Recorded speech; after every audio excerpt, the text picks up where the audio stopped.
Why does this song go so hard, bruh? Just take this song out of Tekken. Put it someplace else.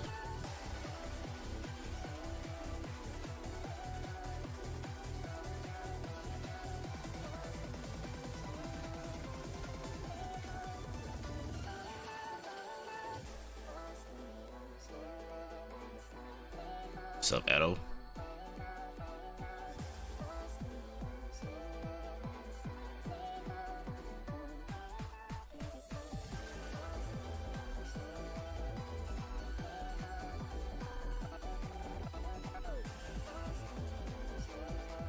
Yeah, I don't know, man. This song does not belong in Tekken, bro. I don't know. Every time I hear this song, I'm like, this is not Tekken, bro. It is, but it's not.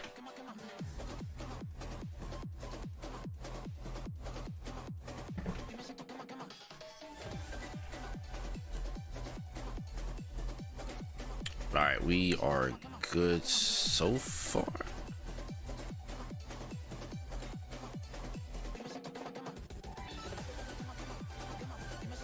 Oh man, it's gonna be a day today. I can feel it already.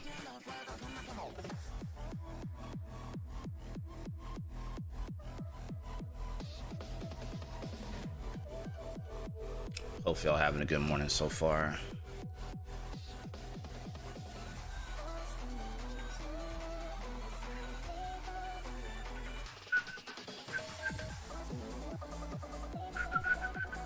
Hold up, bruh.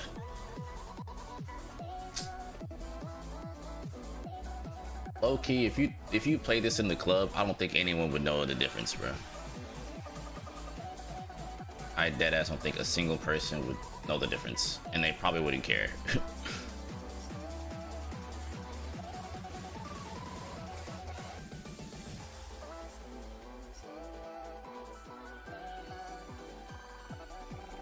Yeah, man. It happens, believe it or not. I 100% believe it, bro. It wouldn't be the first time I ever hear about gaming music and using the club.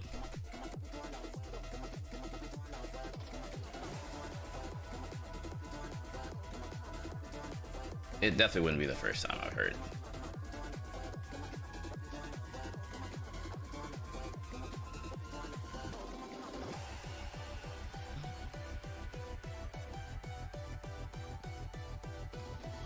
Yeah. Did we sneaking in the true love or making the people hard no difference? Of course not. They be like, oh, we jammed that. I don't know where it's from, but I bump it. I mess with that. I 1002% believe that. Oh man, dude. It's finna be a weekend.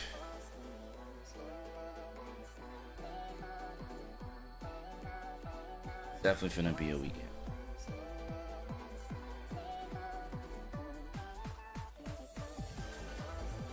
Been trying to get used to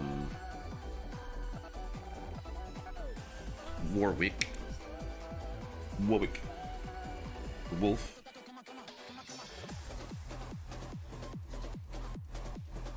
Because I think he just works infinitely better with Echo. Plus there's an objective for that team, so it makes sense. Any characters again? It's just Caitlyn and Echo work together, but it's just not good enough. A lot of players that are up there are having trouble trying to figure out their teams too. Hikari finally switched to Ari and Yasuo, which is arguably speaking infinitely better than Echo Yasuo, like infinitely better. Primarily due to the rewards. Like everyone's still trying to find their footing in this game with what they want to play. Some people are really good with what they already have currently and they're like comfortable. I ain't gonna say I'm not comfortable with the current team. I just think it just doesn't do enough where Caitlyn kind of needs it, right? Like, I think Caitlyn is pretty codependent on her teammate to really make sure that the damage comes out. But playing it with Echo is like more mix-up oriented as opposed to like damage output. And you can get mix-up with Vi too. It's just, you know, if you get a clean hit into, like, let's say you just go into the shot, you just go into Vi and just bionic arm, and then you're in there. And it's a full screen carry, and they can't tech roll forward, which means you can throw them for free if they tech roll forward. Like, as you run at them, you can just throw them for free. So it's a whole lot easier in that regard.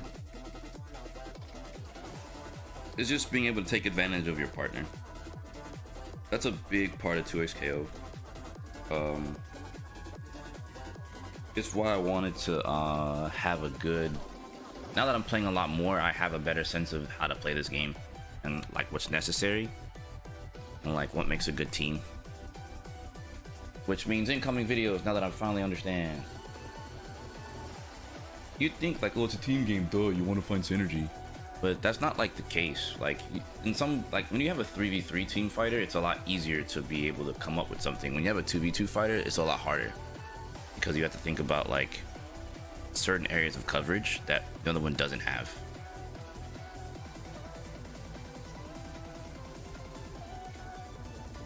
And or how to capitalize off of like stray hits or other things of that nature. Because if you don't, you know, you're kind of like, I don't want to say you're throwing per se, but like you're putting yourself in like, you're basically playing the game on hard mode. It doesn't mean you can't play on easy mode. Or, you know, have a degree of difficulty, right, with playing what you want. But you could always figure out answers. But I think getting the right synergy is important too. And I don't think synergy with Echo and Caitlyn is that amazing when you can take advantage of it with Vi. That's kind of where I'm at right now.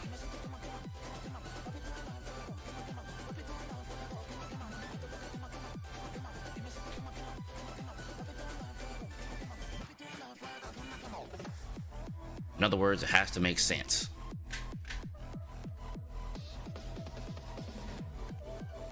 If it doesn't make sense, well, dare I say, kind of wasting my time. So we want to make sure things make sense. Especially for competitive, right? Since I play competitively, making sure I have a team that hits hard. Doesn't have to be meta per se, but it just needs to at least hit hard, so that when I do hit the opponent, it's not lopsided. I think that's the current fight, is to stay away from the lopsided damage output. Because if I'm getting hit for like if I'm getting hit for 800, I need to hit back for at least 750. Hitting back for 600, still under optimal. It's still not really optimal. But if the 600 leads to at least a good mix-up situation, which it technically speaking could, that's not so bad. But like then I'm relying on that hit after, like the post hit from the initial combo to do more damage, or let that add up where they hit me for 800 the one time.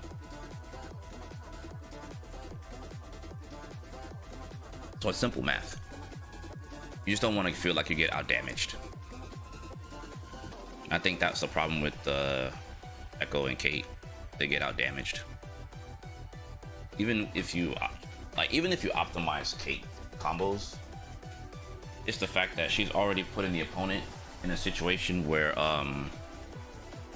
Kate's optimal combos put the opponent in such high hit stun decay that even if you do follow it with Echo, all you can do is like S1 super, a lot of times S1 super into break, and then go into like tag launcher again, and then knock them down again with Caitlyn, and try super again with Caitlyn. So that's, I think it's a lot of pressure for Caitlyn. Alternatively, I do think I could just start with Echo. But the if you do this with Vi, it's just easier. You don't gotta think that hard. So I feel like that's where I'm at. It has to make sense. And it can't be like a waste of time. The last thing I want to do is spend too much time trying to figure out which team works and which team doesn't. Granted, when Akali comes out, that'll be a different story, right? I don't gotta think that hard because it's a ninja character and I'm just gonna play her regardless. I'll find a way to make her work with whatever I'm gonna play. It could be with Echo, which could be stronger. I get the feeling I'm putting down Caitlyn at some point though. Like even if I don't want to, I feel like that's gonna end up happening. Cause I can't play them all. And to be successful for tournament, I gotta have something I'm locking in. And boy, there's a lot to yap about today, man. Oh boy. As I think about it, oh boy, today is a day for yaps, boy. Let me tell you. The Evo acquisition, oh boy. I don't know what's gonna happen there. I really don't know what's gonna happen there at all.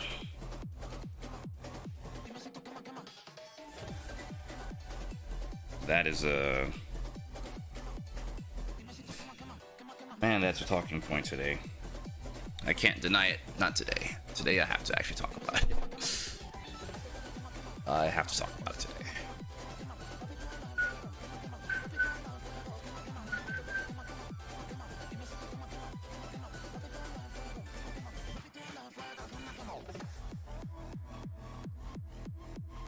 Ooh. Let me peep this right here real quick.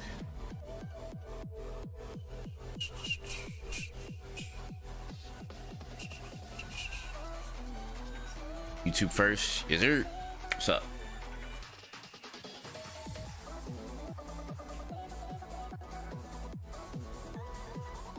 I definitely gotta say thanks to everyone that's been holding it down here, man. Holy. Twitch has been streaming in general, not just Twitch, streaming in general. It's been a blast lately. Enjoying the day. How am I doing? I'm chilling, man. Chilling. Back in that trying to figure out certain things mode. I think the vast majority of things are good though. I'm gonna start doing a bit more of indie game showcases. I think I'm gonna put them on my secondary channel and start that up this year for real with all the action games and stuff like that.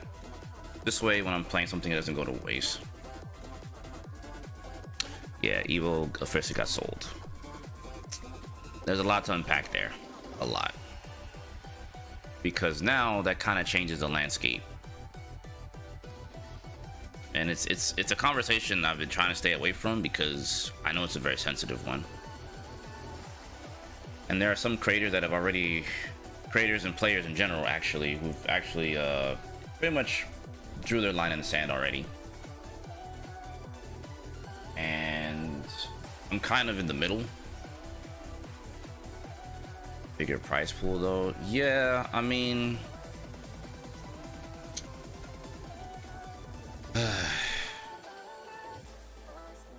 I don't know. This is a very tough one, man. It's a very, very, very tough one. I'm not gonna lie to you, Chief.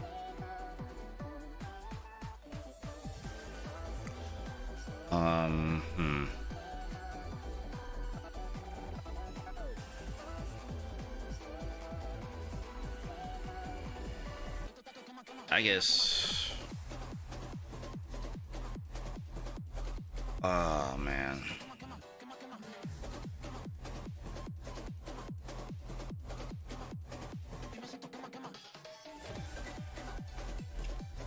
I really don't know what to say.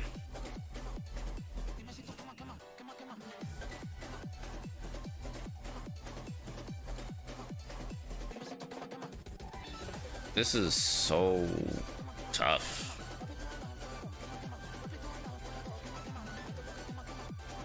What's up, Zenos? This is so tough to talk about, man. What's up, Secret? Long time no see, brother. Even on that deadlock.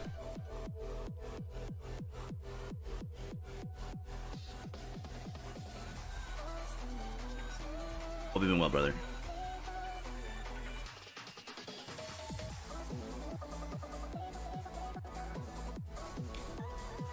Yeah, it's the Evo stuff. You know what? Yeah, Deadlock is 1002% fire. I've been trying to make time to play it. Just let's just say every time I turn around, there's something I gotta do. Nice. I had a chance to play, what's her name? The new girl in Rivals. She's pretty damn sick. It's crazy. I find her more fun than Daredevil. And I haven't really played Daredevil that much. But I'm like, dang, this character's more fun. It's sad because I really want to play Daredevil. But maybe I just need more time with him. But I haven't been playing Rivals as much lately. Every time I turn around, it's just content. Need headset. Yeah, man, this is the the Turtle Beach. I forgot what this one's called. Just take it slow. Rumors say I might go open beta soon. Oh, Deadlock. I'm already in.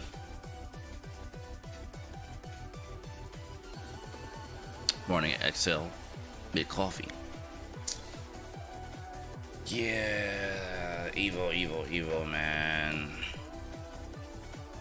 Use code Kenso anyway. That's right. This is the... I can look on my thing and look, but... You know, I can see it, but the box is closed. It's turned. Do you know about the Saudi stuff with Counter-Strike 2 for the last year? I feel like I'm finna get schooled. But no.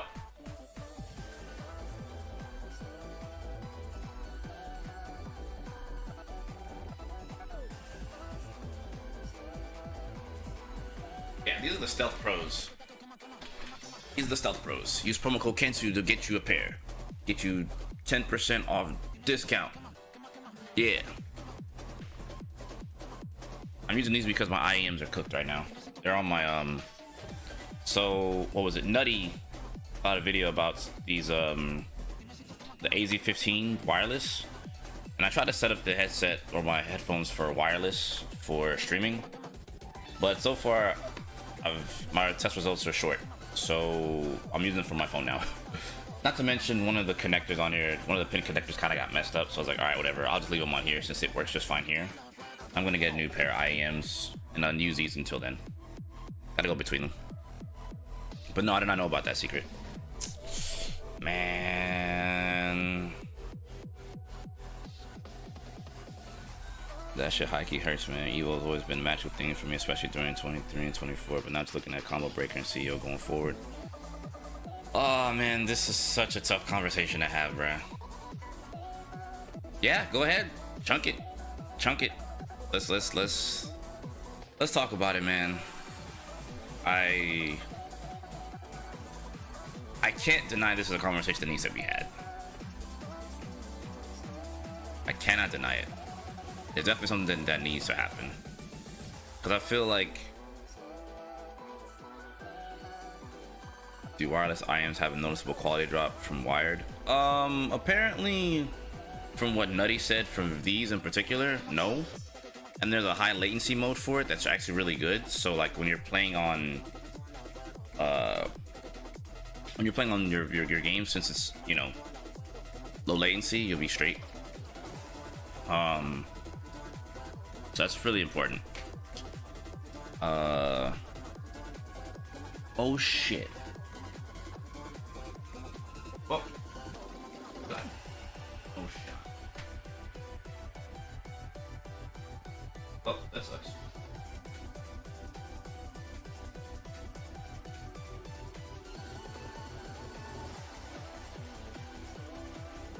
I had an extra monitor here. I accidentally tripped on it last night.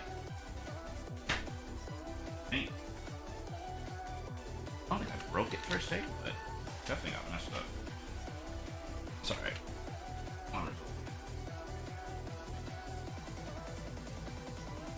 Those old Asus.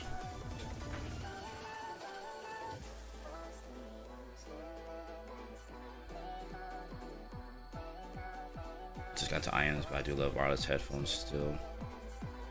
I mean, headphones are headphones. I'll just say this real quick. Good ham, like, as someone that used to be an audio engineer, I'm really big on good quality headphones. So like, I'm always willing to spend on them. Obviously I have advertised for Turtle Beach, but like, these are really good. These are very, very good. I would say that's something I want to talk to them about, making IEMs, because I think those IEMs are like the wave right now for a lot of people.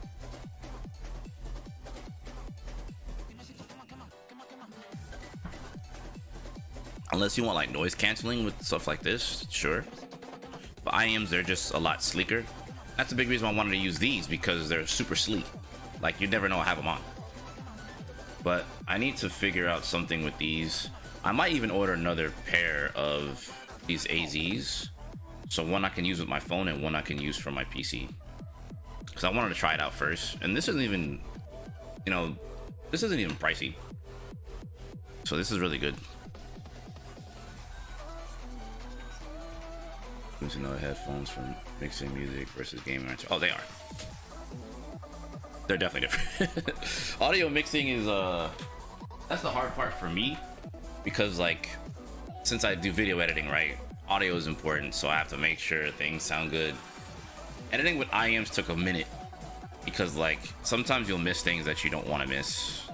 So like, studio headphones versus gaming headphones are definitely different.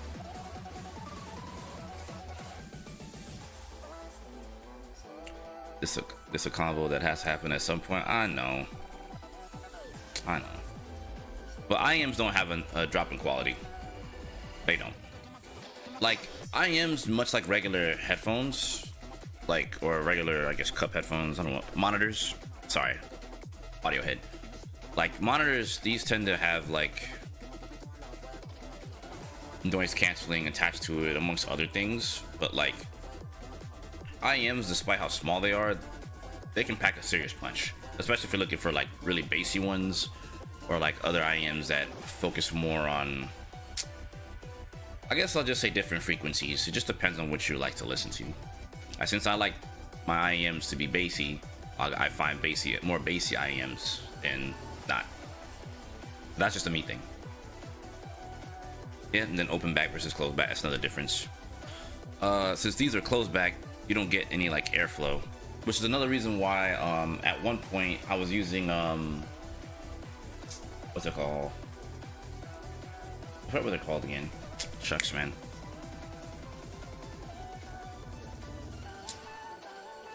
Sennheiser. So no, not Turtle Beach. I love Turtle Beach, right? But I use Sennheisers a ton. Like, I'd say Sennheisers were some of my favorites, like, period. And then if you're using Skull Candies, you should throw them away immediately. But those and Audio Technicas has really good headsets too. Like, but I can't advertise them like that, right? Just know that like, I've gone through a lot of different headsets and different headphones. And I can tell you for sure, open back is some of the most, a lot of times, like, if you sit on your PC and you game a lot, or just game in general a lot, and you just use headphones, having open back is pretty important, because, you know, it gets hot, right? And your ears, you know, they're not getting any air circulation. And for me in particular, since I wear earrings too, sometimes wearing these can be annoying, and I have to like kind of adjust them to make sure that they're going over my earrings and not pushing on my earrings. So that's another big thing. Yes, I wear earrings. You don't see them, but yes, I wear earrings. If you have Skull Candy, I will ban you. Yeah, like, I remember when Skull Candy was pushing them shits with the batteries back in the day. I was like, bro, get that shit out of here. If I use IEMs, I use open backs. Open backs are just a wave. It's just more comfortable. Way more comfortable. More airflow for your ears, especially if you game long. Or in this case, you know, I'm wearing a beanie on top of this, so the beanie is covering this stuff too, which can make it kind of difficult. But, you know, we move. Now, granted, I want to watch this video, but I think it might be it's like damn near 30 minutes. Well, let me see something. Well, why are my captions in like Spanish? Secret, you've been watching videos in Spanish, bro? I'm kidding. Don't worry about me. I'm trolling.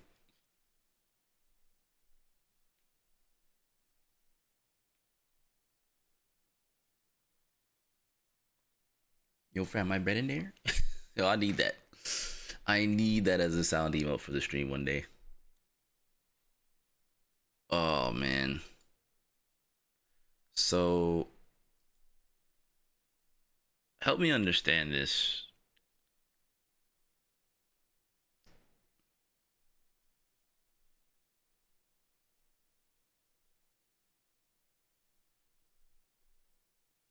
They failed? This team failed? Falcons? I'm just reading the blurb here that he has.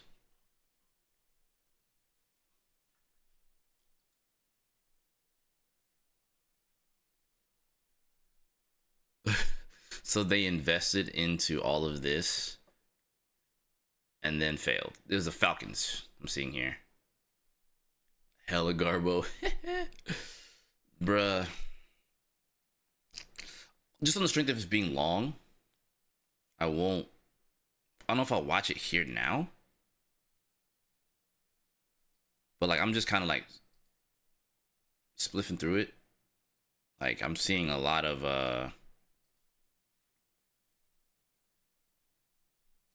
well, they're winning in the fighting game divisions.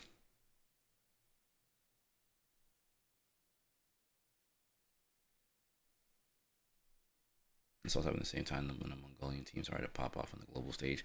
You know, this reminds me of that girl that gimmicked that team in I think it's Taiwan, where she gimmicked the team and saying that she was a player and she was winning when it was actually her boyfriend he was an ex esports player. Now, granted, I mean it's not as prominent as this, but it is a esports fail. Oh man, this is it's interesting, but I'll definitely watch this, and I'm gonna bring it back, and maybe we can make like a separate video part of this, right? Because yeah, I even had to stop the music for this. I think this is definitely a conversation we gotta have.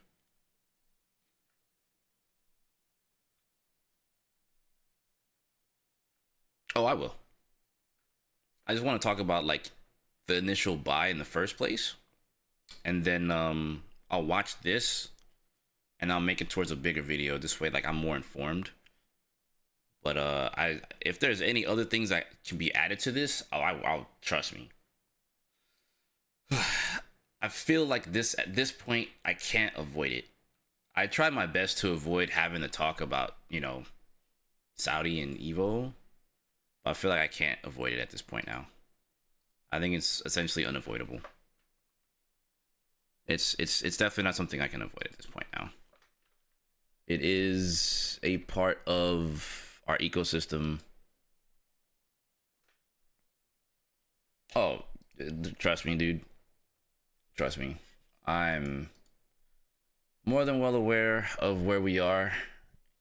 I think the issue therein lies with like not necessarily just FGC, but like this sports washing thing is just happening across the board, and like I'm not ignorant to it. I'm even more hyper aware, and I think my trepidation comes in where like people want to see it change but do nothing about it, you know? Like, so we end up losing out, and then people then want to take a stand after the fact. It's like, well, if you wanted this to stay this way, you should have been more proactive about it. But because people choose to not be proactive about it, it's like, well, here we are, now what? And so it just leaves like a bad taste for a lot of people. It's like, well, what are you gonna do about it? What are you gonna do about it? Literally, like, what are you gonna do about it? And there's no real answer. We just lose.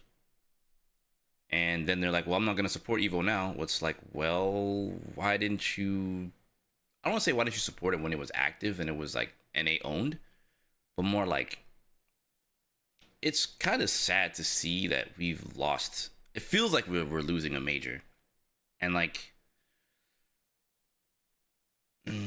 it feels like we're losing a very important part of the FGC with this buyout.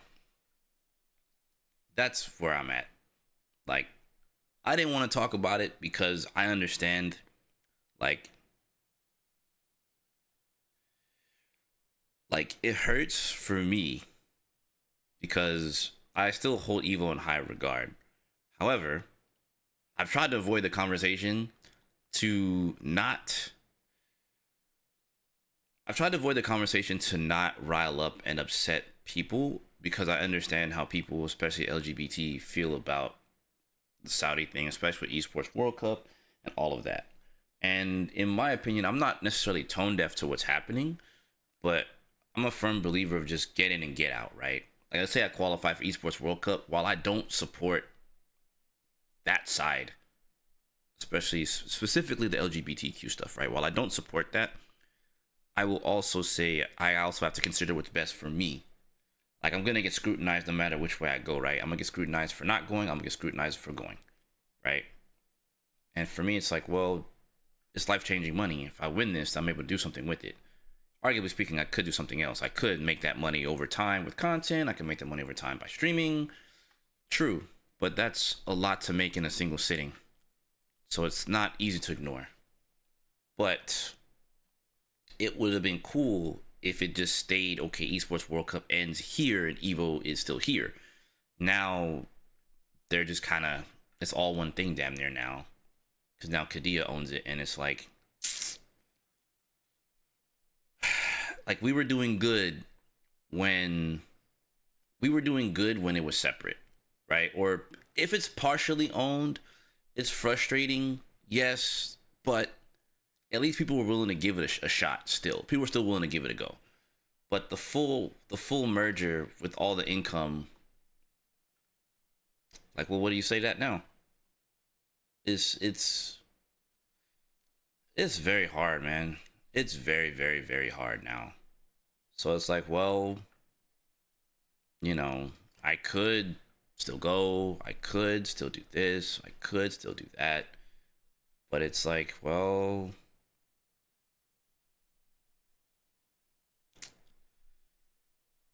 now Evo's even more scrutinized than before.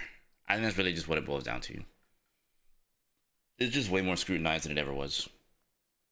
So now it's like, well, if people are now shifting gears to go to Combo Breaker and like CEO instead, so it just leaves us in this position now where it's like, well, why bother? It definitely leaves. It just leaves us in this position of like, well, why are we wasting our time going to Evo now? And I think that's where it is. Like, there's nothing else. Like, what are we doing? Like, it's not. It is true that everyone has a price, unfortunately, but like, come on, man, we've lost. Didn't they lose like golf? We lost quite a few already. We already lost a lot of regular sports. We're losing now, and now we're losing esports. Now, I do believe that there should be something to fund this stuff in the first place. So, like, people being upset about them stepping in, you have all the right in the world to be upset about them stepping in. I'm not even going to hold you for that. But we don't have any American companies willing to step foot into the realm of esports and really, like, push through. But, like, it's crazy. It's seen as something huge, but the companies are willing to just jump ship immediately just because, you're going to get bought out. Sure, it's a lot of money, but it's like, do you really have to get bought out? Like, is that the way? Because now, if it turns into a thing where we don't have any ownership over it anymore, and then you can't buy it back because now they're going to sell it to you for a higher price. So I don't know, man. I feel like we're just in this conundrum where, I mean, dare I say, what do we do? Do we just get bought out just because, for the sake of, like, yeah, this helps the FGC as a whole? And again, I agree, but I think it was fine when it was just Esports World Cup being separate and Evo being separate, or even partial owned. I think if partial owned was like 25% for Evo, I think that's fair. I don't think that's bad. Like, if you decided to not go to Evo, like if you decide to not go to Evo just because they have a stake in it, no matter how large or small, I respect that. But at the very least, it's still, NA. But this time now, it's just like it's fully bought by Kadia, so it's like, well, rip. Like, it was that simple. It was that easy to just sell off Evo. Like, that's the part that I think sucks. Like, it was that simple. Like, it's over. Just like that.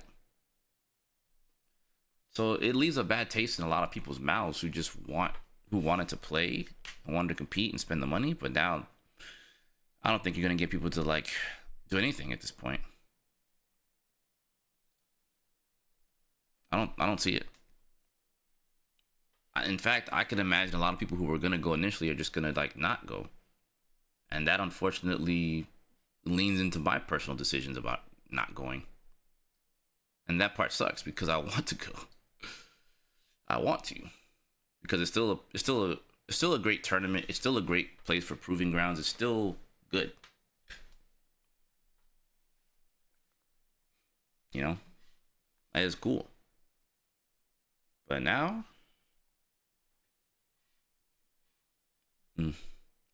community got to make a new event like a summit. Well, the problem with that is, how long till that shit gets bought out too? Mayo?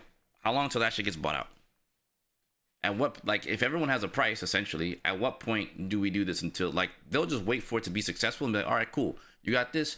Hey, how do you feel about us buying it? And then we're there, right? Then it's that point. It'll just be a matter of time. So then it's like, what's left? We're gonna lose the FGC now? Like, and I don't mean that in a bad way. I'm not trying to doom. But I'd have to ask, like, what's the remainder? You know what I'm saying? Like, what is the true remainder? When do we start? Like, where do we start and where do we stop? Who's gonna pay for that though? Good ass question. I don't think there's anybody. At that point, it's just gonna be grassroots again, where we're paying for everything on our own. You see what I'm saying? So, like, what's left? What's left? What exactly are we gonna do now? You know what I'm saying? Like, what exactly are we gonna do now? It's gone. We lost it. Now what? What company wants to invest in esports like that? Who's really finna do it? The whole reason I want to go to Evo to begin with was to hang out with the homies in the FGC and gain experience. But when 3/4 out of the friend group gets discouraged to go, oh, of course. I'm seeing already a lot of people, like, I mean, I know there's two people in particular that really hit home for mad people, and it was Max and Sajam. Once them two said it's up, people ain't going. Like, people are gonna watch from home because they don't support it. And now that's triggered a lot of people to say, all right, well, I'm staying home too. I can't blame them. You know what I mean? I don't blame anyone that decides to stay home from Evo at this point. I don't blame them. I don't. At least Sajam investing early in deadlock stonks. To be real with you, I'm gonna be so honest. This has been a very big roller coaster within the last 2 weeks, 3 weeks of gaming, of fighting games. Ever since I came back from Frosty, like, while it was been good, it's also been like, yo, what is happening? You know what I mean? Like, and that's a really kind of a bad feeling to have.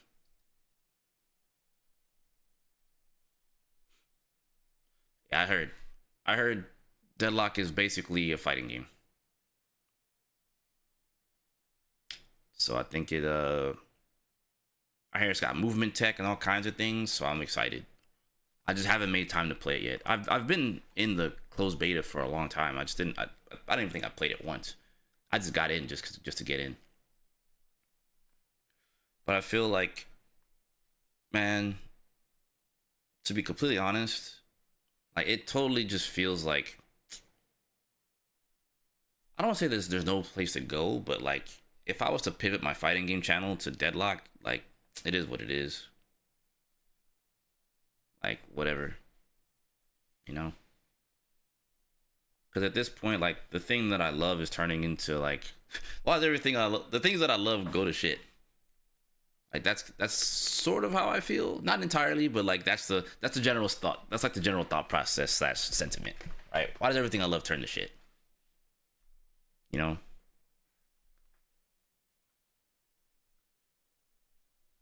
There's still a way. How do we like? Well, at that point, think of it like this, right? Jabali still works with you know, Esports World Cup. How long until he gets bought out? Freaking Rick still works at Evo, right? How long until he gets bought out for Combo Breaker? How long until we how long until we are fully owned on that side? You know what I mean? And I think that's what a lot of people are questioning. And we can't have it NA owned if NA don't do shit about it.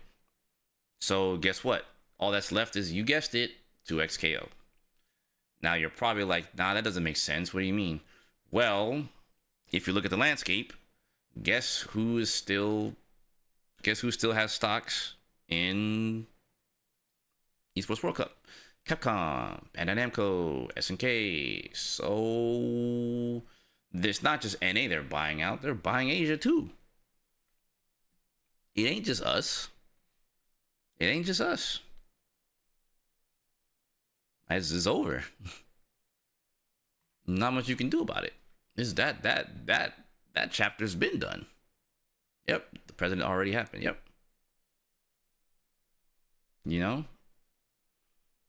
True. I mean, they already have stock in Capcom. They practically own SNK. They definitely have stocks. Like I said, Bandai Namco, Capcom, and SNK, they all have varying degrees of stocks in those companies. So they do have some say. Maybe not so much all of in Capcom. Also same with I think Bandai Namco and Capcom, they don't own that much. I know Capcom's, I think 5% to 8% ish, somewhere in that ballpark. It's something small. I don't know if they have any stock in no, I don't think they have any stock in what's it called? In ArcSys, because they're not at Esports World Cup. But like true shit, I'm not gonna hold you. Like I said, we're at this point where I feel like, dare I say it, I don't. Then again, they do have stocks in Riot too, right? Because they also have League of Legends and Valorant over there too. But I don't think the stake in Riot's that big. I don't know. I have to do my research. I'm not gonna sit here and say yes or no. I can't say definitively without proper research.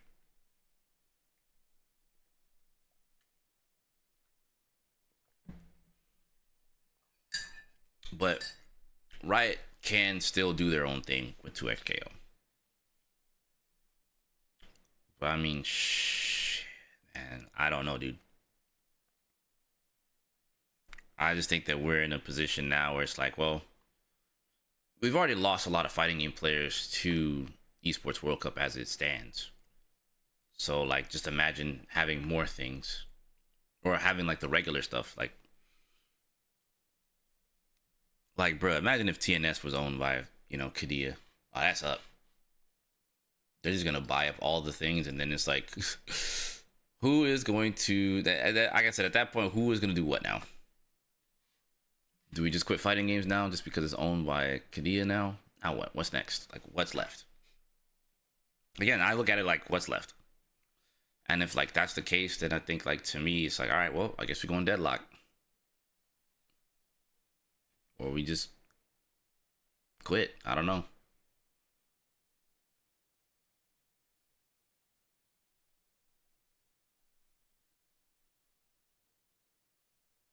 You know, back to Pokemon Champions. Yeah, there you go. Just saw a tweet about this. What's up, Foxy? How you doing? Look who just stepped out the Fox den. Hold on. We haven't real talk about Evo. It's definitely a real talk moment. Um, so I'm thinking the shift to combo breaker is probably gonna be the best bet right now. Plus, there's a lot of people around me that want to go, so I think that's gonna be the play. I don't know how. I don't know how to feel. Like I still want to go to Evo because it's Evo, but it's very difficult to want to, knowing like where it's going.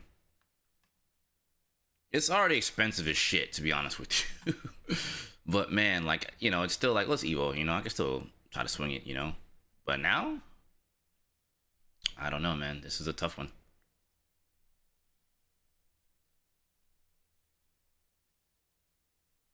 This is a tough one.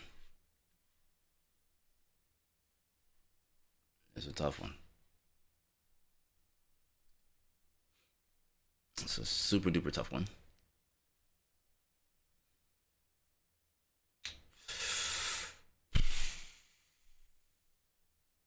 Yeah, I really don't know who's gonna put money up for the FGC like that.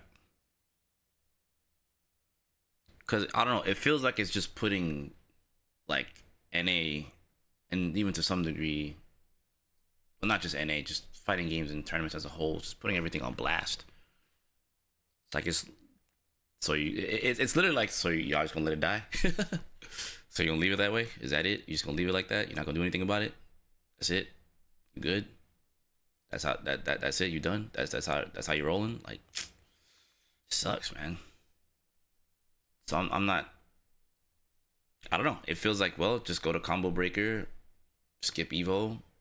Was gonna go to Evo France. Might as well skip Evo France, and just go to CEO. It feels like that's just gonna be the play.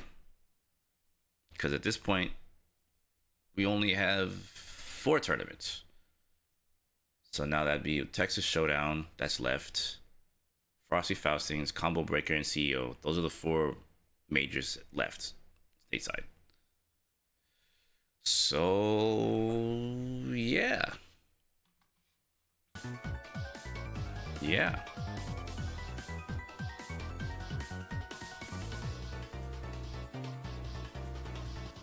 That is a long time, Vento. Holy shit.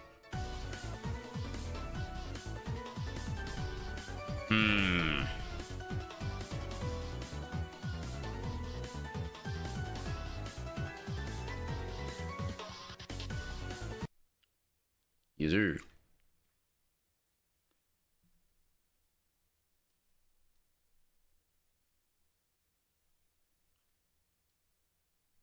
I think it is partially the location. Partially.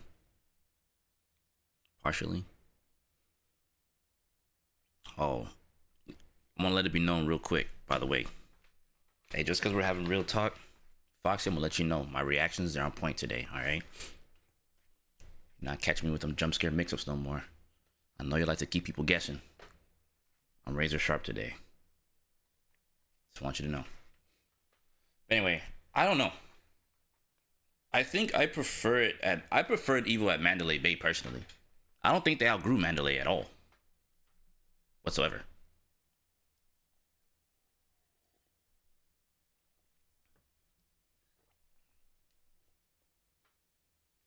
Pour one out for Evo. That's a fact. Yeah, we just having real talk about it. That's why I got the music on. Cause we gotta Ghost, you know me, man. I've been trying to avoid this conversation for a grip, man. But like, it's too hard now at this point. We just got to shift gears and just do combo breaker.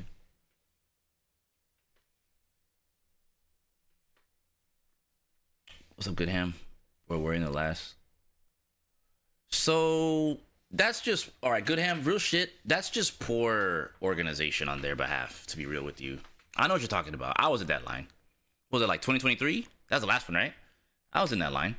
That's just poor. That's just poor organization on their behalf. That's all. They needed to do better about that. And I think because they saw that line amongst many other things, they probably thought they outgrew the Mandalay when the fact of the matter is they didn't. The Mandalay, in my opinion, was just the best place for them. You know what I mean? I don't know why. I don't know. Vegas is expensive naturally, yes, but I think the best case scenario was just to move back to the freaking Mandalay. There's more hotels inside the Mandalay itself.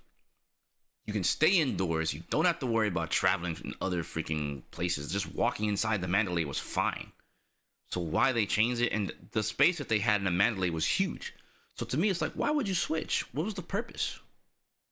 Like, it doesn't make sense. Like, well, we got to be bigger and badder. Dude, the Mandalay Bay, where they even, like, where the finals were held at, that shit used to be so fire to be in there and watch. Like, I enjoyed being in the stands for that. Now, it's just a part of the actual convention center in itself, right? And they just wall it off. That was corny. Like, being inside the Mandalay made it feel like it was an actual event. Like, I enjoyed that setup more than what they have currently. So it's like, why switch it? It doesn't make sense. It doesn't make sense. Nah, I don't think it has anything to do with Mandalay staff, bruh. They just wanted to grow. They just felt like they felt like, all right, Street Fighter 6 is coming out. It's going to be the largest game. All right, cool. We're going to go with this. Because there's no reason to leave. Because the Las Vegas Convention Center costs more than the Mandalay. Why would you move from a place that holds boxing and sporting and MMA events to go to someplace else? That doesn't make logistical sense. It isn't that I'm 99 point. I'm willing to bet that one. I'm willing to bet the farm on that one. It has nothing to do with them having discrepancies with them. They were making money inside the Mandalay, point blank, period.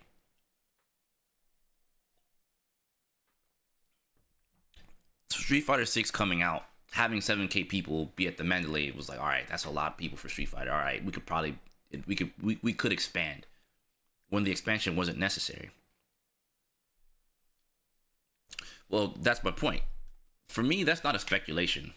That's a straight poor business decision. Like, it was just basically Street Fighter 6 is big. We can go big. These things are coming out. We can go bigger. So they felt Las Vegas what better place to hold Evo than one of the largest convention centers in Vegas, much less NA. All right, cool. Let's go Las Vegas Convention Center. Cool. Like, come on. FC guessing on offense defense for years. I don't think that's warranted of that, but I wouldn't say that entirely. But like, to say Evo didn't grow with Street Fighter 6, that would be wrong. But I don't think it's that big of a deal. Like, I guess all right, let me find the words for it. Okay, hold on. In that regard, it's not hard to negotiate with the Las Vegas Convention Center for like 6 months, right? Because you have numbers and you have things to showcase that we're doing big things here. I don't think leaving the Mandalay Bay made 0 sense from a business perspective. 0. It's the most cumbersome decision. Because it's fumbling everything around you. So it's like, why would you do that to your audience or you're doing this to your spectators? Like, I guess the best way to put it is, Evo isn't San Diego Comic-Con. Evo isn't PAX. It's not any of these events. It's not Anime Expo or none of those things. It's not AX, none of that. So it's like, you're not touching those numbers at the moment. That's another. Again, this is just poor prediction. This is a poor weather report on them, and not really just them in itself, but I'd say maybe I'm sure Evo has some kind of marketing team. And you got to keep in mind they also had Sony with them up until Sony decided to back out. So with that still even being part of the case, it going bigger in a bigger venue with, let's say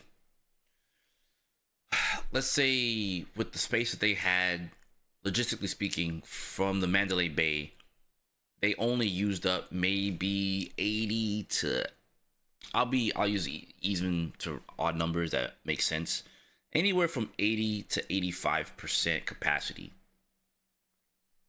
and then the Mandalay itself, getting its tickets and whatnot. Those, mm, those being bought separately was fine. To some it wasn't, but I think it was fine because if you didn't want to do that, you didn't have to. Quite frankly, for Evo, all they had to do was leave the Mandalay available, and then, or leave the arena its own thing, and then keep Evo moving on Sunday where people can still get games. Because only playing Friday, Saturday, and not having casuals to do anything else with on a Sunday feels bad. So they should have did that. You playing Pokemon? Nah. Don't do that. The arena stuff, I don't think was a reason. I think people just like what used to be cool was Evo. You go to Evo and you can watch the finals no matter what. There wasn't a separate arena, but I think it being in the arena gave it more weight, and that's another way to support the Mandalay. So it makes sense that it's separate because I hate to say it, but from a business standpoint, it makes logistical sense that it's separate from your actual Evo ticket. So if you didn't want to pay for it, it's at the very least they made it optional. So when people get mad about certain things not being optional in terms of like registration and stuff like that, you don't really have a reason to be upset. Just focus on like if you're here for Evo and you want the full Evo package, that's part of it. You know what I mean? There's nothing wrong. Right? So I think that's okay. But swinging it back, I just think Evo thought that they were going to outgrow the Mandalay, which doesn't make sense.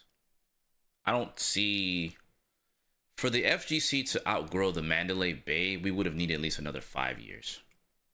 Like post Street Fighter 6's launch, maybe 2028, after 2028 going to 2029, then it would make sense to up the capacity. I think in its current stage, where we are currently, I don't think it made logistical sense. I think that was probably one of the worst.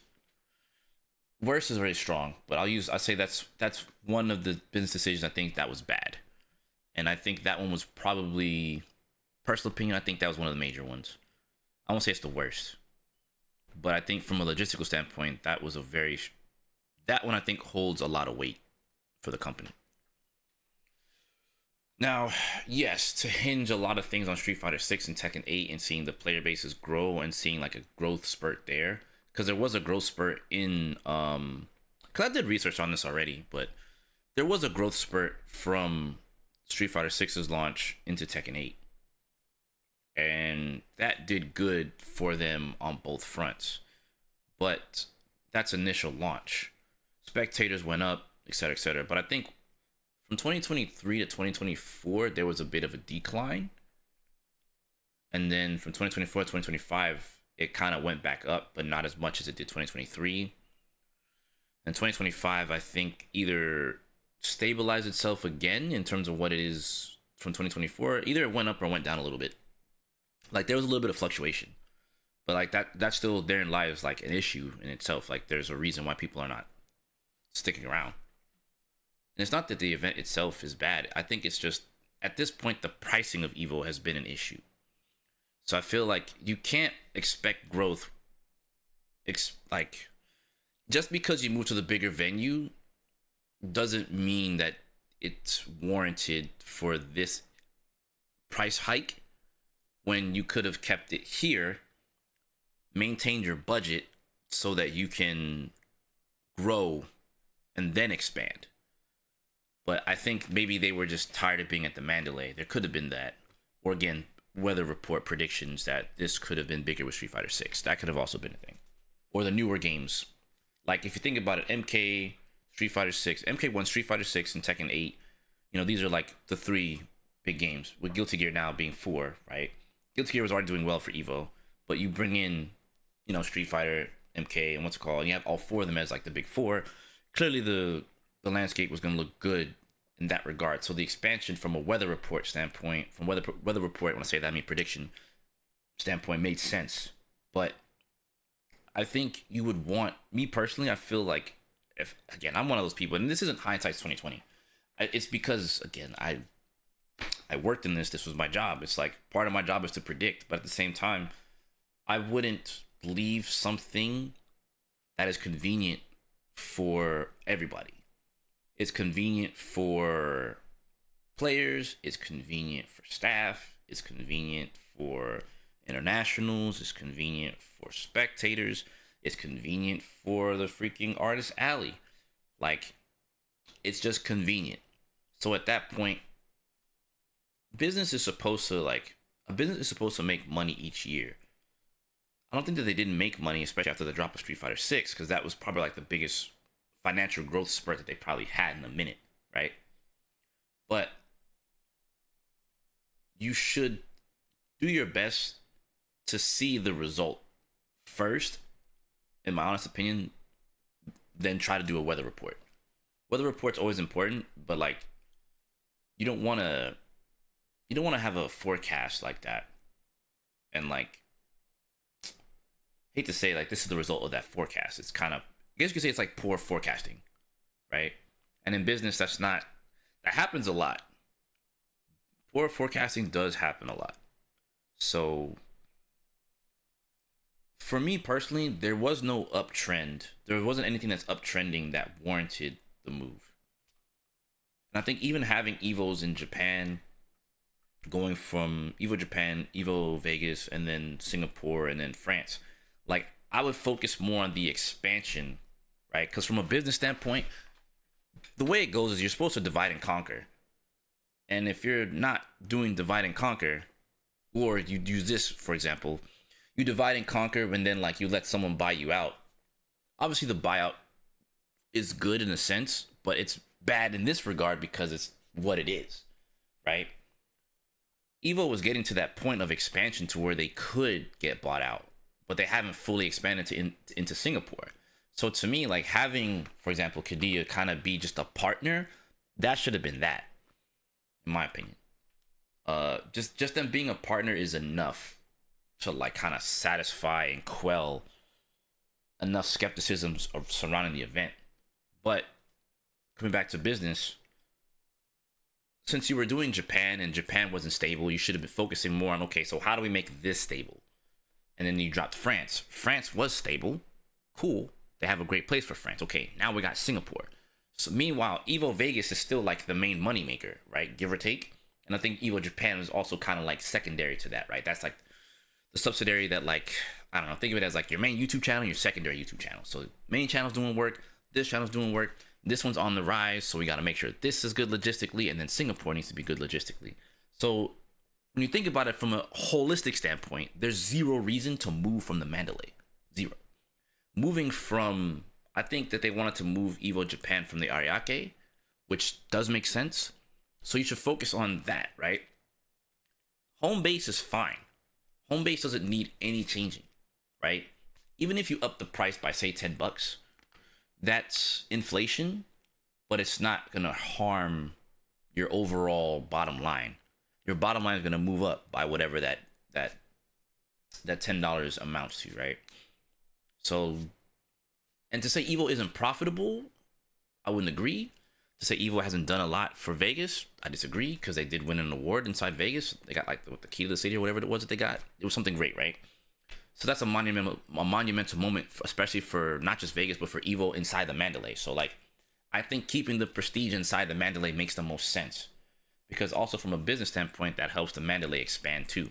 So it's, guess what? A handshake tag or a handshake exchange that helps them grow inside their own thing, because they have the esports center inside the Mandalay. And they did events inside the Mandalay, inside the esports thing, on top of Evo. So it's kind of like, there's no reason to move this. There's still zero reason to move it. It's still not making logistical sense. Like, that's why I said, like, if you literally sat me down, like, if we took a day, right? And you guys have seen me do this before on stream, especially my regulars. Some of you guys on YouTube, you guys have never seen me do this, but if you came to Twitch, you would know, right? Same with my people on Kick. Like, I definitely have no problem sitting on stream, spending an entire stream doing research and showcasing all these points like I would if I was working normally, right? And then you'd see the paper trail of things and start to understand like the issues underlying with Evo.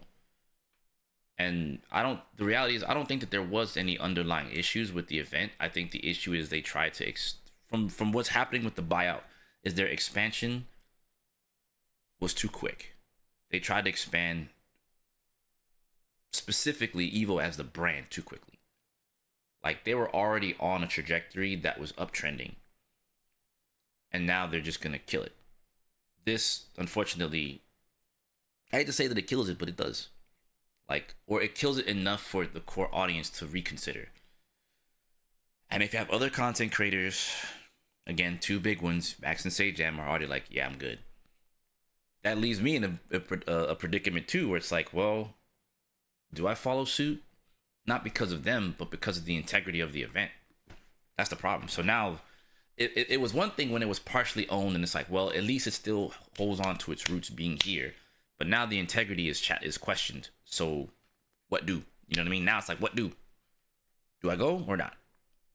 And that compromise is not just me, people around me, etc., etc. So again, it leads me to believe now that all that's left for people to do in NA is just to go to Combo Breaker and support Combo Breaker and CEO as like the next Evos. And truth be told, that's not horrible, but it leaves a sour taste, and not just me in particular, right? But a lot of other people that have like stock in Evo, like they have a lot of, you know, they like the event. I can't say I don't like the event. I like Evo a ton. I mean, all I wanted was a damn Evo medal, man. When I got fourth at Evo, there was no medals, man. I didn't get a medal. You know, I really, really wanted that medal. I wanted to have something that like I can look back at and like, yeah, I did that. You know what I mean? I like having those things. That's just a me thing, you know? I hate when stuff like this happens to conventions. Who you telling? Now I have to re-strategize for Evo. I have to re-strategize for Combo Breaker now. Like, it sucks. It really and truly sucks. Because, I mean, from a financial standpoint, I'm Gucci, right? Because I get to save income. But, like, it doesn't change the fact that it hurts for the, like, it hurts for me for the longevity and my personal plans. So while that might not mean much to someone outside, you know, who hearing me talk about it, right? That doesn't change the fact that, like, you know, I still care. Like, for those that don't, that's not my problem. You know, that's up to you. You could be however you want. But that affects me and my goals and my plans and the things that I had set up for myself. But it doesn't, while that might suck, it doesn't stop me from readjusting. Readjusting isn't impossible, obviously, right? But to me, it's about what Evo has always meant to me, right? Like, it's kind of like what SBO used to mean to me, right? Like, it was the biggest thing to go to. You qualify, you go, you play the Japanese players, cool. This is like the NA version of that, right? You don't gotta qualify per se, but like you can still go in there, do damage, get some kind of, as they say nowadays, motion, get some kind of notoriety from competing in the event and stuff like that, have a good placement, etc., etc. But now it just feels like, well, it's just gonna get treated like another event. It's not gonna have the same prestige. That's just the reality. They won't have the same level of prestige anymore. Like people they're not gonna care nearly as much as they used to. They're just not gonna care. So where does that leave me, right? Well, I feel like I'm like stuck between a rock and a hard place. I really do. Like, the general thing is just don't support it, right? Because, oh man, that sucks. It sucks to like stand on that like threshold of like, if I don't support this and I go back on it, it's gonna suck. I'm gonna get ridiculed. I'm gonna get ostracized. I'm gonna get questioned. It's gonna be all kinds of things. So it's like I'm still kind of in this like neutral position, you know, because I still think the event is cool. But what do you do? On chat, what do you do? You guys tell me, what do you do? Do you support or do you dipperoo buckaroo? What do you do? Please tell me. What would you do? What's your game plan? You know? Or what would be your game plan? Do you stick around or what? What's the deal?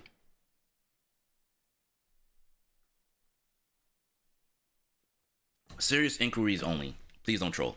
This is actual legit discussion. If you intend to troll, just don't use your keyboard. I'd appreciate that. Green app, red app, purple app, talk to me. What's good? Y'all hear me yapping?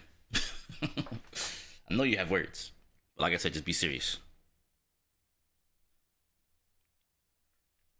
If I was planning on going to Evo this year, I'd still go. This might be the last one with a hint of the old vibes. Probably. It sucks on that good ham strictly because like Evo France was so sick. It's such a cool tournament. Like that tournament was fire. Like the presentation of that one, I'd argue was even better than regular than Evo Vegas. That's why I was like, damn, I feel like I got FOMO'd on that one. I'm kind of FOMO'd on this. I'm still gonna go after my goals. I feel it.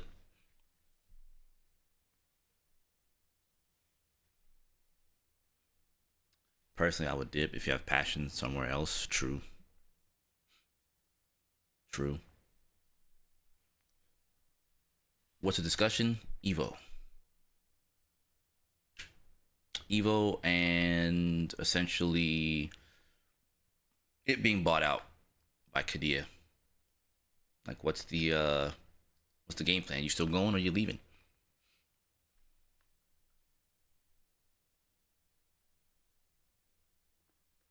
You know what I mean?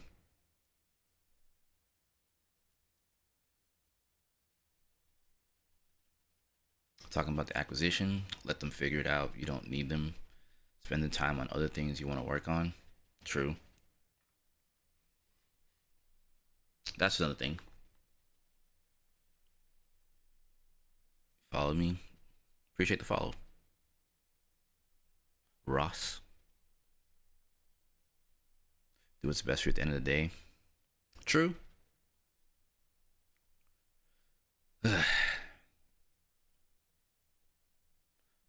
Why is everything FGC related to Saudi Arabia? First Fate of Fury, now Evo. Well, Kadia already had stake into Evo. So it's not like it wasn't already happening. It was just how far along. You know. Granted, I do agree with this portion here though, right? Let them figure it out. You don't need them.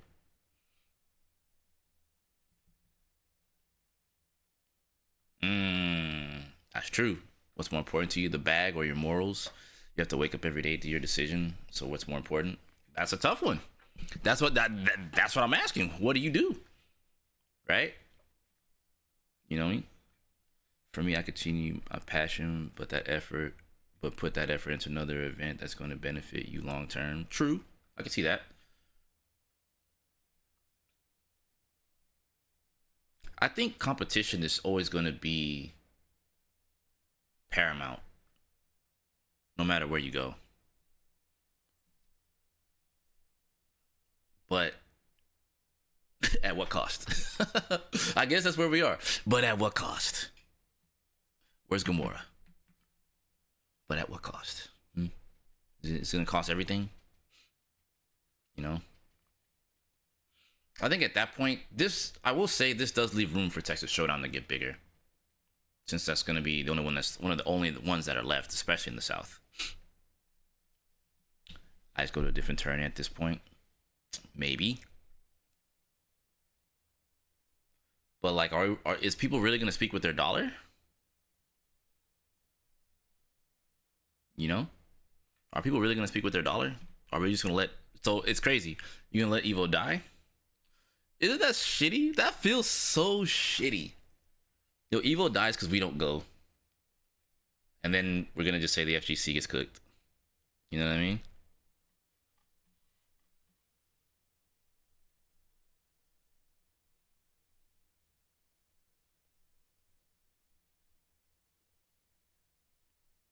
Is the Saudi folks bad because of how they view LGBT only, or are they only more grievances? Oh, I'd say like it's a lot of things actually.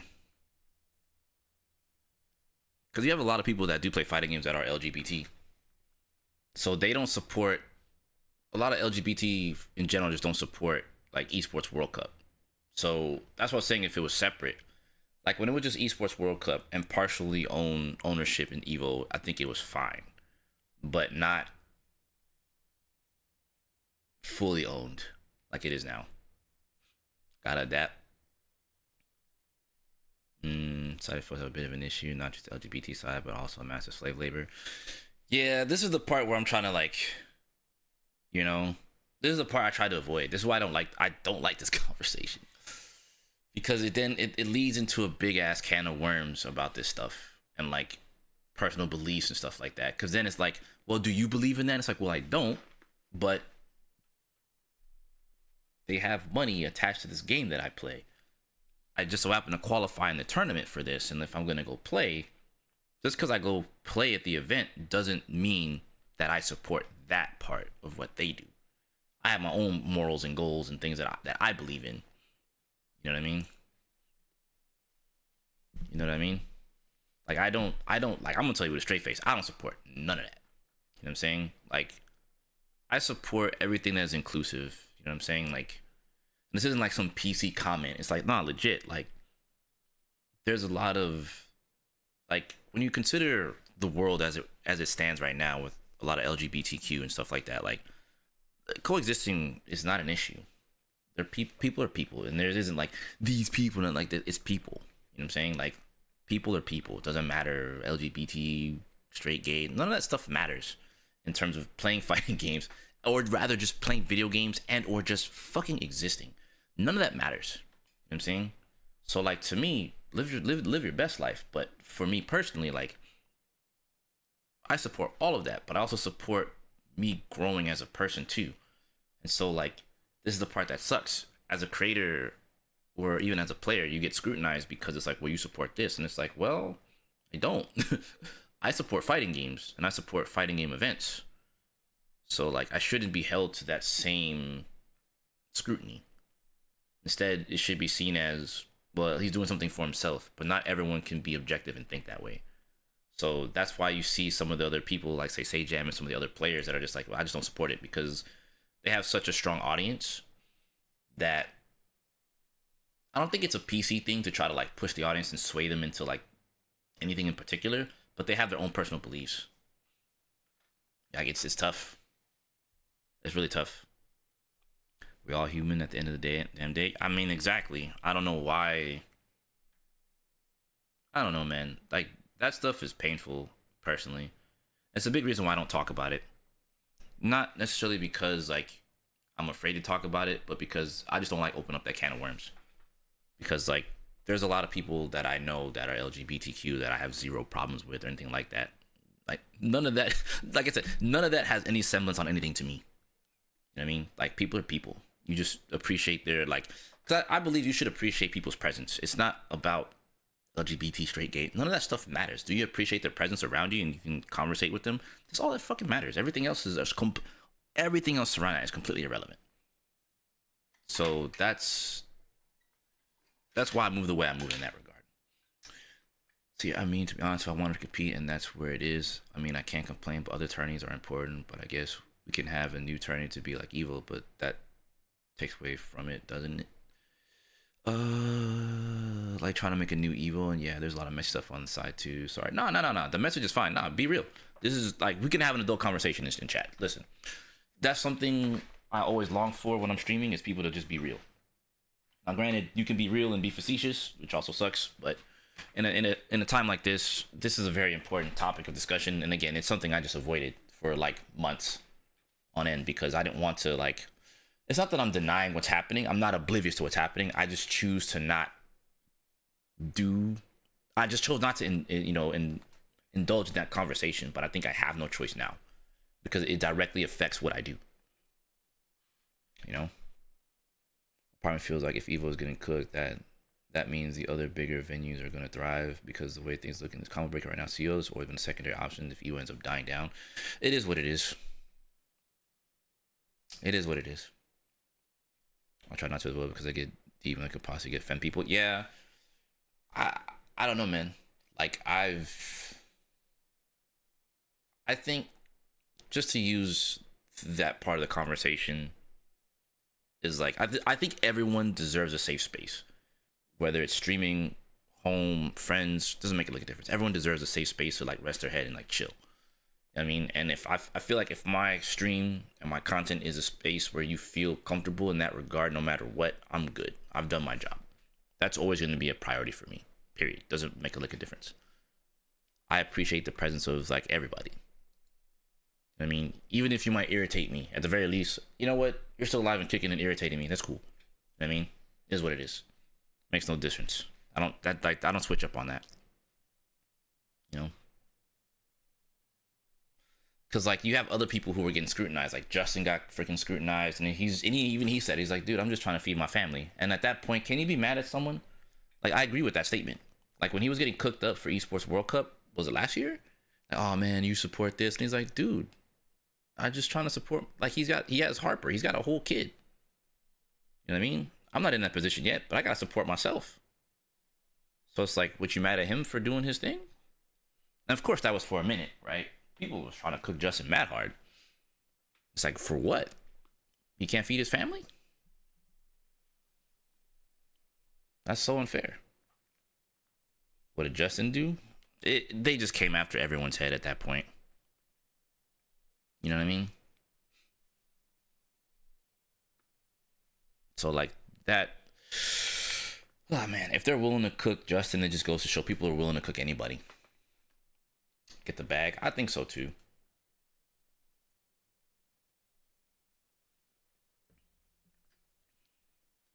Like, I look at it from this standpoint. While I'd say at this stage in the game, I'm kind of like a medium creator at this point, right? I'm well known, well respected, and everything like that, you know?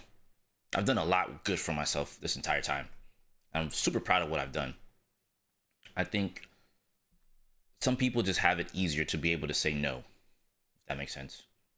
Like, I think for the competitive career, it makes sense logistically. But like, I think people just have to understand that, like, from a competitive standpoint, like, just look at TwitchKill, for example, right? Like, let's just say on a hypothetical, just spitballing here, right? Just hear me out. Let's say, like, next year, you know, they already talked about pushing duos, right? Let's say on a hypothetical, I get a duo, right? And we're working hard. Evo still makes logistical sense. You know, especially if the duo portion of the game is gonna get pushed even harder come next year, which seemingly is the case. Then obviously I'm gonna be mapping out events to go do stuff with the duo, clearly, right? And Evo is gonna be most likely on that map. And it could be any of the Evos. It could be Vegas, it could be, I think Singapore's next year finally, right? So it could be, let's say, all right, we skip Japan, but then go to Vegas. And then from Vegas, you know what I'm saying, let's say CEO, then from CEO, you know, I don't know, let's say France. And then let's say Singapore's at the end of the year, say like, I don't know, November, December, something like that. Does make sense if at all possible, right? Like, if at all possible, right? It would make logistical sense. So otherwise, like, do we skip those from a competitive standpoint? Like, if these things, in for what it's worth, you know, let's say, hypothetically speaking, make it far, then income comes in from all of that. Like, is me and my duo going to get scrutinized because we decided to go play TwitchKO in another competitive environment? Like, that's the part that gets me. Like, am I going to get ostracized because of this? Like, what the hell? Like, that's the part that sucks. Right? Well, you take the moral high ground and you're like, yeah, we're sticking it to the man. And it's like, well, probably could have won that. You know what I mean? Like, when you see the competition, it's like, dang, probably could have won that event. Because, like, you look at it from the standpoint of the orgs, they don't give a shit about any of that stuff. They're just going to send you there and you're going to go play. So let's say, again, another hypothetical. Me and the duo, we get an org as a duo. The org says, all right, you guys are going to go here, here, here, and here. We can't tell them no. That's another thing. You can't tell them no. So it's like, now what? Like, annoying.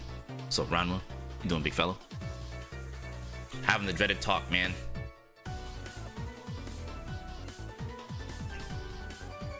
It's time though. It has to be done. Trying to make a choice and stick to it for sure. If you're willing to be judged because you're chasing your dreams, and so be it. What else is new? For me, that statement right there, willing to be judged because you're chasing your dreams, and so be it. I've been living that life for a long time now. Ain't nothing new there. It's just more. It's just a bit more outspoken now because I do content and I'm seen in a different light, as opposed to when I wasn't doing content and just being a player. So yeah, that's a been there, done that. Still living that as we speak. You know. You know. It used to be a bit about the community. Now it's all about the bag. Yeah.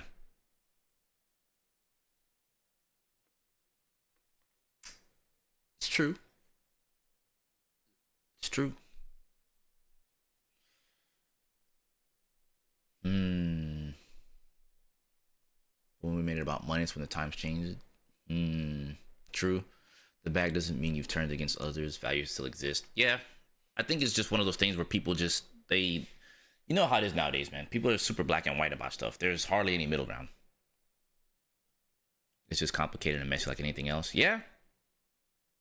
I wouldn't want like it to be like, oh well, you support this. It's like it's tough. It's a tough one. It's definitely a tough decision to make. Granted, there is an answer, which I agree with that, right? Like, you know, this is what Smash said. Smasher said it perfectly. The bag doesn't mean you've turned against others. But like, as someone that's lived through it, like, I'll be straight up honest with you guys, and I've said it before. I'll say it again. I have no problem. Like, I've had so many people around me switch up because they're like, oh, you're too good because you're on Twitch now. You're too good because you're partner. You're too good to do this. It's like, what the fuck? Do you not want me to eat? You want me to come out there and just rip and run with you? I got an empire to build, bro. I have a business to build, man. And look at where I'm at now. Think of it this way, right? And I always say this, right? When people say stuff like that, I do feel there's a certain point of contention where like they don't want to see you succeed. I know that sounds harsh, but I had to learn to like pull away. And some people just look at it as, oh man, you're just being a dick. It's like, nah, dude, like I gotta eat. You know what I'm saying? Bills gotta get paid. You think I'm gonna get paid like me? And there are times where I'm not gonna lie, I've had days where I'm like, I could be doing something else.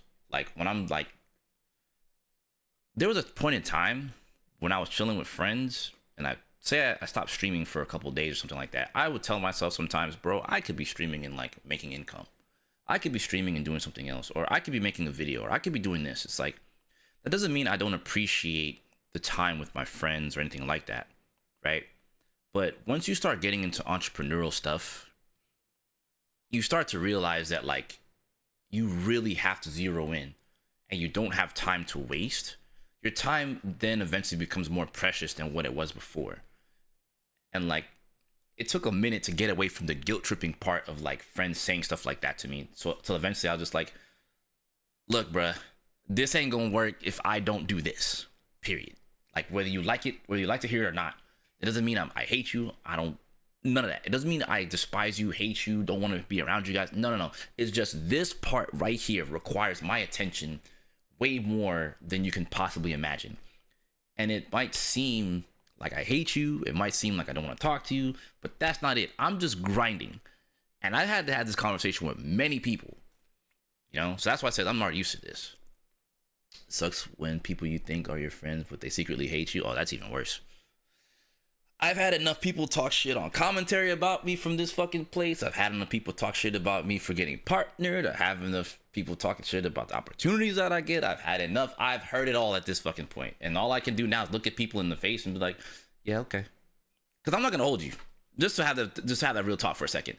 For those that have done that to me, I'm just looking at everyone in the face and just like, all right, cool. You know, because the thing about it is, I did run Ninja Gaiden 3. I definitely got shot on for that one too. But you know, I'm like, dude, I feel you. Like, and that's once I've learned to just say, I feel you, and just move and keep pushing. It's like the best shit ever. Because it's like, you too good for this? Probably. I just lean into it. You're probably right. You know, but the reality is this had to go this way. So, and I just be like, hey, I'm sorry you feel that way. You know, simple as that. I'm sorry you feel that way. You know, the end. And like, sometimes people expect you to engage with them and like have like a full blown like argument. It's like, dude, I don't got time to argue with you, man. Like, do you see these companies down here or over here? You think me arguing with you is gonna keep me working with them? Hell no. I have more of these to collect. These shits are like infinity stones to me. You know, that's just more power. I want my Virgil. I need more power. You know? I'm just trying to grow, and you can't blame me. Especially when, like, take for example, one of the, and I mean, this is still somewhat part of this conversation, and I did have something to say, what Rama said. Hold on. Real quick, because I missed it. I didn't want to speak on it. Sounds like the same complaints about TOs, sort of. I have more to talk about with that. I'm trying to Thanos. you trying to Thanos snap us with all kinds of cool shit that I can give you? Yeah. Like, for example, let's say I'm work with another company and they want to give away things here to my chat. I could do that. You know what I'm saying? That's cool. You know, there are things I can do even now that I haven't done yet. I'm just saying. You know what I'm saying? By the way, what's up, Demi? Big Ridian. But no, I'm just saying, man, like, just to swing it back to the initial conversation, and then I'll pivot back to Evo. Like, I've just being a content creator, doing what I've done, accomplishing what I've already accomplished. Like, I've seen and heard enough. At this point, it doesn't surprise me, right? Like, if they come at me, you're too good, you're too good, and just keep going. Because trust, I've seen enough snakery. I've seen enough backstabbing, all that. Man, why don't you come outside? Because you mofos don't know how to act. So I'ma chill here at the crib and get shit done. And now that I've stayed at the crib and get shit done, now look at how much I've accomplished. And when I look at the paper trail, because I look at it from this standpoint, right? Especially when we talk about like how you get scrutinized, right? When you look at the paper trail of like success versus stress, right? The success paper trail is a lot larger than the stress trail. So if this is doing good, why do I care to stress about what you got to say about me and what I'm doing? And I know this leads back into like the Evo thing, but just pointing it out. You know what I mean? Like, if you're like, you can't get anywhere in life being a hater. You can despise people and despise things that they do, etc., etc. But like, there's literally zero gain to being a hater. So at that point, why be a hater? I get it. Some people just have things to say. That's fine. Everyone has something to say, right? That's just people in general. But like, to spend a lot of your day to scrutinize a singular person or individual, that's really bad. Like, you really have to be like, you have to have nothing going on in your life to spend that much time.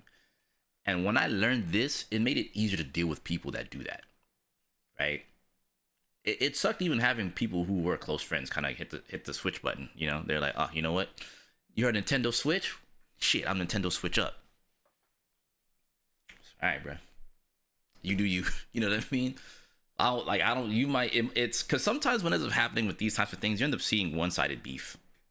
And once you recognize it's one-sided beef, you just learn to just leave people alone. Keep them at arm's length. Respect, like, still love, respect, and treat them right.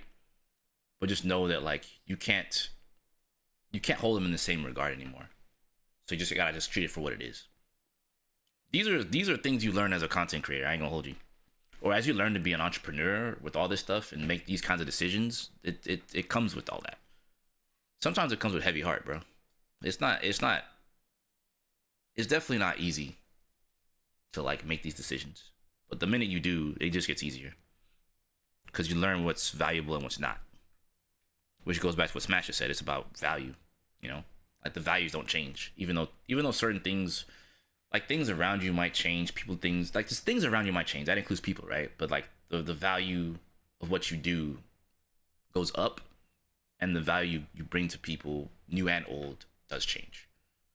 It's just how the old people treat it. Because sometimes people, there's a whole other conversation in itself, but just because we're here. Like, sometimes people view you as the old you, and still hold that part of you in high regard. So it makes it difficult for them to associate what new you looks like, or entrepreneurial / successful you looks like.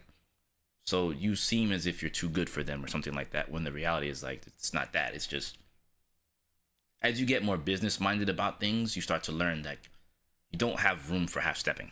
You have to go forward. Like, for example, I can't tell, like, let's say a company asks me to do something. I could get sick and I couldn't deliver.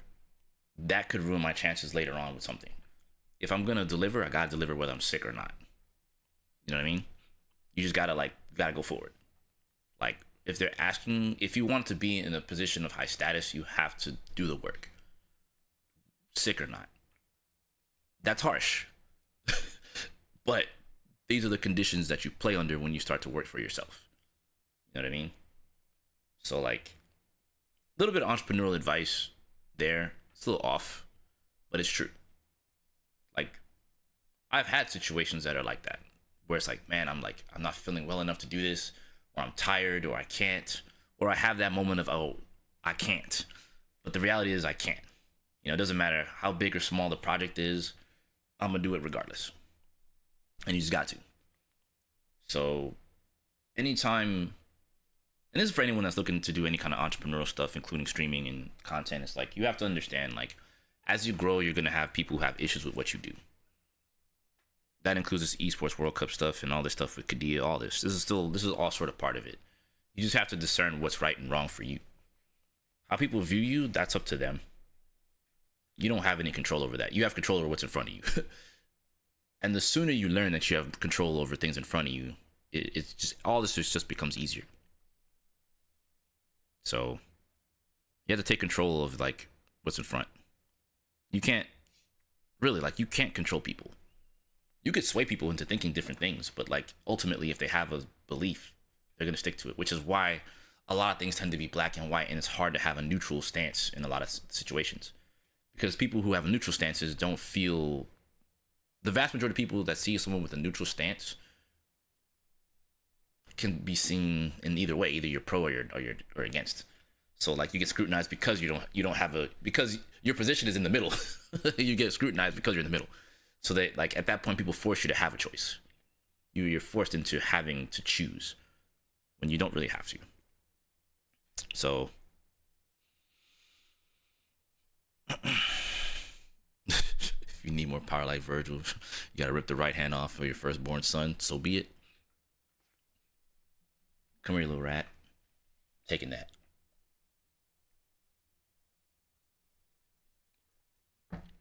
In fact, I left it for you so I can come get it. So let me get that back. Appreciate you. Always remember not to push yourself too far to the point of no return. I mean, I think that part happens. I'm definitely a workaholic. I ain't gonna lie. But that's also because I don't like to wait for things to happen. I've learned to become way more proactive about things as a creator.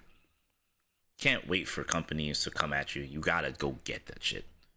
You can't wait for them to recognize you because there's 9 billion other people that's trying to get them to recognize them. So you gotta be proactive about going after them. And you can't be timid, you can't be scared, you can't be shy, you just gotta do it. They tell you no, try again. Or find another company. Or get your weight up. You know what I'm saying? Do the work, get a better catalog. Is that true though? Like there are people who don't get the option of impartiality? Or impartiality? I don't know.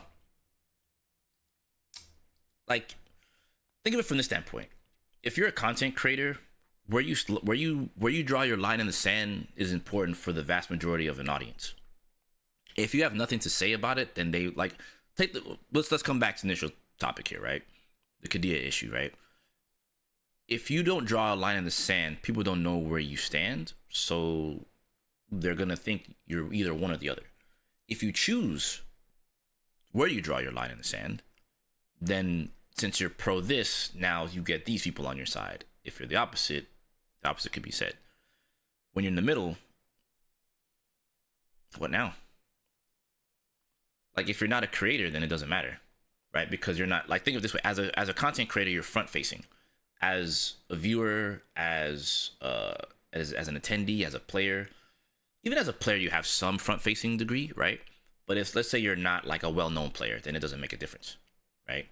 It's when you're in high-status positions is when you get scrutinized, and you have to make it. You don't have to, but you have three choices. You're either on left, right, or middle. So there you go. And so, like, people will judge you regardless of which side you pick. It sucks, but it is what it is. Sorry, this is not in the realm of what we're speaking about, but I think you're probably one of the smartest in the FGC. Sorry to interrupt. I get that a lot. I think in the FGC, I'm just like logical. I think the difference between me and most people in the FGC that make content, it's, again, I always say it's because I've been on both sides of the spectrum. I know what it means to be on the corporate side of things. I know what it means to be on the player side of things / consumer. So like I have this impartial, I have this middle ground that I play that some people either like or dislike. But because I understand how these things operate, sometimes it's seen as, oh, well, you're pro, company because, blah, blah, blah, blah. You don't want to see people succeed. It's like, no, I want everyone to succeed. Players, consumers, and developers deserve to be successful. It's difficult to not be that way if I didn't do this. I say it every time. If I didn't do this for a living, I would feel the same way as everyone else. But because I did it for money, it's difficult to be like, yeah, dude, fuck the companies, let's stick it to the man. It's like, nah, I was one of those people who's trying to make money for the company. So, and to think about how to make things valuable for both the company and the consumer is difficult. There's a middle ground that needs to be had. But in video games in particular, because I worked for an IT company, which is different from video games, but the core of business doesn't change because of the industry, right? It's how you do business. Does that make sense? So for example, for IT services, there's a baseline that you have to pay for different seats, aka how many people are in the company in itself, right? How many people work for your company that need IT services, right? Let's say they have 50 seats.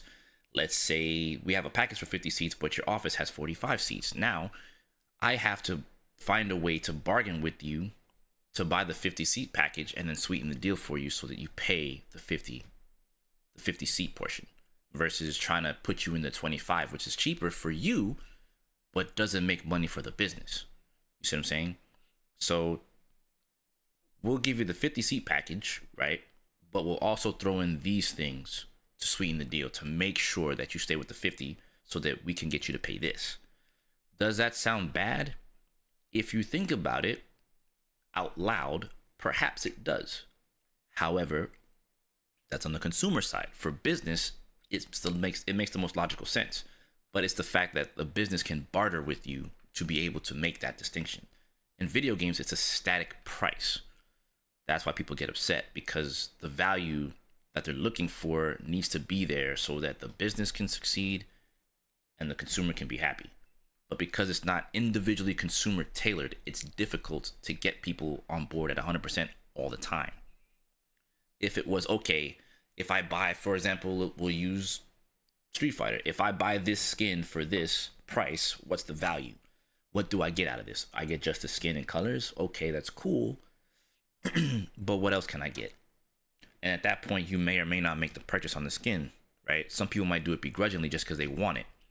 But going into 2SKO, you pay this amount and you get the skins, you get chromas, you get KO screens, you get this, you get that. So therefore, upping the value for what you're spending on. So you see where I'm coming from? So each company tries to find a way to up the value that justifies the cost of what you're spending. But that's why I say, like, when it comes to this in the FGC, this part, this is why I get looked at as like someone that just supports the companies versus supporting the consumer, because I can be objective and look at this and be like, well, this makes logistical sense. If you're only paying this much and only getting this and this alone, is this worth the value of your dollar? Especially when games like Street Fighter in particular, like you have to, like, what was it? Each character is 500 coins, but you still have to spend, I think you only get 350, right? So you still have to spend $10 and still have left over. So in essence, you still paid this, like, let's say the skin itself costs $8, but you still have to spend $10 to burn the 8, which means you still have money left over. It feels good in value because now you can use it towards something else. So in a sense, you could say it's a form of, I don't want to use the word trickery, but I use it just for the sake of the conversation. It's an understandable word for people. It's a way to sort of trick you into believing you're getting value. That's all we got. Because you now have leftover coin. So now it's like, well, when I buy the next character, if I spend another 10, then I'm going to have another set of leftover. So now I'll use this to buy something else. You see what I'm saying? Or, well, because I bought this here, now I can use this to go buy the extra stage or something like that. So it's leftover income that lets you think about where you're going to spend it. Versus I spent it in one shot, and I got all of this versus now I only got this, but now what else can I do with this, with the remainder? So you see what I'm saying? That's where each game and its monetization provides value. Again, business is it's not easy, man. It's not easy. It's not easy to get people to think about these parts of it. But when you do, then you start thinking, well, where's my money going? You see? Again, therein lies the tricky part with business and video games. It's not custom tailored. If it was custom tailored to, oh, I buy this now. All right, now that I have bought this, now I get this, and this, and then what's the leftover? It's just not the same. So to answer your question, Kyle, as you can see, it's a long-winded answer, but because I get this side of video games and business is why I can say these things out loud. Shout out to doing it for a living. Things change when you do stuff for a living, things change, dude. Like when you do stuff, like, I'll put it to you like this. Imagine working at a company, busting your ass. This is exactly my story. And within 6 months to roughly 8 months, you become the boss of the place. Like you became the boss because you knew more. You executed more. You did everything. So you get promoted. And now you have to run this part of the company. So the decision making has to be like really thought out. And because I sat next to my CEO on a daily basis and I learned so much business stuff from her, that woman was absolutely amazing. Like she taught me so much more about business that I didn't know. And I say this all the time, that like almost at some point it makes sense why businesses do what they do in the gaming industry, and it makes sense why they do stuff in other businesses. Like once I got put on game, I looked at everything business related and I was like, damn, this makes sense. That's a really good campaign, or this was a really good campaign, or that was a good campaign. This made logistical sense. Okay, that's why people got on board with that. Because in marketing, all it takes, dude, is one bad marketing campaign, and that could ruin your damn career. Because essentially, when you're a marketing manager in a position like where I'm at, it's a high stress position. You know why it's a high stress position? A marketing team, especially in-house, listen to what I'm about to tell you. This is the realest shit you're going to hear from anyone in the FGC that did this shit for a living. Everyone listen to what the fuck I'm about to tell you. When you're in a marketing position, and Huey, you're going to laugh at this because you know I'm not wrong, because we talked about this before. When you're in a marketing team for a company, in-house or non-in-house, I'll tell you the difference between the two. You are paid to gamble with a company's income, to make more income. That is the job of a marketer. You're paying me to gamble with your budget to get a return on your investment on me. The difference on an internal team, they cannot truly tarnish your reputation, right? If that team is outsourced, let's say they're Starlight Media. If Starlight Media screws up a marketing campaign, all it takes for that company that worked with them is to go out there and say, they screwed up our company. We paid all this money for them. We didn't get a return on our investment. That entire team is cooked.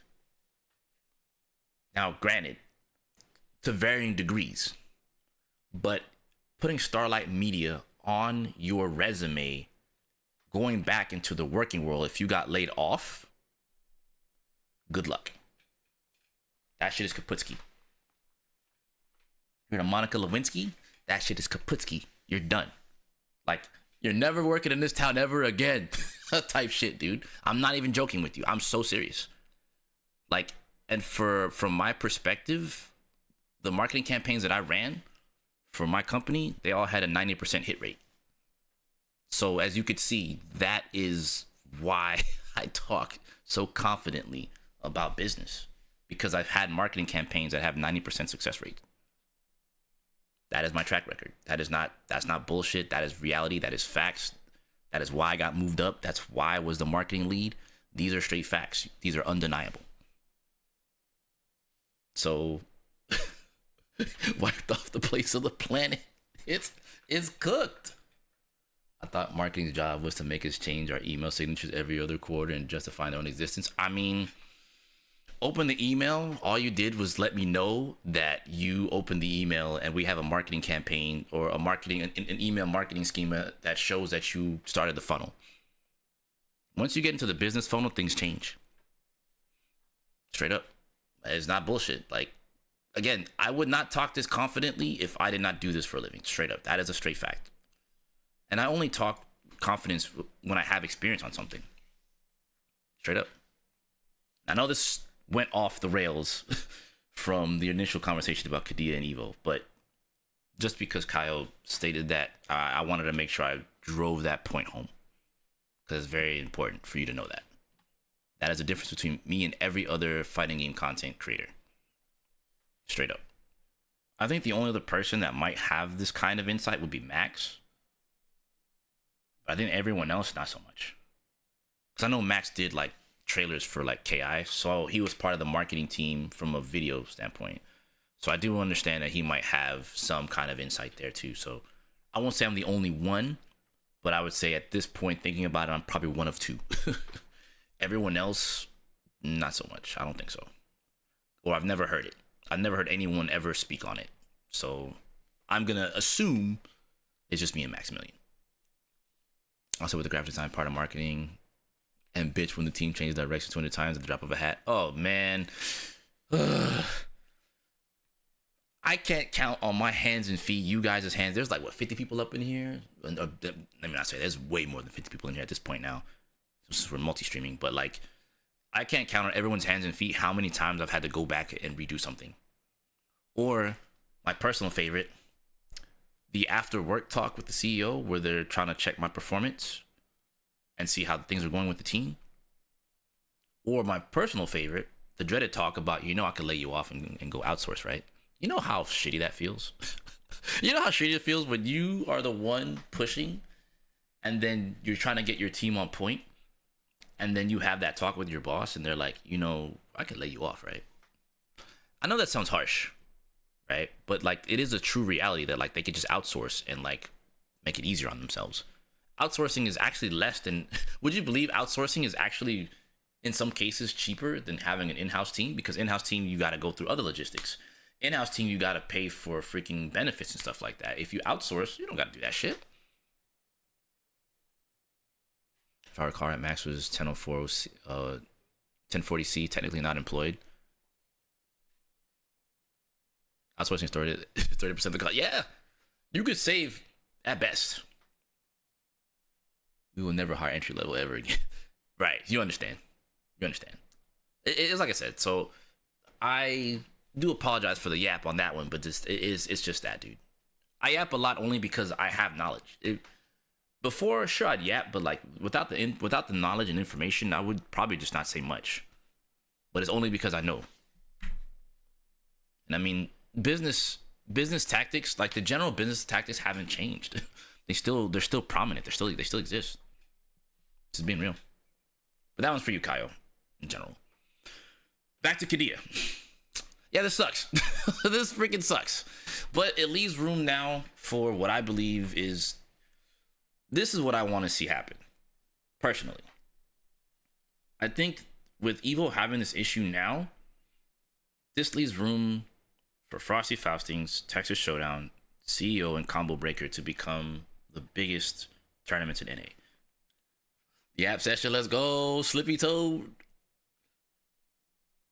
Y'all need to get the sound effect for that, dude. I've been telling him, I need to put that on the to-do list, bruh. But not for real, though. Yeah, Combo Breaker's next up. But, like, we need to have NA power majors, bruh. Like, that's why I'm like, I believe Texas Showdown now, it's time. It is time. 1002%. Because with Evo being in this position now, like, there's only so many options. So, like, if you did. I'm saying I need to add it. You can link it again if you want. But, yes. We can make it a sound emote. My thing is just doing it. That's my fault. That's my fault. That's on me. But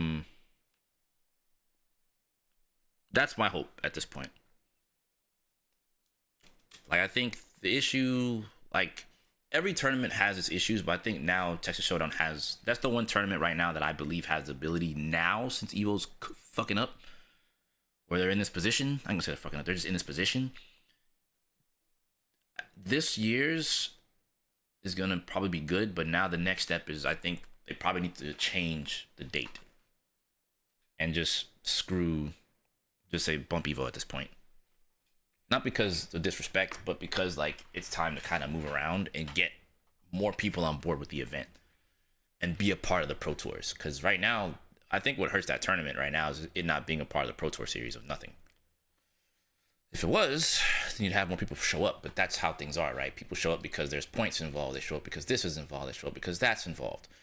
So like I think long gone are the days of people showing up because they want to beat people from Houston.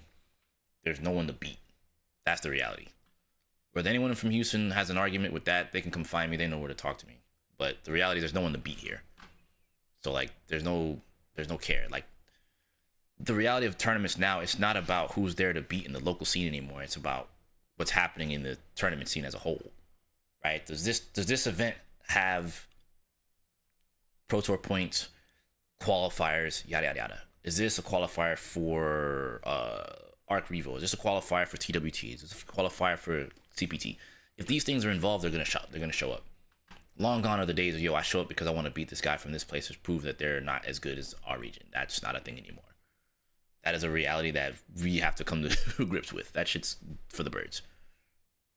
Straight up. Isn't to say that the local people are not people to beat, but that's not the draw of tournaments anymore. It used to be a time people would come to Texas Showdown because they wanted to beat me or they wanted to play me, right? But that's not a thing anymore. Like those things started to go out. Those incentives, those were true incentives back in the day because it's mostly about pride back then, right? Now that's not an incentive. They just care about the CPT points. Who stands in the way means nothing. Who's in the way doesn't mean shit. Almost like FGC is building towards something or the fighter is being valued in a big way. Yeah. Hell no. The guys people wanted to beat are old and washed now or have moved on. That's not it. No one cares about that. No one cares about beating. Like, for example, no one, even like take Goichi. No one cares. People care about beating Goichi because he's a Japanese player coming down to win people's money. You know what I'm saying? But like he's not the draw. He's just part of you. He's just part of the mission. The mission is to win the event. But like the notion of I want to beat this one and that one, that shit's long gone. Nobody cares about beating said player. Until it's time to actually play them, that's the only time when it matters. Before it used to be like, you would like, get ready to beat them. Now you don't have to do that. Vera, my sister in arms. What's up, girlfriend? Good to see you. Thank you for sharing your audience with me. Hope you had a good stream. A fat raid. That's a biggie raid. Saudi Arabia will not fund the FGC terms like Evo anymore. I wonder what's going to happen. It dies. Sadly. Happy Friday to you too, sis. Always good to see you. Always good to see you. What's up, Raiders? So many Raiders. Look at that. Look at this. You see it. Wait. No, this way. Yeah, this way. That way. Yeah, look at chat. Love to see it. I love when I see chat like this. This. I gotta keep my finger this way. Yeah, it's beautiful. Love to see it.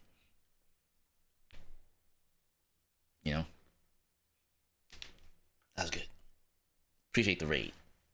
Hope you had a good stream. I know you did. You very like. Of course you had a good stream. Dumbass question. Why would I ask you that? Of course you did. I think it's always about money, but beating someone was only something if you believed. Nah. There was one point in time where just beating people mattered. Now it doesn't. It stopped. It stopped mattering. When regional pride took a hit, actually when regional pride became a thing of the past, that's when beating said person didn't matter. Straight up. I heard Vera was pretty good in fighting games. Yeah. She's pretty good. I know. I seen her bust ass in MK, especially. And she been doing work in City of the Wolves too. I've been seeing that, Chun. I see you, girlfriend. Then the Marvel Rival should be cooking in that game too. See the Sue Storm? She be doing shit. Yeah, regional pride been gone, dude. No one gives a fuck about regional pride. Like if you want to put it all on the table about how it's been in the past and how it is now, number one thing was always regional pride. Right? Hold on. Wait. Hold on, no. Stateside regional pride. Stateside. I have nothing to. It's because everywhere else in the world feels like they have something to prove. Stateside, oh, no one give a fuck about that shit. Like when it was just like Midwest, it used to be, East West used to be the big rivalry. Midwest being in the middle, like, yeah, y'all kind of had players, right? Then it went from all of that to like, all right, it don't matter. And the reason why regional pride stateside don't matter is because we play each other every fucking day. You cut on ranked, you play that dude from Midwest. You cut on ranked, you play that dude from East Coast. You cut on ranked, you play that dude from West Coast. You cut on ranked, you play that dude from the North. Cut on ranked, you play that guy from the Northeast, the Northwest, the Southwest, the Straight South, the Southeast, the Southwest, the South Northwest. It doesn't fucking matter. You play them every fucking day. So regional pride in states don't mean shit. Regional pride only matters from country to country now. So NA pulls up on France, yo, let's get it. France pulls up on NA, yo, let's get it. Japan pulls up, respectfully, let's get it. That's how it goes. Period.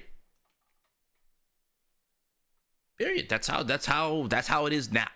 If you want to put everything on the table, no bullshit, that's how it is. Period. It does not matter. You can't shake that. It is the fact. Like I'm gonna be real. Any denial of that, you're just denying what FGC is right now. Like that's a complete fucking joke at that stage. I'm gonna be real.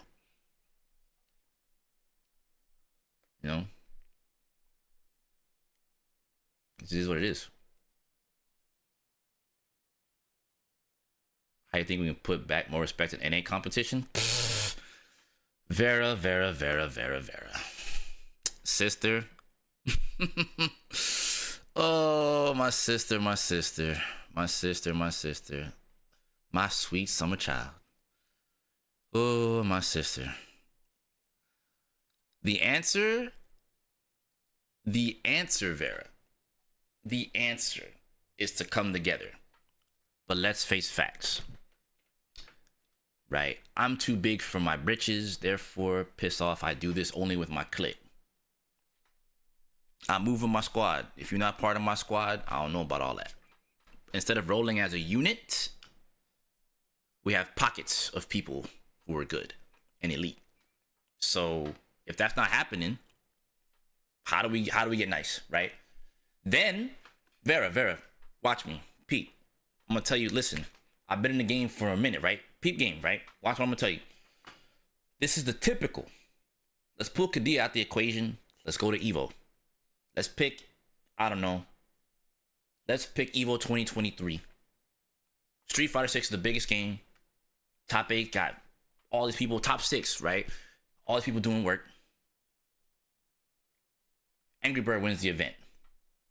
Man, that's such a good event, man. Evo was so fire. The grand finals were so sick. Blah, blah, blah. Whoop-de-whoop. All right? We established that, right? But now, peep the remix. Yeah, man, NA, we need to play together, man. We really need to work together to start beating these guys, man. We can't let people come and win the Evos. We can't let them come to the home turf and just dominate like that. That's not cool. Yeah, man, we got to work together. Yeah, we got to work together. Yeah, let's work together. Yeah, man, we got this. NA, we got this. We carry this. 1 month later, back to the status quo. Yeah, man, discourse. Yeah, man. Scorpion versus Soul Bad Guy. You know what I'm saying? Who's cooler between Soul Bad? That's not a fucking topic of fucking discussion. Why are we talking? And then there's discourse about this one and that one. First to 3 versus first to 5. We know what should be first to 3. Let's just be serious. Let's just knock that shit out. Yeah, man. And then more discourse about then it recycles the discourse of what NA should do. We've been doing this for a millennia. We just can't. We can't help ourselves but to be like, yeah, man, we gotta uplift ourselves and we gotta like push and be better than Japan. And then, Vera, you get people like me that preach this shit on a regular basis, you know. God forbid, yo, like give me the viewership of Maximilian and let me go preach this shit to these thousands of people and let's see what changes. Right? Let's see if that changes. But because part of the issue is, whether we want to acknowledge this or not, a lot of the content creators and people of higher status in this content creation space, they're willing to work with each other for sure. But the reality is there's not enough of the message being sent that like we as a country could be better. Because let's just face facts. NA is the loudest shit talker, but the quickest one to get fucked up in tournament.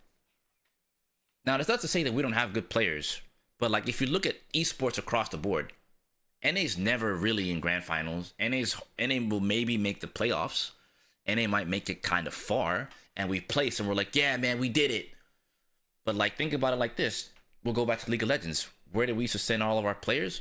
Korea. Where did we send all of our players? Everywhere but NA, because NA does not understand what it means to fucking win. Period.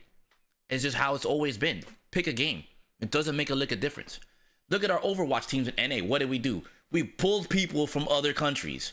We got a whole Korean Overwatch team in Texas. We got a whole Overwatch Korean team in Dallas. We got a whole Chinese team in freaking Chicago. Or we got a whole Japanese team in freaking New York.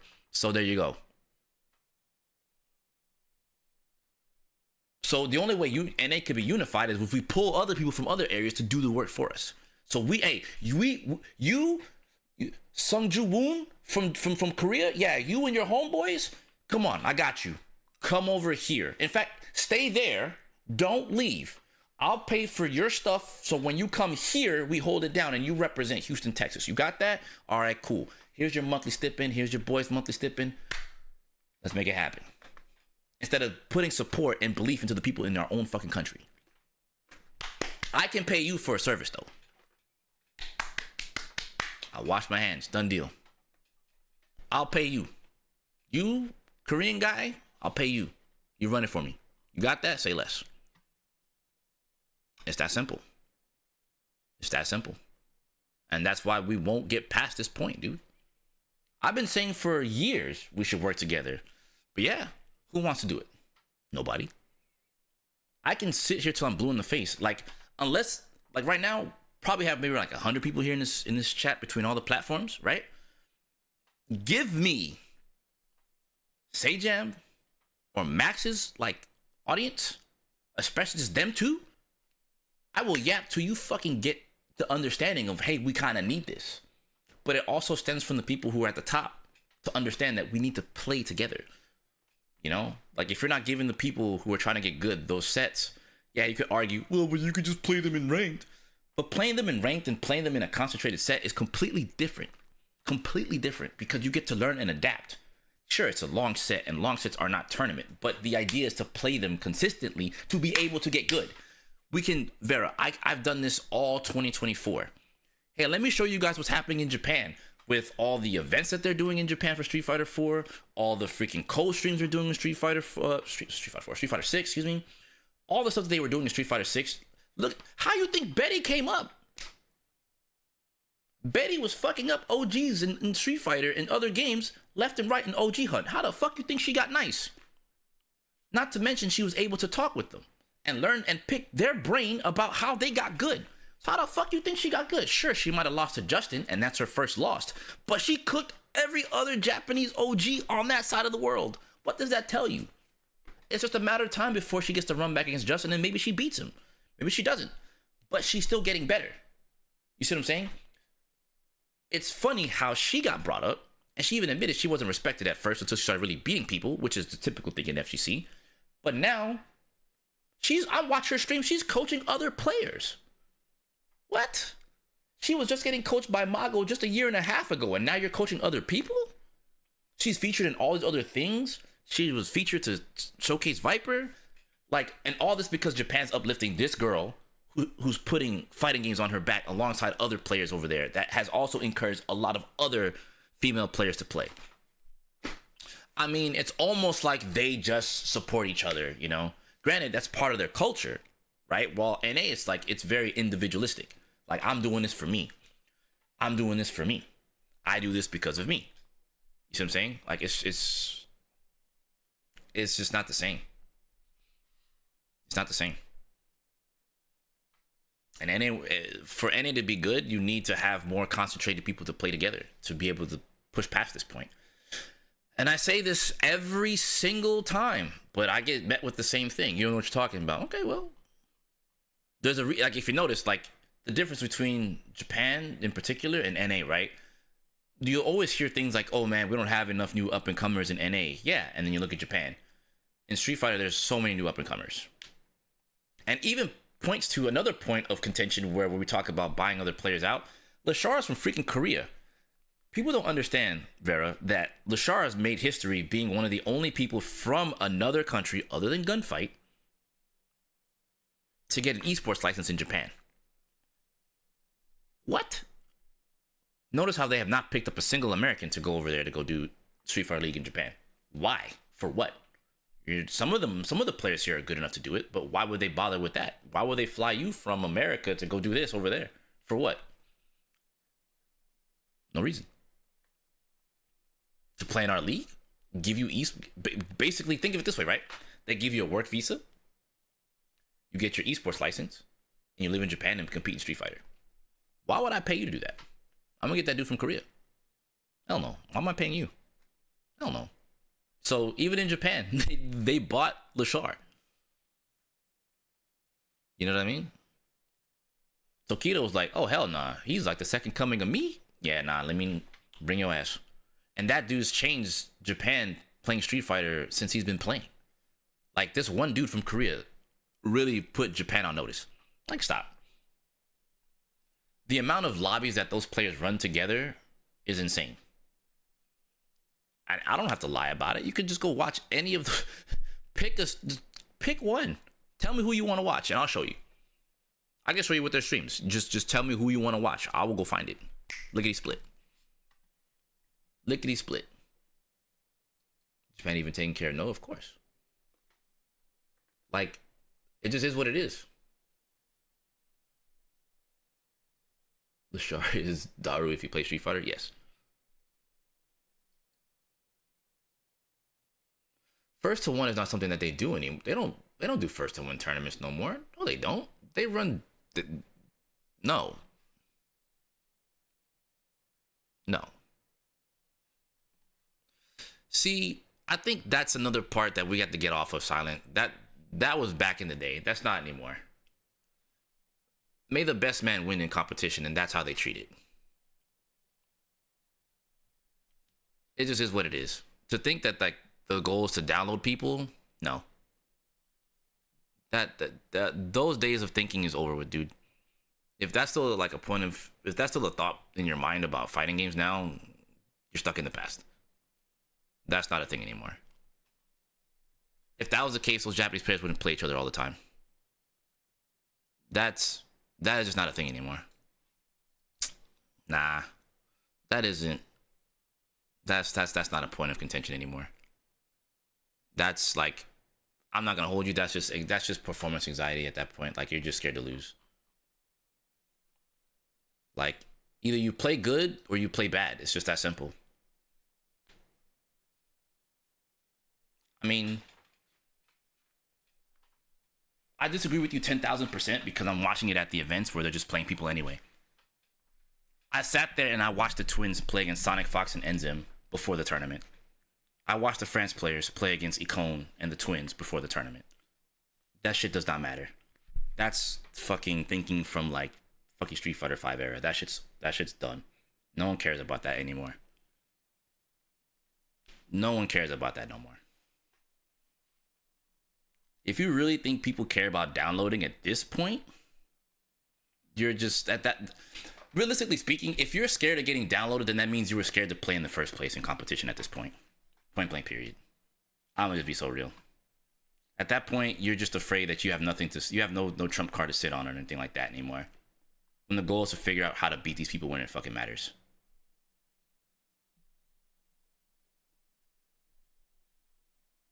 So I mean, you can believe that if you want. I just think that's like, that's such an old line of thought. That's such an old ass line of thought at this point. Like, really, no one cares about the download no more. Nobody cares about that anymore. If people really cared about the download anymore, then there'd be zero reason for anyone to be friends in this space and play against each other and practice against each other. If you were that afraid of a download, the downloads happened before because you couldn't play these people or play those characters no more. What is there to download if you're like, all right, we'll pull Ed player number 5 out here from the NA to play against Japan. Japan has a fucking mountain of Ed players. You're afraid to get downloaded playing Ed? Ed. You're afraid to get downloaded playing Ed. Well, make up your mind. Because it doesn't sound good. Like, what is there to download? Like, that's my point. What is there to download? What are you downloading? Habits? How many Ed players do they have? What is there to download? What is there to download? There's nothing to download. Literally. And I'm saying afraid because at that point, like, all right, you play against these Japanese players now. It's like the amount of games that they play with these characters at a higher level compared to the other players here, it's night and day. And that is true. The whole concept of being downloaded is about being afraid. Yeah. I don't want them to download my tendencies and habits. Yeah, you don't have to say being afraid, but it is contextual. Like, given the context of getting, I don't want to get downloaded. Yeah, all right, be easy. See you later. I'm sorry that was hard to, like, accept. I don't know why that was hard to accept, because literally, like, if you're talking about being downloaded, then that means you're afraid. You shouldn't, I'm just saying, at this point, would you say downloading is still a thing in Tekken? Maybe. It's silly. Like, think of it this way, right? Think about it like this, right? You brought up Tekken, right? Versus, by the way, Crash Tag, I see you. What's up, big dog? Versus Arslan Ash. What the fuck is there to download between Nioh and Arslan Ash at this point?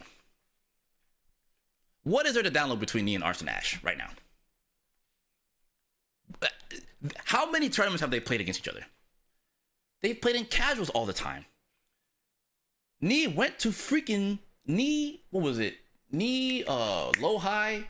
and one other player. They went to freaking Pakistan to train over there. What the fuck do you mean download? They're playing against each other anyway. It doesn't matter. Kudons, thank you. I knew it was one other. It might have been him. I know it was 3 of them. It's like, what is there, like, what? Being downloaded is the only thing if you don't have the capacity to adapt. If you can't change up your habit and they catch on, that's your fault as a player. Bingo. At the highest levels of play, they know everything, right? Give or take, right? So at that stage, what are we downloading? You just have to play the matchup out. I used to not like Hikari most of how I talk, but that man been asking for games like a Firefly. Yeah, like you can't be afraid to lose. It doesn't matter. You can't sit here and say things like download. You don't think they're getting downloaded. Like, what are you afraid of? Do you not want to get better? You have to play them. You have to wait to play them in tournament to figure it out. To me, when I hear things like getting downloaded, it just means like you were sitting on something. Like, save it for nationals don't work no more. Having that one trick that you had that you could rely on in a tournament doesn't work anymore. It does not. It might work at the early stages of play, but once you get past pools and start getting to secondary pools and third round pools, that shit is not real. You play good or you fucking get cooked. It's that simple. That's it. There's nothing else to it. Get Silence Point, they play each other all the time, so in tournament, they can't rely on the same strategy and have to commit to an orthodox method to catch the slip in that stop working the moment of replay. Brother. The minute replay channels existed for any game, you get downloaded regardless. The amount of Japanese players that have said Yeah, I watch their matches all the time. That doesn't mean that you can't, you still have to play them. You might understand their habits, but then they switch up on you after you spent all this time watching their match video footage. You have an idea, but that doesn't mean it's gonna, like, the match video you're watching and the match you play against them is not the same. That's stupid. You never know someone already solved what you're keeping a secret. Only way to test it is to play people. Right. My point is, like I said before, I use Ed as a prime example because they have fucking Lashar, they have Momochi, they have all these people that already play this character at a high level, and you think random, like, NA player from any, let's say just someone who's good with Ed, goes to Japan, plays them, he's probably gonna get smoked because he doesn't know how to play how they play. They play the game in a different way.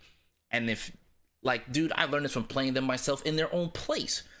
If you show them things, there's a possible chance they already know how to deal with what you're showing them, right? So the thing that let's say you have your signature setup that you go for. That signature setup is maybe like, I don't know, it's done by 0.2% of the population that plays that character over there, and they already know how to deal with it. So they're like, oh, you went into this? Okay, this is, the likelihood of this coming is high. So then they counter it, and you're like, but this works, but this works over here. Yeah, not over here on this side of the world, bucko, because we've seen that shit multiple times. There's like Ed in America has a player base, but not as big as Japan. Not even close. Ed is like top 1 in Japan, damn near.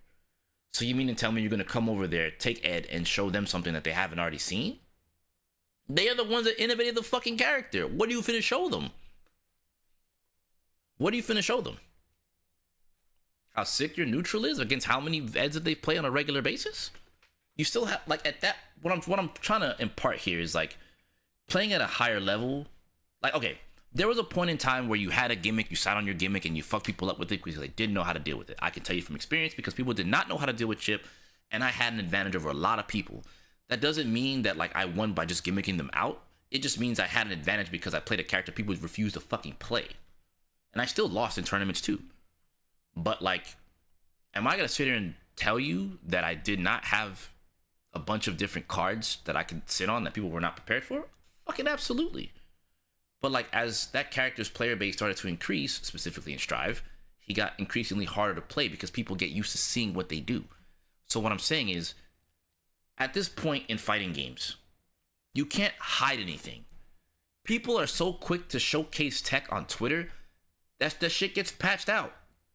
Imagine if Rashid kept the infinite fucking tornado on the fucking screen as the glitch that they had in Street Fighter 6, and no one showed it on Twitter, and then someone went evil with that shit. It would look A, bad on Capcom, and then B, that player just gimmicked everyone out with something that they couldn't deal with. At that point, did you outskill them? No, you sat on this trump card that no one knew about, and only you knew. But you see how quick they're quick to patch stuff out like that? Like, imagine. How do you, at that point, how the fuck did you download that? You don't download that. It's just a fucking glitch. That's why I'm like, I don't understand this whole sentiment of getting downloaded. Like, if you like, I don't know, in my opinion, I'm telling you, you don't, in competition, like, it doesn't matter. It does not matter. This is video games, and you have to play people. You have to play people. You have no fucking choice. Like, it's stupid. I'm sorry. I sound pretty bad here, and I'm harping on it, and I'm gonna probably stop here in a second, but I think that's just, like, respectfully, that's an old line of thought. I think it's stupid. I think you should just not talk about that ever again. Like, I swear, if someone brings up getting downloaded in like, I'm sorry, like, that's just inherent fear. I'm afraid I'm gonna get downloaded. What the fuck ever. Just play. And they've been dodging the matchups in Street Fighter 2, and they dodges matchups across the board. This would be a good YouTube video, low key. It would. I mean, this conversation in itself is, like, it's something that, like, I've believed in for years. Like, there was a point in time, I'll be honest, right? There was a point in time when I first came back from SBO, from playing Japan, all I could think about was getting better and playing over there as much as possible. Because I came back so much better. And there was a point in Xrd where I felt the same, where I was like, man, it ain't that like NA sucks or nothing like that. It's just I feel like for me to be the player I want to be, I need to play over there. I need to play them more, right? Because like it's one thing like NA had a total of 3 chip players at a high level, and you're looking at one of them who's arguably probably the best one, right? And at that stage, all right, now what? Now what? Yeah, I'm good here, but when they come down, I have to be good against them too. So I'd rather go play them, quote unquote, get downloaded, and then learn how to deal with them. Like, you still have, like, imagine playing in tournaments all these years, knowing all these, like, especially when Japan had these games a year before we did. The amount of legwork that we would have to do to catch up to their knowledge already was difficult. And then you want to do that in tournament? Dude, we've been playing from behind for so long in the FGC. Why else would I say it makes sense to go there, practice and play, get familiar with them so that I can deal with them better when they come and hold down the court? But people's, like, when I hear this download portion, it's like, dog, why are you afraid? You can't be afraid. You cannot be afraid. I'm sorry, you just can't be. You cannot be afraid. In competition, in order to stay at the top, you have to play against the top on a consistent basis, right? I don't think just playing ranked is enough. Sets make sense. Sets against good players make sense. Conversations with good players make sense. Watching your replays makes sense. But because there's such a big individualistic look on fighting games, it makes it difficult for NA to be the dominant space it could be. 2XKO, which I'm going to bring up just for the sake of, the duo portion is so broken because if I lose my character and my duo is still up, I could be like, okay, look for these things. Granted, sometimes, in some cases, some people have a difficult time dealing with the mental stack.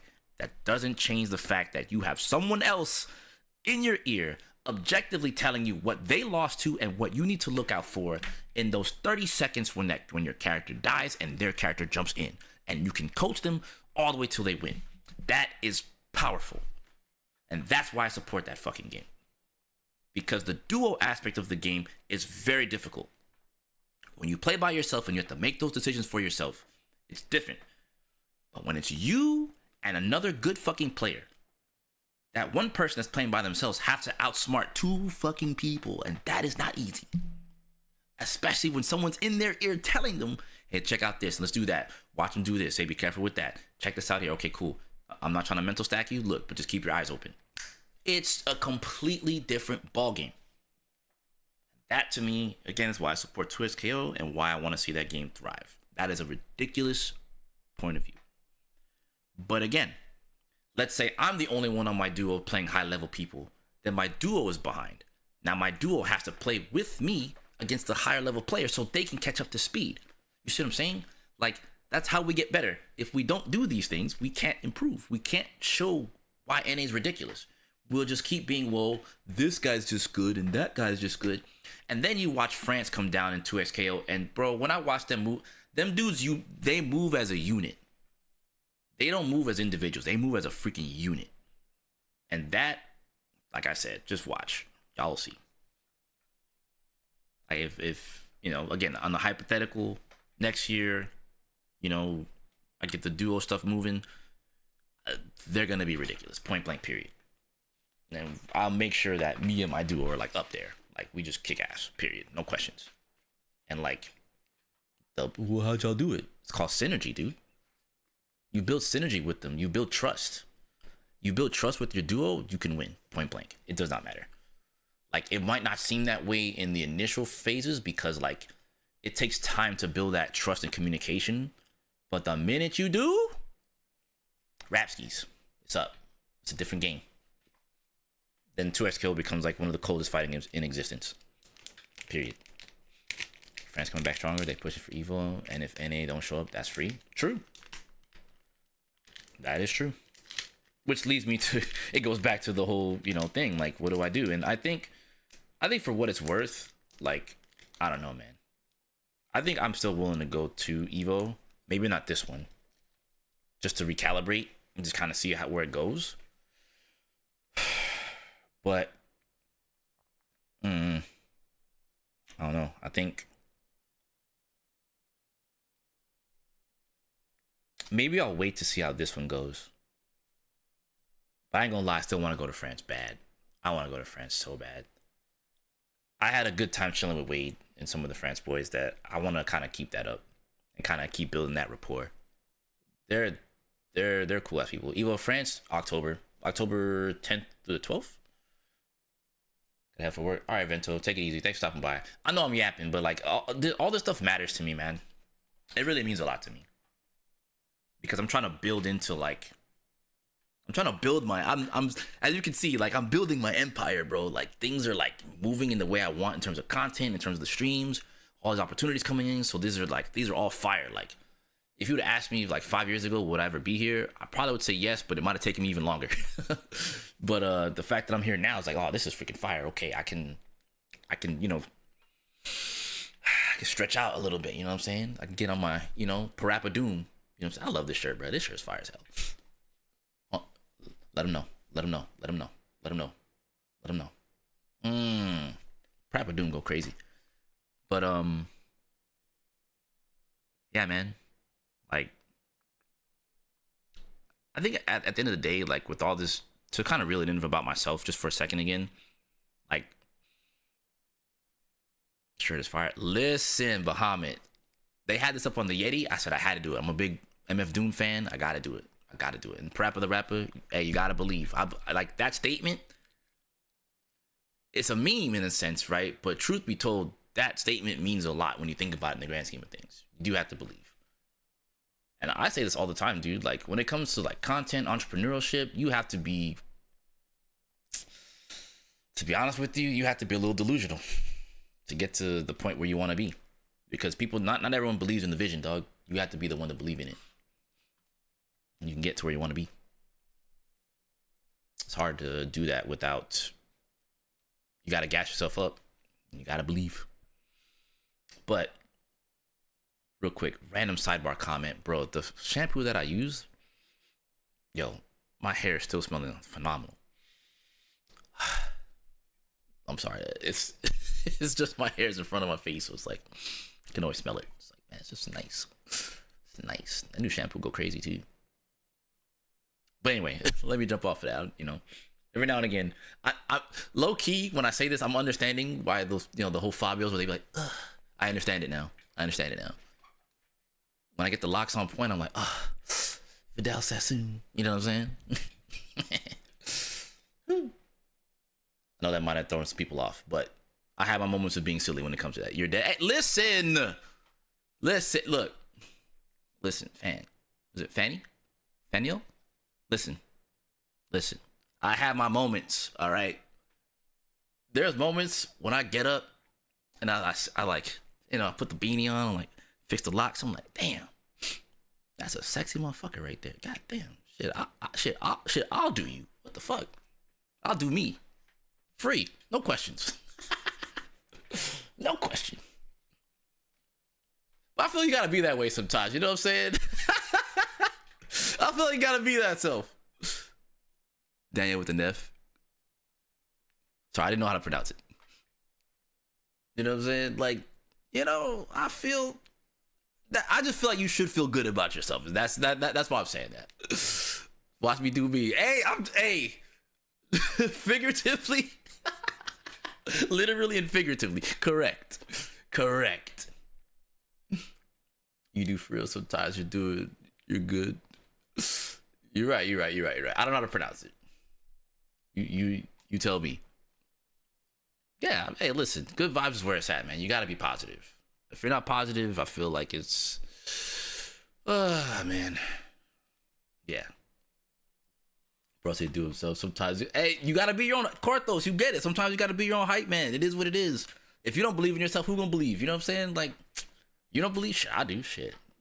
You know what I'm saying? I'm just saying, bro. I'm just saying, like, I don't know. I have moments where I definitely feel myself, but I think there's nothing wrong with that. I think it's good. If you don't, who will? Moment 37. That's a fact. I do feel like, all right, hold on, real quick, and then I'm gonna get back to the point.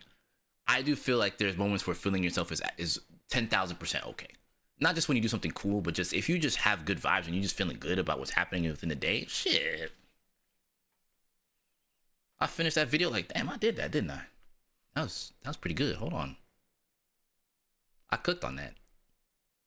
You know, that's why when Echo wins, sometimes I be goofing off. You see how he wins? That's me. That's all me. That right there, that all that shit that just happened, that rewind, was big me. I did all that. Especially if I do have an Echo comeback, I'm like, oh yeah, that's definitely big me. Can't be nonchalant all the time. I mean, I think for the vast majority of like when I'm normally chilling, I'm pretty chill, pretty nonchalant. But when I start feeling myself sometimes, I'm like, oh man, we out here. Big old cheesy smiles and shit like that. Like, you know, I can be goofy. I'm in the building and I'm feeling myself. You see, Taco, you get it. Ain't nothing wrong with that. There's nothing wrong with that. Trust me. When like, I don't know. I think because a lot of the times I can be seen as kind of like a stoic person. Like people don't think that I have like a goofy side. And a lot of the times if I'm not streaming, I'm kind of goofing off a lot of the time. To be real with you. I definitely be goofing off.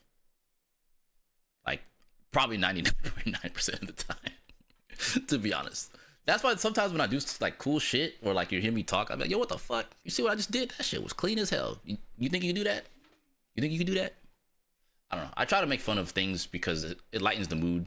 It keeps the vibes high. It keeps the energy like really, really high for people. And I just try to keep that part as interactive as possible here on the stream. Unless I'm playing a serious set and it's like I gotta be laser focused, you know, then I'll laser focus. But otherwise, I just think keeping the vibes high and just keeping it chill, I think that's pretty important. But I kind of veered off a little bit here. I do want to say thank y'all for being here. I do appreciate y'all listening to the app. You know, participating in the app also, because that's really good for lots of reasons. As I always say, like because you guys participating in this stuff is why I'm able to get, you know, the stuff down here and then some, and why I'm able to work with a lot of these cool ass companies and things like that, because you guys communicating with me, they see that, they see, hey, they trust this guy, so they put trust in me. Because you put trust in me, they put trust in me. So I want to say thank y'all for that. And I always say thanks because this is a very interesting road. It's a very interesting road. And I just realized something. This is the interesting point. And I haven't looked at this in a minute, but I didn't realize I'm 5 subscribers off from 200. Just saying. So for those of you that be watching the stream, if you're interested, you want to hold it down, you want to show any kind of support, if you want to drop some subs, that's cool. If you want to use Twitch Turbo, that's cool. If you want to drop a tip donation, that's cool. If you just want to vibe, that's cool. If you're cool with holding ads, it's cool. I do want to throw this out here real quick because I know people be sometimes watching the stream be like, bro, you show too many ads. Well, if you didn't know this, let me catch up to speed. Essentially, if I don't show ads, Twitch will show ads anyway. And what ends up happening in that regard, Twitch gets paid, I don't. So I learned I was stuck between a rock and a hard place. Either I show you the ads myself and let them run its course and I get paid, or I don't do it and Twitch gets paid and I get nothing anyway. So I had to make the compromise. So if it is a lot for you, I apologize. But I gotta eat. And all this stuff here, all this equipment, all this stuff costs money. This camera, $650 plus lens, woohoo. The stand that it's on, $50. The light that's hitting and shining in my damn face, $120. The light next to it, $250, $230. This monitor right here, $300. The stand it was on, that cost money. Oh, I forgot. This is a DSLR. No, it's a mirrorless camera. That freaking cam link, that was $120 at the time when I bought it. Shit, man, my glass pad, my stream deck. It's just expensive, man. This whole stream setup is at least 15 grand, if that or more. So I gotta pay for it somehow. So if you're holding the ads, I appreciate that. If you didn't want to sub, that's cool too. Just throwing it out there. It's optional. You know what I'm saying? The PC, the PC, that shit was $2,500. I built that shit myself. Oh, and then you talk about that PC. Ooh, boy. Yo, that graphics card, that's a 4070 Ti. That shit cost me like almost just about $900. So yeah, man, this is and that's a mid tower. It's not even a large tower. I'm actually shocked that that graphics card fit inside that mid tower. Every time I see it, that's like the fattest thing. Pause inside my, you know what I'm saying? Inside there, you know. But yeah, time to get the Micro Center sponsorship. Hey, that's the next one. Hey, that's the move. What's up, Whole Factor? Good to see you, big dog. That's the next move. That's the next move. By the way, just throwing it out here. I'm 5 subs away from 200 subscribers, which is cool. Good to see that. So happy.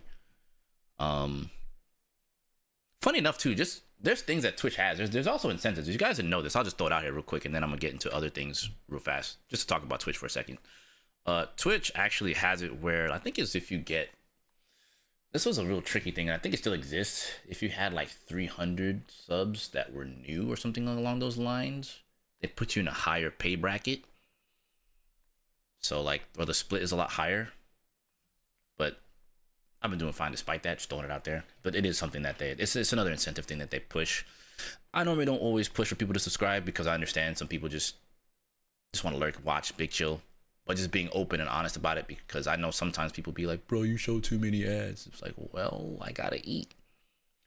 Now my dog isn't with me anymore, unfortunately. Rest in peace, Leo.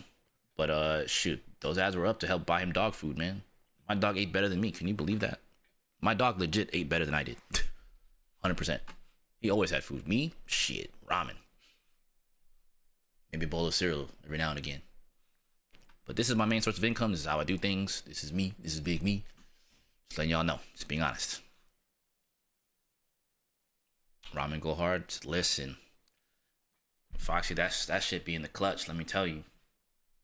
Ramen is definitely in the clutch for me. 110%.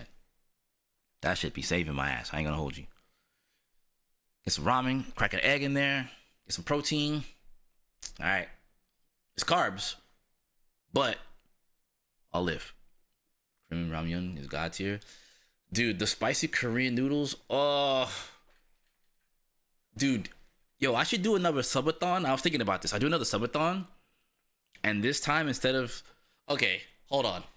As I'm thinking about that, some of you were here for it, some of you weren't. For that subathon, that shit was fire. We'll do it again. We'll do it again. Ooh. Secret, you're a god. Just throwing it out there. Yes.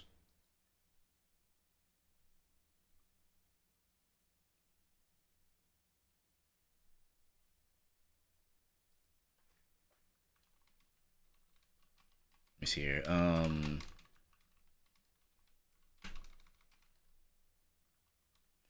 me see. That subathon thing, bruh. I have to do another one.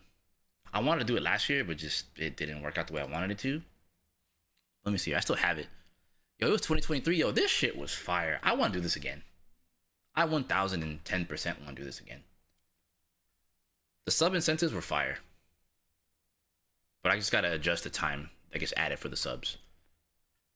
Cause y'all came through on that one heavy. But I 1010% I'm gonna do it again. But what was the sub incentives though? Let me bring this up right here on the side. I need to get into Photoshop and do something real quick too. But since I have it here, what was it? 5 gifted was change the characters. 20 gifted was take a shot. Oh man, that one was rough. 50 gifted was me put on the cowboy fit. That shit was crazy. I actually did that one. Then there was the what was it? I had the cowboy hat and the orange scarf. I was basically ninja cowboy for a good while. What else was it? Yeah, I'm gonna readjust some of these. But there was what was it? Chat picked my pizza. Oh man, that shit was gross. I still can't believe I ate that shit. Yeah, when we hit 80 subs for the event, yeah, chat made the pizza. Oh, that shit was so gross, bruh. Yeah, I do have a code. Kensu. Never again. Never again. I say that as I'm not going to do it again, but I'm probably going to do it again. But definitely, maybe I'll switch it up from chat makes my pizza to this, the spicy ramen. And I have to, like, play with the spicy ramen. No milk, no water. Woo, that's going to be rough. I remember I had the jelly beans, too. Trusting chat with food is dangerous work. Foxy, I survived. I want you to know that I survived. I survived. Go for the 3x. Ooh. Oh man, this was fun. Okay, yeah, so 25 was chat chooses the game. 50 was change the profile picture of chat's choice. Oh, I gave chat too much power. 80 was chat makes the pizza. And then you spin the wheel on what goes on there. Oh, that was tough, bruh. Oh, that was tough. 100 was the Hear Me Out fam segment where I talked about whatever. That we actually made it pretty far. 150 subs was make a hot take tweet, and I have mad people coming at me about Kimberly being the best character in the game on Twitter. 180 chat makes a new emote, which was the so that's the Luke one. The Luke, the Chad Luke. That's still from that event. That's fire, bruh. That's so sick. Still have this stuff that's still here. What was it? Then 200 was I had to eat the habanero jelly beans while playing games. Ugh. That shit was hot. Granted, I didn't mind it. It was hot though. Those shits was definitely spicy. Habanero jelly beans was definitely something else. I think chat picked my food again at 250. I think we actually got to the try not to laugh segment.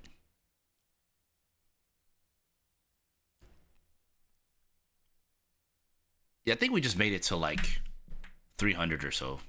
300 350. I think we made it there. I think we just made it there. Give or take. It was a good subathon, I'm not gonna lie. It was a good subathon. And to think we were gonna get to even further where we ate freaking Yaya S'mores Pop-Tarts and Cheese challenge. Jesus Christ. My insides would fucking hate me. I don't know how I did this. I'm not gonna hold you. I don't know how I did this. I don't know how I did this, but I did it. I survived it. Oh, then we did the crowd control Resident Evil. That was so... Man, crowd control RE3, I couldn't even finish. Okay. This year, crowd control comes back. I did say I'm gonna do that.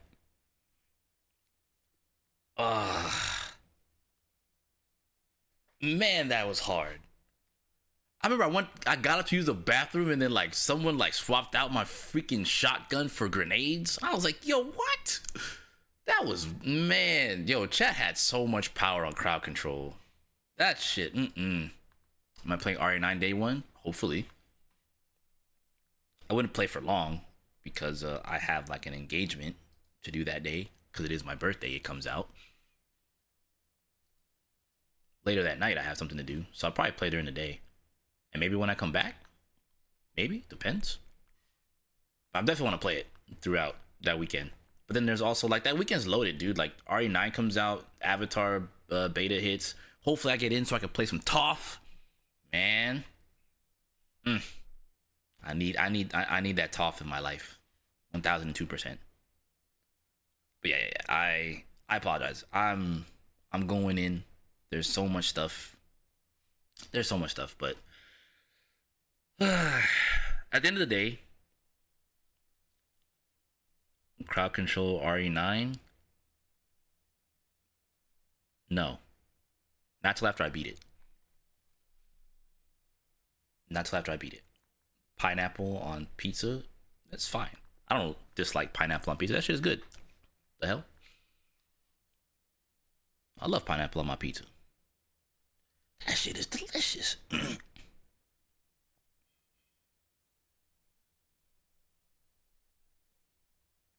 But all right. There's more that I want to talk about with Evo, but like I'm gonna make a more well-informed video. Cause this is just my off the dome thoughts, just how I feel about it. But I think I'm gonna have to pivot.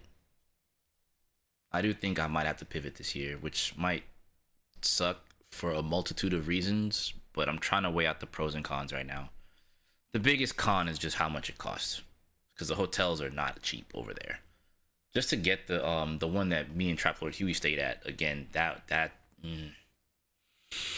for that weekend and for the time that we'd stay, it's like $1,500 on top of the $300 just to go register and then the game. Good thing is that it's literally across the street where Evo is, so you don't need a Uber or nothing like that. But like that's already almost $2,000 in itself. Shit expensive, facts. That hotel is nice. The Fontainebleau, that place is nice as fuck. But I would need at least 3 people to go. That's like minimum. And it'd be okay. But oh, it's tough. Does Mugs have space for you guys? Anyone else? I don't know about asking Mugs at this point. I don't want to have to do Uber and stuff like that, or ask someone to do all that stuff for me. I don't vibe with like having to ask like that. Like, I'm a grown, independent fucking man. I don't need to rely on people to drive me here and there. Not that I wouldn't ask Mugs, but like the issue is like, I don't think that's warranted right now in particular. I think it's just best to just kind of just do my own thing. And yeah, I don't want to intrude.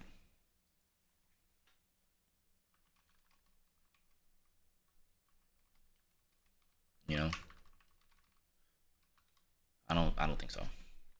But I need to get into Photoshop and make a quick thing here. And make a quick thumbnail. But we'll still yap. And once I'm done with this, then I'll talk about 2XKO, because there's some new things that popped up that I wanted to talk about here. So yeah, thanks for vibing with me once again. I appreciate that. Like, y'all are dope as fuck. Couldn't ask for a better audience. Appreciate Vera for sharing a lot of her audience here with me. So if y'all stuck around, I appreciate that. If not, we'll catch you on the flip flop. But I need to knock this out real quick, so I'll probably just turn on some jams and well, game jams at least, because, you know, gotta be careful with that. With musics. Let me see here.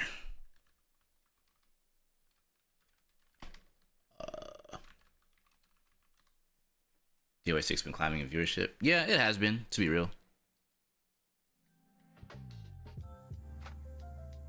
It has been. Just turn on something chill right now. Let this run its course.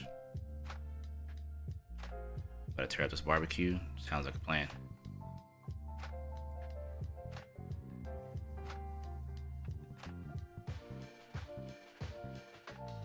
Speak of the devil. I need to get this thumbnail done. Got a video to drop.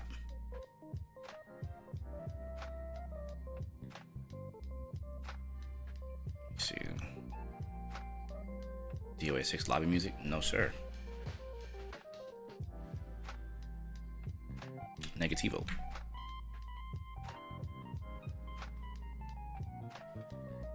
Although I will say, I have been going back playing DOA 6 with like Edo and some of the other people surrounding me. It's been fun. It's actually been fun. But as with everything, man, gotta be careful with how much I play that, because I'm trying my best to enjoy the games, but I gotta be careful with how much time I put into them because of 2XKO. I get it, obligations. But, you know, it's good to take time out to have fun with stuff. Like, I want to play so many games right now, it's not even funny. Like, what's the game? I ain't gonna lie. I've been low-key staring at League of Legends. Low-key. I have. I never wanted to quit that game, man. Even when, like, that game pissed me off, I never really wanted to quit. Not League. It's League. It's definitely League. I'm not gonna lie. No, for real. Hear me out. Hear me out. I literally only quit playing that game because of my ex-fiance. If it wasn't for her, I would have kept playing. And I get it. Bro, but you could have just did it anyway. I know. But, like, it's just the idea. One of us. Listen. I think it's still a fun game. I would only play it on the occasion. Like, I play it maybe not as regularly as fighting games, obviously, but I feel like since I've been on Riot Games with 2XKO, you know, it'd be cool to kind of look at some of the rest of the roster again, you know? Deadlock is calling me? It is. Hop on Deadlock? Foxy, it's time to learn Deadlock. It's League of Legends. but not League of Legends. As a Dota player, I will cry if you play League, even if I have an account and I do play it when friends ask. I'm just saying, man. I'm just saying. Deadlock looks to be a lot. I mean, it's definitely a MOBA. I like the aesthetic of it. I'll tell you that for sure. I think the aesthetic of Deadlock is fire. Like, I've been really appreciating that about the game.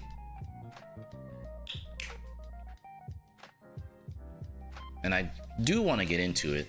I haven't made time for it. MOBA with movement.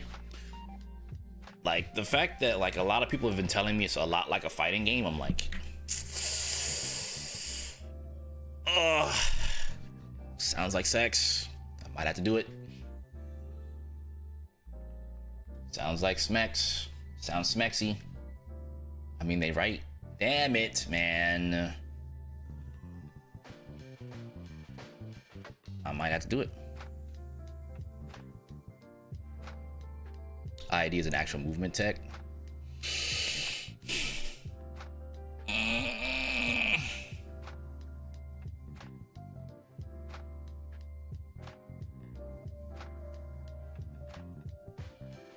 All I do is tell me movement is in the game. I'm just gonna lose my shit. Like, the minute you tell me that a game has movement, is just like, really now? Come again? You said this game has movement? Really now? Are you sure? For real? Sign me up. You know? No ninja yet, but there's a samurai. We take those. I've messed around with the game a little bit in the little training room that they give you when you start it up, when you boot up. Obviously, was it Yamato? Obviously. Of course I'm gonna be on like the Japanese aesthetic character, obviously. You know what I mean? Obviously. But like, I'll tell you all the characters I was interested in. Momentarily. Because I need to look up the roster. Deadlock. Lock roster. They have a lot of cool heroes, man. I ain't gonna lie.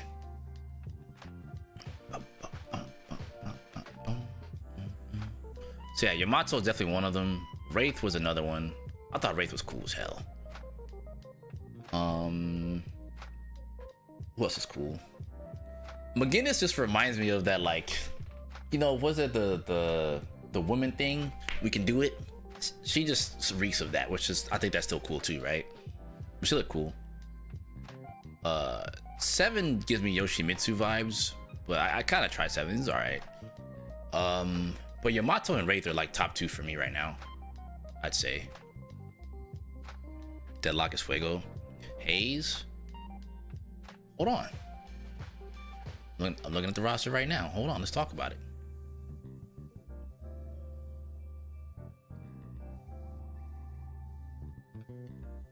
It's a female? So I can't tell.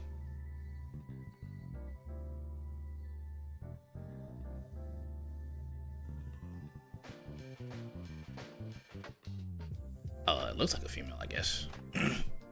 She has the assassin playstyle. Closest thing to ninja? All right, let's go. It's an assassin? We here.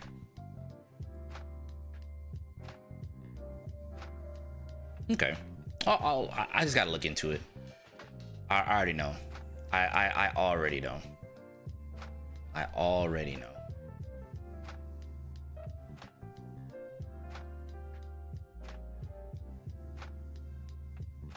Like, that's definitely the play.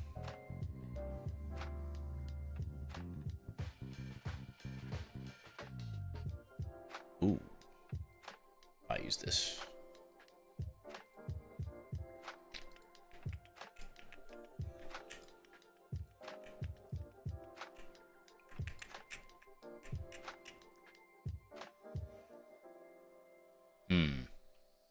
Okay. I just feel like I just gotta look into it and just immerse myself in it. I've been looking at League, I ain't gonna lie. I'm not gonna lie. It just, Deadlock looks like a more involved League of Legends, if that makes sense. Like a more involved MOBA. So I'm like, man, hold on, dude. This it might have cooked.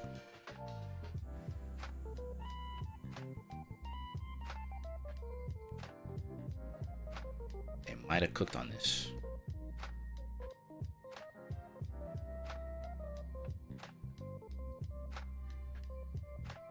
But it's looking like a lot of fighting game players are jumping on Deadlock like crazy. So it feels like that makes the most sense to like pivot there too, to be honest. Because I can't lie, man. Like I have been thinking about which way to pivot, like if I don't stick with fighting games. So it's not like I want to stop like being a competitive person. You know what I mean? Like that's not where I want to be. I still want to be a competitive player at something. Albeit I probably wouldn't play in tournament for it or something like that, or maybe that wouldn't be optimal for me per se, right? But I don't know. I have to get my competitive fix somewhere, dude. Like that shit is like a dopamine hit. You know what I'm saying? Like I need it. Even though I need to. We should be able to play, right? Like even though we're like cross. It's dumb fun. Man. I already got a crew of people that do play already. But I mean, having more people to play with is always good.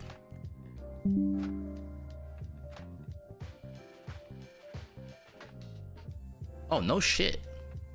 Okay, yeah, I was concerned about that. So like, Brother Bear, you kind of out there, you know what I'm saying? But then again, we did play, you know what I'm saying, 2xKO just fine too. So there is that as well. So I can't deny that one. That is a whole fact. That is factoids.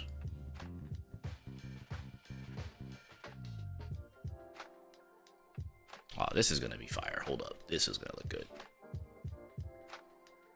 Yeah. This looks nice. Simple and effective. Sorry, I can't show you guys, but also I'm in 2xKO and Deadlock. Lock in. Lock in.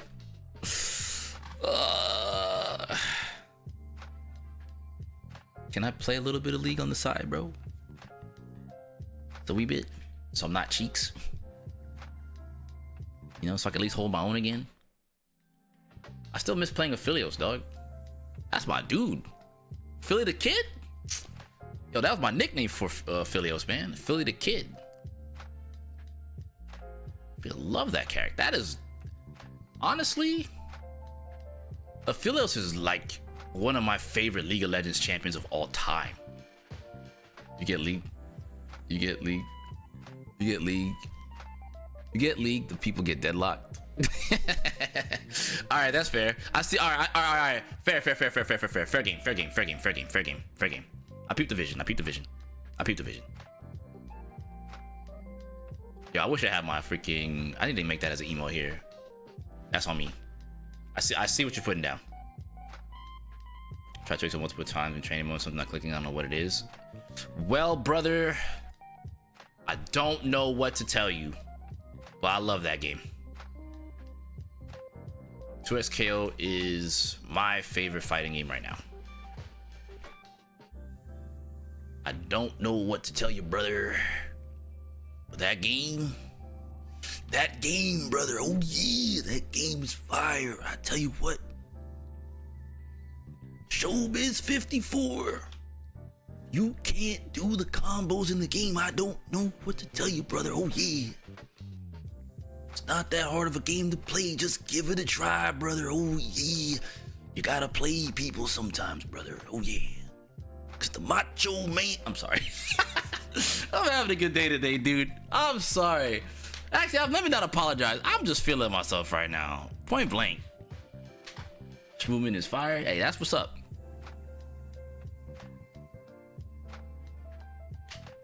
The Kenshin Squadra? I don't know about that one, brother. Oh no.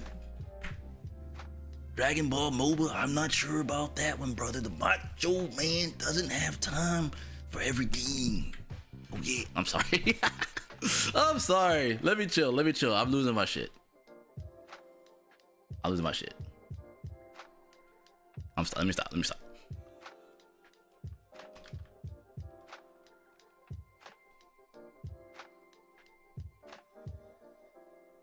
All right, I gotta stay on task.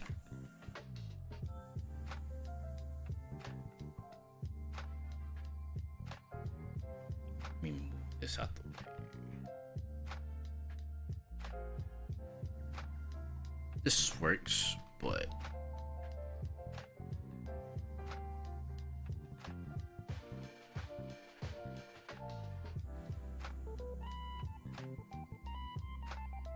actually, you know what?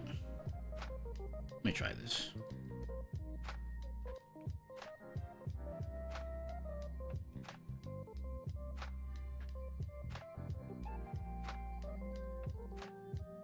Let's try this.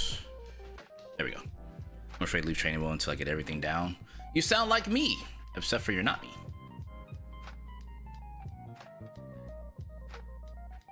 Either way, hope you guys are chilling and enjoying the vibes here right now, because I am definitely vibing out right now.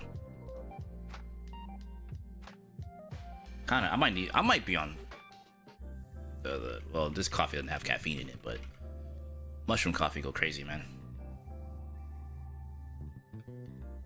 It's been my jam as of recent.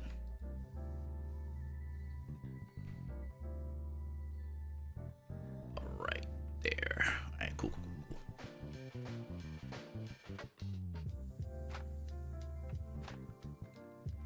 We'll do it this way.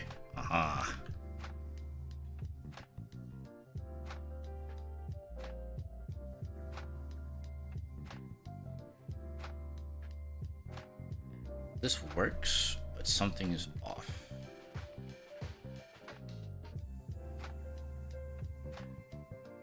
And if I move this up, negativo. Go back to this. Maybe do this. Move over to the right. Something along these lines looks good. And I can hit this on the left side just a wee bit. Sorry I can't share, but I gotta bring back working streams on here, man. I haven't done that in a minute. Like where I just work on content and just chill with y'all. I actually had fun doing that. That was very productive for me. So I actually need to bring those back. There's so many things to bring back. Not enough time though.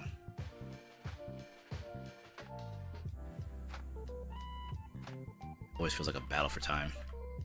But we make do. We don't complain, we just make do.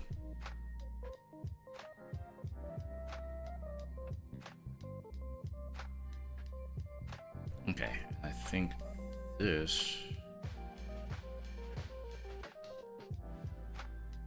probably like right here. I don't know, those are some of the chill vibe streams too, to be honest with you. Where people just, I don't know. I always enjoyed like putting up tournament footage and just chill with y'all.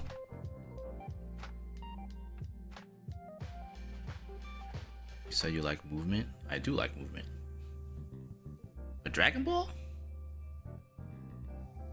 Do people really play Genshin Squadron? Do they do that? And I'm not trolling, by the way. I'm very, very serious. I didn't think it was that populated? Question mark?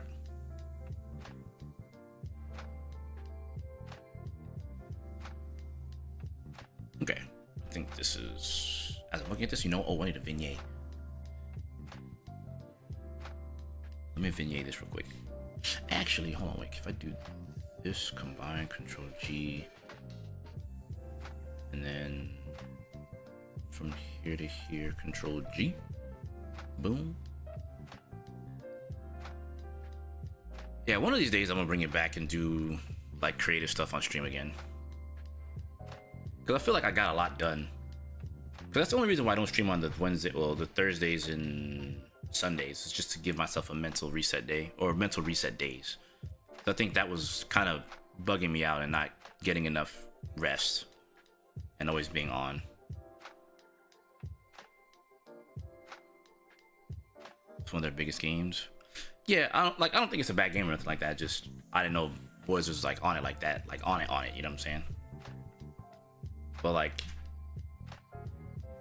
between, I feel like I'll get my bearings back in League again, practice some affilios, some other champs that I miss. Besides, I think it'd be cool if I played Akali for stream before she comes out. Kind of give kind of a rundown of the character, I guess, while she's in league and kind of play her. I just think laning phase is just boring for people in general. Like, if you're not already invested in League of Legends, laning phase is like, bruh. My last hitting at this point is probably poop. So I probably have to lab that for a little bit. At least a day or something like that. Maybe a couple of days I'll lab laning phase and just make sure I can last hit stuff that matter. This way I think it helps kind of like correlate.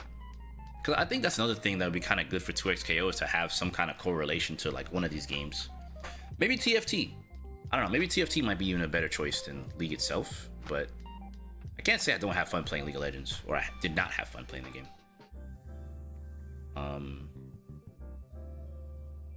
Let's see. What if I did this here? Can I? I can't. Alright. I gotta do the thing. So be it. Make it 1. It's out. Delete the group. Unnecessary. Filter. Camera raw. Yeah. I mean, I can mess with it.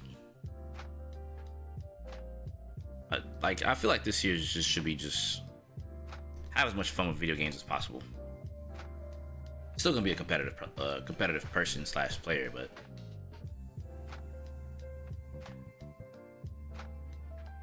doesn't hurt to have fun in other areas too. Let me see how this looks. Ah, that's fire. Yeah, we did the thing. A return to Legion would be fun. Yeah, like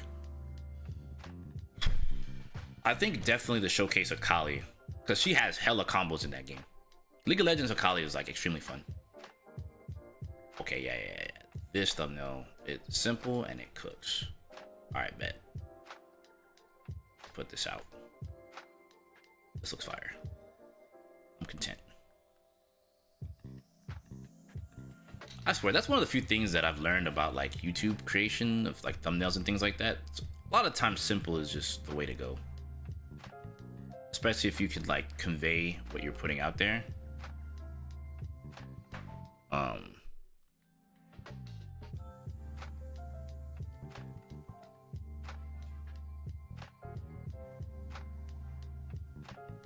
It's a tricky line sometimes, but like once you get it down, it's like, oh yeah, this is just fire. One of the few things I love about content creation is like sometimes making thumbnails is like therapeutic, like high key, like no joke. Going through the design process, it's so stimulating, you know? It stimulates my brain. So I get to think about stuff and composition and things like that. Plus it helps that the homies are really good at it too, so like it's always like not necessarily just one up, but like kind of like try different techniques and stuff like that. That's the thing I will definitely say about chilling with the content boys. Like I've learned so much in like just improving like thumbnails and improving like other aspects of content. There you go. That's what we want to say. Oh, you know what? Let me not do that because this might mess with this. Let me minimize this and do this instead. But we'll see. I have no problem doing deadlock streams. I have no like any game. You guys can see like I've been playing a bunch of crazy stuff on stream, dude. Like I've been playing like some of those mobile games. What was it? The snow one? Man, I'm not gonna hold you. They were getting a little extra. You know? Like that shit right there. And let me put some on my watch later. It's gonna be good. Corey just dropped a new video, but I can't watch it right now. Okay. Oh, there's a house mix I haven't listened to yet. Yo, let me make sure I put this on my to watch list later too. I have so many videos I have to go back and watch. And yes, I do that a lot. I listen to a lot of house music when I'm editing or like working on stuff. That light rail. Oh man, they're not ready. They're not ready, bro. They're not ready. Study. Oh, yo, what was it called again? Yo, Huey was playing that shit yesterday. Yo, that game. Fuego. They got it on that one. Densha Tech. Yeah, that shit. That shit getting played frame 1 when that shit comes out. That game is fire. That game is actually fire.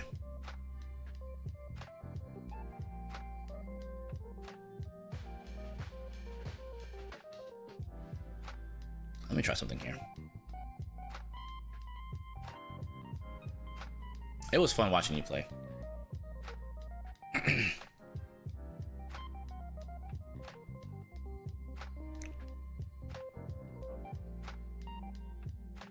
Whoa. Ow. Save a buckaroo.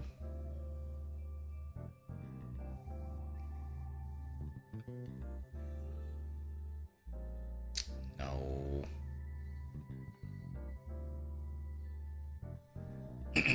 Yeah, like that game, that was a super sick.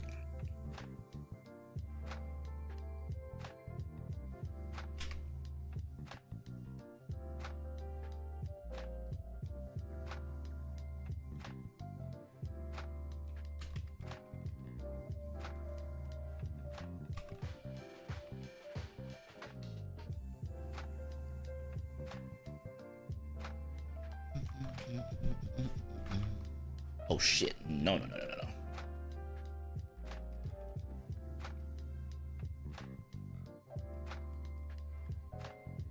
me see how this plays out.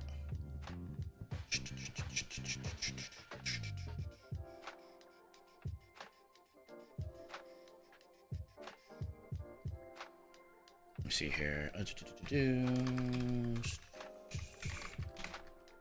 Oops. Type. Kaboom. There it is. Bam. Got it.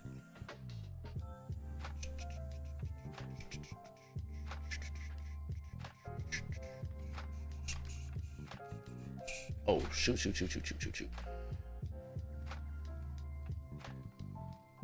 Can you imagine streaming and still working at the same time? What?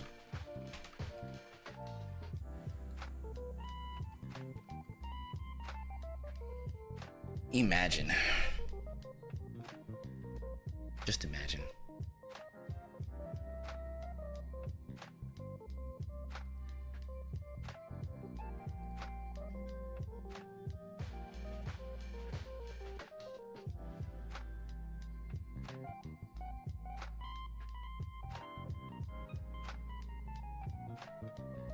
No, not that.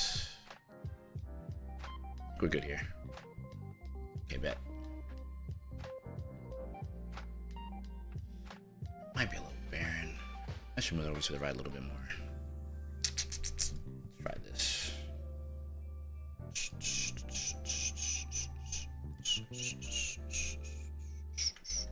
All right. There we go. A little bit more to the right. Yeah, this looks a bit better. All right, cool. All right, re-export. Almost done.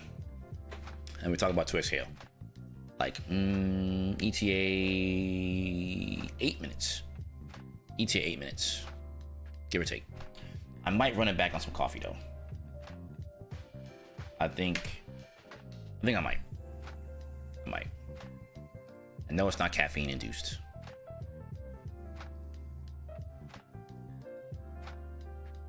-2. All right, let's do this.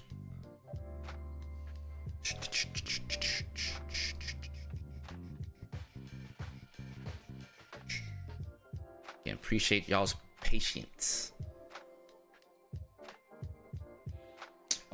I think I'm thinking about it. Subathon again, maybe before December, maybe November. That's what I'm thinking.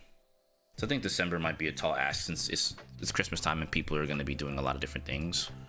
So it'd be kind of, I feel a little maybe out of place doing it in December. Barring how things look, I could do it in the summer too. I think the best place to do it is probably at like the beginning of the year, summer, or somewhere in between October and November.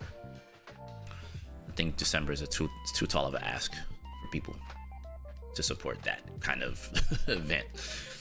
But summer, I think so.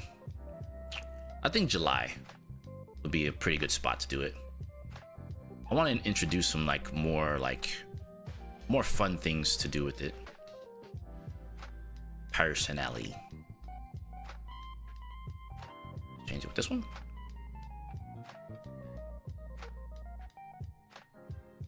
Looks a bit better. All right, let me come out of here real fast. Come back. Let's go into this real fast. A, B.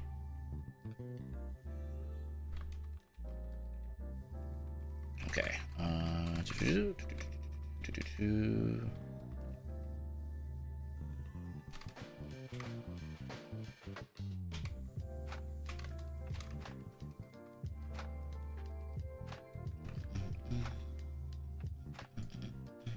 All right, I think this will do. Do this. Actually, before I do that.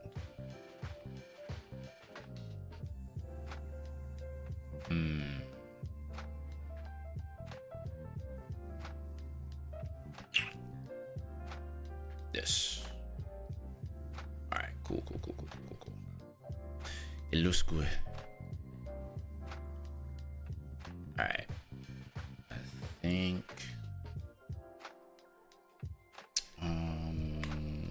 maybe July. I'm thinking July. Because what I used to do, you weren't around for it, Biggs, but I used to do this thing called Jobber July, and I'd play a bunch of games that were like super jobber friendly, like super hard, try hard ass characters. Which the number one game on that list is always Lester the Unlikely, because that dude, he gets the women. It's like the corniest game you'll ever play on the Super Nintendo, but like Lester, when it's all said and done, he's a pimp. He gets the ladies.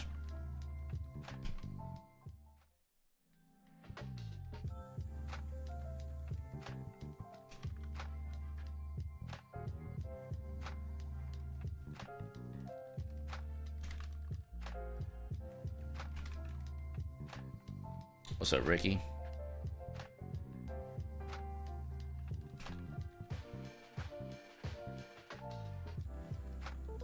I feel about Kate versus Braum. Depends on his partner. If it's Kate, if it's Braum, actually, it just depends on your partner. And every time okay. Warwick is the partner for Kate.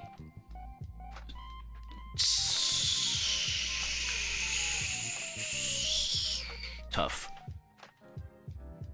Because it depends, right? Because if Warwick has like a speedster, you need the Warwick anti-air to stop them from going nuts. Oh, Braun Warwick versus Kate Alawi. So what I'm learning, Ricky, is that I think Kate needs Vi. Or you need freaking Warwick. You need an anti-air assist to slow down the speedsters. Because Braum is just gonna shield them in and then they're just gonna go nuts. So before they go nuts, you need some type of get off me. Otherwise, it's I ain't gonna say you're pulling teeth, but you just don't have a way to cover the anti-air, because when you shoot, what's 99.9% of the time they're gonna do, Ricky? They're gonna run at you first, right? And then if the skies are clear, fuck it, I'm gonna leave the ground, right? And then you gotta aim against them. And if you're wrong, you got nothing to stop you up here. Run first and jump. Yep. There it is. Is the ground clear? Yep. All right. Keep going. Is the skies clear? Yep. Time to jump. So they're gonna 50-50 you every time. And because Alawi, even though you have upper travels too far to cover this, so you have to call Alawi early, and that's a preemptive strike. Whereas so you could do it with Vi or like Warwick can do it a little later to cover your dome. So like I'm learning that Kate needs anti-air assist. Sadly, she works with every other character, but like if you don't have the anti-air, you have to cover it yourself with air throws. So you can't play the proactive game until you condition them first. If you try to play proactive, it's rough. But to come back with Braum, the problem is you can't shoot him and get rewarded because he's gonna shield up. So it's kind of corny. I forget whether or not you can shoot the shield and go into Bola, but it might not matter because if they're walking up to you and they get close enough and they shield and they walk in and then Warwick uppercut hits you, you get cooked. So that's the tricky part. On top of that, if they have a speedster, like, I mean, Warwick is still pretty fast, but if they have like, you know, Yasuo, Echo, Ahri, they're just gonna get in your shit.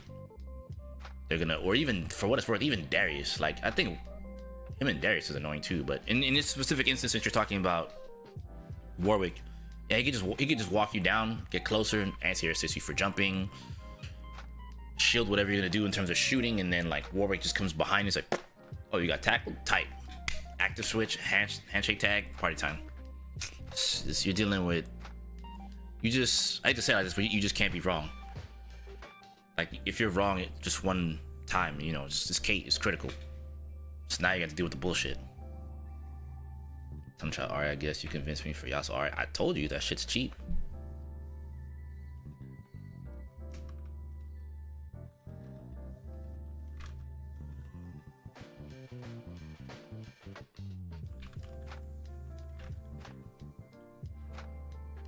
Okay, let's do some A/B tests and see how this goes.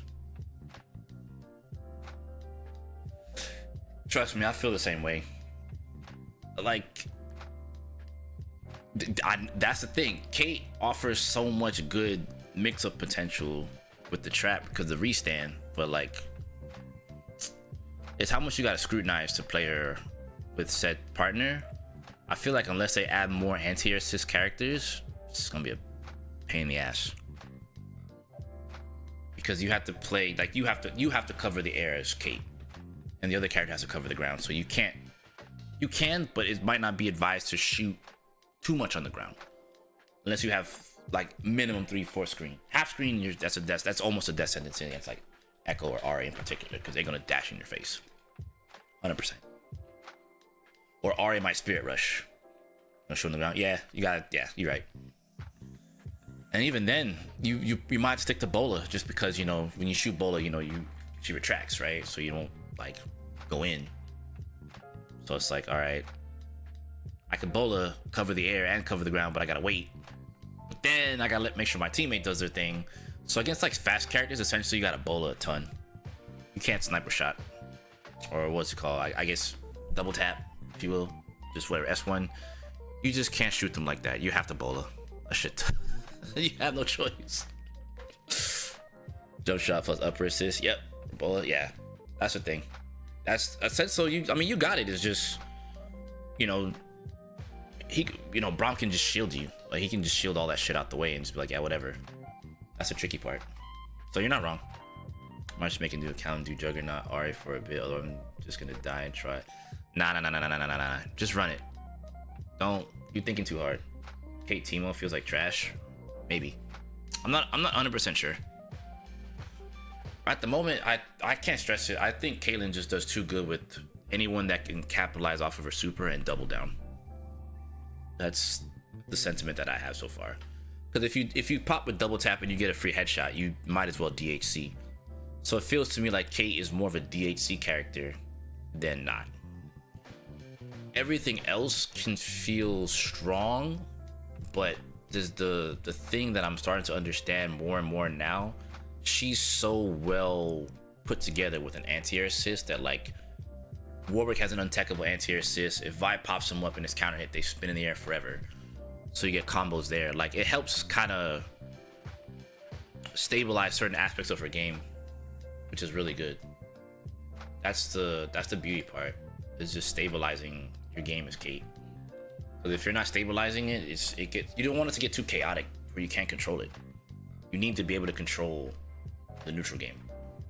Because Kate's neutral is top notch.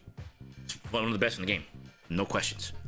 But without an anti-air assist, in my honest opinion, at the moment, to control your opponent from jumping too hard, it's like between a rock and a hard place. I'd almost say she's good with double assists, but she sucks as double assists. That's the like, and it's not that Kate's assists are bad. It's just Caitlyn, her neutral assist is the jump shot. So it's like, if it was on the ground, it would be so much easier. But I think they were trying to keep her away from being another Jinx. So I get it. I don't know. All characters work well in Double Down except for Yasuo. His Double Down is kind of poop.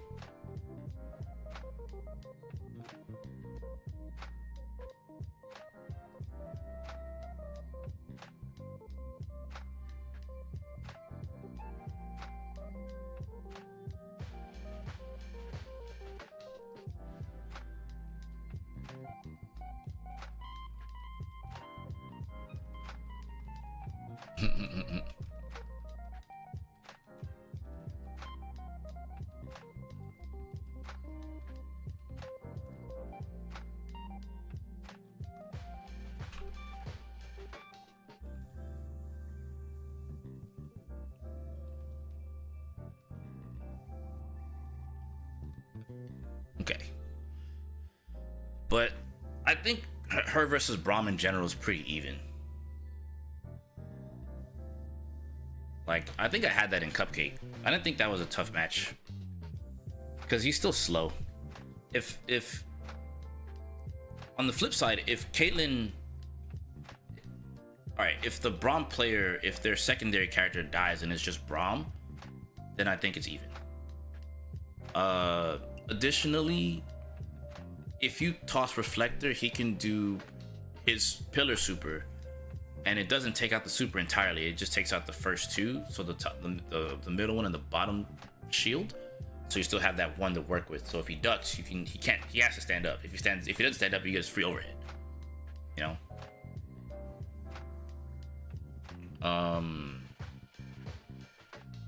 What other stuff?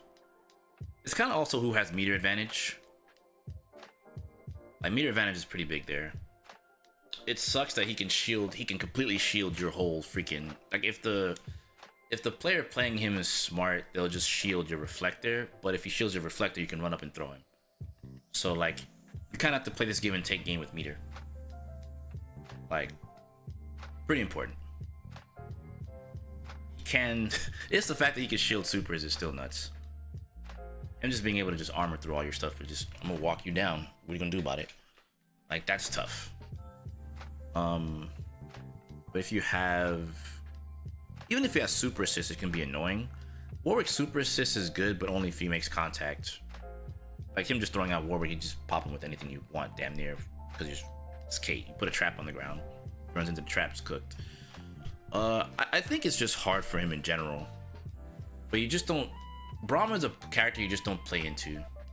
Even though I know I'm saying this and like you run away from him, it's just something you kind of just have to do. Something you just have to do. In case Antier, her 2H is really good against a lot of his jump attacks, so that's also a big plus.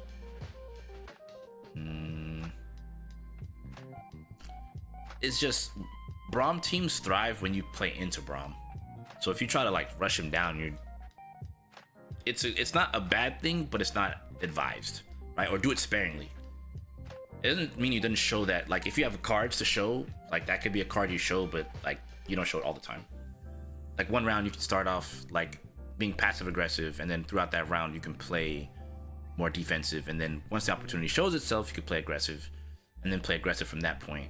But then the next round you could play less aggressive, play less passive, or play even more passive, excuse me, and then try to focus on making him make more mistakes, because a lot of times they just shield up and try to walk you down and drop assist, right? Because they think you're going to play into them. But truth be told, if they're starting Braum against Kate, it's sort of a death sentence without like good assist to, like, I ain't gonna say the headbutt's not a good assist. It's a very good actually, but like it's not as good as Darius per se, because Darius assist is one of the fastest in the game, and him coming out with the tackle into the wall bounce, that's a full confirm. Warwick is a full confirm, but he has to active switch into Warwick to catch up. So there's that to keep in mind. Mm,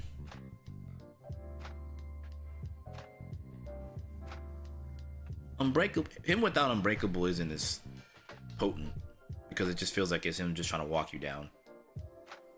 I think that's mostly how I see it. I never felt that threatened by him in particular, but it's also because I have Echo, right? Or at the time I had Echo, and now it's Vi, so it's pretty much the same. Especially now with Vi, I can just do sway into throw, so that kind of shuts down shield.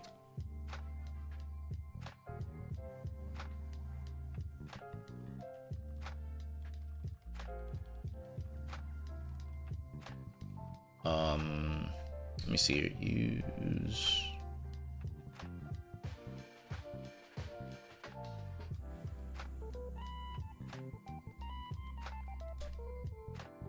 Let me see. That's kind of like the vast majority of it that I can think of at the moment. Because I can't think of anything else. But with the Lowy, it's probably a little bit tougher because of like where you have to go to punish them. But the good thing is if you get him in the corner, he's compromised, like it's up. Like he's got to deal with it. Took away Aria's air dash reset after JS1, like you don't get an extra air dash now. Yeah. They had to. Because she was running away for free. She still has the issue of her runaway game being top notch. Because it's super low committal. She throws a fireball, doesn't make contact with shit, she still flies. Meanwhile, Kate has to make contact, so they had to nerf that shit, Boba. And even still, she can still throw fireball, makes a contact with nothing, but as long as it disappears somewhere on the screen, she can move. Or she is in recovery state, right? She can move. Because the recovery on it is like super short.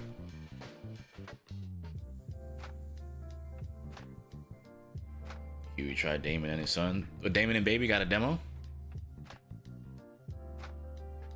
Don't you worry, any arguers I didn't argue with, I've been mad at her since the you have been actually. You have been.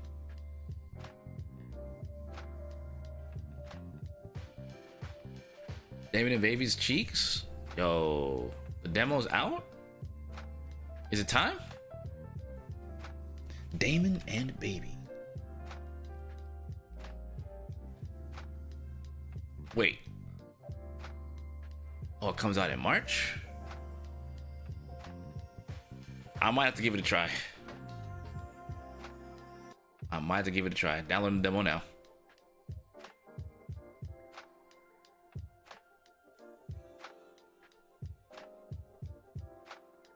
Oh boy. Oh boy.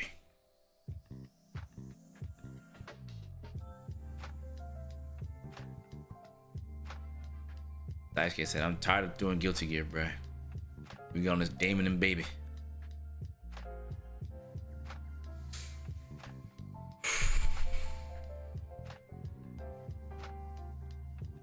I'm downloading the demo now.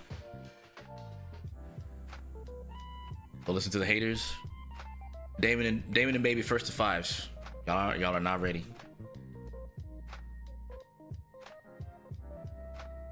Should you play into a scale? Kind of, sort of, whoever you want. Figure out how to play the game first.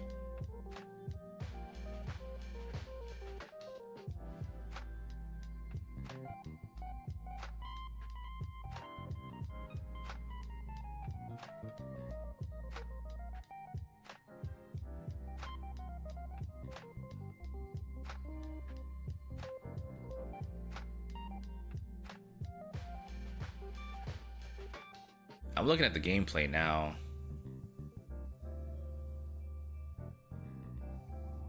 It's crazy because I know these are Daisuke's designs. And generally speaking, they look great. But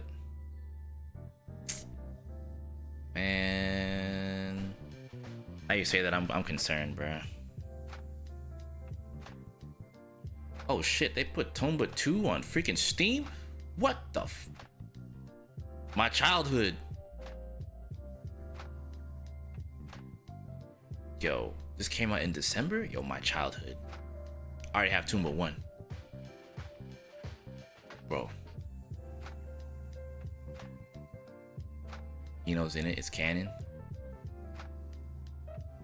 Yo, my childhood. My nostalgia glasses are on right now, and I'm trying my hardest to not make a purchase. I'm gonna put it on my watch list, a wish list, and I'll get it later. But man, my childhood definitely just got punched on.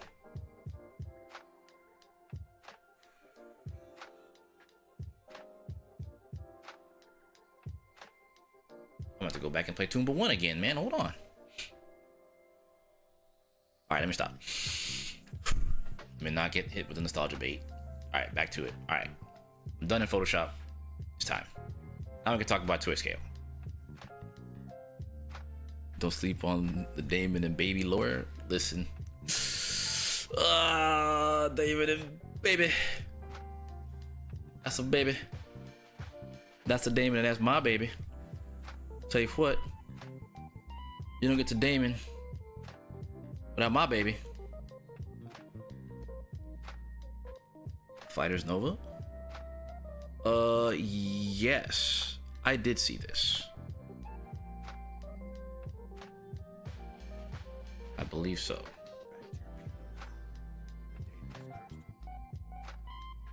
I saw advertisements for this.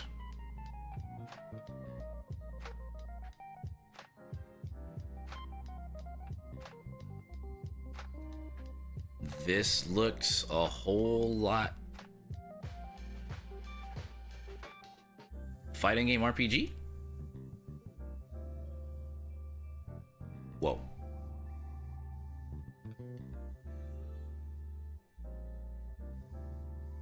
JRPG tag fighter? This looks sick.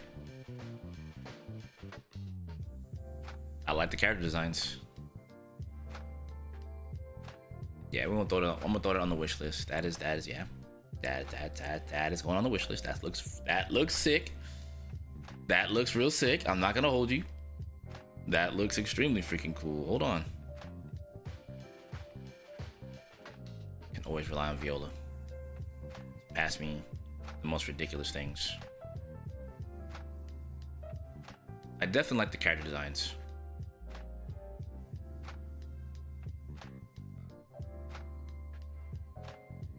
Oh, they got guest composer, the dude that did Secret of Mana? I'm all in. Say less. I'm all in. Done deal. Say no more. What's up? It's okay. It's over.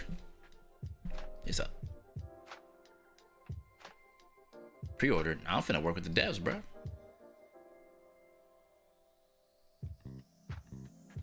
I'm gonna send you that game. Nah, that's just fire. Looks cool.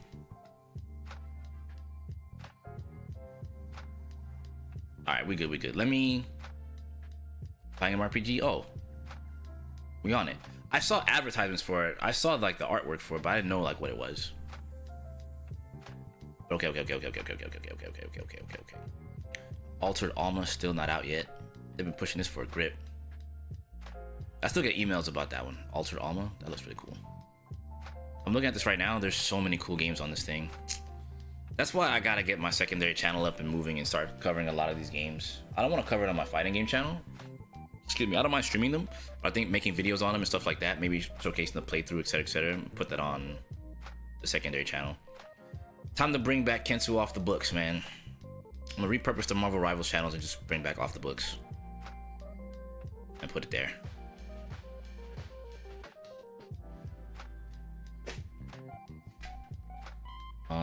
I did say I'd get some more coffee, so I think I'm gonna do that real quick. I'll make a quick run to the kitchen.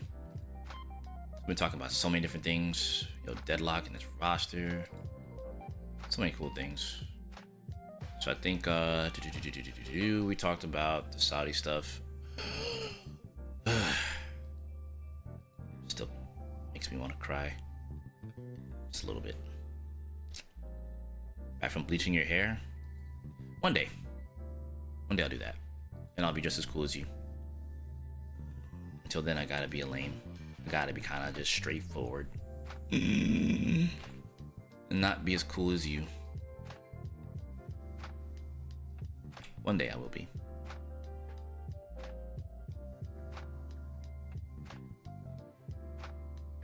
But yeah, let me run that real quick.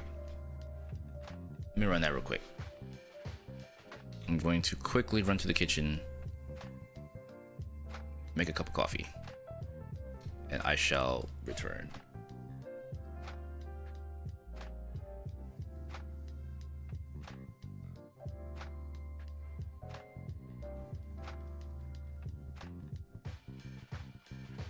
I definitely want to talk about this because there are things that are happening with Twist KO that are pretty important. Okay, I'm gonna set this up here real quick and get this going on my side. All right. Hot take: coffee equals bad. Well, I'm drinking mushroom coffee. Thank you very much. I'll have you know. All right. Yeah, I'll be back. 5 minutes, maybe less.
All right, let's get it.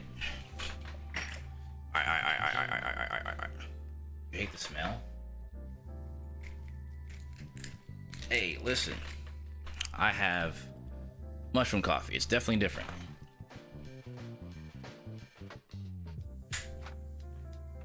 Like a lot of the times when I adapt to different things, I don't tend to go back to like the older stuff too much.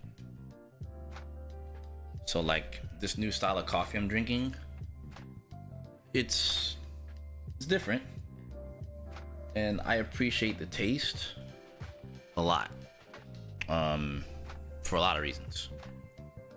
It's definitely a lot cleaner, it's a lot healthier, because I'm like,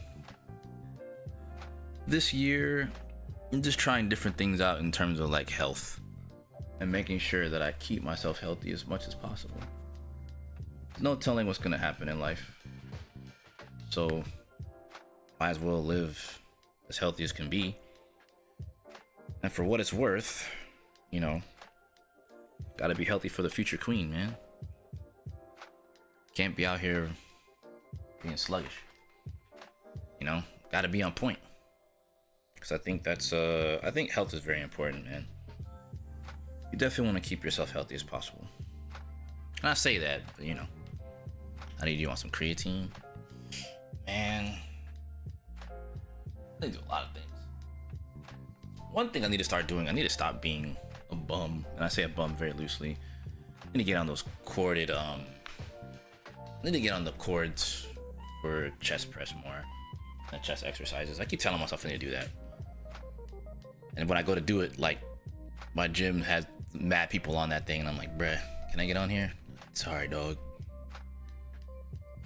Hey, can I get next? They'd be like, hey, man, it'd be like 3 other people be like, yeah, I got next. I'm like, fuck, man. Get me on the machine. So I've been trying to find alternatives for that. Been doing more diamond push-ups and stuff like that. Them shits hurt, but they're necessary evil. That's my alternative now. So I can actually use a machine. Alright. But dumbbell flies. And I can do that with a kettlebell too, yeah?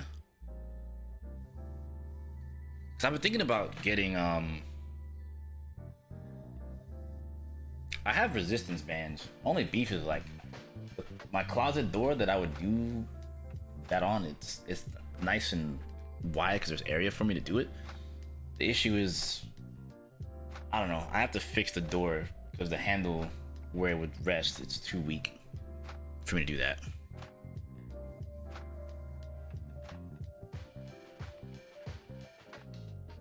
Hard to hold, true. I need to buy a set of dumbbells. I've been thinking about that because the kettlebell carried me throughout the pandemic, but like I need to do something different. I mean, and I only have one kettlebell at that, so I don't have the smaller ones. I have, it's like an adjustable. You know, it's right here. We're talking about it. There's my kettlebell here. Hold on, got Leo fur on it. Bowflex, baby. So I mean, like, this shit's fire. It's just, you know, as I said before, like, this sucker's carried me throughout the pandemic for damn sure, but I feel like there's times I want to do other exercises, and while this is great for what I want to do to replace like chest fly and things like that, like there's all kinds of other things. Because I know that like for chest you got to work like the 3 different sections, right? Your upper chest, middle chest, and lower chest. So like I'm trying to do that more. I'm trying to sculpt here, man. I'm trying to build that body that I want. You know?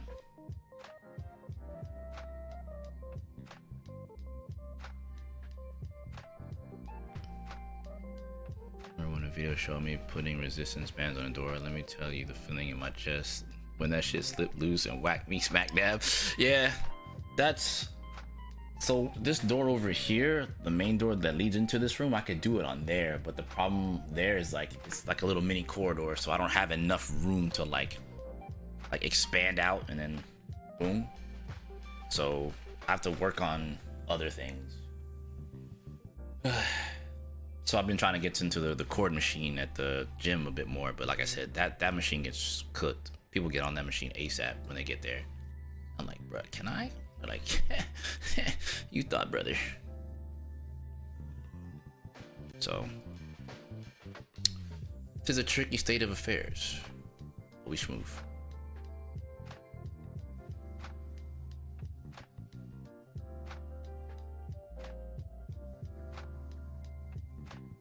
Also does your chair. Well, I know incline and decline push-ups are also part of upper body, like upper chest, lower chest, mid chest. Yeah, what worries me about the corded machines is like getting into the wrong form, because I know people who do that and then I see the results of people who have bad form. And the result of a bad form is really not good. So like form is very important when like working on those things. I'm not like actively trying to avoid it. It's just, it's hard to get to use it because everyone's on it. So it leaves me in a position where I'm like, well, all right, I guess I gotta just sit here, huh? All right. But it's like I said, there's other alternatives. I know I could probably do some of those same exercises with resistance bands. So that's the other thing I've been looking into. Dumbbells or bench. Yeah, One or the other. Either I get another resist, because I have a bunch of different resistance bands that I bought during the pandemic when I was doing my home gym stuff. To be real with you, I just wish our current garage isn't like the cleanest at the moment. Like there's a lot of stuff in there, but if it was a bit cleaner, I could rebuild my Bowflex. I have a Bowflex that's been sitting in the freaking garage for like years. That shit cost me a pretty penny during the pandemic too. During the pandemic, I bought a freaking treadmill and I bought my Bowflex. On top of the resistance bands, on top of my freaking kettlebell. I bought so much shit for home gym because I couldn't go to the gym. I was pretty angry at that. So I was like, man, if I can't go to the gym, I'm gonna bring the gym to the house. And I did. I was doing great. And then you guys know the rest. Bad breakup. Had to drop that relationship like a bad habit, brother. That shit was killing me. But we're in a good place now, so c'est la vie, right? That is life. Somewhere here, yeah. I'm still moving because of the cable. This is the cable. Something like this. Back a wee bit down, somewhat. All right, I think that's kind of cool, sort of, maybe. Upperoo, buckaroo. Something like that. Sort of, yeah. I think, maybe, kinda. All right, that'll work. 2SKO time. Let's talk 2SKO. Been yapping for a hot minute, but gotta do it for this one. There's some interesting things that are happening, and we can talk more about the gym in a bit.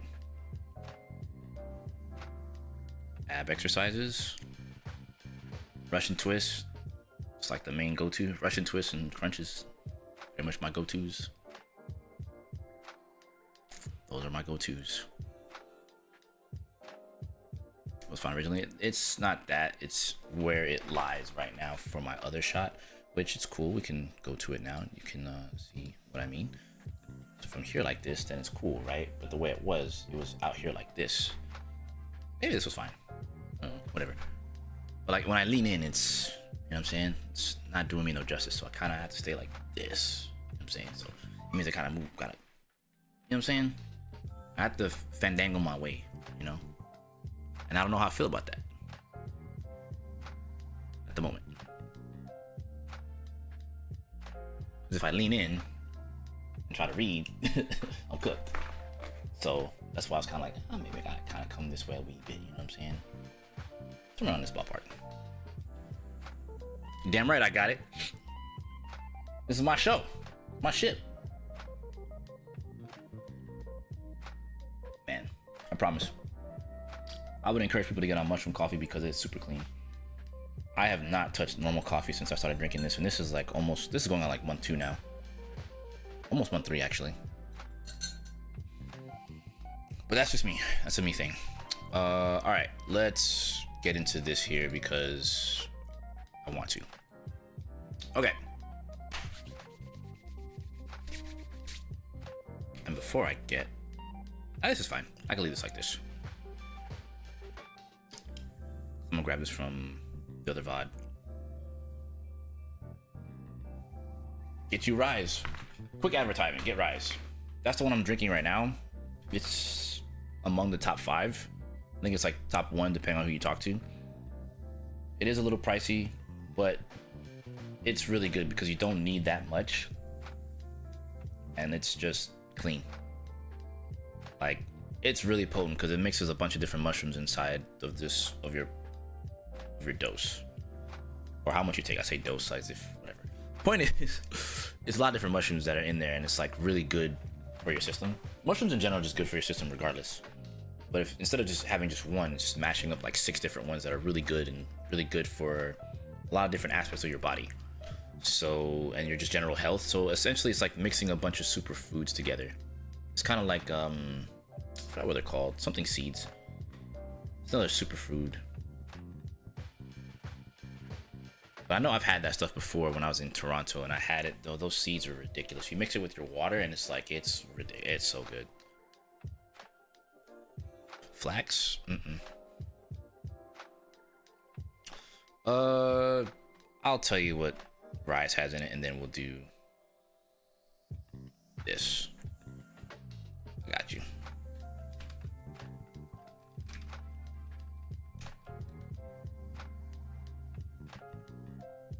Cordyceps, lion's mane, reishi, turkey tail, shiitake, and king trumpet mushrooms. That's what they have. Rice can be bought anywhere. I'm saying I forgot the name of the superfood that I had. It's moringa seeds. There you go, moringa. So moringa, I believe it's called moringa. Pretty sure it's what it's called.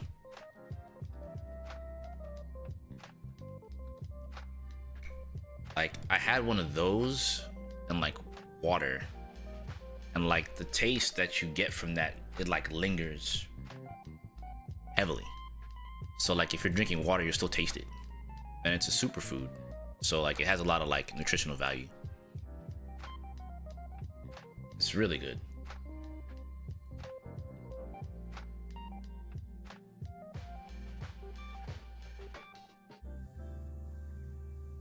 But that's just me. But rice can't be bought in Canada if I recall right. Should be able to. Alright, let me jump off the coffee thing. Jump off coffee train for now. And we're gonna talk about 2SKO and the tournaments and its rewards. So, alright, we got some new here. 2XKO tournaments. Yeah, play 2XKO in tournament and get rewards. This is the thing we're gonna talk about here today. This is, in my opinion, pretty huge. This is another reason why I support 2SKO very heavily, because they're, you know, rewarding the player base for actually playing their game. They were doing it already when it came to, you know, duos already, the extra bounties and things like that, etc., etc. Now they're doing this here, so I'm definitely interested in seeing what Jules has to say about this. And Jules is the community manager for 2XKO, so. But it says it right here. So, anyway, so community manager for 2XKO, the weekend warm-up is back today. I'm here to share a pilot program that will reward you for connecting with your online and offline communities. Oh, online and offline. Okay. Get rewarded. Online tournaments and offline locals are the lifeblood of the FGC, and they're incredibly important to us. We've already partnered with community orgs in the competitive scene, and we want to keep giving TOs more ways to attract players to their local hubs. With that in mind, we're spinning up the early stages of a program to grant rewards for participating in events. This is still early, so we're testing it in a small way first before expanding it into something bigger. Make sense? This week we're offering in-game rewards for playing in 2 upcoming community events in the US. 2SKO eligible events. If you register and play in either of these events this week, you'll get in-game rewards added to your 2XKO account, no matter where you place. Of course, you get a little more if you win. Scroll down for all the details on pricing. Okay, I think it's a TNS that happened yesterday. Yeah, February 17th. Yeah, that happened like yesterday. Okay, TNS is weekly. TNS Weekly is a training ground for some of the best players to test their skills every week. If you paid attention to this event, you know that Frosty Fausting's champion Bleed has been a serious competitor here. Tong, Proxy, and the whole TNS crew have been holding it down for the community for years, and would love to see more of you sign up and live out your tournament dreams. FGC meetups. So they did this in Chicago? What? Every other week? Every other week, Friday? Reward starting this Friday, February 20th. February, what? Dang. The crew at FGC Meetups was behind the brackets at Frosty Faustins, and they fostered an amazing local community in the Midwest. Watching PCH's run and seeing how his community came out to support in pools, just capital B and PCH match off stream was a nail biter. Was one of the most hype moments of Frosty's for me, and we'd love it if folks in the Illinois area would take the trip to Skokie, Illinois. Oh wow. Dang. Reward types. So what exactly do you get for taking part? There are 3 types of rewards: for playing, for repeat showings, and for winning an event. Okay, cool. Participation. For showing up and playing matches, you receive 1,000 credits for an online event and 2,000 credits for an offline event. That's good. Attendance. If you show up to the same event 5 or more times, you'll earn the casual suit avatar. This is kind of fire. It's not in the game yet, and qualifying players will receive the reward once it's added to the game in the future content update. Nice. Winning. Placing first at an event will earn you a special in-game player title, Local Legend 2026. Nice. This title isn't in the game yet, so of course, eligibility to receive your in-game pricing for attending an event, you'll need to link your start.gg with your Riot account and make sure your Riot account is in good standing. No penalties, no bans. We'll grant you rewards to your account within a few days once the event ends. That's fire. We're starting with these 2 events for now, and we'll consider adding and adjusting as we learn more about how this program performs. If things look good, we'll open it up to more TOs. If you're a TO who's interested in being part of the future wave, please fill out a form. Bruh. So they're gonna vault the Heartseeker stuff in February. Yeah, so the bundle's gonna be put away then, and then the Mega be... Okay, so next Thursday is when they bring this back. Or will they take this out and then bring in the B bundle? I don't think I like anyone too much in the Heartseeker bundle that much to make the purchase. Same with the B one. I think I'm kind of good. Closing thoughts. Over the past 2 years, I've met so many amazing people who are super hyped for 2Scale, and I've gotten to hear everyone's ideas about how we can help support and keep our community thriving. I definitely have a different perspective on how games are made now that I'm on the inside, but one thing that hasn't changed is my goal to make things easier and better for those in the community that come after me. For those that come after. I see what he did there. This was Jules. I see what you did. You were definitely playing Expedition 33. You were definitely playing Peak 33. For those that come after, I see what you did there. I'm going to continue showing up to events, and just know you're always welcome to come up to me and ask questions, or give me your hot pitch on why your team needs buffs, or why your friend's team needs buffs, or friend's team needs nerfs.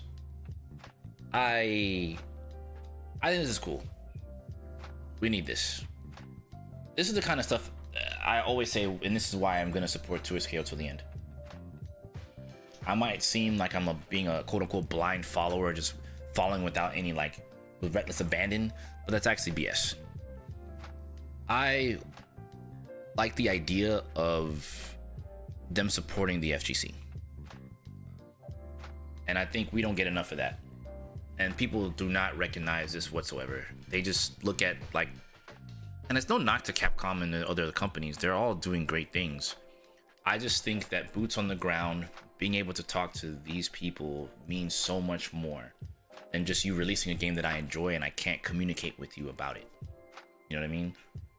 This is still a North America developer making a game in North America. So the fact that they have a game that I think is, in my personal opinion, I think is really good.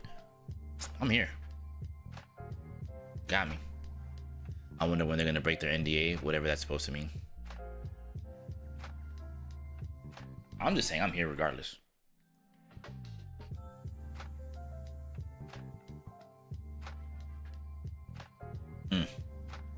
That's just so good. I just think I'm here regardless. These are the kinds of things we needed in the FGC for years. I can't stress this enough. Getting rewarded for playing the game competitively, casually, whatever, is good. And people have always been wondering, or I don't even say wondering, maybe, I don't know if that's the term, but people have a lot of hot takes, if you will. I think it's a better word. People have a lot of hot takes and different opinions on this game and what they're doing. But it's they say things like, oh, you're supporting blindly. But if your favorite game company did the same thing that they were doing, you'd support it too. Do I get to call you supporting them blindly at that point too? Is it fair? Do we have law of equivalent exchange? Is that in full effect? Because the reality is wouldn't you want the company that makes the game to be able to communicate with you into whatever capacity, one, and then two, you being able to communicate with them, and them supporting the FGC in more ways than just okay, here's a prize pool. They're also giving you rewards for playing in the tournament, whether you win or lose. In other words, they're encouraging people to compete.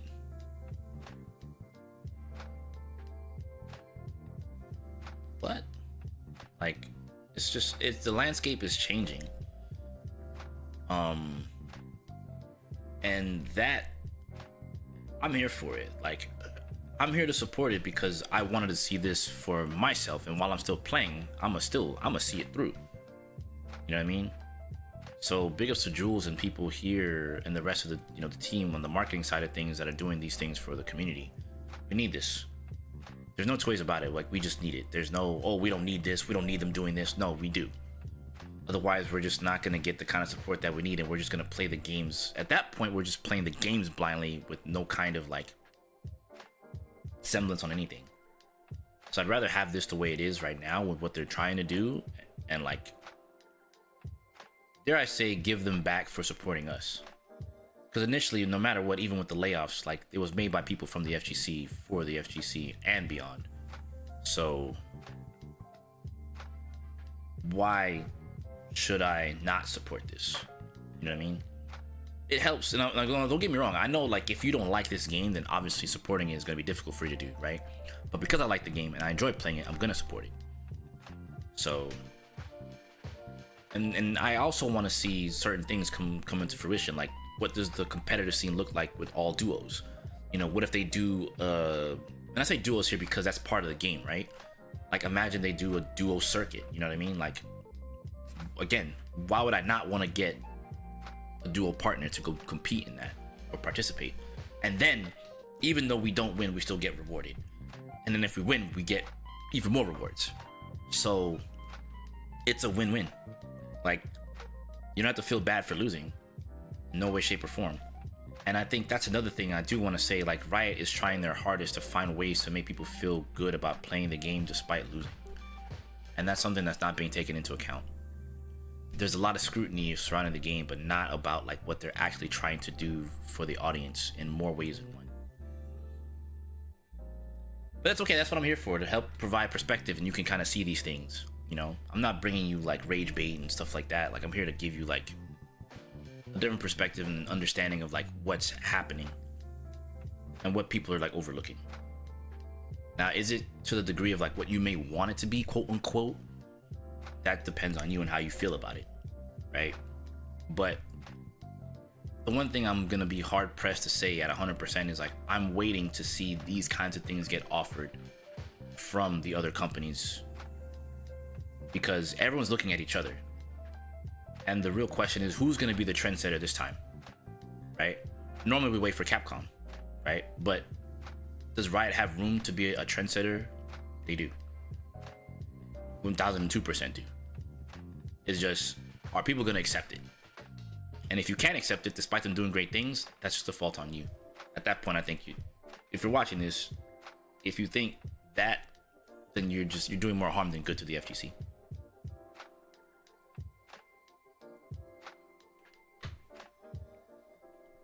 Like, I love this stuff. I grew up in the FGC, man. So to see this finally come into fruition for a company that's willing to do it, I'm here for it. I want to see more than just, yo, you slap our logo on the event. I want to see stuff like this. Give me more in-game rewards. Give me more things for participating in a tournament. Like attaching your Riot Games account to, you know, start.gg. That's huge. Like, I know I'm yapping here, but like, if you consider that, right? Think about that. Riot is partnering with start.gg to give you in-game rewards. They could do in-game tournaments on their own. They already have the infrastructure for that in other games that they already have. If they did it themselves, they won't have to go through that. But the fact that they're integrating themselves with the FGC, you know what that says? Someone, as I say all the time, had to pitch this idea to the execs to be able to do this in the first place. So I say again, consistently, Riot keeps trying to find more and more ways to integrate themselves into the FGC without stepping on people's toes.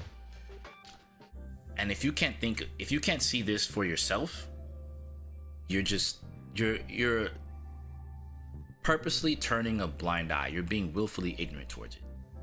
That's just how I feel. I have no problem saying that out loud. Like, I literally feel like you're just turning a blind eye, being completely negligent towards it. And being negligent towards things that are helping the FGC does not help the FGC. It might not help you in the immediate, in the sense that it's not your game, but it doesn't change the fact that something is being done. And this trend, this is a new trend. And they said if it's successful, they'll keep it going. This is a new trend being started by another company to encourage other companies to do the same. So if this is successful, bet your bottom dollar Capcom will copy that same schema. Guarantee it. Guarantee it. Because think of it this way: they haven't done it themselves yet. And why? No one could give a valid reason as to why. Can't. But here they are. And if they copy Riot, I'm gonna refer back to this video and be like, what did I say? It's just how business goes. It's how trends get set, and that's how things, people set trends and people follow trends. So if this is uptrending, watch. Capcom's gonna follow it. Bandai Namco's gonna follow it. SNK is gonna follow it. Warner Brothers or NetherRealm's gonna follow it. ArcSys might follow it. They'll all eventually fall in line. Period. So, just saying. Anyway, that's all I gotta say about this. I don't want to go that much further on this, but that's how I feel. Let me know how you guys feel about this in the comments below. Talk to me. Let me know. Is this something that you want to see for other games? And if you do, tell me. Talk to me. Tell me why. What other games you want to see get this kind of treatment? Do you think this is necessary for the FGC? Let me know in the comments. Talk to me. And I'll catch you guys in the next one. You know the vibes. Y'all know. Y'all know how this goes, right? And here's a part where I say deuces, gooses, peace. Go play more fighting games. Have a good time. I don't know. It's freaking Friday. Go do something cool. That involves fighting games. Yeah. Do it. Don't be lame. Alright, YouTube video done. Scene. On JoJo post. Scene. Alright, done. There is something else I wanted to talk about, and it has been actually bothering the shit out of me. No cap.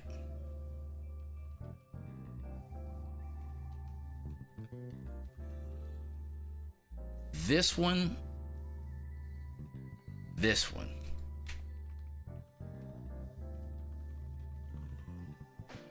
what I'm finna talk about next. This is gonna be long-winded, and I'm not gonna hold you. Prepare yourselves. You would have saved the side games comment. You're fine. Keep it candid, baby. You never know when a YouTube video is gonna pop. That was a C.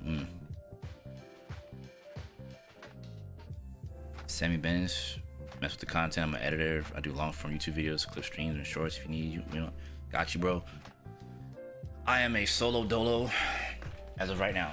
I don't have any help for my content because I'm a beast and I do it myself for now. At some point, I might look for somebody, but right now, that's not the case. I appreciate the offer though. But it's time. I have to talk about this one. This one right here. This has been grinding my gears since I've been in the gym the other day. And I can't cap. This has been just, I hate this statement with a fiery passion, and what I'm finna say might ruffle some feathers, but this is how this goes. As long as you're in content, this is how this shit rocks. All right, man, we gotta have a talk about this, dude. I hate this statement, and I feel like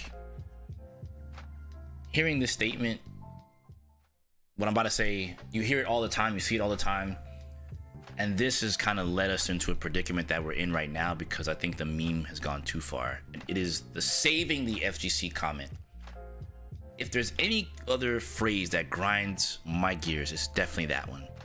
And there's been plenty of other creators that will be like saving this or saving that, or we're saving this, or we're doing this to save it this, or dude, these things have turned the memes into realities and has warped people's thought process around it. Now I get it. But you're like attacking them for using that phrasing. Not necessarily, right? But what ends up happening is when we use that right there is bad. Because you're setting a negative precedent in the space. And what do I mean by that, right? When you're saying things like this is gonna save the FGC, like every game is supposed to be the quote unquote savior of the FGC. First it was Street Fighter 4, then it was Street Fighter 5, then Street Fighter 5 flopped. No one ever said it was gonna be Guilty Gear. No one ever said it was gonna be Injustice, but they look at like the main key players and they're like, yo, Street Fighter 6 is gonna save the FGC. So FGC saving, FGC needs, it's like, FGC doesn't need saving in that regard. If there's any saving that needs to be happening, it's saving itself from people who use this type of phrasing, this type of wording every time they have something to say about discourse. Because then the meme turns into fucking reality. And I'm gonna be as real as I can be here, but like that's the type of shit that just pisses me off. Because then like, I think that's another reason why 2XKO is in the current position that it's in with people, because they're like, oh, I thought this was gonna change the FGC. Now, let me talk about that. I was definitely one of those people speaking specifically on Riot and not so much about 2XKO changing the FGC. My thing has always been about how Riot can help change or set trends in the FGC, right? I don't think the saving FGC line is like super malicious, but like it's what it brings to the table, like I said before. So I've made videos and showed people like, look at this. I even show here on stream, like League of Legends Worlds has a whole freaking concert right before they play. That could be easily there for 2xKO. And given Riot's track history with their games prior to now, right? They haven't really missed. You can't say they missed with Valorant. They hit the nail on the head. They mixed Overwatch and Counter-Strike together, and you got a hero shooter that's a tac shooter at the same time. Like, they're just cooking. And if you were to deny, well, again, if you deny what they've done in the industry, you're crazy. Then to think, like, their marketing schema for Valorant is like, as people say nowadays, this is a generational run. You know, this is a super generational thing. Like them advertising the game through Spotify, them advertising the game through, and when I say Spotify, right? If you didn't know this, every agent for the most part, especially in the beginning of Valorant, they all have a playlist specific to them. And if they were a real person, what music would they listen to, right? And that encouraged so many different things in that regard, right? That was part of their marketing schema, which was pretty smart, right? Then you look at a lot of the intros for trailers for some characters that they had in there. One of my favorite is still Yoru. He had one of the coolest intros. He came in on trap beats. Unfortunately, Yoru wasn't that great at the start, but you know, that's not the point. The fact that he's in the game, the way he was introduced was cool. The way they introduced so many other characters was cool. Like, Riot is at no shortage of being able to showcase things with cinematics. Or see Arcane, look at how many intros they've made for Worlds, for League of Legends. Valorant has all these. It's like they know how to market their stuff, right? Now, I'll be honest and say I think the marketing schema currently for 2xKO probably isn't what it could be. Their marketing initiative could have been a bit better. Objectively speaking, that is a fact, right? However, before the game came out, it was under the guise that this game would have had that same type of marketing schema. And to be real with you, they still can. Now, I also see things where people say like, oh, it didn't do that well, or doesn't have a big player base, or some things along those lines, or like that type of phrasing, right? Or no one knew about it, right?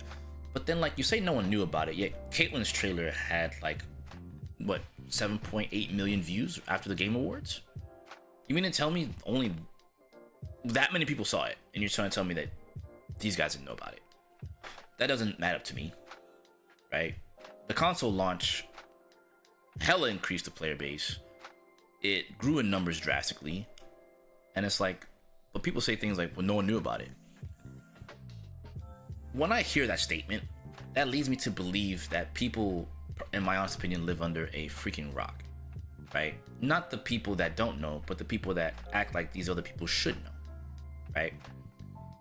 You would have to be living under a rock to think that these people who are in their own orbit are looking at fighting games. If you're not already invested in fighting games, you're not going to be looking in the direction of a fighting game.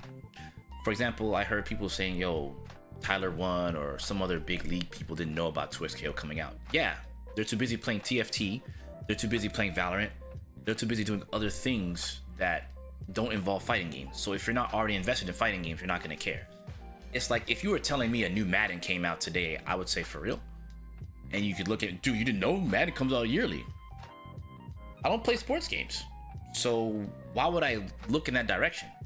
I legit don't play sports games, like, at all. I used to at some point, but because I don't care about that genre of game, why am I gonna actively be like, yo, I sure as hell can't wait to see the new Madden come out that I'm not gonna play? So of course. You know what I mean? Of course.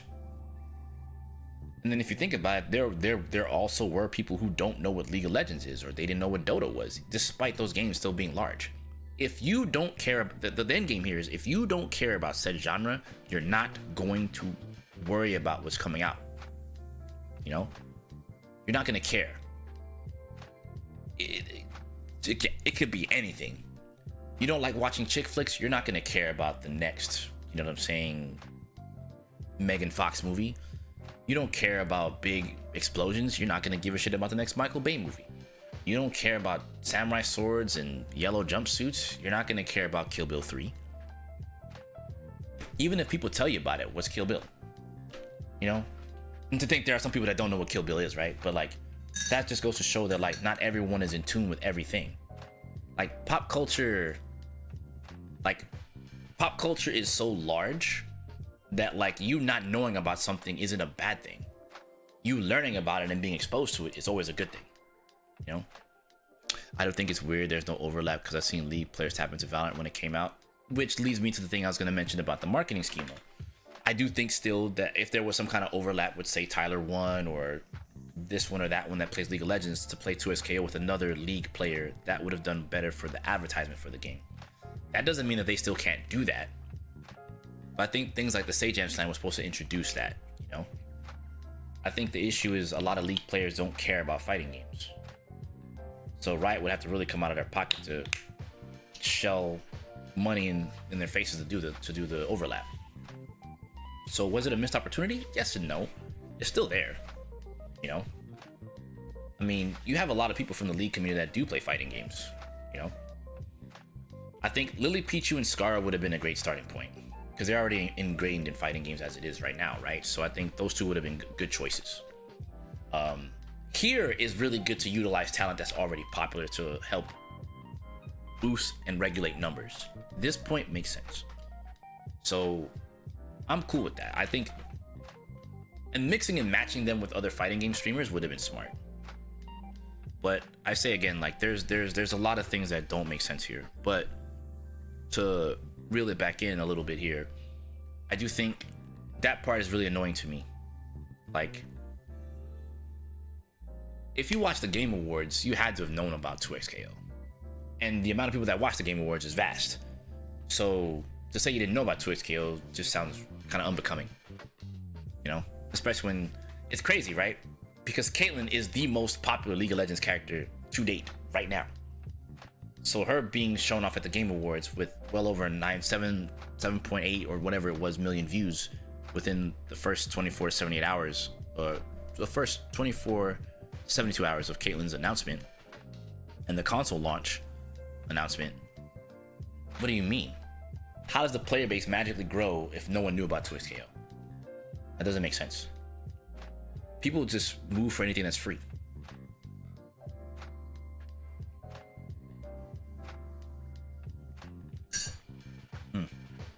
So free-to-play fighting game with a homie, how would you not pay attention?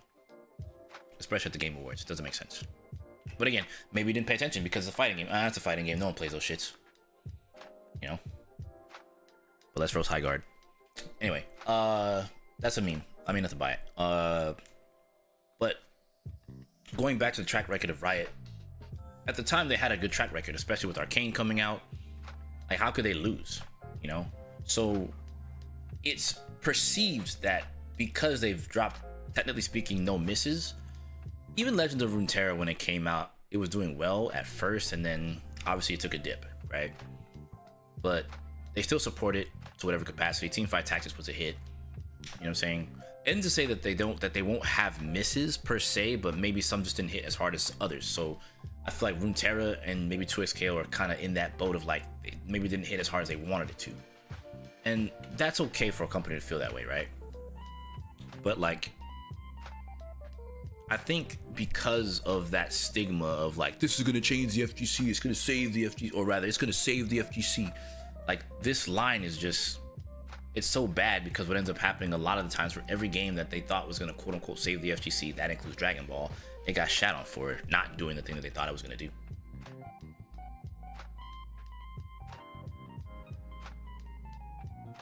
Oh, for sure. With how long it was announced, most of the outside audience who were interested lost interest at some point. I think so too. I definitely agree. I just think it's kind of loaded. I think it's just loaded. And this from Street Fighter 5, Street Fighter 6, sort of. It's just an FGC statement. Every game is going to save the FGC. Melty Blood's going to save the FGC. Guilty Gear Strive is going to save the FGC. You know, KI is gonna save the FGC. Go look it up. Go look it up. You see it all over YouTube, man. You'll see it all over YouTube. It's not like it's unseeable. It's there. And go and look and see who made it. And ask yourself, was this worth it for them to make it? Watch the video and see, ask yourself, was it worth it to make it?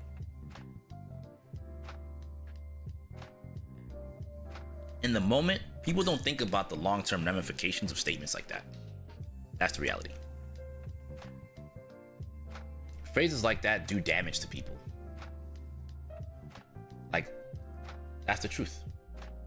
But people don't recognize it because it doesn't like. Oh, this is from Street Fighter. No, this is from Tekken.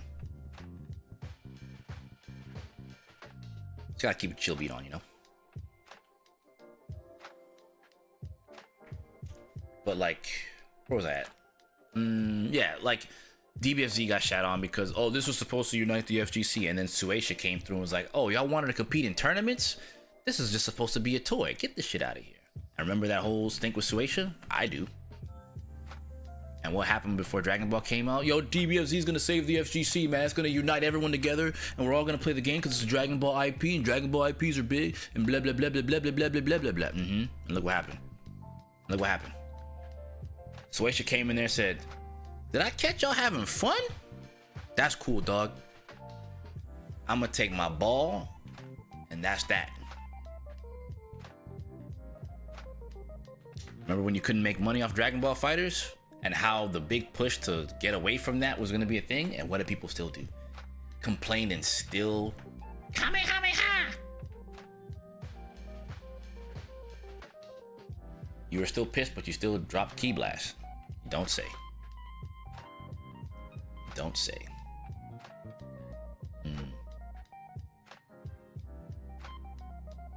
Okay. I feel you. It is, again, man, I can talk about this shit all day. People definitely forget. When Suecia came in and was like, yeah, nah, I'm going to have to hold that. So much for Dragon Ball World Tour. So much for this tournament thingamajigger. So much for this and so much for that. Yeah, because Suecia did not give a shit. Suecia was like, we don't care about y'all playing in tournaments. This is Dragon Ball. Those old farts were looking at this shit like, wait a minute. So we made a game so you can make money? Where's our money? What do you mean you're making money to throw Key Blast? Yo, hold on. Akira, did you know about this shit? When Akira Toriyama was alive, rest in peace. Hey, you know about this shit? Nah, man, I know about that. Hey, no, hold on. Y'all doing a little too much.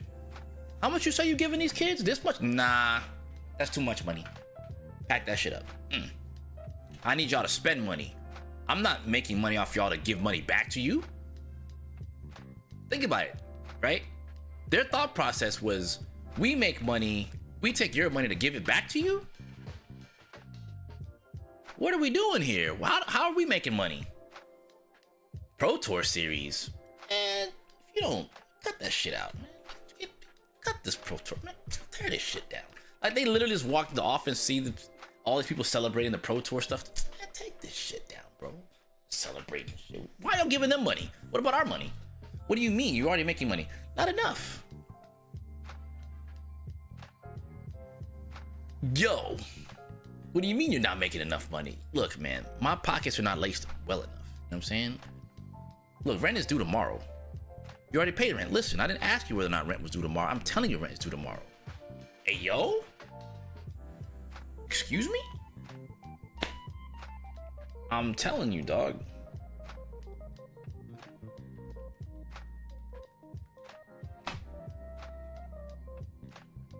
Like, come on, man. Really? They were like, Tomoko, what are we doing? What are we doing, sister? Tomoko Hiroki? Yo, she's a saint. She had the patience of a saint to deal with Suecia. That Japanese woman held it the fuck down for the freaking FGC, dude.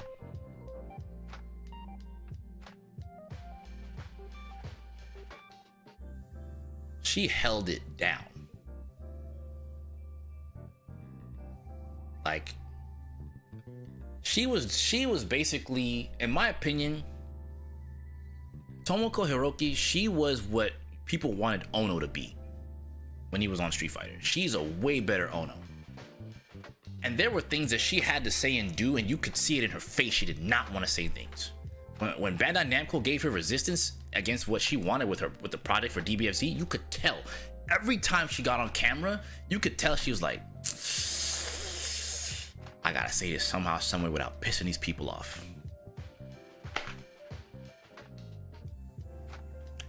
Imagine how difficult it was for her to talk about the Pro Tour being like almost being canceled and Suecia doing all this shit and she had to like step in. Like what? You're gonna hold off the FGC from playing in a Dragon Ball IP fighting game tournament series? You're crazy.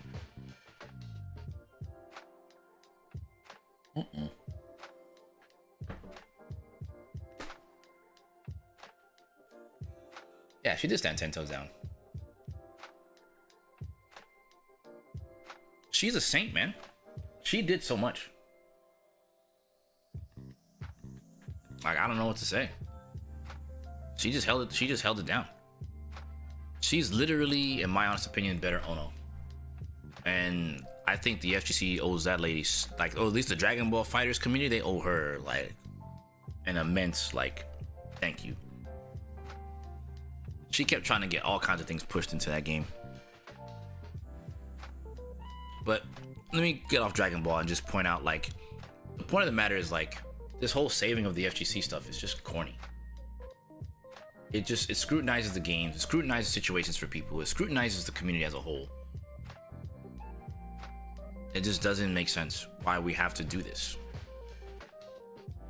And, like, why, again, it's frustrating is because it makes the games be put under this, it puts the games in a microscope, right? Or like, what's this phrase? It puts it in a vacuum, right?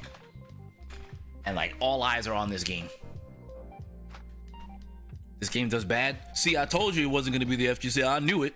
And then all the naysayers, yeah, I knew it. Yeah, it wasn't like that for real. Blase, whoop-de-woo. Yeah, I knew it was gonna fail. Blah blah blah. See, that's why I didn't get. And it turns into that part. And it's like, see, I told you this wasn't gonna save the FGC. See, I don't know why anyone thought that. It's like, no one thought that in the freaking first place. It's just you asshats are allowing other people to give you this, to paint this picture of like, this thing is gonna be the thing that's gonna save or whatever, quote unquote save. Which I don't even know why, what this save is supposed to freaking be in the first place. And it just irritates me. I never said nothing about it back in the day, but like now even more so than ever with what's happening with 2XKO, and I get it.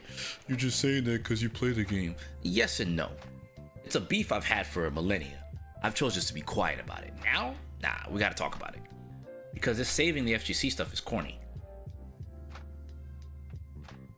You know? FGC needs players, no saviors. Does it?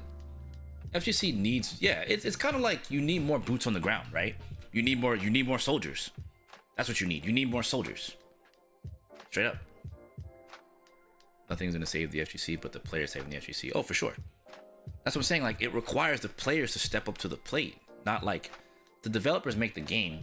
Now, granted, 2SKO is kind of trying to do both right now, which I'm 100% grateful for. And like I said, you got me messed up if you think I'm going away from this game. But like, you know, it doesn't add up. So when the game does poorly to whatever capacity, oh, see, I knew it. Yeah, I knew it. I knew it.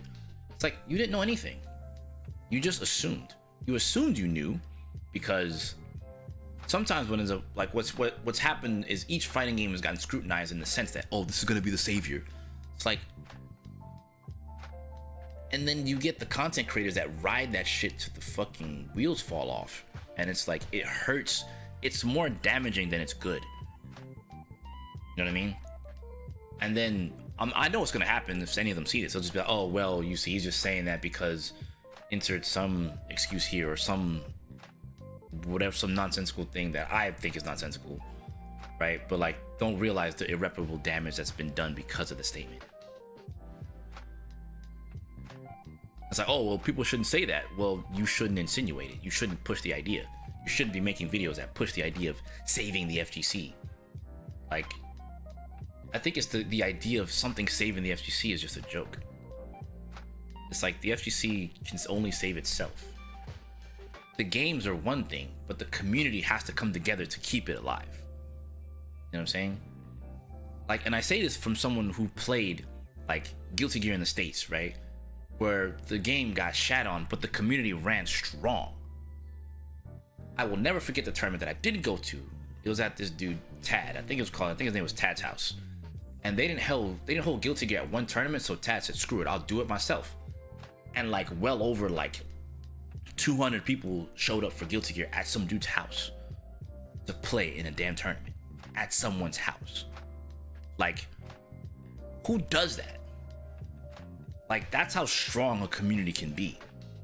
When a major tournament doesn't want to host your game, but the community says, screw it, we'll do it ourselves. Clearly, FGC can't even look at Smash Brothers and see they did it to themselves too, where people were shitting on Smash and saying it was this and that, and they still ran tournaments. As someone that even played in one of those tournaments, they went from playing in tournaments inside gyms to ballrooms to Evo at one point, having their own summit. We barely even had summit for one fighting game, and that was just fighters, right? We didn't even have summit for any other fighting game, but Smash Brothers consistently had summit. Where was the Guilty Gear Summit? Where was Injustice Summit? Where was Street Fighter Summit? Oh, that's right. These things are being done everywhere else except for the States, right? Topanga League for Street Fighter. And things of that nature. Tekken Crash. Even though it's old and doesn't exist anymore, you know, it was televised Tekken.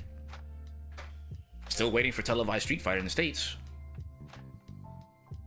Like, it's stuff like this that, like, when you do the paper trail and see how destructive the FGC is, like how harmful FGC has done things to itself, like it shoots itself in the foot and it doesn't add up. And you get people like me who are wanting to see it move forward, scratching their head like, how did we get here again? I thought we were advancing, but we're here somehow, some way, you know? It happened even back in the MLG days. Yo, man, me being on the side with MLG. Hey guys, we need to partner up with MLG. We can get more money. We can get more opportunities. We can get more eyes on it. We can get more sponsors. Major League Gaming was huge at the time when it was around, right? So it made sense for the FGC to partner up. Oh, we don't need that, dude. We got Evo. We don't need them. Why do we need that? Meanwhile, little old Kensu over here with freaking petitions. I told the story before, but for those of you on YouTube, you don't know this, but like P4A for MLG was something that I worked on. And straight, true story, I asked Pachi at one point, what would it take for ArcSys to work with MLG? Like, well, we need to see people really want this in MLG. I said, what do I gotta do? I mean, we need to see if people are interested. So I sat on it. 72 hours, I came with a solution. I made a virtual petition. I went everywhere. Hey guys, P4A for MLG. P4A MLG. Come on, you guys. P4A MLG. Let's get it. I don't know, Kensu. I think we already have Evo. We don't really need MLG. No. We can have both. Nah, we don't need to mix esports with this and blah blah blah. We don't need this, and I don't know, man. We don't need this, and you know, nah, I don't know. It's constantly I don't know. And if you don't believe me,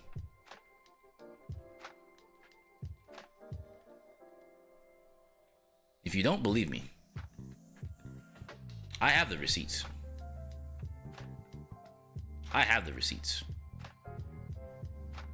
Okay.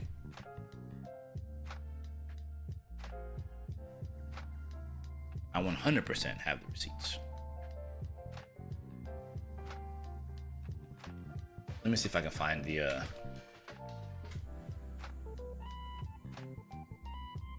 I definitely pushed it. I showed it before. I'm gonna see if I can find it again, just for the sake of this video.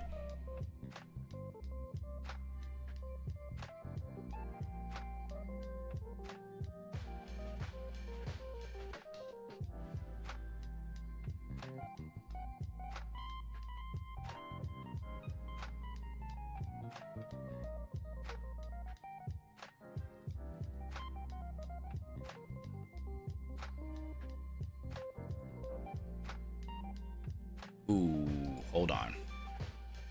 I have the thread here, actually. Even in game, oh, here we go. Here it is even on GameFAQs, but if I can get to the Wayback Machine and show you guys, oh man. If I can get back here and show this, oh boy. Oh boy. Oh boy. Let me find out. Let me find out this works. I found it before, but I know I probably still have my banner that I made for it years ago.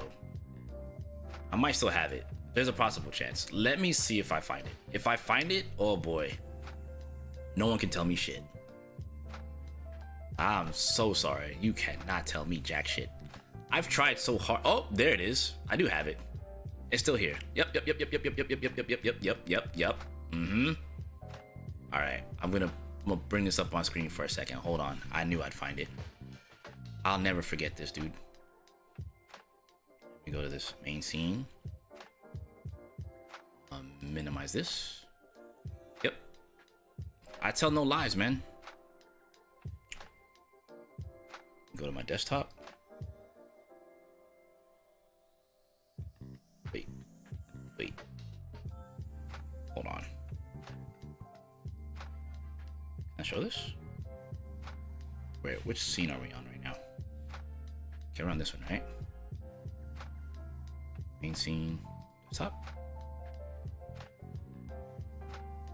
Something is hiding it. I'm about to move it up. Okay. I see. Hold on. Yeah, I'm gonna do this. Hold up. Maybe I can just do it here. Let's go here. I'm gonna go here. Desktop. Oh, that's right. It's just because my new monitor is in here. There you go. Yeah, this was the avatar that I made for Dustloop. You think I lie? Hell no. I was petitioning for Persona to be there.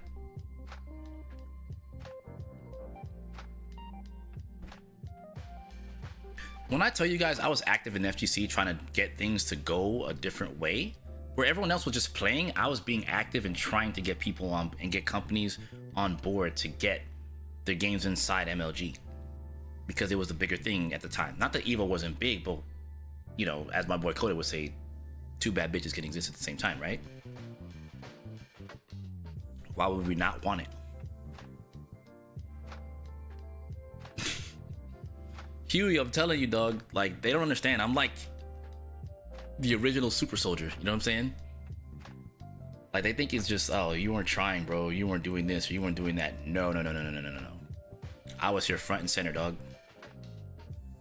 And that's why it makes me mad when I see these things about, like, saving the FGC. Saving the FGC is partly working with companies like this. Oh, I always got the receipts, 100%. Always.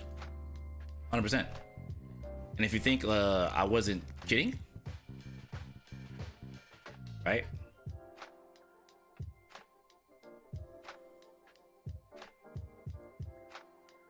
Even on Dustloop, someone was talking about it.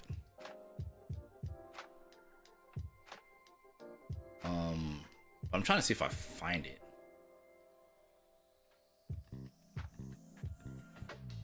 If I could find the thing, oh boy. But it's here on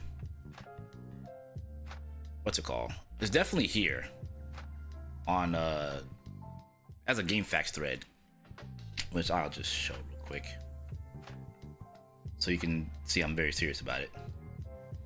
Right here. Should probably move myself out the way, right? Where's my Persona 4 Arena at MLG petition?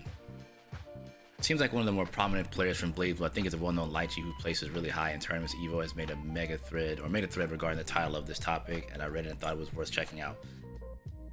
So you can tell, like, I'm not, like, again, like, I don't BS.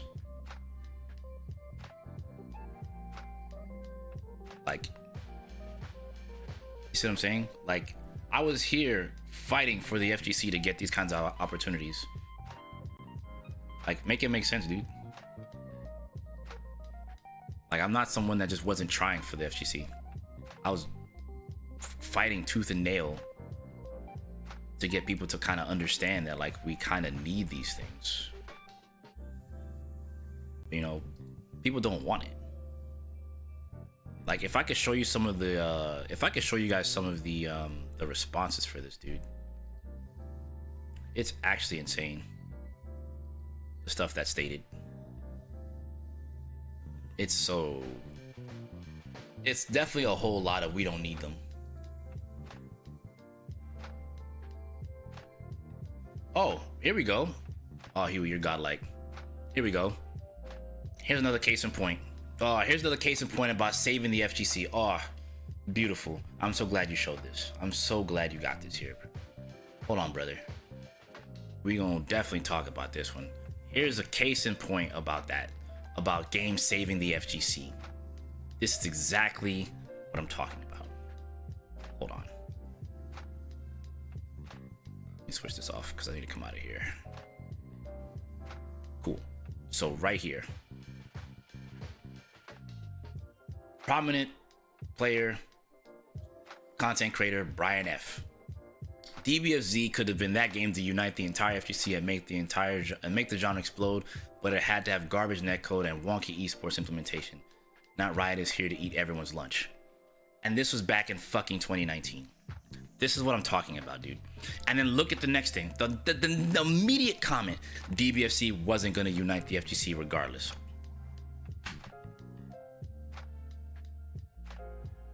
And then look at the rest of it. A lot of people in the FGC don't like DBZ. Definitely not the game to unite the FGC, but the DBFZ community was a great... Like, what are these statements? You see what I'm saying? That's why, like, when I talk about this, this is what I mean. Like, it just doesn't add up. Fire, Huey. Appreciate that. Like, I get it. Like, people feel some type of way and want to see it succeed. But, like, it didn't take long. No. Each community in itself is a sub-community and is separate in general. It doesn't really matter. But the point of the point of the matter may be is stuff like this exists, and this is why I cannot stand that statement of this is gonna save the FGC. I think it hurts the FGC more than it helps it. It's more detrimental because then people's expectations start to rise, and then they wonder why this thing that's supposed to have all these high expectations and whatever is supposed to be, this is supposed to be the savior, and that's what happens. This is like, what do they say? This is your king? How many times that happened? Be real. I'm not like trying to shoot at these people, but I'm like, they're, dare I say, sometimes part of the freaking problem, dude.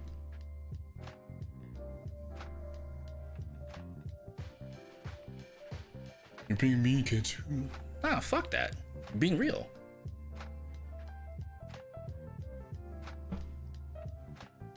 Just being so real.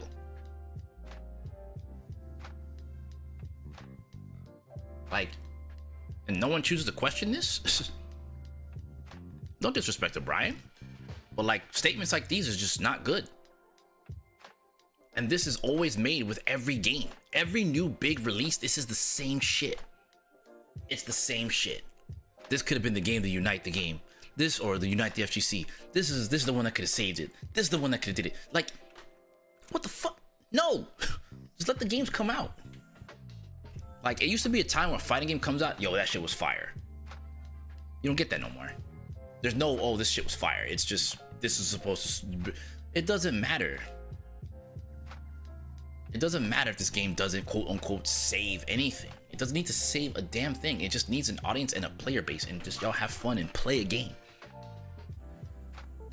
What saves the FGC is the FGC supporting itself, dude. Like, it's not a hard fucking concept.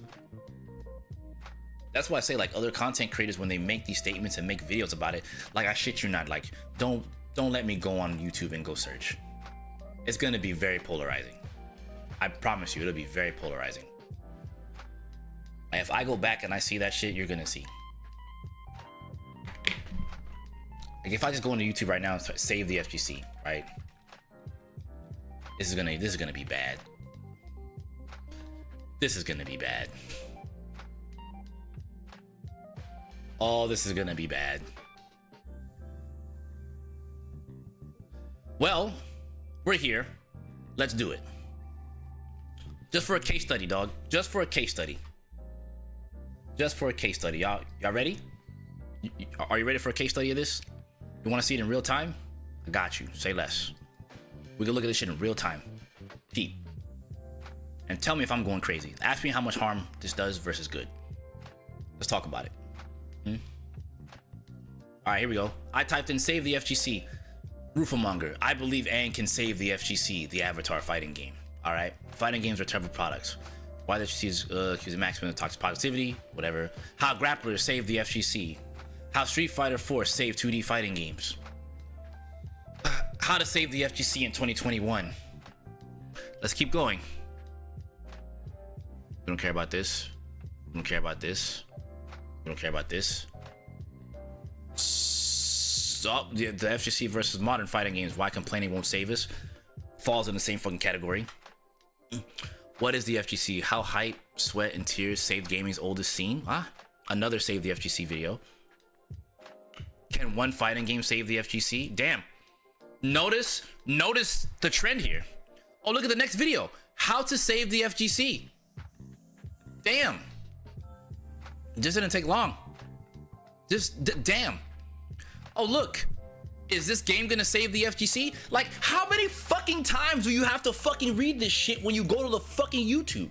Every time you go to YouTube, you see this shit constantly. Why is this a point of fucking contention? Think about it. Think about it. Oh, look. Project L really gonna save the FGC? The proof is in the fucking pudding.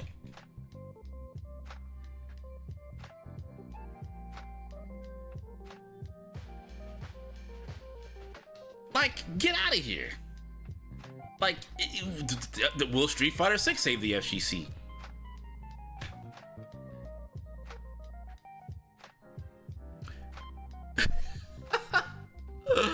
Oh shit, dude. Oh, here's another one. We'll see that will save the FGC. This will save the FGC.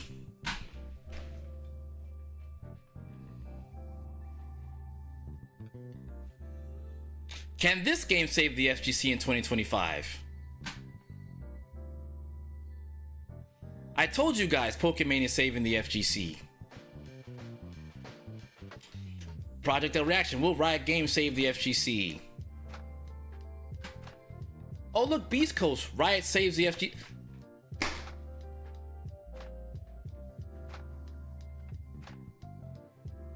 Will this golden child save the FGC? The player who saved Guilty Gear. Like, these fucking videos piss me off, dude. Straight up. These shits piss me off because, like, this isn't... Oh, it's just bad. I think this is all bad. This title, like, this saved, insert this, or will this, or this is all bad. It's all bad, period. All of it. All of it. Oh, look, another one. Who will save the FGC? Will they save fighting games? How do we save the FGC? I will save the FGC with this game custom. Like, what the dude? Like, look at this. Marvel Tokon Fighting Souls will save the FGC.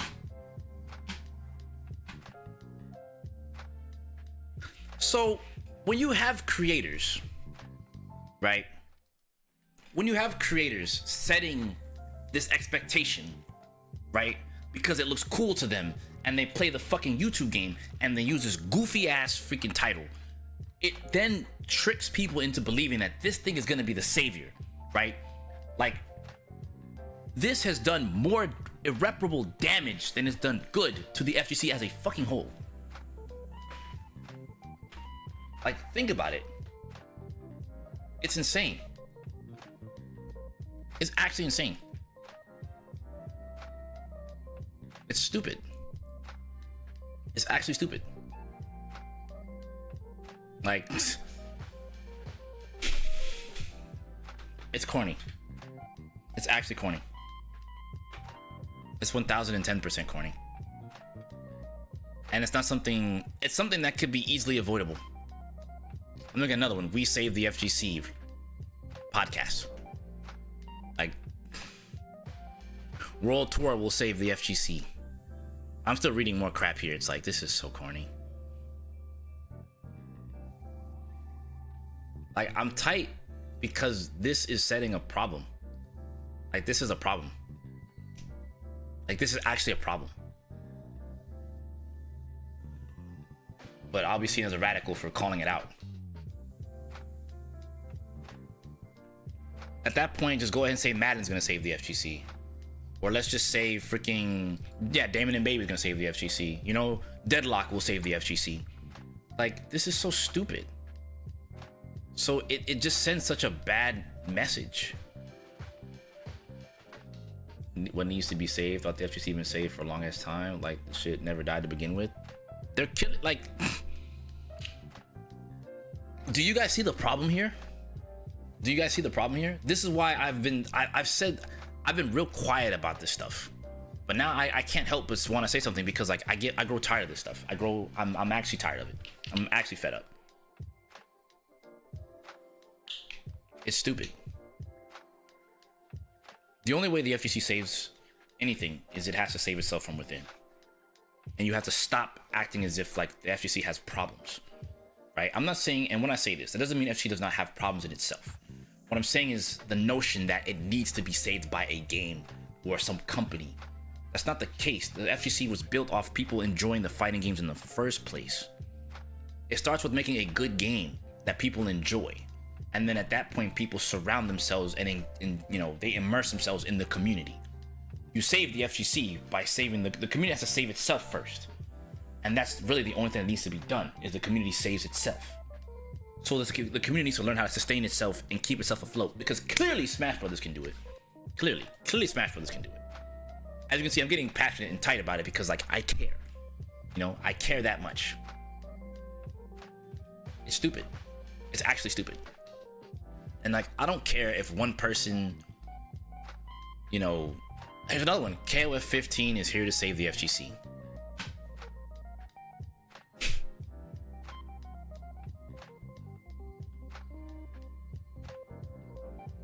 Like, why would you make that title? Oh, it's clickbait. Yeah, they're gonna click on it, you know? Yeah. And this is why people get clickbaited. This is why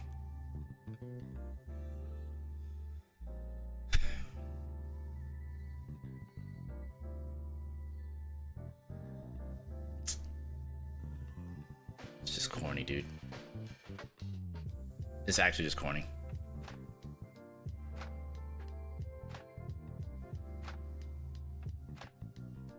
I'm so sorry, y'all.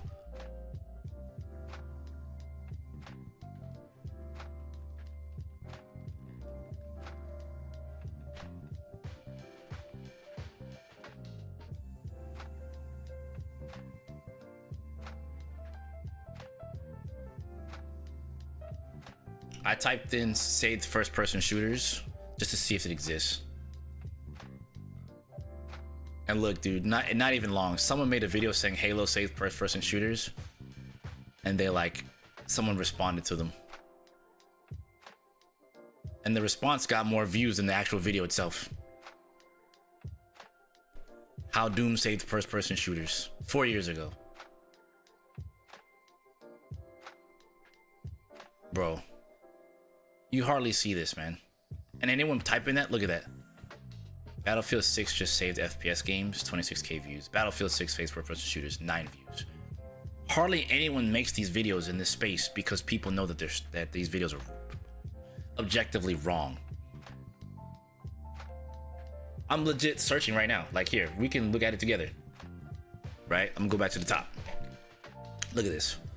Halo safe first person shooters, response to Under the Mayo and DJ right? So this guy made the video about how Halo safe first person shooters, and this video is the response to it. The video that made it, 63k. The video that responded, way more. Because if this video has this many views, this is definitely an antithesis to the initial video, and this video has a lot of counterpoints that make perfect sense that debunk this video completely. Go further. How Doom saved first person shooters. This makes sense because this is just like this is more of a retrospective, right? So it doesn't really warrant anyone to come after it, right? Right? I wouldn't even say how Doom saved first person shooters. This is more like how Doom influenced first-person shooters, in my opinion. That would have been a better title. But because this title it invokes shock value, oh man, how did Doom save first-person shooters? I wonder. See, you punch people in the face with like, is this really true or not? Right? And then let me see here. What's the other one? Here we go. Battlefield 6 just saved FPS games. Right? This is probably like in line of like talking about like what's happening with Call of Duty. I know Battlefield was definitely picking up more steam over Call of Duty because Call of Duty was going horrible. But then look at this. This mofo dropped the video, Battlefield 6 saved first-person shooters. He's probably talking about the game while doing gameplay. 9 views. I wonder why. But notice, as I keep scrolling through, I'm not finding anything else that says anything surrounding, you know, FPS games, like this game, like saved first-person shooters, like inter-game saved FPS. Let's try this. Maybe I'm wrong. Let's use Valorant. Is Deadlock doomed? Let me try this. Hold on. How Valorant, let's see if how Valorant saved first person shooters. Does this exist? No. Let's see. Replay system. How Valorant breaks FPS stereotypes. How to peak better. First look at Valorant's replay system. Aiming tips.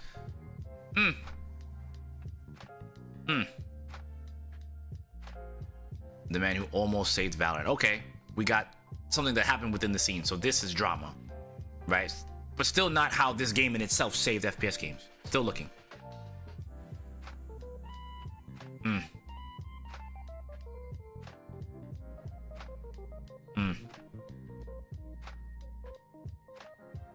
Still not seeing it.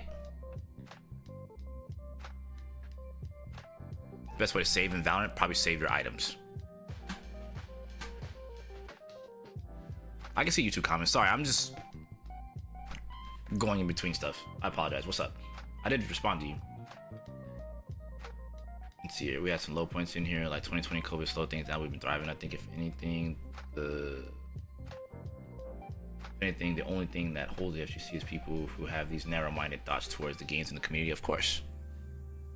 But notice how I'm not finding anything about how Valorant saved first-person shooters. Let's pick another one. Apex.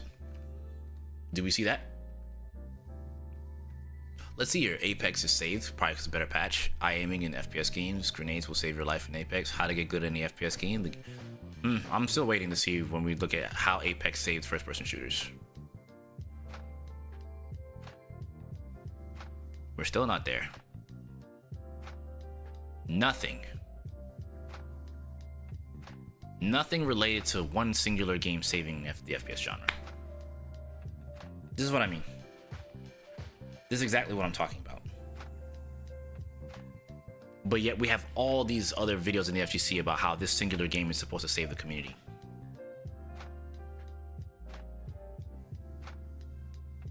So why do we spend so much time making these corny ass videos about how this game and that game is going to save the FGC? Make it make sense. If people feel attacked about me talking about this, I mean, I'm sorry, but you're not helping the case. My goal is not to make enemies. My goal is to ask and question, why are we doing this when this doesn't do anything for fighting games as a whole? This does nothing to bring people into playing it. You're pushing people away. You're pushing people into an ideal that doesn't exist. That's it.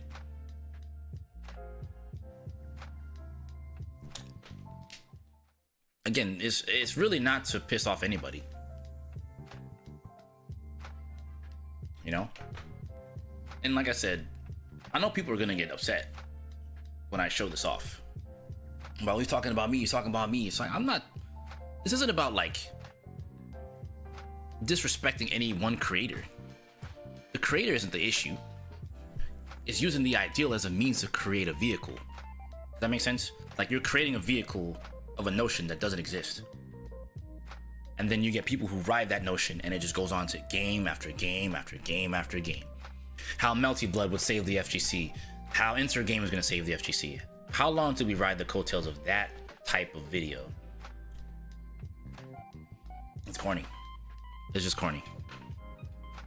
Like, I love the genre too much to sit here and say that this is like the wave. Like, this is what we should be doing. You know?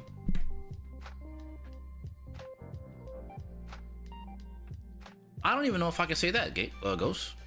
Looking for one game to supply the most money. SNK has the most money right now. Who playing that shit? It was about whether or not the game was good or bad. Who has the biggest prize pools in Match League or other spaces. Right now, City of the Wolves has the highest. SNK has the highest prize pool of any Pro Tour, period. And ain't nobody playing.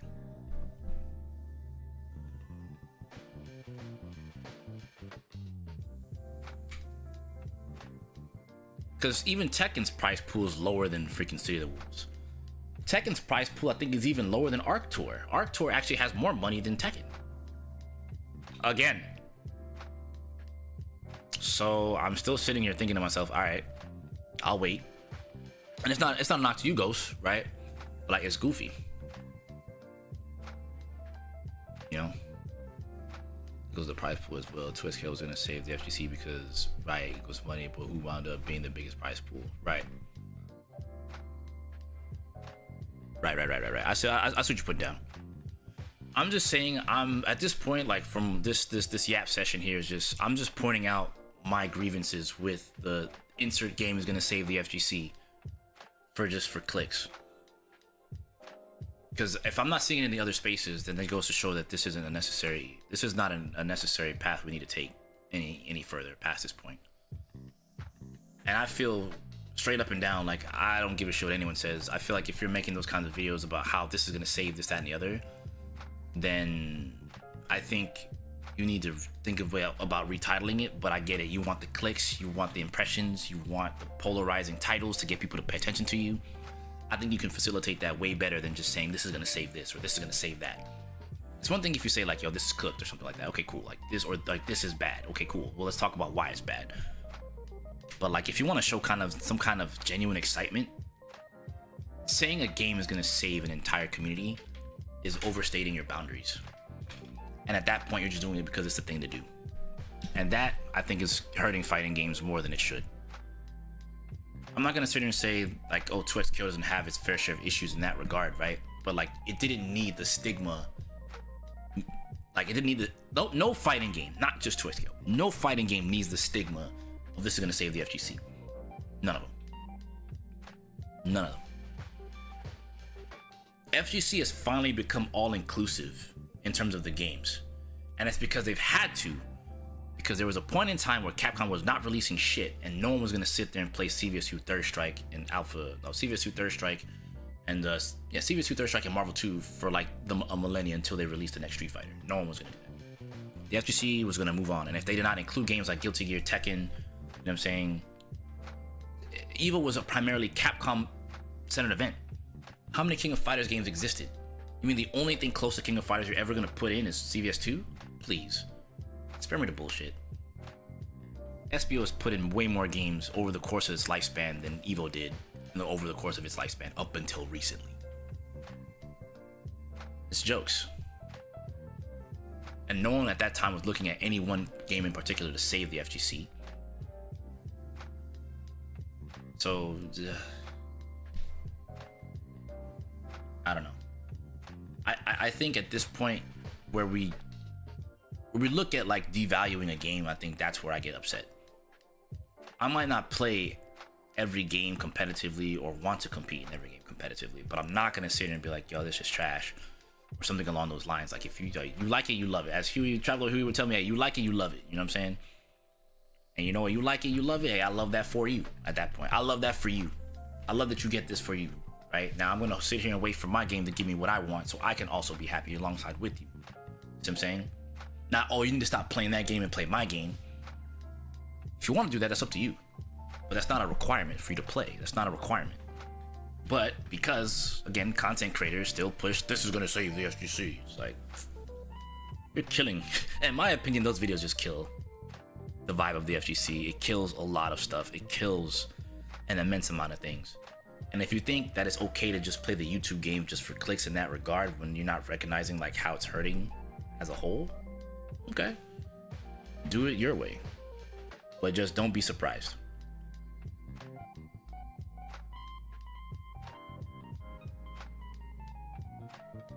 swaying the opinions of people, like the bigger your outreach is, the easier it is to kind of sway people into things.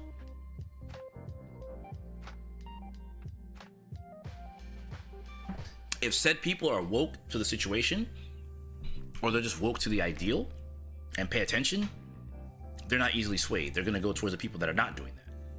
But the problem is the FGC cannibalizes itself. And you got people like me that don't want to see that. It shouldn't just be, oh, we all just gotta play Street Fighter and we're stuck playing this game for the rest of our lives. Like no one wants to do that. We shouldn't scrutinize the games. We just gotta stop it, dude. I'm sorry. As an outsider, I'm starting to love fighting games a lot more and love the FGC scene. One FGC is too anti-accepting. Anything different from the norm gets shit on. Two, FGC way too emotional for anything to grow. Exactly. Static, were you here when I was talking about me trying to get Persona into MLG? Do you know how many backs... Okay. MLG doesn't exist anymore, so I can speak on it, right? Do you know how many meetings I had with MLG execs behind the scenes after the events that I went to talk to them about this stuff? Having them on Discord, not Discord, but at the time Skype, to talk with them about these things and like some of the logistics so I could help them out?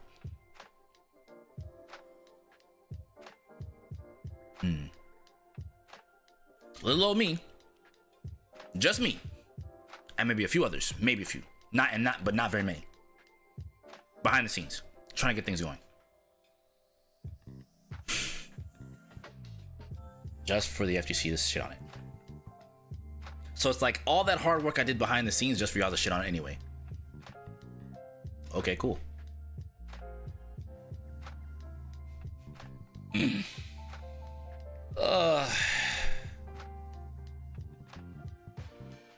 Why do we shit on ourselves to get opportunity? Because we want it to stay grassroots? What is grassroots?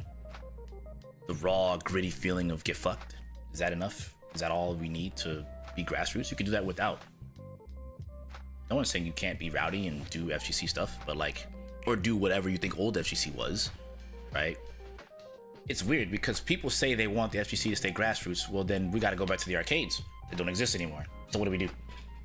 No more arcade cabs. Where you gonna get those? You want to play the amount of people that play fighting games on pad. You want to switch it up? The amount of people that used to play in tournaments back in the day that played on pad that could not translate their skills from pad to an arcade stick, please. And then traveling to a tournament out of state, having to play on that arcade's machines and its buttons and its freaking sticks. God forbid you play on player 2 side and player 2 side has a crack in the freaking plexiglass that can cut your hand while you're playing. I've lived through that. Those of you starting the FGC brand new didn't have to deal with that. I did. Or let's say the button cap is cracked and you press your button and you cut your fucking finger. Yeah, I've had that happen. You want to talk about it? I can. You don't gotta deal with that. You just show it with your personal peripheral, your Guitar Hero controller, your freaking exoskeleton pad, your freaking, you know what I'm saying, your Dragon Quest Poro pad. Cool. I'm glad you get to play whatever you want while I cut my finger on someone else's arcade machine. Tons of fun. Like, you don't want me to go down the rabbit hole of what changed in the FGC from people not allowing pads in tournaments, not allowing macros to be done in tournaments. Like, dude, you don't want me to get started. You don't want me to get started. Because if I do, it's a rabbit hole that if I go down, you guys wouldn't believe the stuff that went down up until now. So like all this like save the FGC coming back to its full swing, it's just the FGC needs to save itself from itself and not let other people say we need to save anything. Like, I don't know, man. I just have a lot to say, and I feel like I know people will probably get upset at me. But at the same time, I think this stuff needs to get said. Because I'm not here to call people out and make them feel bad. That's not the case. It's just you have to look at the harm versus the good. Short term, you get clicks and views. Long term, you harm as a whole. But they'll just say, well, I'm not harming it because I'm just saying this is my opinion. And I mean, it's just a video title. You know, some people take the phrase jump off a bridge very literal, you know? Some people have done heinous things to themselves because people have told them, like, you'll piss off, or something along those lines, you know? You never know the type of person you're impacting when you make these kinds of things. You don't know, because you can't account for everyone watching your videos. You can't account for everyone consuming your content, right? You can just be the creator and just make the things that you want and hope people can either, you know, just appreciate what you do, right? That's a general case for a content creator. But like when you think about what it does and how it hurts things, you don't think about that in the immediate. You just want to make a video and just put it out there because it's a thing to do. I feel it. But I think, like, as a content creator, I think you do owe, dare I say, your audience some degree of realism. You know what I mean? In that regard. Not to say that what you're saying in the video isn't real, right? Maybe it is, maybe it's not, I don't know. But, or it's not genuine. But like, it's how you phrase it. And like, how people just latch on to anything, especially today, dude. Especially today. Especially like if you have some kind of pull, you have some kind of weight, you know what I'm saying? You have, as I say, motion right now in the FGC or with your content. They'll be, oh yeah, he got a lot of motion, man. Yeah, he's right. Yo, this game's trash. Or this game was supposed to save the FGC, but nah, it didn't. So like, think of it this way. You make a video. Now let's look at it from the standpoint of you making the video, then you double back, right? You make the video, this game's gonna save the FGC. Then it comes out and it doesn't save the FGC. Then what's the next video? The problem with insert game here.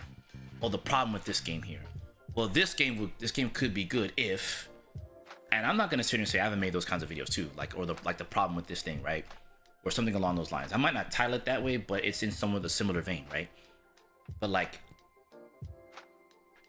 you do have to be careful how these things are done, because people just latch. If people didn't latch on so easily and run with other ideals, we wouldn't have this problem.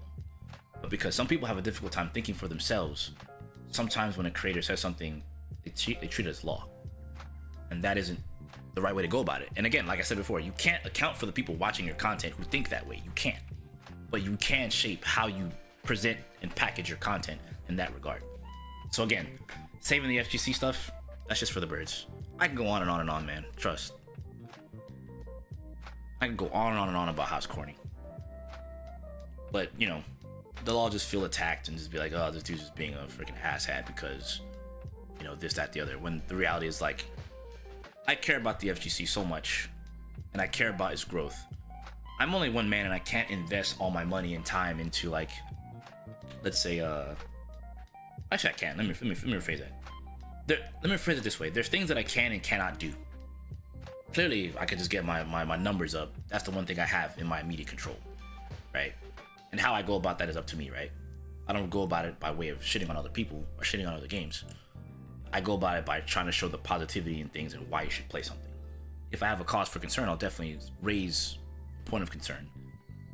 But I don't comment on every game, right? If I don't play it, there's no reason for me to comment on it, right? So if I don't play, say, Mortal Kombat anymore, there's no reason for me to talk about it. Or if I don't play this game, there's no reason to talk about it. I'll let the people who do play those games be the ones to talk about it, right? That's not my job to talk about those games, even though my channel is about fighting games. It's about fighting games that I enjoy. You know, and also some of the history of fighting games as well. Like, it's a multifaceted fighting game channel, but the primary focus is about the things that I enjoy, right? And bringing you guys along with the journey from what I'm doing and try to help you improve at the games that I'm playing as well. See what I'm saying? So it's a self-improvement channel on top of, like, my personal experience and the history of the FGC and things that happen in the FGC. That's like a big thing for me, amongst other things, right? But not everyone's me. So that doesn't mean I'm above anyone, right? It's just, this is what I strive for. And these are the things and ideals that I believe in. So like, we have to uplift each other, even if it's silently. You do it silently just by not shitting on other games. If it's not for you, just say it's not for you. It's okay. Not every game is designed for you. You know, like, I don't play sports games, right? So they're not for me. Therefore, I have nothing to say. I'm not gonna go like, yo, they gave me a code to play, you know, Madden. Here's my opinion on it. It's like, if EA Sports was to come to me and say, yo, do a review on Madden. If you're not paying me a good amount of money to do a review, I'm not touching that shit. And even then, there's no reason for me to touch that shit because I don't cover sports games. Go find someone that covers sports games. Don't come to me, right? And it doesn't make sense for you to like come to me just because I have larger numbers and say, hey, do a sponsored video about Madden. No, I'm a fighting game channel. No, this doesn't make logistical sense. See what I'm saying? If you want me to stream it, sure, I'll stream it, but I'm not gonna put this on my YouTube channel and hinder my channel and have people like literally get turned away because I covered Madden. No, got it. I'm good. No, sir. Play the game, give feedback that will actually help the game, give the devs time to make the changes and support. You can do all that without being an asshole about it. Society lacks proper conversation. It's all an attack. Oh, of course. Everyone always feels offended or attacked the minute something comes up. I can't sit here and say that I haven't felt that way before too, right? But like sometimes it takes me a minute to internalize like what was being said and like, do I need to take this personal? The answer a lot of times is no. Because it's easy to just let these things roll off your chest and just be objective about it. Because people can have opinions about other people and other situations that happen. It's just whether or not you're going to be adult about, like, it's just about how you respond. Nothing has to be met with omega resistance to the point to where you hate people. Because it happens to the best of us, man. Like, you get mad at something, you're like, man, this person said this, I'm going to attack them, I'm going to do this. And I'd be a liar if I didn't say I've had those moments of, like, thought. But, like, the reality is, even though you might have that moment of thought, it doesn't mean that you can't retract and pull away from it. You know, you don't, like, it's not something you have to engage in. You know? You get to choose what you engage in. And I think it's okay to, like, state something and then, like, that's that, you know? If people intend to be upset, then I think the good thing to do at that point, like, if, say, you know, I'm going to release this anyway, right? Most likely. And if people feel upset about these things, it's kind of like, well, we could talk about it if you want. You know, this isn't like the goal of this, of showcasing this to you guys and just being objective and going to YouTube and showing you this stuff isn't to like shit on anyone in particular. It's just to show like this is doing damage. Like, this is actually doing more damage than it's doing anything. And if other genres don't have this, that's bad. That just goes to show that all we care about is discourse. We just care about, it's like we're in the industry of shitting on ourselves. How does that make sense? We're in the business of shitting on each other. That's how we make our money. What? That's silly. Like, think about it.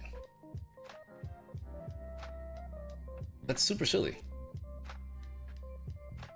I don't know how the core of this is it money? I don't know. I don't know either. I don't know either.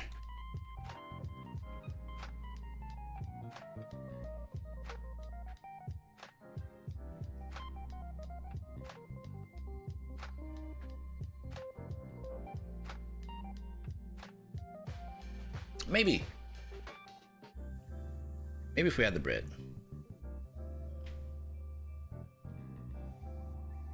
When I hear save the FGC, it feels to me it's more like what's going to unite the community. That's what I think.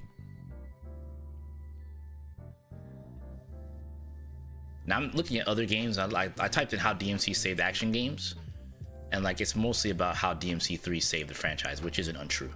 That's actually a true statement. Yeah, these videos about how DMC3 saved DMC, this is fine. I'm cool with these. These make sense. But this is like more like the title is more of a it's a retrospective. So it's interesting using retrospective titles as a means to, like, dare I say, belittle what we enjoy, I suppose.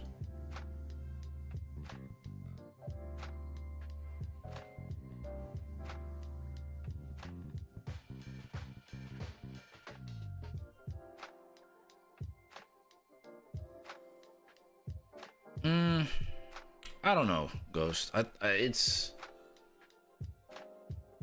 multiple things, but I see where you're coming from with that, though. I can't say that isn't a point of contention either. I can't say that. That would be wrong. I think there is a portion about money. You know?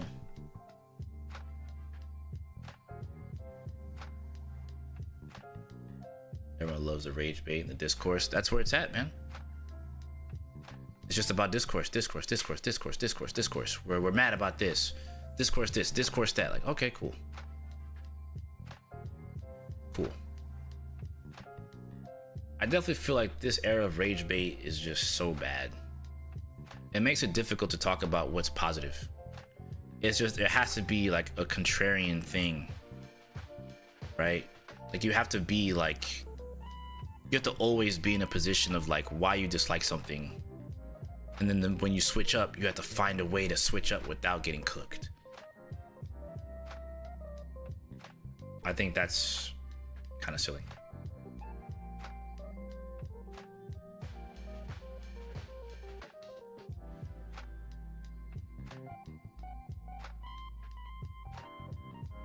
I don't know.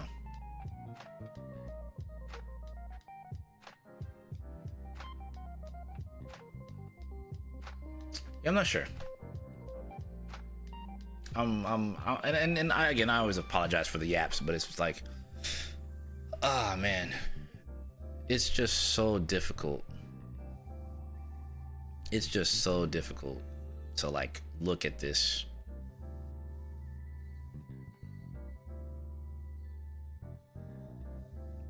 It's just so difficult to look at it.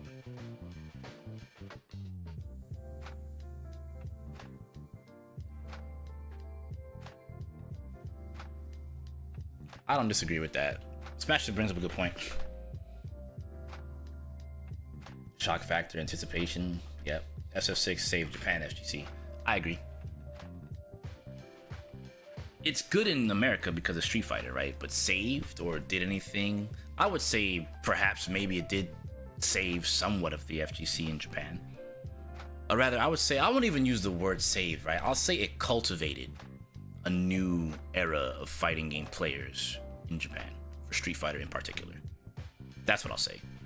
I will say Street Fighter 6 cultivated a community in Japan that has pushed way past what we can do here. But it's never surprising, because I'm with Smasher. America is still figuring out if they actually like fighting games. I would agree. I think that's it's a little memey, but I don't disagree. Phone.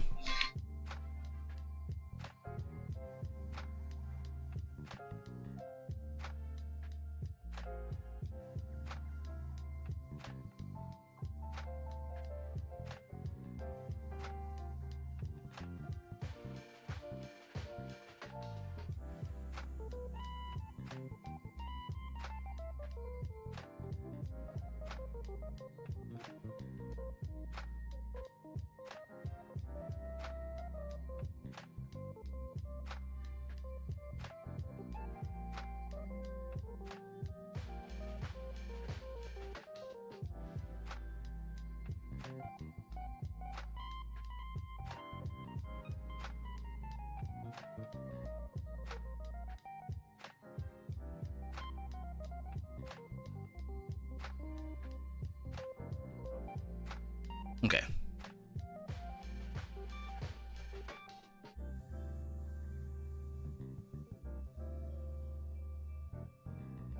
Japan loves Street Fighter. It's beloved out there, like Apple products, Nintendo stuff. It's just something peeps can see out there and can connect with. They could care less about doing well. Perhaps the fact that someone's parent and their kid both recognize Ryu from Streets, but one remembered it from Street Fighter, the other one Street Fighter 6, a common bond type of thing. True. I can see that. I agree with that. Everyone agrees Sea of the Wolves was the best game last year, and Impact is due to. Where's the rising players for Sea of the Wolves? True. It won Game of the Year, but still has the same player base. It probably went up a little bit after Season 2's launch, but after that, like, what's left? But you definitely raise a good point. Now what? Now what?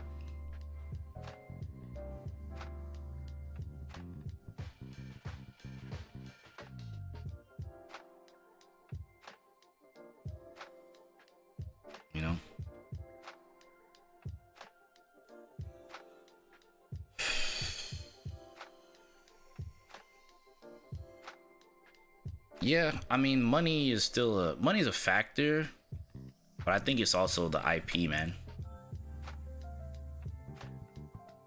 That's the part where Ghost is also trying to get at too. Like, money plays a role, but I think part of it also still is the IP, right? If the IP isn't popular, why would you play it? Right? And SNK has enough of a stigma surrounding it that like people don't want to play. Sadly, I thought that Sea of the Wolves was gonna do something big, but then I think the Salvatore stuff Wasn't as bad as Ronaldo. But I don't want to. I guess let me put this in perspective real quick, and I'm gonna end this yip yap here a little bit. Essentially, the point I'm trying to make here is the FGC doesn't need to be saved. We need to save the FGC from itself and stop having people saying that there's issues in the FGC that requires us to be saved by a singular game or any singular entity.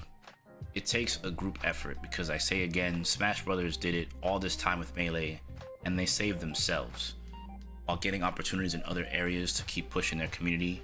And Melee in particular is still one of the most thriving platform fighters in existence to this day.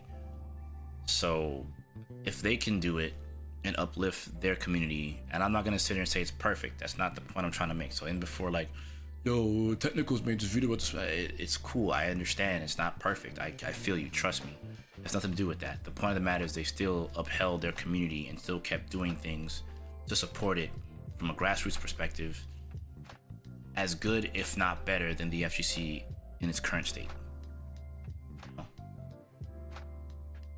Like they were on point doing their stuff long before they got to this point where FGC is now, without the help of the FGC and just supporting their own, because there are people who gave a shit to take care of the game and its community to whatever capacity. Again, I'm not gonna sit here and tell you it's perfect. I know there's bad apples in every bunch everywhere. It doesn't matter, FGC, Smash, platform fighters, non-platform fighters, arena fight, it doesn't matter. There's bad apples everywhere. But the point of the matter is, we just gotta stop this. I pray we can stop this, because at this stage in the game, it's getting out of hand. And every so often we get this game is gonna save something, when it's like, please, just stop it. Please, I beg. We're doing more harm than good to the community that we're trying to support and uplift, in my honest opinion. And again, full disclosure, like if it feels like, you know, if y'all want me to have a full-fledged conversation with some people about it, I'm totally okay with that. I'm not here to shit on nobody, but if we gotta have a conversation to get to the next step, then so be it.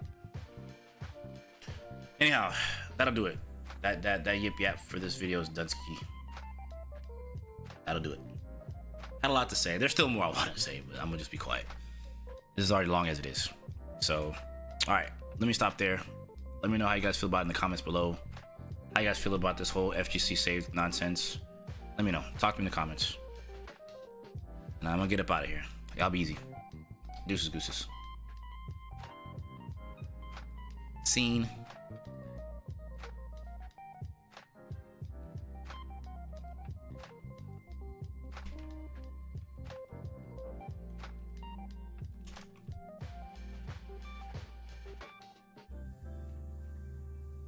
The marketing side of SNK needs to be studied. Gotta pull people away from the phone screens and onto the monitors during the set. You gotta do a lot of things in terms of SNK.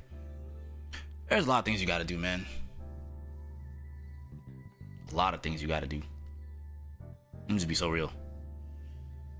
But I say again, man, like I'm only one man. And as much as I want to see this stuff thrive and succeed and be in like such a positive position, we could do better. Don't you think it's also bad that we had people like Lily Pichu wondering if they should still play Tekken if the community doesn't like its own game? Think about that. Why would we have people that we try to bring into the FGC wondering why should you play the game? That should never be a thing. But it was. Like why would we ever let the people we're trying to bring into the scene to support the scene question whether or not they support their own games? It just doesn't. Oh man, I have so many words, bruh. Like, people being unkind to her is bad. I think the only thing that's kind of unfair is like she won Fighting Game Streamer of the Year. I think that's the only thing that feels a little unfair. And that tourist portion does come up, but I mean the fact that she tried is still huge in my book. So I think if anything, it's a wake-up call to show that like our current player base and fighting game streamers can't even win that award. And it's because of, you know, the audience, man. Her audience was supporting her and wanted her to win. Fighting game normal fighting game streamers don't even have the audience to support them to go win something like that, because our numbers aren't that large. Unless you're Sajam or Max, which at this point, like Sajam, Max, and maybe like one or two other people are like probably some of the largest. I guess Brian F.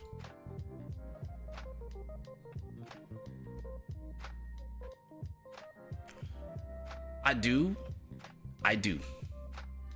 Give me a sec though. I just want to peep something real fast. I do think it's an interesting conversation to have. I think we should probably have a round table, bruh. I think it's fresh on your mind, so it might be best to do it now, huh? Like, there's some people who have like weight in the FGC that don't even have the viewership. That is, this stuff just doesn't make sense, bro. Like, why is it that there aren't like, why, like, dude, if I had like Lily Pichu's numbers, I would straight up be like, yo, please vote for me. Let me get that award. Let me stat pad for the one time. Because it's like a legit stat pad, you know what I'm saying? Like, getting your numbers up, man, getting your numbers up in FGC is not even the same as getting your numbers up in these other genres. But Lily Pichu, she's done a lot of work in her own right, bruh. Like, how could you not? Like I said, at first it kind of hurt, but then when you think about it, in the grand scheme of things, is the fact that her audience supported her for that. And I don't see enough of that for the FGC. I mean, Sajam got voted in, but it was just Sajam. I think Punk got voted one year, but I don't think that was because of his audience. So think about that. If the goal of this event, especially, is to get your audience to vote for you, if you don't have enough people, that's what I'm saying. Like, there isn't a single fighting game content creator outside of maybe Max, Sajam, maybe Brian F, maybe Diaphone. Big maybes on those guys in particular, that could get an audience to vote for them to make it into streamer awards. And if you don't have that, you're not gonna make it. So get your weight up. Get your weight up, young buck. Hey. At that point, like, I can't even be mad. At one point I was. Now I just look at it like, damn, I can't do shit about it. Like if I want to see that be a reality, I have to like actually work towards seeing that. You know what I'm saying? I would have to like really win, you know what I'm saying, where it counts in order to get that. And that's not an easy feat to do.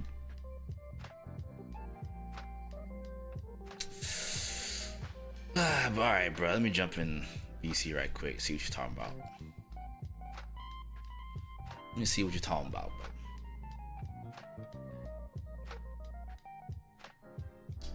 I'm gonna go on the strategy hall, bro.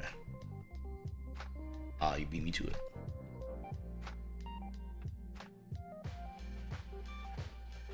Cooked. There we go. Yeah. All right, bro. I ain't gonna lie. Talk to me, fella.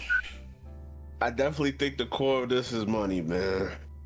Talk to me. I think it is the money. Cause like, when you think about it, like, I'm sitting here, cause I'm playing Overwatch, I'm sitting here thinking about the shit, and I'm like, when people say save the FGC, when you really look at like what they mean by save, most people, especially pro players, what they mean by save, they mean which game is going to financially lift the FGC up to a point where it can compete with other esports. Like, that's what people want more than anything in the scene. When they mean by like what game is going to save it, which game or which publisher or company is going to pull up into the FGC and is like, yo, here's millions of dollars, here's $50 million in the prize pool, everybody walks away with a check. Because if you pay attention to what people were saying, because like I remember, like I remember I was watching one of Majin Obama's old videos about 2XKL back when it was called Project L, and a lot of people's perspective of it, or like their feelings of Project L and 2XKO, was less so about whether if the game was going to be good or not. Their whole idea was, oh, Riot has a shit ton of money. Look at how much League and Valorant players make. We want to make that. And that was their whole thing on it. Was like, we need millions of dollars in a prize pool for fighting games. And that is how we're going to save the FGC. It was always about money. It was always about money. And even when you look at like, what's it called? When you like, when you really look at like, okay, 2XKO, they was looking at it to do that. 2XKO took long to come out. It took too long to come out because what happened in the year of 2023 when Street Fighter 6 came out, they announced they had a $2 million prize pool. The largest fighting game prize pool so far. At the time. And that fucked up people's expectations for Project L, aka 2XKO. True. And when it came out, niggas like, we don't need. By the time 2XKO finally came out, Street Fighter 6 had millions of dollars in its prize pool. SNK started doing it with City of the Wolves and almost every other game that they're putting out. Like, you know what I'm saying? Like, the rest of the industry is starting to follow suit with more money in the prize pot. So now 2SKO doesn't have that on its, it doesn't have that in its corner for the FGC. It was never about whether the game was good or not. Niggas want money. And realistically, no one wants to talk about it, but it's a clash between two different generations of people. It's a clash of the generation of individuals that care about fighting games, and that is their main thing about it. They want fighting games to thrive. They don't give a fuck whether if we playing for 2 quarters and a slice of pizza. They don't give a damn. They here for the love of the game. Then you got the other generation that isn't. They cool with that, but they like, nigga, how do we make money off this shit? Like they don't necessarily care that much to like, oh, pop out to your locals, support your locals, this and that. They don't really give that much of a fuck.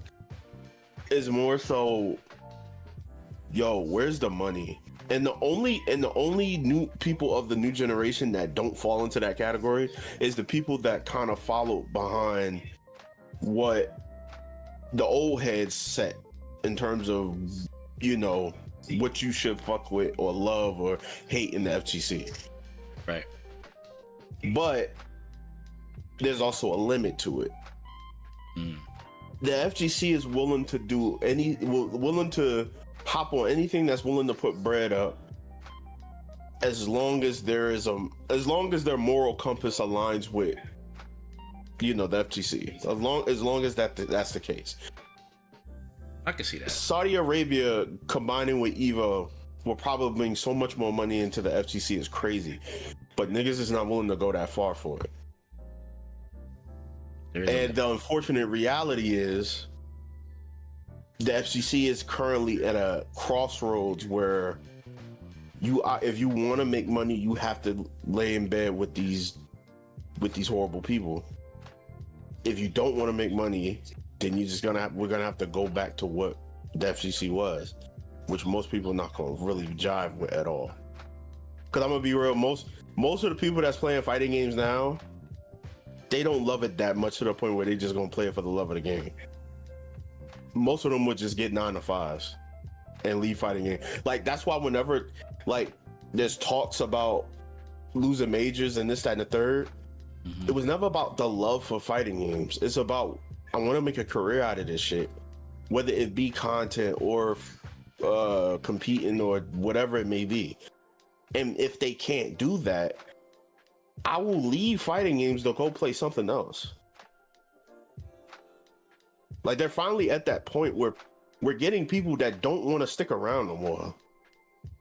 And it makes it, and then the scene don't make it any better, because it's like, you know what I'm saying?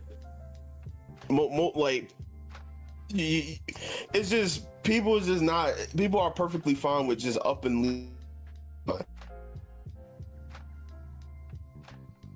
Hold up, I'm getting cooked. oh shit. Run that back.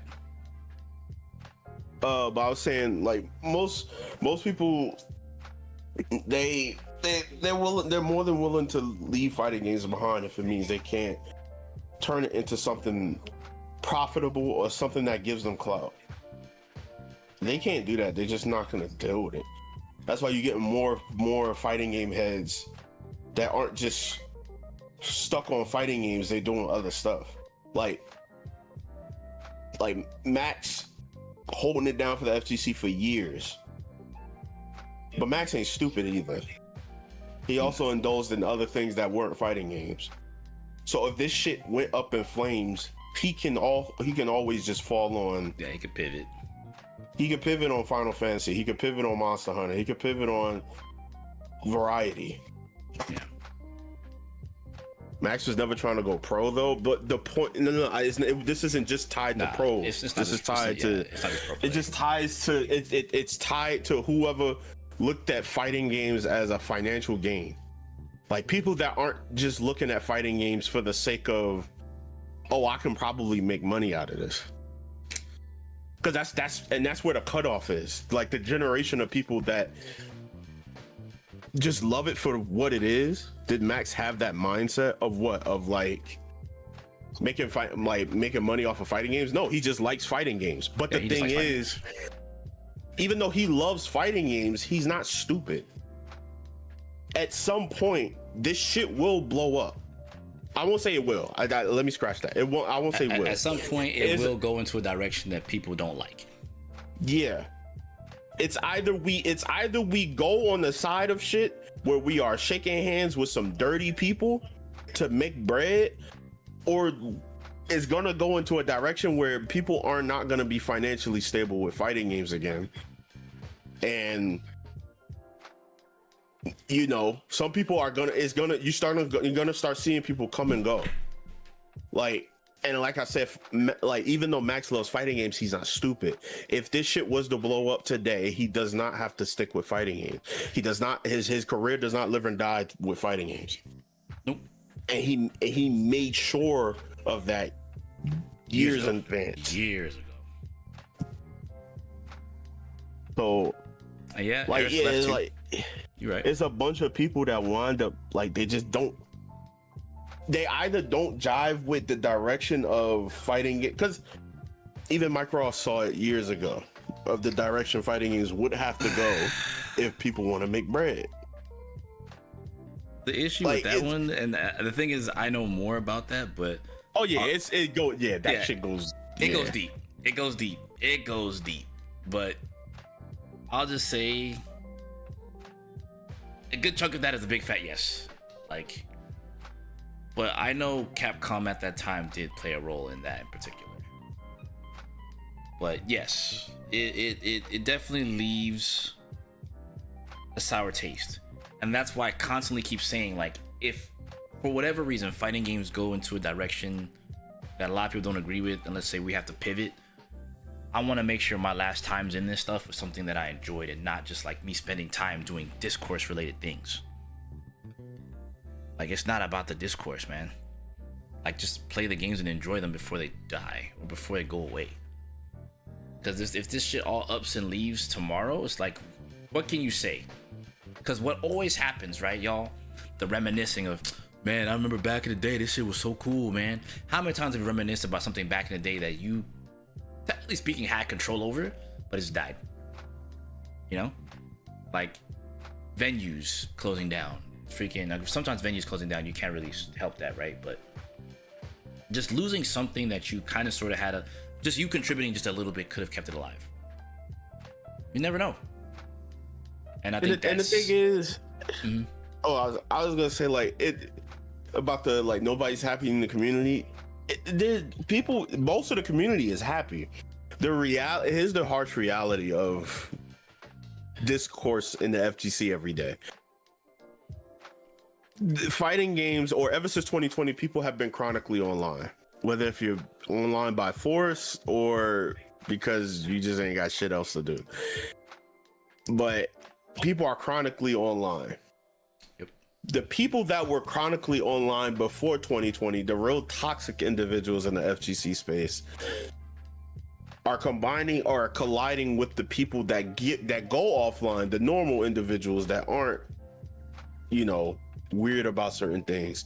What happens is you hop on someone that is very toxic hops on Twitter, says something stupid or does something stupid, and you get a combination of the toxic individuals and the normal individuals talking to each other, and then you lose context through typing, through tweets. You don't know how certain people are saying certain things, and emotions is not like in check when you texting somebody. Definitely not regulated. So arguments get flared up and turned into something that it doesn't need to be, and it happens every day. And that's just something that's just unavoidable. That's not even just the FGC thing, that's just social media in general, where you just get a bunch of weirdos that just only live on internet, and they know how to rile normal individuals up, and it just creates a scenario of, oh, the FGC is just miserable. That's not true, because the moment we hop offline, oh man, that's just you fire. don't see that. You don't see that all the time. And then if you ever do see it, I ain't gonna say no names, but when you get niggas that act weird offline, they get their ass beat. It gets snuffed out quick. It's not a situation where they can just let hate thrive offline. Like that doesn't happen. I'll definitely say that part. I'll refrain from getting your ass beat to just, they don't let that rock. There you go. Yeah, be stupid. Okay, take that shit outside and let's see what's up. Or you just get kicked out the venue for being a dickhead. Like, it gets snuffed out quick. Like, that shit don't happen at offline majors. And the dudes online that act toxic, they know that. They know they can't do that bullshit offline.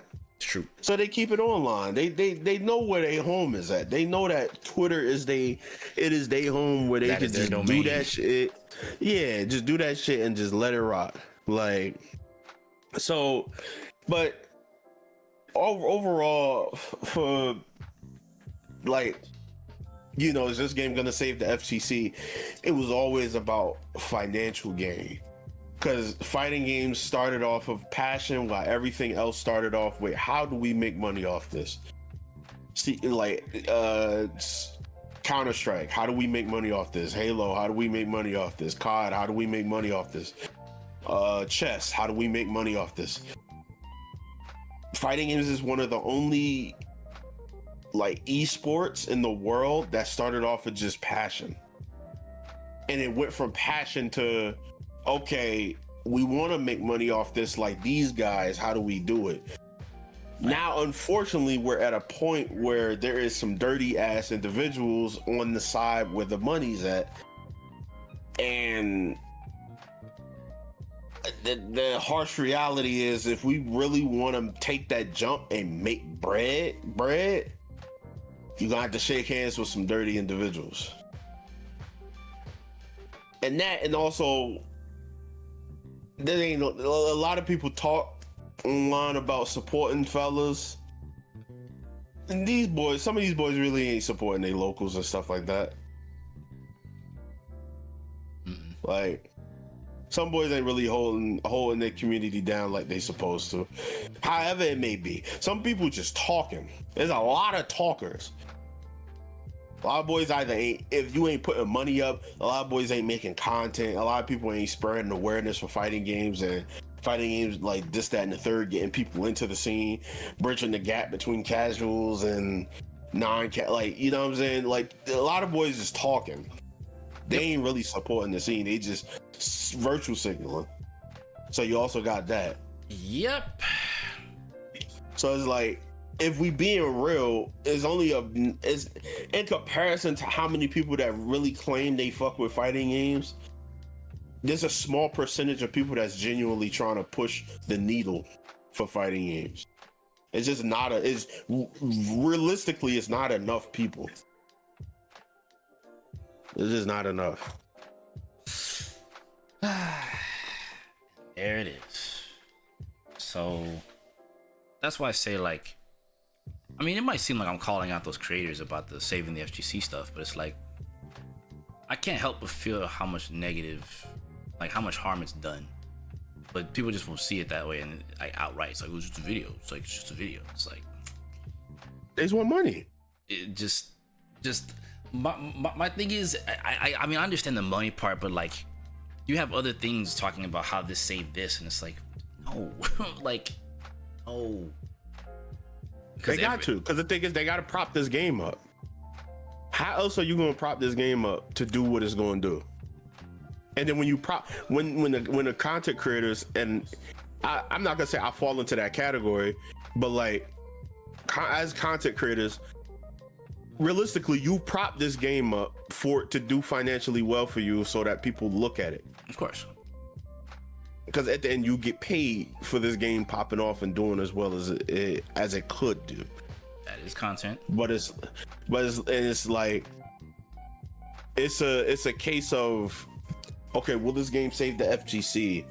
I think at this point it's a meme, but I think people was like, the reason why I say is it always falls on money in the end, because when 2SKO got announced as what it was, and it was Riot, the main thing that popped into people's heads when that game got announced, or when it was even like considered, like when the Cannon Brothers announced, like, yo, we're doing a fighting game with Riot. When people heard that, it was never about how good is this game going to be gameplay wise. It was money. They only cared about how much the prize pot was going to rise, because Riot's now in the FGC space. They didn't give a fuck about whether this game was going to play good. They don't care. They never cared. And now when Riot finally showed up, now we're at a point where Street Fighter players is making $1 million. Street Fighter's turning niggas into millionaires. City of the Wolves is turning niggas into millionaires. So the idea of being a millionaire in the FGC is now not new. So now, where are boys gonna go? Mind you, we got millions of dollars in the pot, and niggas are more miserable than they ever have been. They thought money was gonna solve. It's the same case with just niggas thinking when they get rich, everything just fixes itself. Nah. You get $1 million in your bank account, nigga. My depression's gone. I ain't. Suicidal thoughts is gone. I ain't got to worry about nothing no more. More money, more problems, baby. There's niggas that are billionaires that is sad as hell. That's why, like, oh, why rappers, why Kaisen that depressed, why rappers killing themselves? These people genuinely think money will solve their issues. It won't. Niggas is making millions of dollars off of fighting games right now, and it's sad. We are sad every day, bruh. Niggas is just sad. Like, yeah, the FGC's still poor. We still fighting games is, you could put money in the pot for fighting games. We still cook mentally. Like, we just, in every other aspect, we're just gone. And we chase money so hard. Look where we at now, Kev. We just lost Evo. And for what? Literally for what? We lost Evo for what? Money. That shit is crazy. So it's like, when you really sit down and think about it, I don't think that's the community fault. It's not necessarily a community. Like, I'm not gonna say everybody as a whole is at fault. Nah. I'm not gonna say everybody as a whole is at fault. But we have to really look at it's like looking at a replay in Street Fighter 6. How did I get burned out? Niggas, you always see the clip of somebody, man, how did this happen? I can't. Sagat's broke. I got knocked down once. Now I'm dead. What happened? Nigga, you ain't just die. How you get burnt out? You wasted all your meter. You did a stupid move, and you got knocked down twice. Now you in the corner, and now you eating plus frames. Now you eating a medium punch. Now you lost. Yeah, the mid dispenser, baby. You get hit by a mid dispenser now, and you lost. That's how you lost. We got to look at the paper trail, the decisions and the attitudes and how people was moving led up all the way to this point, to where we lost Evo. And it's hard to not say that there is a good amount of people that is at fault for that, for this happening.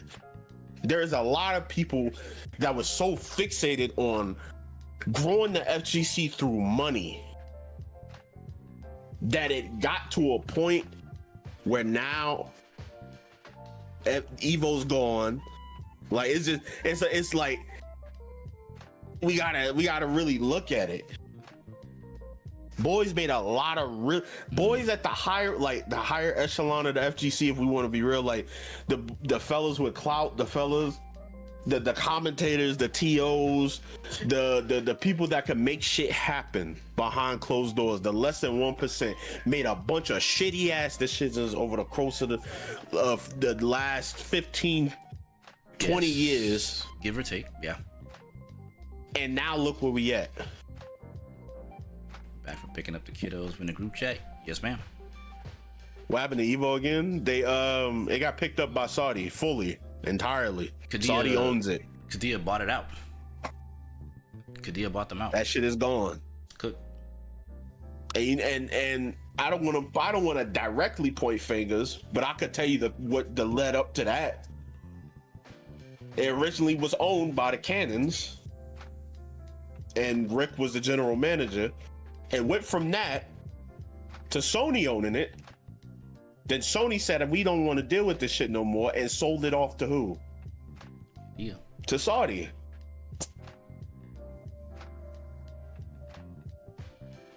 The thing is, they were already part of it, you know what I'm saying? But it wasn't like the stake in it now is different, you know what I'm saying? Before it was a larger stake. Before it wasn't that, like the stake wasn't as large as it is now. Like last year, when Kadia picked it up, or like they moved for, what was it, RTS or something like that?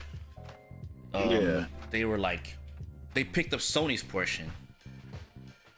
But now, Sony, yeah, and now they own the whole thing.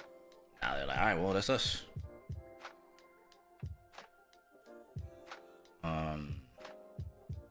Damn. It's just it's not even like it's a double-edged sword, because it's like you don't mind something like that being a part of Evo, like having Sony fund Evo in some fashion and put money into it because they see an investment. It's like, all right, cool, that's fine. The thing is on the other hand, it's a foresight thing of like, what the fuck could happen. It is. Of like, when you sell a percentage of what you own, you gotta think about what that percentage what hands could that percentage go into? Because anybody could get it. Anybody with bread could get it. Nigga, Trump could buy Evo today. Hey, say that. That's where we at. Don't say that. It can happen. Why you gotta say it like that, bro? Gaming is in such a great. Gaming is in especially esports gaming has grown so much that it's caught the eyes of some real nasty people. It got to that point. But boys had to do a lot to get it here. It was, it's tough. Yeah, Street Fighter is was one of the biggest fighting game IPs of all time, and fighting games was on the uptick at that point. Back in like 2015, 2014. Street Fighter 4 came back. Everybody started coming back making fighting games. Tekken was getting bigger. Sony like, all right, damn, y'all having development issues? Yo, let's make that Street Fighter 5 for y'all. Then they start looking deeper into the scene. It's like, okay, y'all got a little something. Hey, Candace, let me, yo, Rick, let me get that. Let me put 20% in that. Let me get 20% of that. Hey, let me hold some. You know, and this is me speaking hypothetical because I don't know the fine details of it all. Logistics, but you know what I'm saying? It went from yo, let me hold a piece to now we own it. This shit mine. And buying it back. Our share. Oh, we don't know, bro. Like these boys with buying it back now. Sand fellas got that shit now. The boys around the way got that. Well, I don't know.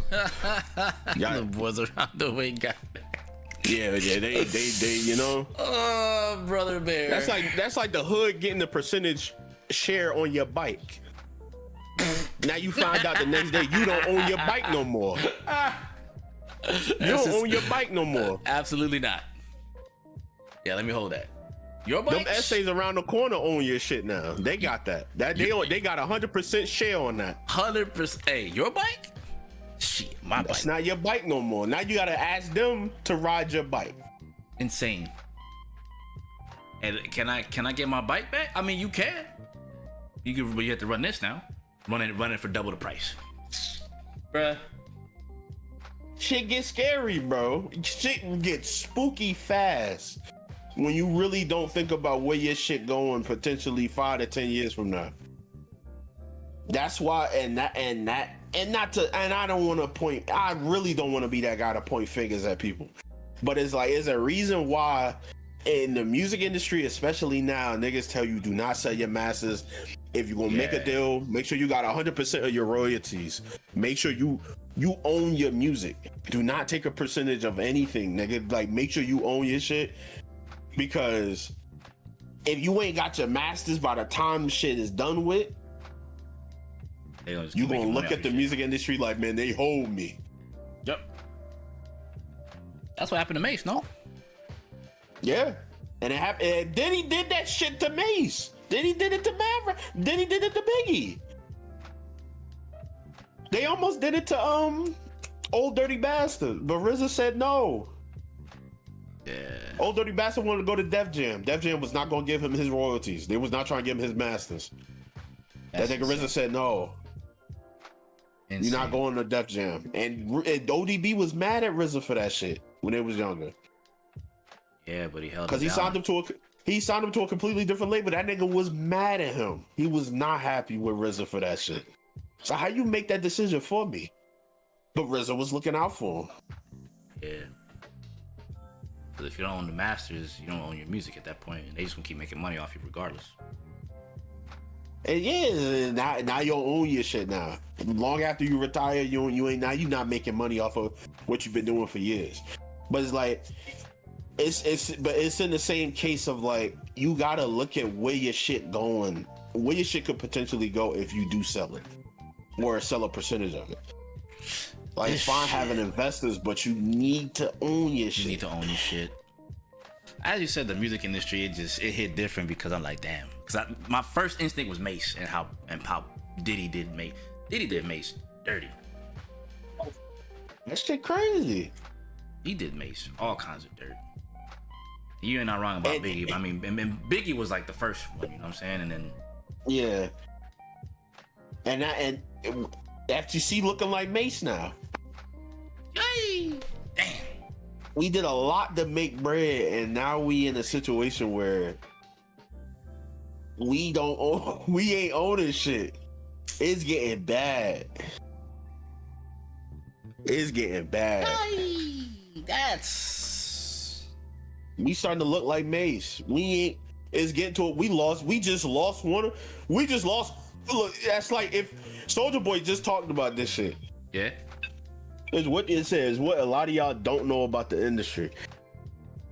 He said my first album with Crank That Soulja Boy and all that, I wrote that shit and made every beat, everything on that. I didn't hire no producer, no writer. I did all that shit myself and sold that shit, and I got 100% of my royalties. I got everything on that album. As you should. Everything, ringtones. They wanted to put it in a commercial. I made money off all that shit. As you should. As you should.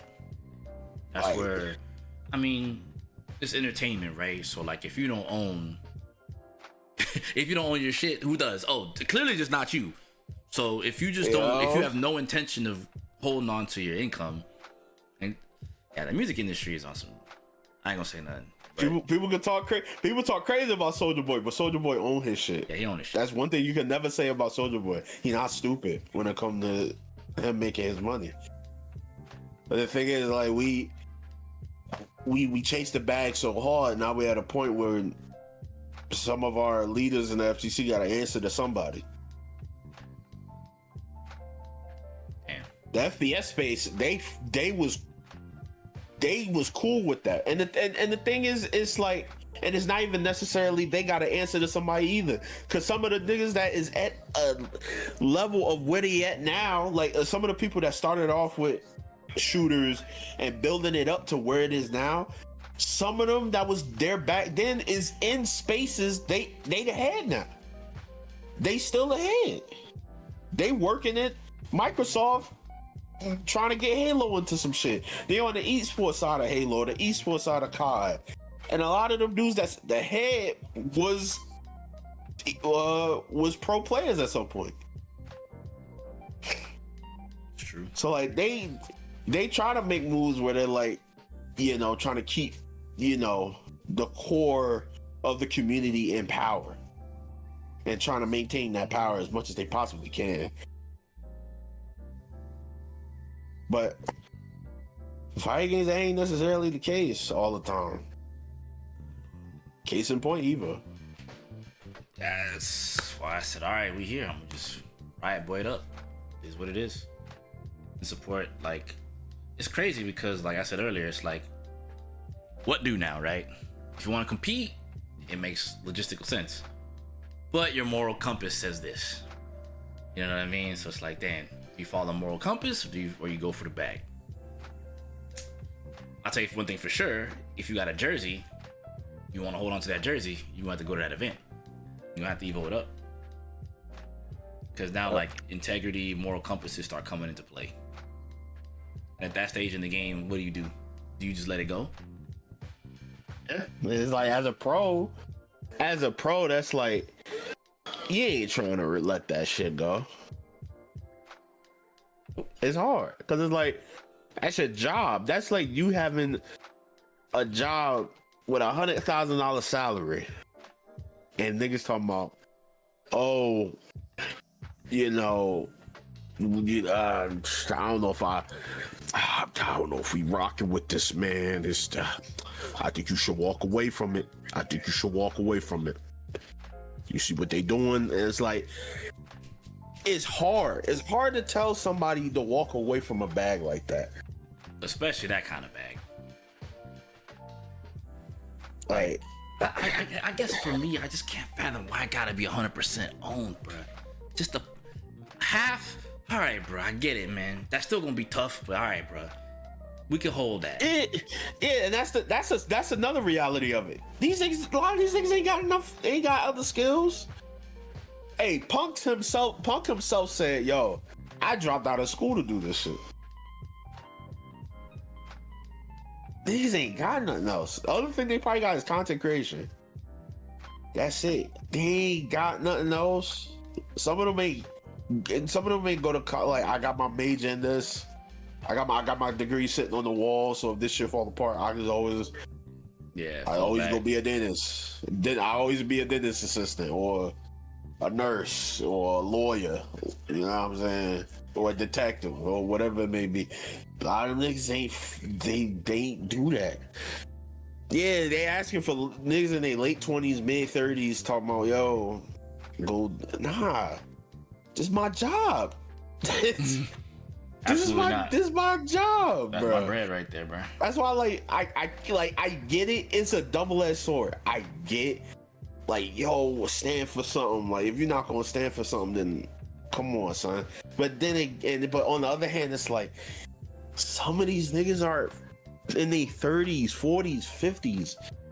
and you get mad because they going to commentate. It's like, nigga, this is my job. Yeah, this is the only thing I got. I'm telling you, when boys was getting tight at Jay, I was like, nah, that ain't cool. It's like, this all I got. What the fuck else I'm gonna do? Like Harper got it. What was it? Harper, I think it is. You gotta eat, bro. Baby girl nigga, gotta eat. I got kids. I got a wife. I got bills to pay. I literally ain't got nothing else. Unless y'all gonna hold me down, y'all gonna put money in my pocket. I can't. What the fuck y'all want me to do?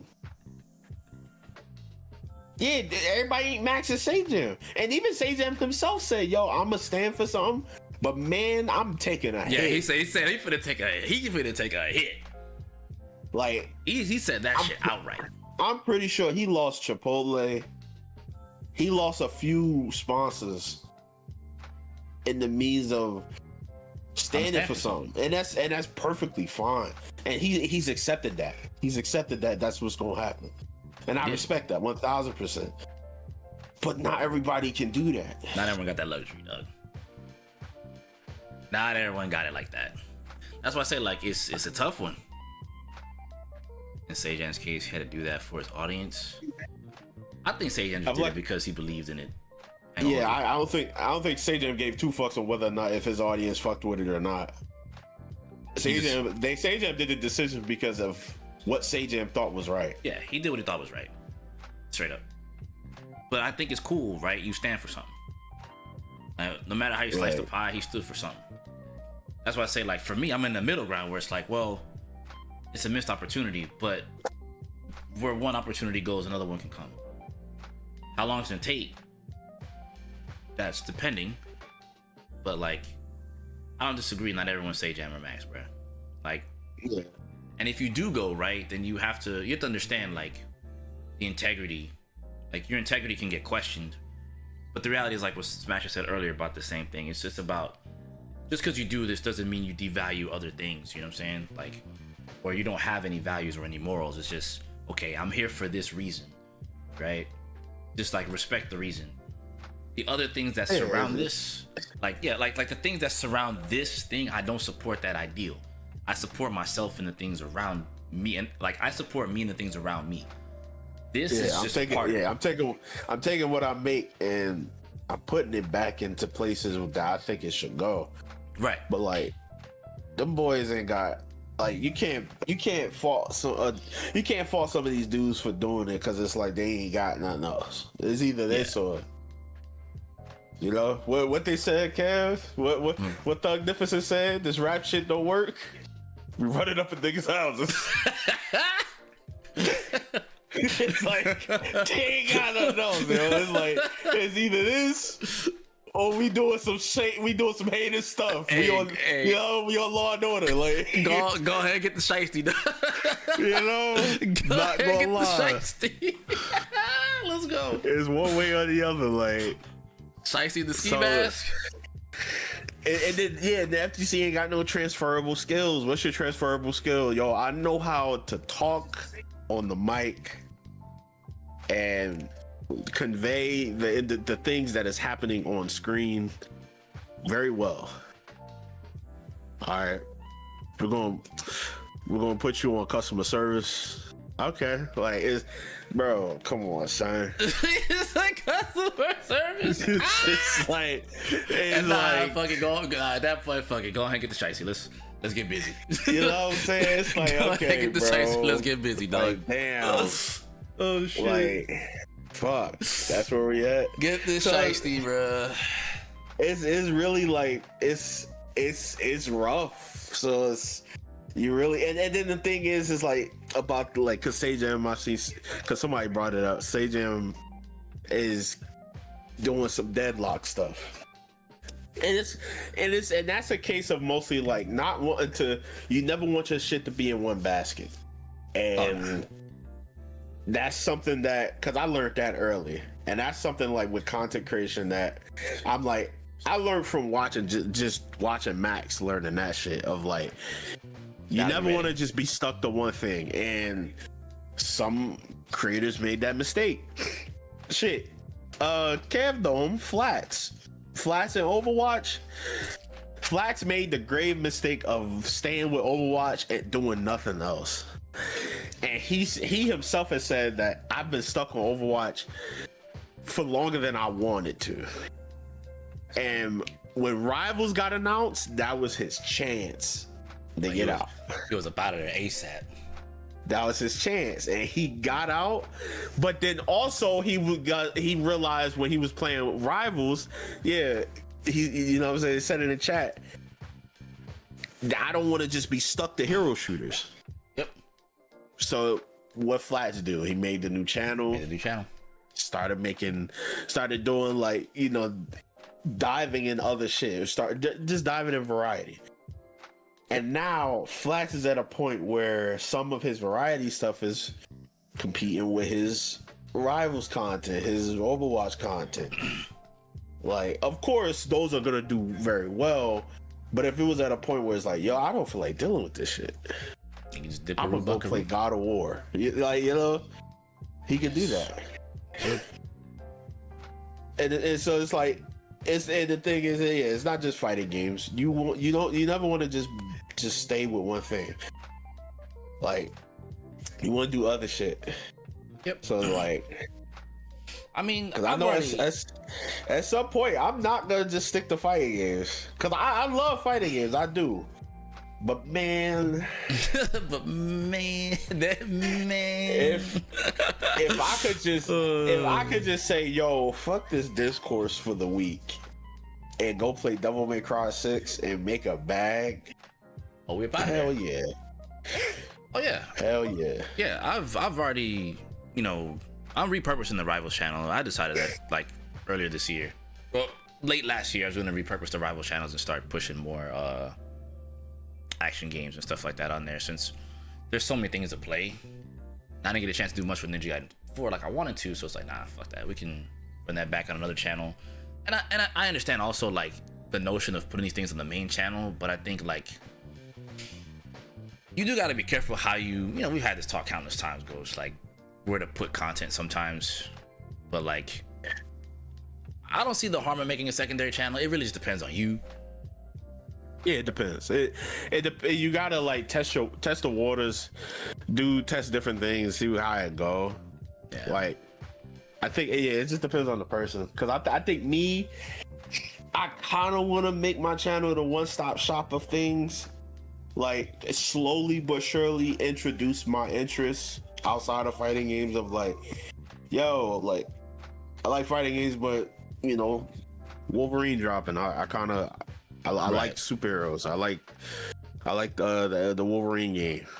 I agree. Y'all gonna, you know, I want to drop a gameplay video on it. Okay, cool. It's either that or just eventually open up a variety channel. It was like, all right, if y'all like other things outside of fighting games and y'all want to see my interests outside of fighting games, go ahead and check out that. Right. I agree. I think at least for now, for me, I'm starting to see that, like, I think I can pivot now into it, despite, you know, the typical thing, be like, you know, you need like 50K, 100K subs, and then it's easier to do it on at least on the main channel, right? To kind of like move people. Yeah.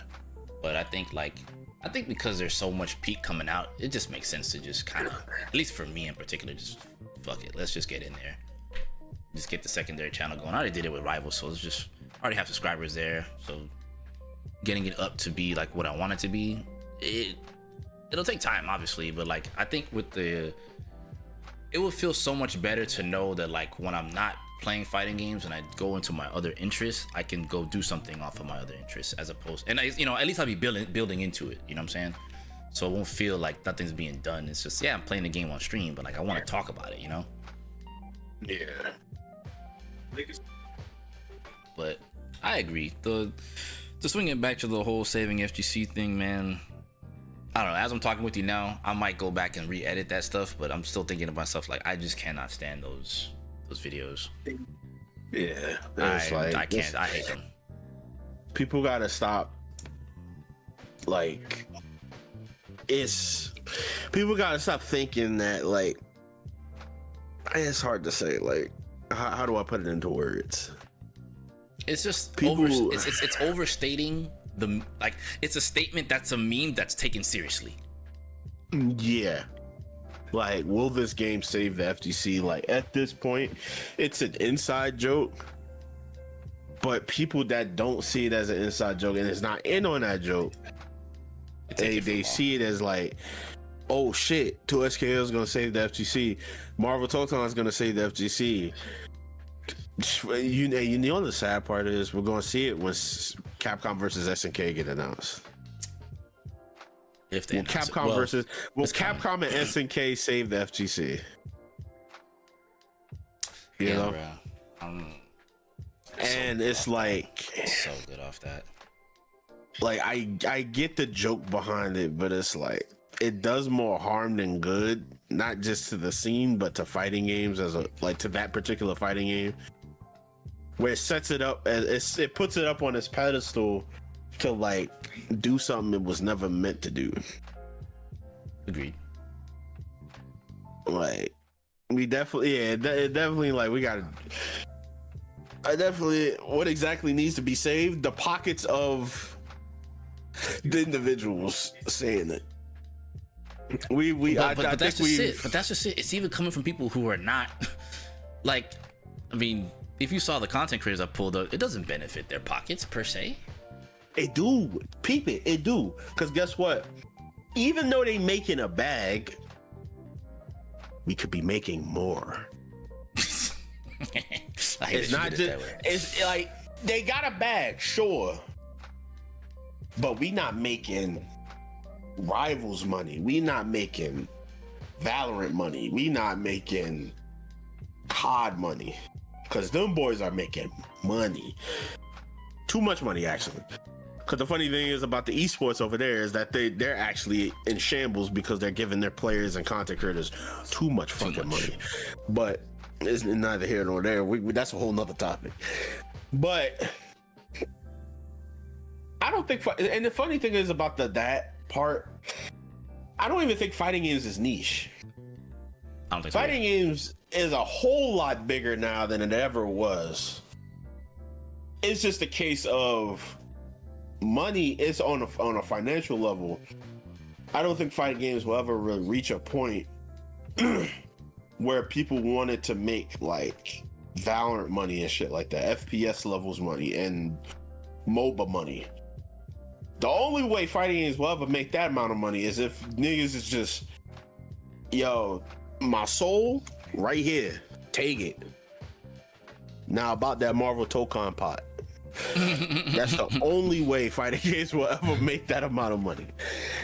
Like, but in the sense of Street Fighter 6 and others, no. I think fighting games are.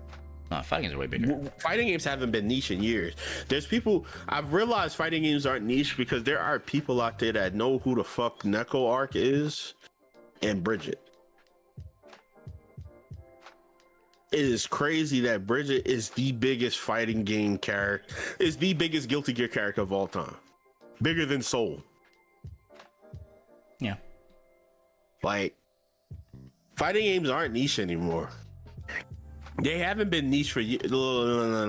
Even then, fighting games aren't niche anymore. They haven't been for a while. You could walk down the street and the average individual knows who Ryu is. That is a niche.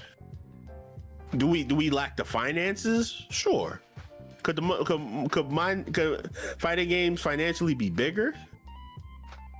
The genre is community driven. I mean, that you could say that for a lot of fighting. I mean, for a lot of games and communities. I mean, gaming community space, like gaming space in general, it thrives by community in general. It's like just not. It's community driven. Yeah, it's community, a lot of gaming for years, for decades, have been community driven until the mainstream media wanted to. You know, maybe video games aren't just for kids. Right. Like, maybe it's not just for children. And it's the same case for fighting games where it's like everybody know for years. How is Evo Japan looking like when it comes to the numbers? Very big. Oh, Japan is an anomaly. I'm gonna keep it a buck 50. We can't even use Japan anymore because Japan and gaming go hand in hand. The old heads is playing video games. You will find somebody in their 50s in an arcade taking niggas' money in Virtual Fighter. It's not even like comparable. It's not. Old heads over there is proficient in fighting in video. Not even just fighting games, video games. Yeah. Like some of them is friends with the dudes that made your favorite game. These are facts. They be like, Sonic, dude that make that's my cousin. Yeah. I mean, I'm living proof.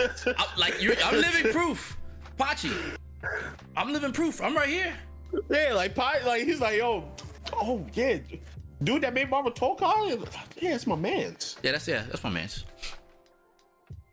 Like we've been friends for years. It's not bullshit. It is not bullshit. I've showed y'all shit in my videos. Y'all know full well me and Pachi are homies. Y'all know full well. This isn't like, I just know Pachi. We've talked at events. No. That is a homie. Like there was a point in time where we talked very, very deeply. So that's why I'm like, this is way. I'm simply saying, how is it popular when we have Street Fighter 6 having 6K entrance? That's different. That is people. That's tournament. That's tournament. That's people that's willing to take it that far. That doesn't make fighting games niche. That's just people that are willing to go that far to compete at that level. It's the same case for shooters. There aren't a lot of people that is going pro in shooters. 1%. It's still 1% of niggas. It's just people that are willing to take it that far. A lot of people are not willing to take. Like, I love fighting games from the bottom of my heart. I live and breathe this shit. There isn't a single time out of the day, every single day, that I'm not talking about fighting games or putting work towards something that's talking about fighting games. Like, we all love fighting games, but we're the select few that's willing to take it that far. You know? Yeah, you look at Steam charts. It's like, fighting games are huge. People buying them. People know them. People are willing to play them. People fuck with them. People just not willing to go that far for certain things. Like, we love Marvel. I could say a lot of us in here are, we like superheroes and shit. We probably like Marvel. We probably like DC. Are you willing to go that far to indulge in certain things Marvel related? Are you willing to go pro in Marvel Rivals because you like Marvel? Yeah, that's definitely a point of contention right there, bruh. Why would they go far? Why would they be willing to go far for anything else? Because that is what they like. People just have different interests and like there's levels to things you care for. I love Marvel just as much as I love fighting games. Would I go pro in Marvel Rivals, or would I make a Marvel Rivals channel and make Marvel Rivals content? Yeah. Subjective. I will second guess it before I would second guess doing content for fighting games. I'll say that. I mean, respectfully, you did. Nobody try to grind Street Fighter 6 to get master rank just to be taken seriously in the Street Fighter conversation. Yeah, it's like some dudes just like people love fighting games. People really like fighting games. Some people just not willing to go that far for it. They're not. That's where the hardcore scene comes into play. But if you ask anybody, uncle, cousin, some person on the block, they know who Ryu is. Shit, they call him Ryu. Yep. They know who he is. You know what I'm saying? They just they just might not indulge in the game at that level. Yeah, and there's nothing wrong with that. You just have to remember, and this is something I had to learn how to do. Right? No, you good. Not everyone's trying to play to win Evo. Once you kind of get that out of your head, it's whatever. Because people play for different reasons. You don't have to try to win Evo. My thing now is just, do you enjoy the game? If the answer to that is yes, then I'm here for you. You know? Entrants at a tournament are not indicative of the overall player base. Always remember that. The player base will always be larger than tournament entries. That is a fact of fighting games as a whole. And it's okay. It's not something you have to dwell on. It's just accept it. It's a very easy point to accept. It doesn't require anything else but acceptance. Word. But when you start to look at it from the community-based standpoint, where like, well, these people entered, so what happened here? Like, you're gonna put yourself in a way worse position. So you just have to just acknowledge it. If that makes sense. The use of niche of the tournament scene and stuff being way less. I mean, people are trying to figure out what to do right now with the competitive space. You know what I mean? With what happened with Evo, it's gonna be tougher. Games like Guilty Gear Strive losing numbers is because the game's probably losing steam. You know, there's a reason for everything. For every action, there's a reaction, right? I think like right now, like where they are in terms of this game, yeah, they just don't. You know, there's just things that they want to do and things that they don't want to do. In my honest opinion, but where games are, what they're doing with them. Losing numbers, there's always going to be a drop off. Like the hardcore are always like, think of any game that starts out right that's a multiplayer game. The initial burst sales and burst amount of people playing the game is always high, and then as time goes on it peters out because this game's not really nice like that for real, or they have a reason. You know, it doesn't really matter whatever the reason is, whether it's not the game's not that nice for real, whatever. Everyone has a reason for something. So the point of the matter is, like, if you enjoy the game and you're hardcore about the game, those hardcore will always stick around. So there's levels to each degree of player. You could be super casual, you know, the guy that just plays the game. There's a casual guy that plays more than the super casual. You know, when I say super casual, like the super casual guy just turns the game on for the first time, maybe plays for 2 weeks, and then he's out of there. And there's a casual that will casually play the game more consistently. Then there's like, then you get into other realms like competitive casuals, right? Who are like, or they casually play the game, but they love to play ranked and try to push themselves, right? Those are just kind of, they have a little bit of an ego, and then as you go up, the ego gets bigger. Does that make sense? Like, as you go up in player tier, the ego gets larger. And it's not for anything, it's not malicious, it's just, I think I'm nice, so because I think I'm nice, I'm gonna keep climbing the ranks. And then you get to the competitive player, and then there's a 1%. See what I'm saying? So like, once you learn that there's levels to it, it starts to make more sense why you might see a drop off in some areas. Maybe some players are not as good as they think they are, so they don't compete, or they're not confident. Because confidence also plays a role. Some people are really good at the game but scared as shit to play in a tournament. So many people are like that, where like they love the game, they'll play, but playing in tournament gives them the heebie-jeebies. They're like, oh god, I can't play in the tournament. Max is one of those people. He's admitted to that. He used to get he had performance anxiety. Right? Again, another reason why Twitch scale is kind of cool, because if your partner has performance anxiety, you can help calm them down. Just saying. Just saying. That's fact. Also, yeah, like I said, you go in the shooter space, the 1% or the top 10% still exists. A lot of people suck at shooters. Oh my god. Talking about this man playing Overwatch. Yay! Yeah, I play Overwatch. I got back on Overwatch. I play it. I've been playing it almost daily. Fellas, like, the level of stupidity, when I tell you, because I'm not introduced to the level of stupidity like that with fighting games, because more often than not, I'm worrying about myself. When I hop on fighting games, I hop on Street Fighter 6. Fellas, I have not seen a rank below master unless I want to. Like, I don't go below certain. Like, I'm master into SKO, about to be grandmaster. Master in Street Fighter. I could probably get high master if I actually like locked into the game like that. Fatal Fury, the only reason I'm not high ranked on Fatal Fury is because I don't play it like that. But if I did, I probably would be high ranked in that game as well. So it's like, I don't see the lower ranks of fighting games like that. Nigga, shooters, since I don't play it often, I tend to sometimes be in the average ranks, like the golds, the plats, the diamonds. Very rare sometimes where I get like master or grandmaster or some shit. But man, when you gotta play on a team with other people, there is some very bad players. Man.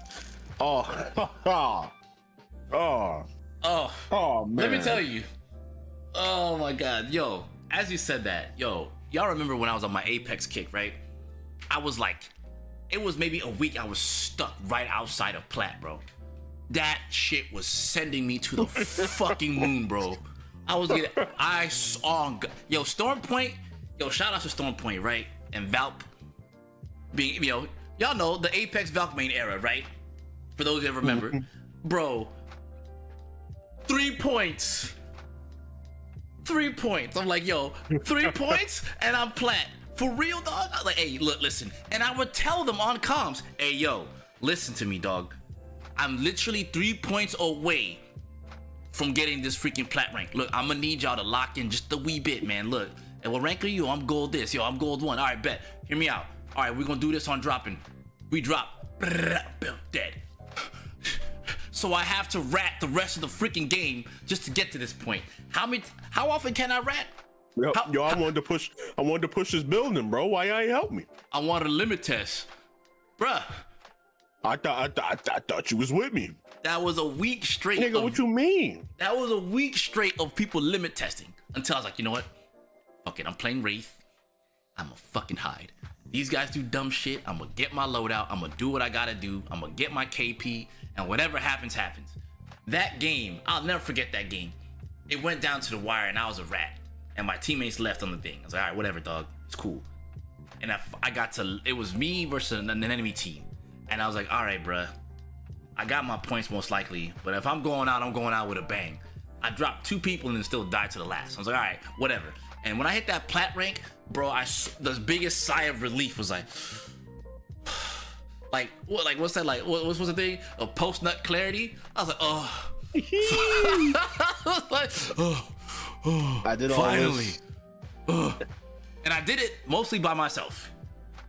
And I was like, bro, that was like one of the hardest pushes ever for me in a shooter. Never in my life, bro. Never. That is not a like.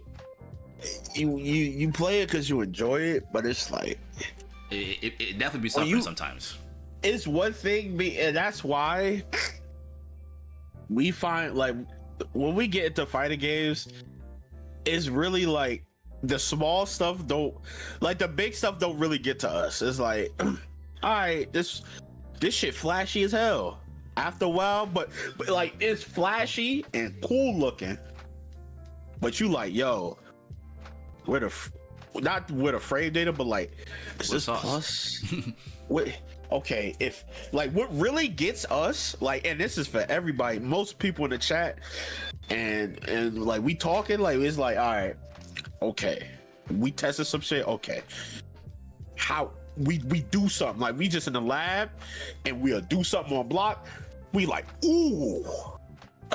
Yeah, you know, right. The naked eye, we like, ooh, that motherfucker feel plus. Okay, if they press this, I ask you questions. Okay, all right, I could do this. So if I do this and then go into this, oh nah, this is broke. Oh my god, like, you know what I'm saying? You start going down a rabbit hole, and it's like that type of stuff, it gets us. So it's like you really the process of limit testing shit in fighting games, yeah, like the real nerdy stuff, that's what really gets us.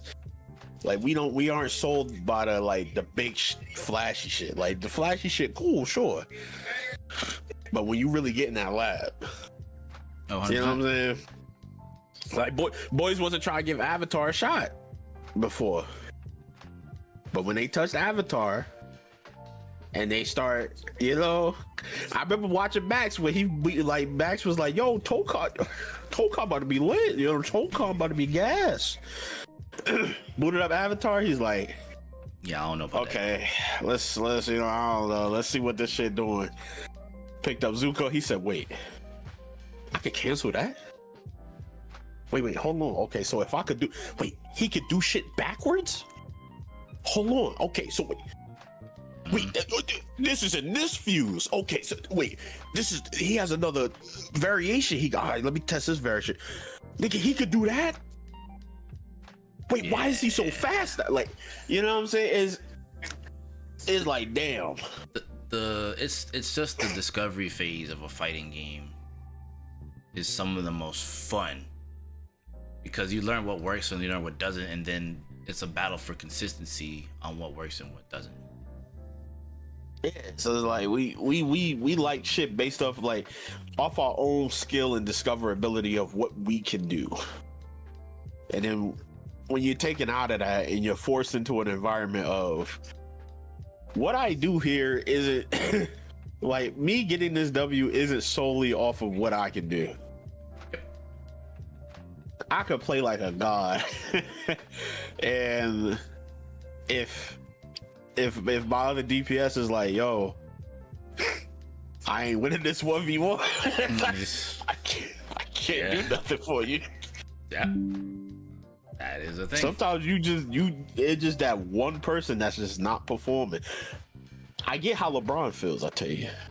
Not saying I'm LeBron, but when LeBron be at the NBA Finals and he got to put like 10, 11 other dudes on his back, oh yeah, that's not a beautiful feeling. And you lose, that's depression. that's depression. That is a physical form of depression. That shit sucks. That shit is tough. You can't use frame data in your favor in team shooters. Yeah, it's like, no, damn. Even then, it's like, yo, like my take ain't thinking about, if I charge in the recovery frames, oh hell no, that's gonna take me for me to recover from this charge and I miss. Absolutely not. He ain't thinking about that shit. He's like, yo, I'm going in. Point blank. And their take is like, ha, dumbass. Like that shit. What's crazy is it's frame data in hero shooters. It's and it's footsies. But you think about it, they still know how to do that. It's funny because now I'm thinking about it. There's more people that know how to play fighting games, and they just don't really realize it. But that also goes down to people not good teachers, so they don't know how to teach people. Like, yo, like think about neutral. Like, oh, what's neutral? Okay, you play Overwatch. Like, yeah, you ever seen two Reinhardt players going head to head? Like, yeah, that's neutral. That definitely is neutral. I mean, the neutral game in shooters is definitely, it takes a bit of getting used to. That 1000% takes a lot of getting used to. Going in the tighter corner, wait for them to turn the corner, I pop them in the head, I got the life lead. I should be able to win this gunfight. No one to do shit like that. I say shooter neutral is more active, is more proactive than fighting game neutral. 100%. Or for most grounded fighting games. Yeah. I say the fighting games that's very much close to shooter neutral is like anime games and tag games, like Guilty Gear. Like Guilty Gear has like shooter neutral. Yeah, definitely proactive. Right. Definitely getting active. Third. Yeah. Yeah, this man over here playing Chip, he playing shooter neutral. I'm avoiding everything that got get hit with that fucking character, bro. I'm avoiding like. It's not easy, man. If Kev is sitting still with Chip, he's trolling. There's a high probable chance of that. He is purposely making fun of you. The sad truth is, it is true. If I'm actually sitting still, teleporting in place, you are definitely getting trolled. I wouldn't even sit here and tell you wouldn't be. You're actually getting trolled. Because at that point, it's like I know, like neutral's mine, and I get it. You know, people would be like, it's because you got that teleport neutral. That's right. You think I give a shit about you running at me? You think I care about you jumping? That's why he needs to play Daredevil. Look, I told him. That's his boy. DD is Elsa Bloodstone got me, dog. I ain't gonna hold you. Elsa's that character broke. And they talk about, oh yeah, we gave a little hot fix. I ain't fix shit. Hot fix my ass. Do you think people get tired of seeing the same interactions in fighting games, or that's why fighting games is so niche in the gaming space? So, in terms of fighting games, getting the same interactions, I don't know. I think it's a case of people want to be able to do it. It's not just a case of people watching it, because when there are tournaments, if you notice, them tournaments get high number of views. Evo is a pure example of that. I even heard casuals talk about, like, it's not that they don't know. They know about these fighting game events. They watch them. Shit. Shooters, like the boys that be playing shooters, they be like the streamers and shit, they talk about it. They be like, yo, if Evo happened, yo, I was watching Tekken Evo. Man. That, like, yo, Arslan is a god. Like he did, like they talk about us like we're doing something that they could never even fathom of doing. Like, I remember, what was it, when they did the AT&T shit with Street Fighter? Oh, and Noko, man. The Apex dude, he's like, yo, I still got that clip. I always respect fighting game players. I think y'all are the literal gods of the of esports, because I don't know how y'all do what y'all do. Y'all are insane. Yeah, like that. This shit is the hardest shit I ever had to do. It's like, this shit is not easy. So like, still have that, you know, don't let me go. I will go find that shit in a heartbeat. Like, these fighting games aren't niche in the gaming space. It's just they want to be able to do it, but they don't think they can.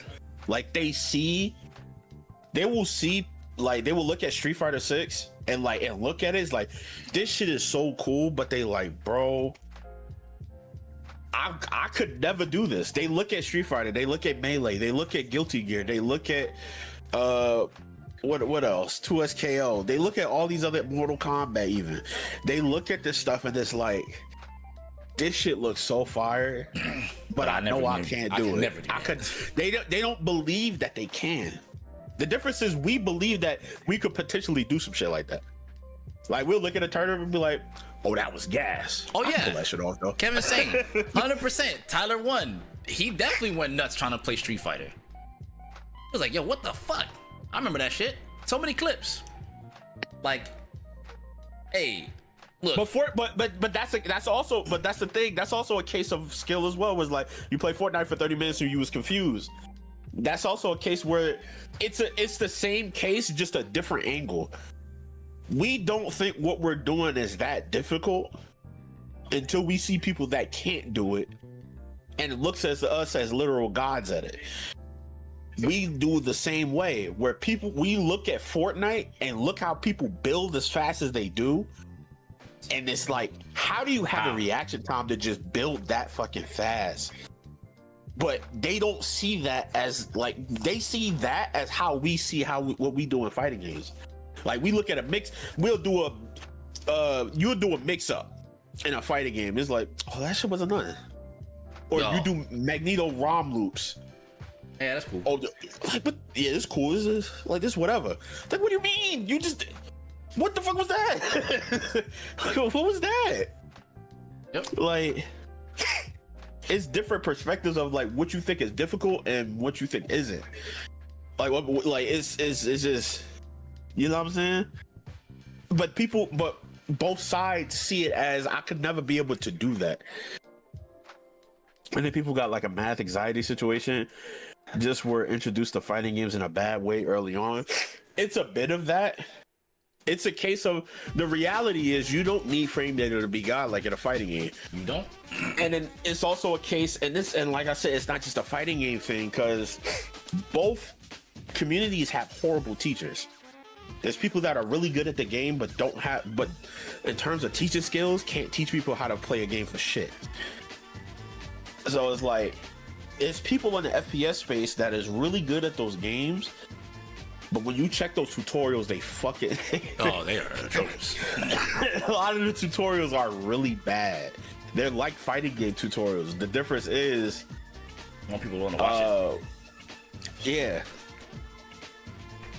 I mean, I'm just bad at math, and it just gets I mean, like, you know, when people say I'm just bad at math and it gets repeated, yeah, it's like, I'm bad at fighting games. I could never be good at fighting games.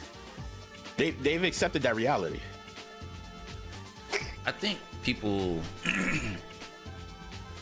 I'll say my piece on it, right?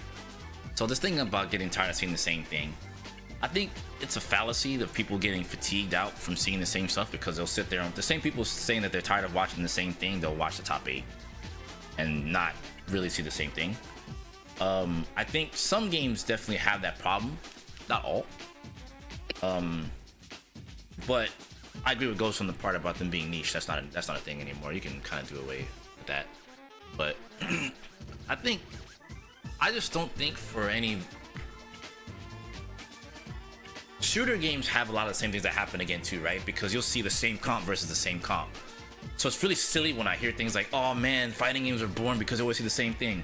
But you'll sit there and watch Dota and watch people play the same composition against each other. And this is a mirror match. Maybe some variants here and there, but generally speaking, roughly the same mirror match, right? I can tell you from experience, from watching competitive Apex, brother. Horizon, Seer, Valk. Horizon, Seer, Valk. Horizon, Seer, Wraith. Oh shit, finally someone did something different. Horizon, Seer, Crypto. This must be an EU team because they picked Crypto. Horizon, Seer, insert my favorite character here. It didn't matter. Bangalore. Freaking Fuse. You know, Fuse sucked at the time. Horizon, Seer, Mad Maggie. Oh, that must be a Japanese team because Mad Maggie plays, Japan plays Mad Maggie, so hold up. You know what I'm saying? Like, you'll see meta. So people want to not see meta. You have to have more people to not want to stick to the meta. But because meta wins, if people assume because it's a fighting game that you'll see less meta, when it's no different than, it's a competitive game. Meta exists no matter what competitive space you exist in. So you get people who are like me who try to be outliers and try to shape the meta and do our own thing. Those kinds of players are kind of far few in between. You know, people don't have a problem falling in line if they know they have a best chance at. If this gives them the best chance at winning, there's no reason to not fall in line. You know, and just try to be the best they can with said tool. But to get fatigued on the same thing, it could happen. But I don't think that's 100% the case. I think seeing the same thing happen again over and over again comes from people who are already existing in the scene versus people who are new, because they don't know what they're looking at.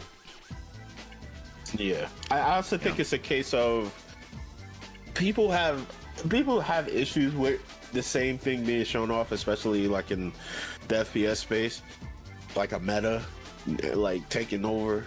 But it's more of an issue when you don't understand what you're looking at. Yeah, like when you don't understand like you could look at Rivals and understand, like if someone understood Marvel Rivals and understood the fine details of just very small micro adjustments in a play, like a certain play style or this certain play that this team is trying to pull off, you see that and like you'll see somebody about to push a choke point, and then they like like last minute they just knew like, okay, if we hit this choke point, Punisher's probably going to two-tap me with a shotgun. Let me go somewhere else. He's like, I'm glad, that's crazy that he noticed that in that moment not to do that. He would have got cooked. Anybody else, a casual, would be like, they gonna go in. Like, it's a case of people understanding what is happening on screen in front of them. Like, I think, what was it? I think, because for me, I think Under Night and Melty Blood tournaments got way more interesting when I understood what the fuck Vorpal does. I remember I played Under Night for the first time back in 2018 when Fighters came out, and I didn't understand what the fuck Vorpal was until last year. I've been playing Under Night this entire time, on and off. I had no idea what the hell Vorpal was. So I would look at Under Night tournaments and just have no clue what I'm looking at. I just know somebody's getting bomboed. But now that I understand certain aspects of Under Night a lot more now, the tournaments are way more entertaining now than ever. It's like it was, and even outside of that, just fighting games in general, people can't understand the micro adjustments of like playing neutral or shimmying somebody or going through somebody's fireball to do this particular thing. Like, people would just look at the screen, see something happen, like, what the fuck just happened? How did he get hit? Like, you just don't, they don't click. You know what I'm saying? Nope. Or it's like, people look at Third Strike in the Evo moment, it's like, how did he block all those hits without taking chip? Like, how did he just block all those hits? He was supposed to die. What happened?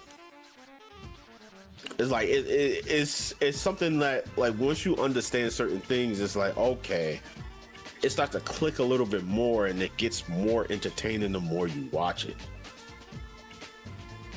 And that's why they don't have that issue in other esports, because the people that are watching the game play it.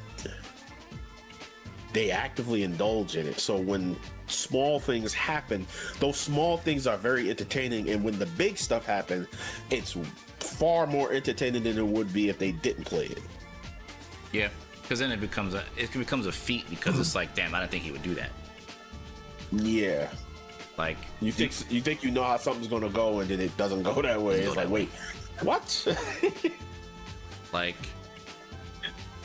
for example, City of the Wolves is definitely a prime example of seeing a lot of the same tops, right? But then, like, you watch the finals match between ET and Goichi.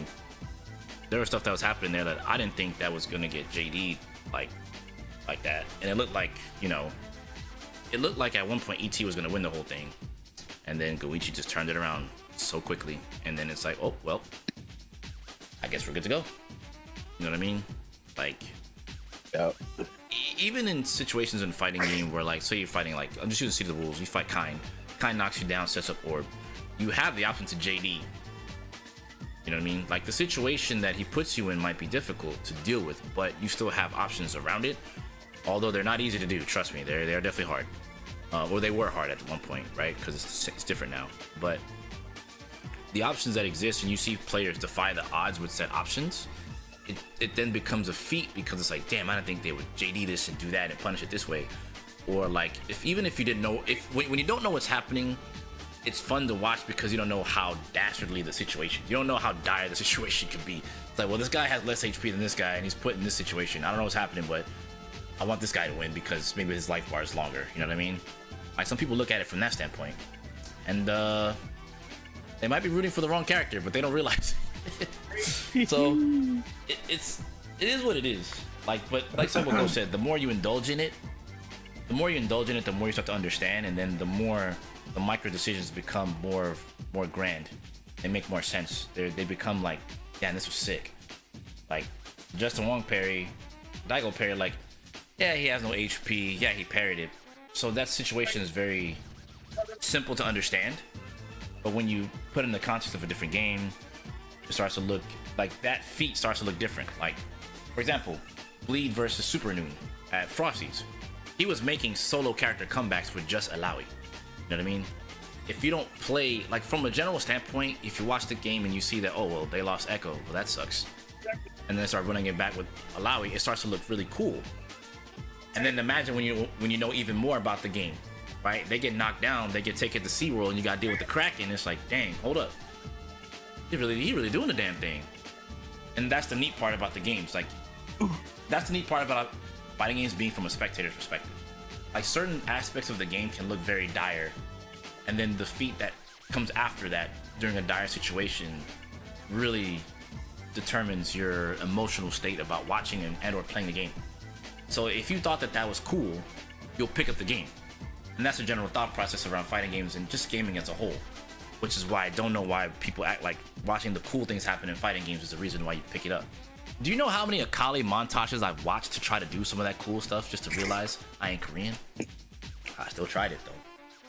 Right? Was I cheeks at it? Of course. But the fact that was the potential, or this is where I could go if I keep playing Akali in League of Legends, I was like, hell yeah, I want to do that shit too. But there's, you know, you can't skip the fundamentals, right? Chinese Akali players. Hey, you listen here.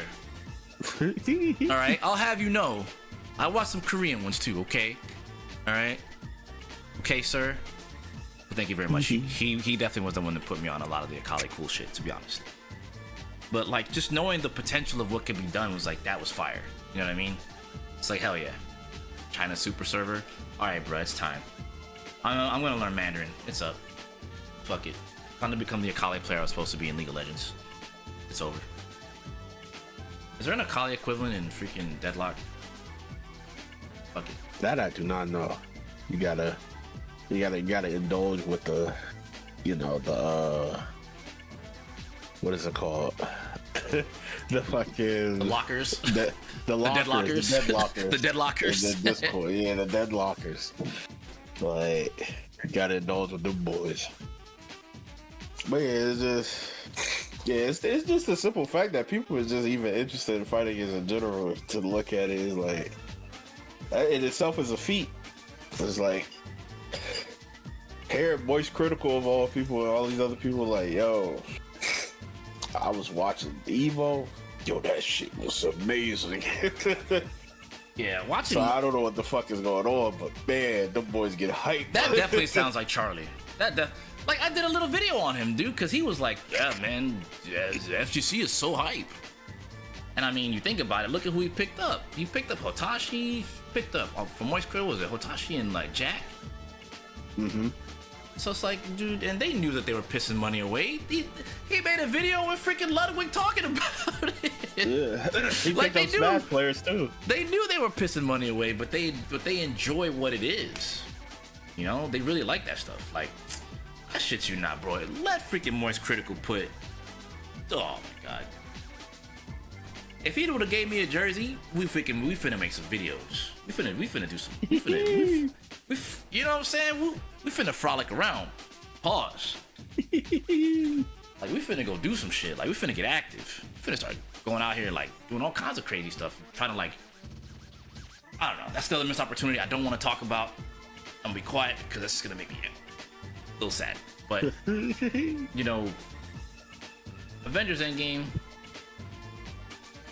Fighting games are freaking dope, dude. They're really fun. I'm gonna use this opportunity to, I guess you could say, shield 2XKO.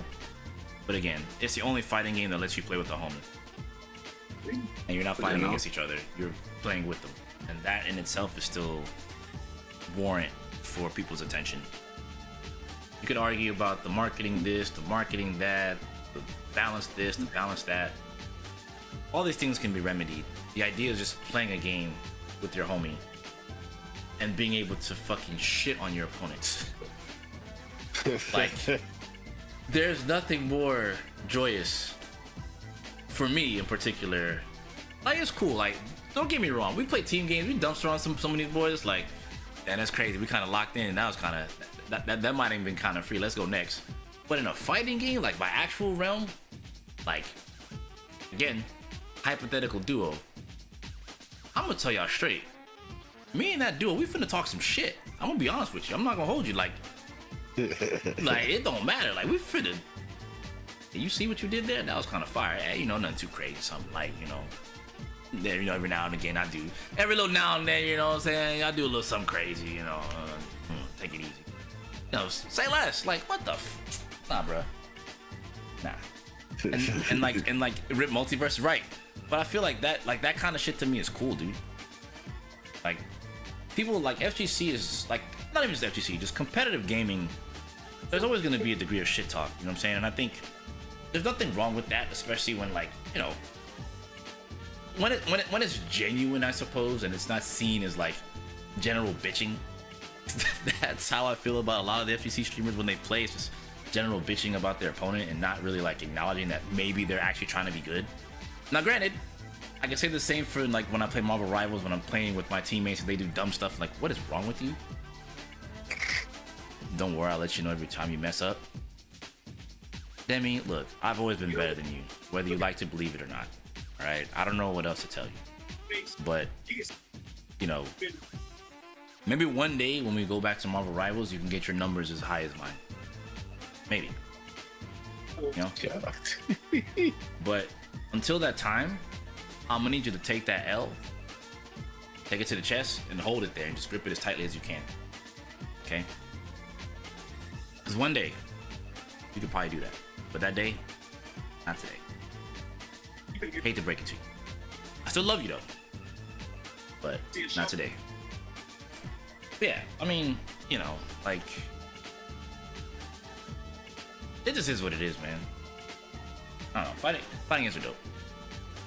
Talk a little bit of smack. It's fun. Get a laugh or two out of it. Make a clip. Share those moments. Like, those moments are hype. Sometimes in fighting games, like when you're like at Evo, or let's say even if you're not at Evo, right? Let's say you're just watching Discord. We're doing a watch party with the homies, and something crazy happens. It's like, bruh, you see that shit? Hold on. That's just fire. You know? Those moments, and I think what's funny is maybe it's just me with fighting games, but I think those moments are more like, I don't want to use the word intimate, but like, they're more impactful when you watch those types of things with the homies. Even more so than team games. Not that team games don't provide that same type of like craziness, but because like fighting games are so in your face, it's hard to like miss it. You know what I mean? Like, you see how he just hit that jab like that? You know? I'll admit you're better than me at Hello Kitty Island. I don't even know what that is. So joke's on you. Gotta go make dinner. Hope you have the rest of the stream. That's right. Get in that kitchen. And when you're done, make me a sandwich too. Make sure you have dinner on the table ready for me. But nah, seriously. Just my observation, man. Like I said, fighting games they're fire. I should probably play some now. Oh yeah, indulge in that. I ain't hold you. I'm gonna go eat dinner. Well, man, said I yapped enough. It's time to eat. You know, food is food. I feel it. All right, big fella. Appreciate you coming through. Oh yeah, for sure. Play fighting games and play 2SKO in general. Yeah, what he said. You know what I'm saying? Enjoy yourself. I'm out. Yeah, fighting games are cool. Everybody should play them.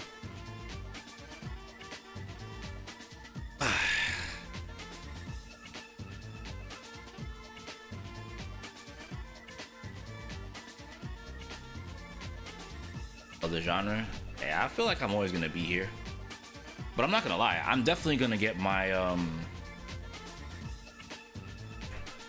I've already pretty much pulled the trigger. I just need to remake the banner. I just need to revamp the Rivals channel and turn it into the Variety channel, which is off the books. We'll bring that back, have a focus on that. This way when I'm playing, like, you know, like if I swap over, like, I don't mind streaming on both channels, right? Stream that gameplay on the other channel, stream the talks like this, the fighting game things here. You know what I'm saying? It ain't no thing. Just being a little bit more organized.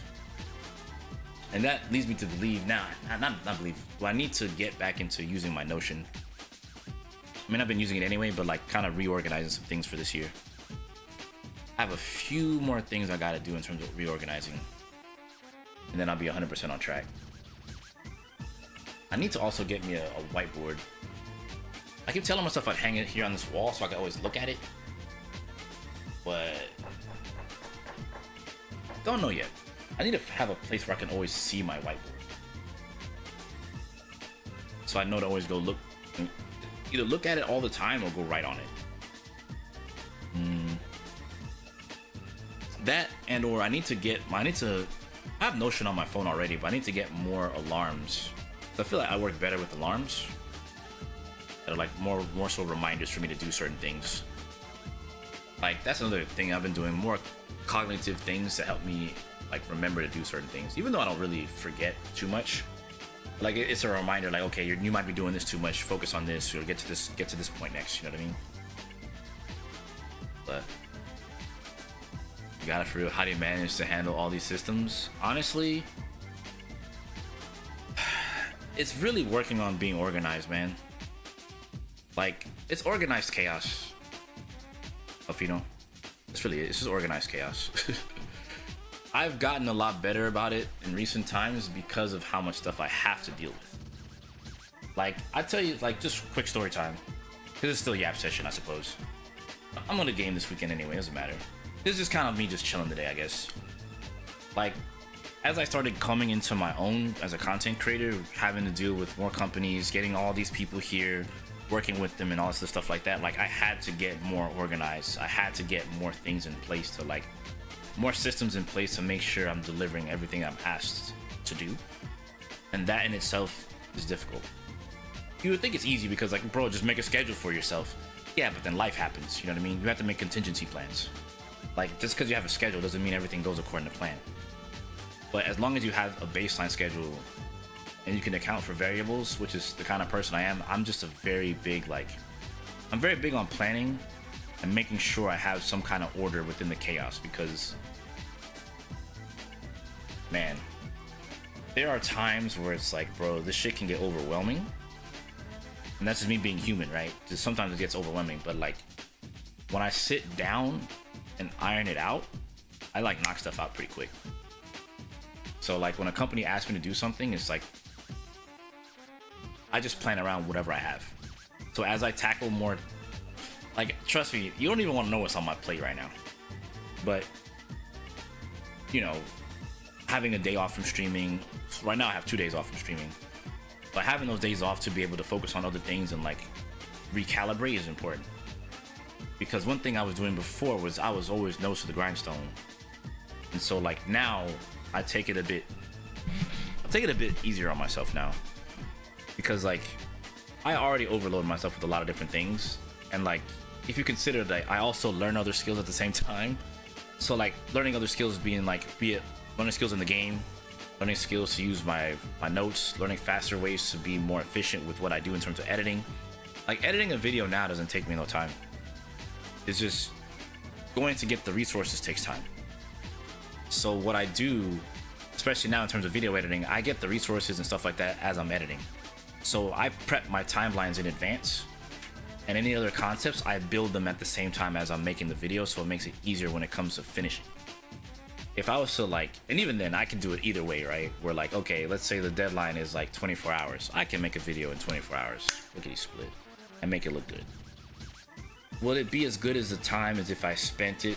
Like, would it look good as if I spend maybe like 3 days on it? It depends. I've learned how to get whatever my quote unquote weakest quality is to still be what my old good quality was before. So at that point, whatever my best quality was, let's say a year or two ago, that would be a video I don't try on. And I just learned how to get it that way and be snappy about it. Then there's also like, well, there's also script writing. There's also making sure there's this, there's that. Write down bullet points. I can already yap. It's easy, right? But it's about condensing the yap, right? So the time it might take longer. But there's other ways to edit, like text-based editing, right? Like I do that a shit ton. That's a big trick of mine. I transcribe my yaps and I just read. I read through it. And if these things sound good, I'll go back. If it doesn't sound good, or if I'm reading it and it doesn't sound good, then I'll go back. Any ums and ahs, go back, clear those out so those don't exist. Make sure it's clear and concise. And you end up cutting out, like, let's say I yapped for like an hour. I can condense the yap to like 30 minutes pretty easily. Sure, you'd argue it takes time, but like time is like a finite resource. It's just about utilizing the time right. So let's say like I knew I had to do something, right? I'll yap for like, maybe I'll put a timer on myself. Like, okay, this is the topic. I'm giving myself 30 minutes to yap about this. This way that 30-minute yap can be condensed down to 18 minutes, 20 minutes, 15 minutes, depending on what's said. And I know sometimes I've done a good job of making sure I don't repeat myself too often. So yeah, there's so many different things to do, but the point of the matter is organized chaos. You can get chaotic, but like the good part about the chaos is like it's good stress. I'd rather be stressed out knowing I had to make a video in the next 24 hours than to go work a 9 to 5. Because there's nothing greater than working for yourself. And working with companies like the way I do with content. That's, I don't know, it's not something I'm willing to give up easily. And I'll do whatever it takes to make sure I stay in this position. Even if it means dropping certain things, I'll do it. Obviously there's a limit to it, right? I'm not going to sell my soul, obviously, but you know, like you see me play all these gacha games, for example. Those companies put faith in me to do those things. You know, anything you do for longer and longer, you will get better and better at. Everything in life is time plus effort. Talent just reduces the amount. Yeah, true. like, I don't know, I've just built such a good rhythm for myself that like I never like worry that I won't deliver. It's just how much effort do I want to put into this in comparison to the other thing, which lately it's been more effort into the fighting games as opposed to actual videos. So getting it back to a 50-50 split is important, but right now it's like maybe 70-30. So if I swap it back a little bit and try to make it 50-50, maybe at best 60-40 would be ideal, especially for competing. So it's just knowing where to put the energy and what to not overload myself with. So that's how you do it, essentially. It's not easy. I will tell you this right now. It's not easy. It took me a minute to really internalize what was needed to be able to get things done. You know? I noticed that playing fighting games to a certain level of competing and content is rough. Yeah, like staying competent at a high level while still trying to make YouTube videos isn't easy, especially when you're the one making the videos, right? Now imagine this, right? Just to give you a glimpse of my plate, right? I edit for myself and I edit for 2 other people, or 2 other entities, if you will. And then I also edit for the companies that I do work for, right? How do you do it? How are you able to still play your fighting games, practice and play without... I have my days off that lets me focus on it. And me being me, I don't have my 3rd monitor. Why do you think I have 3 monitors? Like, you don't get it. Like, I duo edit. Like, it's insane to say, but I do. Like, if I have my 3rd monitor, this monitor would be right here. It'll have one version of Premiere open. I have another version. I have another version of Premiere open. I'll get them to a point, send it to the... Once I get them to a certain point, I'll work on one, work on the other. Like, and I've just built a workflow to multitask. Multitasking is a very difficult skill, but if you learn how to do it, it can carry you very far in so many things. And some people can't multitask, and there's nothing wrong with that. Some people just have to focus on one thing. Me, I'm good to go and bounce around. Because when I bounce around, it makes it easier for me. But that's just the kind of person I am. You could say maybe it's convoluted, but like it's a skill to be able to multitask. Even at my jobs, like they'd be like, damn dude, how do you get this done? Because I did this, and this, and I worked on this while I was doing that. How do you change your focus so much? Like, for example, if I'm editing audio, I can't have other people in my ear, right? So I'll show them Discord with the boys, but I can't listen to them. It's not that I don't want to talk to them or listen to them, it's just I can't, because I have to mentally focus on what's being said if I need to change something. So I'll mute up and just focus on that. Then the other video that I'd be working on, maybe I'm just text-based editing, or maybe I'll stop editing that one and just listen to this one. So there's a bunch of different strats to getting efficient. It's just whether or not you're willing to go through the rigmarole to learn how to do it that way. Because like there's nothing, like for example, if I'm listening to something and setting up a timeline for something else, that's not difficult, right? That's why I said I could edit twice. So like let's say I'm editing a 2x KO Yap, and I'm also editing another video that has like, I don't know, I might be talking about something that happened in a game or something like that. It's more, one is I'm listening and I have to be attentive, the other one's like building a visual composition. So if I'm building a visual composition, I don't need to listen to anything other than my music at that point. So if I'm gonna listen to my music, I might as well listen to another thing so I can get it done and be efficient. It's just finding what's efficient, man. I'm just crazy enough to do it like that. I like to be inconsistent. Is that it's rough working on stuff, having a day-to-day job and playing a demanding genre. Yeah, I mean, I'll just put it to you like this. It's gonna sound crazy to say, but before the pandemic, I moved like a fucking machine. Get up, go to work, go to the gym, from the gym, come home and stream until maybe 2 a.m. Get up, go to work, go to the gym, come home and stream, do it again 5 days in a row, right? Some Fridays I wouldn't even go to the gym, right? But I would do that consistently. Nothing stopped me. Or when I was driving around doing the medical deliveries, I'd work for 16 hours, 12 hours, and still come home and stream. You know? But I wasn't making YouTube content crazy like that, right? I'd make videos, but not too crazy. Like these days, now I'm full on editor. Like I full on take time to like make sure this looks good and this sounds good. Presentation to me is everything. You know? Some videos don't do as well as others, but I mean, that's just part of the game.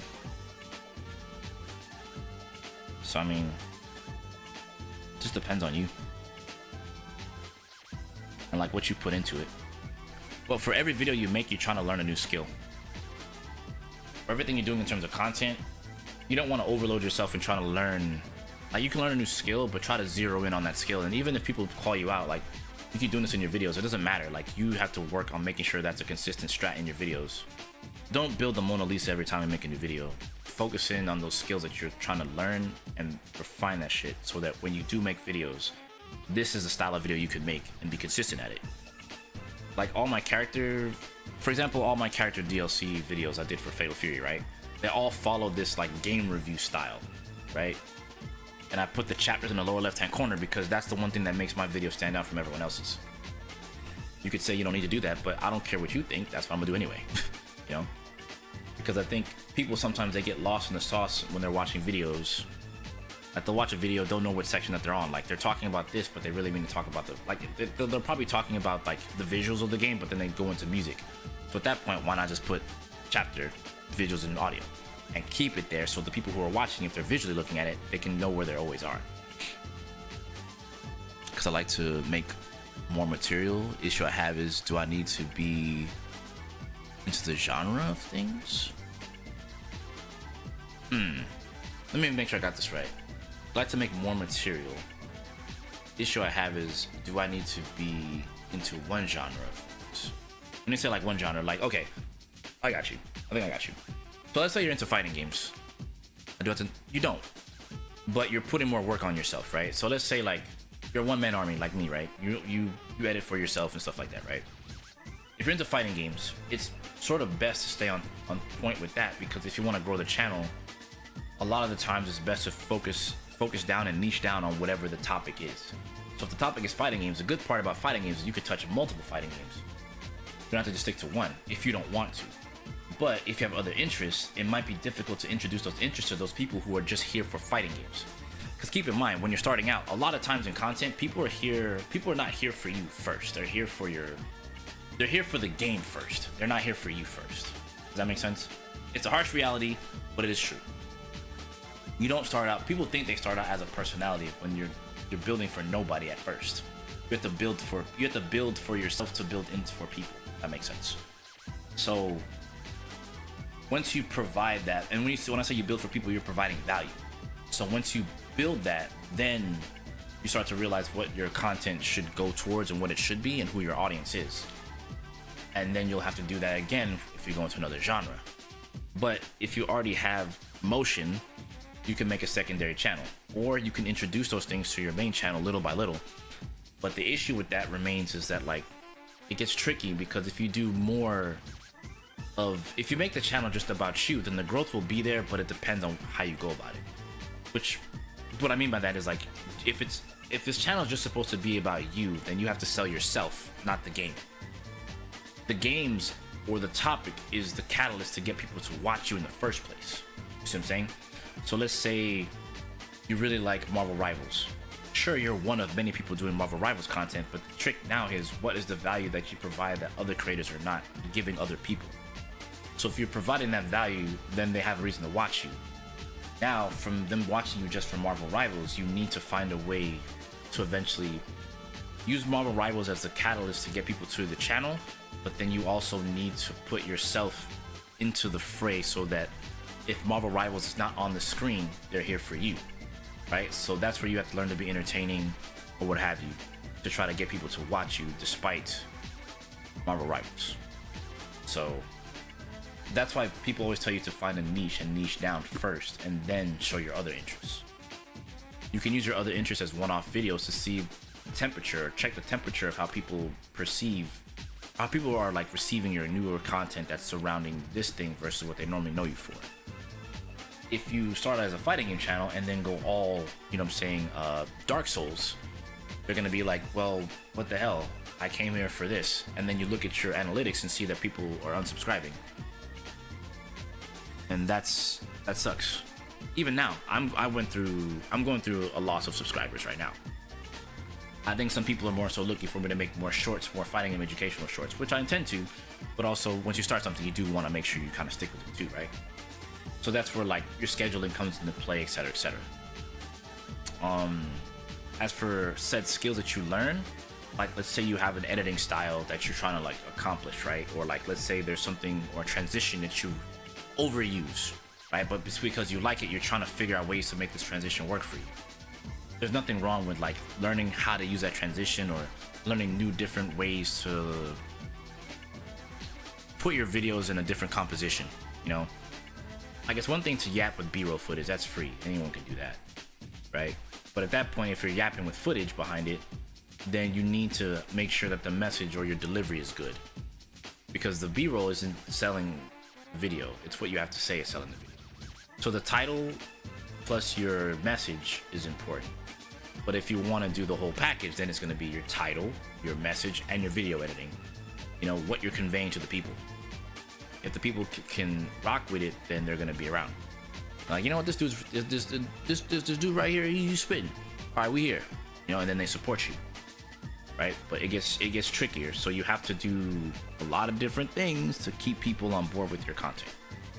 It is not easy, but there are, I don't know, there's numerous ways.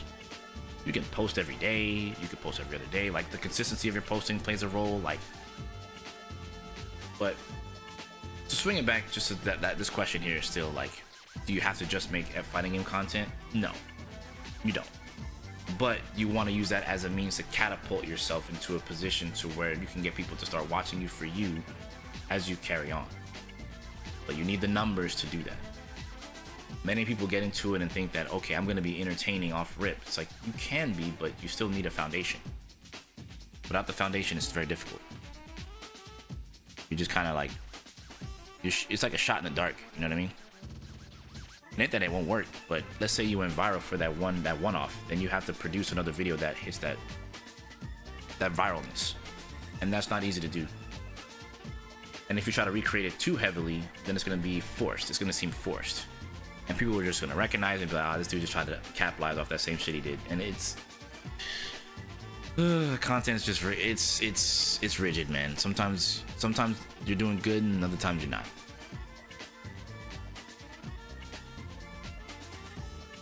Yeah, I mean, if you feel that way, then just work on it. Fighting games give me the same feeling of like being able to express like what I enjoy. But I'm also not gonna... I've learned a lot of things about fighting game content creation and just being good at the space and being knowledgeable that I can carry these same skills and transfer them to any other genre and I'd be 10 times as successful. So that's where I'm just gonna go back and start doing the other things I wanted to do, which was, you know, the single player action games and stuff like that, and cover those. It's not about having 1 million views at the start. It's about building the backlog. You got to build your catalog to make sure people, you know, follow what you do. Because sometimes a video won't do good outright, but as you build your catalog and people start looking into you, you'll start seeing people start going back and see the paper trail, and they'll be like, damn, that's a pretty cool catalog. Happens to every other creator. Still happens to me now. Again, my 4 news videos for Guilty Gear are season 2, they're in season 4, and people still comment on those videos, especially Giovanna, which was the one that started out as one of the weakest, ended up being the strongest. Go figure. It's not a flex, it's just what it is, it's just the reality of it. And I still get asked, do I intend to come back and make more videos for Strive, or do more 4 news for Strive? The answer a lot of times is no. I'm just not gonna do it because the time it's gonna take to get it to that point is just not, it's not optimal. Some people want me to go back and do the full roster. I'm like, hell no, that's too much time. Way too much time. I could do anything else. Anything else. Do I still enjoy Strive itself? I will always enjoy Guilty Gear. I will say that. Like, bro, right now, like, check this out. You're gonna call this crazy. I'm looking at my analytics right now. You think I'm kidding? Check this out. Watch this. I'm gonna just prove a valid point here. Just for the sake of it. Watch this. Alright, cool. I can switch over now. Alright. Check this out. This is my YouTube channel right now. Look at my top 1. Me versus Justin, looking at Magic, Billy, and look at number 4, Giovanna. 856 views just this period alone. That's how much views just this period alone, and that period is the last 28 days. This video still pulls damn near 1,000 views monthly. And this is September 2022. Right? And then Bridget for Noobs is number 7, Chip for Noobs is number 8, number 9 is me playing this, and then number 10 is this. So look at this, my Guilty Gear 4 noobs are still, and this is season 2, dude. These videos still cook. Me versus Justin, this shit still gets buku bucks. Buku bucks, I mean views. This is just further proof people want me to cover Tokon. And people still want me to play Guilty Gear.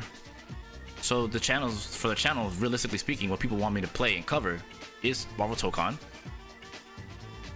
Guilty Gear, and it's seemingly that 2XKO is okay. You know? So that's pretty huge, all things considered. Me covering, like, you know, the SNK stuff. Let me go see more. Oh, look. Look at that. Hold on. Wait.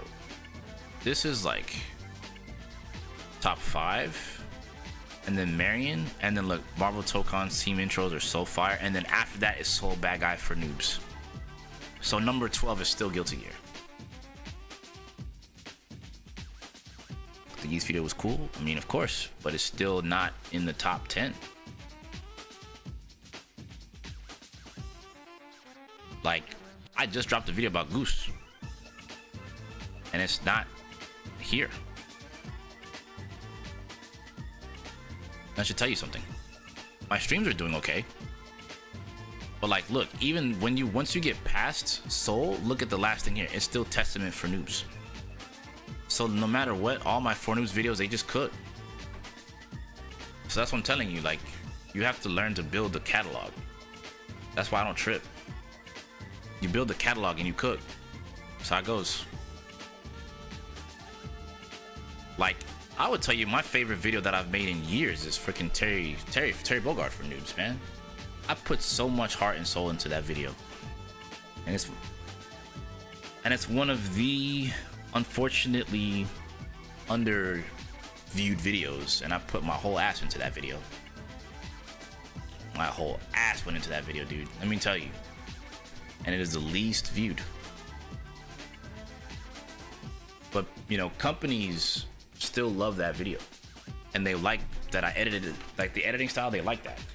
And so I still get asked when I do videos for certain games, they want me to do it like that. So I should tell you something. That's what I'm telling you, like, just cook up. Just do your thing. Don't trip. Just try to focus on the genre. Yeah, like you'll learn, like you'll always learn something new, man. But just, you know, work hard, edit your stuff, put it out there. Don't be afraid.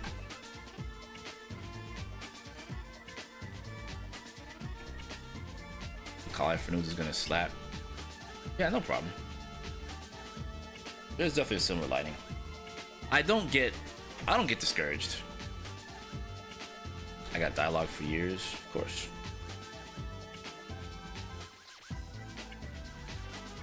I don't know, I just try to help people where I can, man. Did I tell you the story about the dude I made cry at Frosty? This shit was crazy. Dude didn't believe when I was like, yo, like someone I just barely met, dude. Literally just barely met them. And they like cried because they're like, I didn't think anyone believed in me like that. And I'm like, dude, like, trust me, like, there's nothing you can't do. Basically, the long short of it is, the story was like, it's someone I met that's, I didn't know personally. And talked to me at Frosty about like content, things that they want to do. And they felt like, you know, they felt like they weren't enough. Like they kept trying, but they felt like they weren't getting anywhere. I'm like, nah, that's just you're just paying tax right now. You know what I'm saying? That's just part of how this goes. As you progress, you're gonna get where you want to be, but you can't give up. Just keep going. Like, try harder. Like, don't get me wrong, man. Like, I get it. Like, it can feel demoralizing because you try so hard and you don't get the results that you want. Been there, done that. But like, it's not about giving up. You gotta keep going. And like, buddy, deadass just cried. It's like, wow. I'm thinking about it that way. I didn't think there's people that actually believed in it that way. I said, look, like, there was a point in time I was doing this shit by myself and didn't have any real like support. And I don't mean like support as in like the homies in support. That's not it. Like, there's family support, there's, you know, significant other support. There's all kinds of support, comes in many different ways, you know.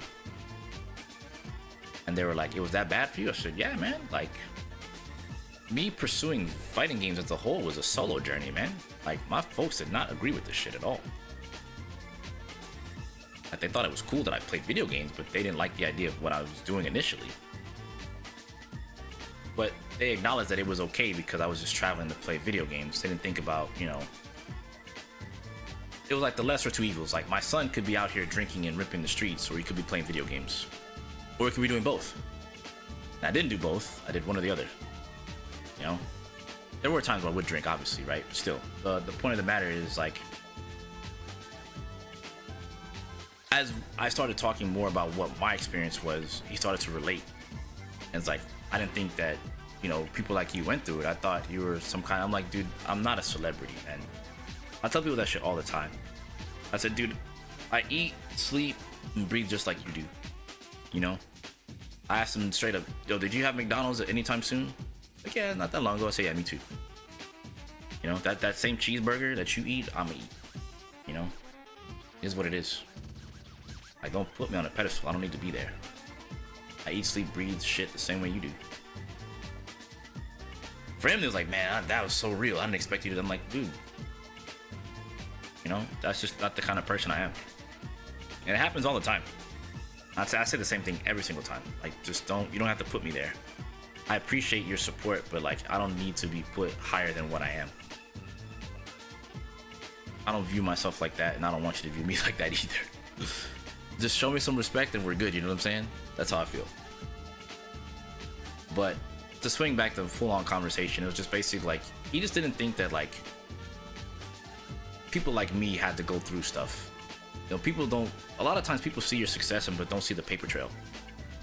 Right? So when they hear about the paper trail, they're like, wow, you actually went through that? I was like, yeah, dude. Conversation initially wasn't supposed to be that long, but we ended up really just kind of talking about like his goals and stuff. Like, 'cause I asked him, you know, like, so what is it that you want to do with all this? And I started helping him kind of brainstorm some ideas and suggest some things to him that could help him out. And he's like, I didn't expect you to do this. Like, I feel that much more confident. Like, no one really helped me out like that. Like, I just met you. How did you? And I'm just like, dude, I was like, the gods put us here to have that conversation. You know? Maybe the fate was like, yo, you need to talk to this guy. And maybe fate was like, maybe you need to help him. You know what I mean? Because you never know who you're inspiring. Because to him, I was someone that he looked up to as it was, but then to be able to talk with him on a, like, it went from being, here's the best way to put it. It went from being, what's that word? It went from being parasocial to being real. See what I'm saying? It went from the guy on the screen to, yo, this dude's real as fuck. See what I'm saying? Like, removing the parasocial relationships from people is something that I always strive to go for. You know? To remind people I'm grounded. So it went from parasocial to a whole grounded conversation that, yo, this dude actually thought I could do it. And dude legit teared up and started crying a little bit. He was like, wow, I just didn't expect this from you. Like, yada, yada, yada. Like, wow, you just, like, you really helped me. Like, I didn't think that you would do this. Or I don't think, like, people who are high up of status like that. I said, dude, I'm not like everyone else, man. I'm not. And this isn't even me trying to be, like, the cool guy that's trying to be whatever, right? It's just, this is me. What you see is what you get. I want you to know that, like, you can get to where I am and further if you really want to. You just gotta work hard, obviously, but also remember to work smart. Like, if it's not in your means or something like that, or you just don't have time to do it right then and there, Like, give yourself an hour to work on something. Leave it alone for the day. Don't touch it until tomorrow. You know, it's better to like chop at it little by little than try to do a bunch of stuff all at once and then overwhelm yourself and then be like, I don't want to do it.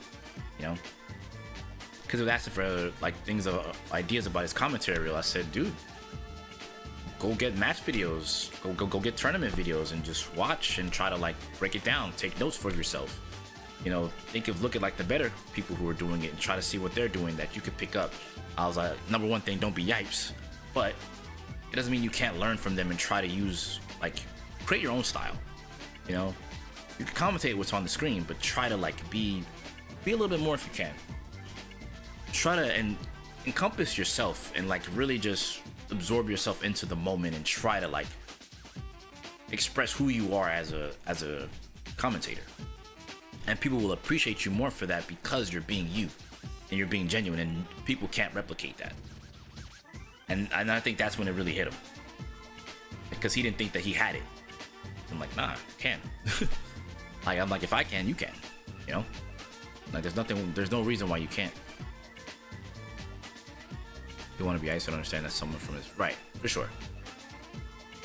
Like, I guess you could just say, like, from my point of view, just I'd rather help people where I can than not. That's really what it boils down to. Like I said before, you just never know who you're gonna inspire. So that's essentially it. It was definitely an interesting convo. But later on in the event, he found me and was like, "Yo, I did really good in my tournament, man. Like, I thought I was gonna go 0-2, but I actually went like 4-2." And I was like, "Damn, good shit." He's like, "Yeah, man, I was super close to qualifying. Yada yada yada." Like, nah, the conversation we had really enlightened me. It really made me feel good about like what I was doing and blah blah blah. I'm like, hey man, big W, man. Good to see it. You know, happy to see it for you. You know, that's it. You know, he kind of cried again. And I was like, hey dude, hey, I feel you, dog. It's all gravy. You know what I'm saying? It's all good, man. Like, that put me in a good, you know, light during Frosty.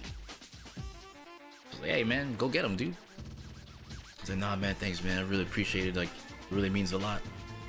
Hey man, that was all you. I did nothing. You know, you were the one that sat there and played that match, not me. You know? Yeah. That was one of the highlights of Frosty's for me, actually, low-key. That actually was a highlight. So,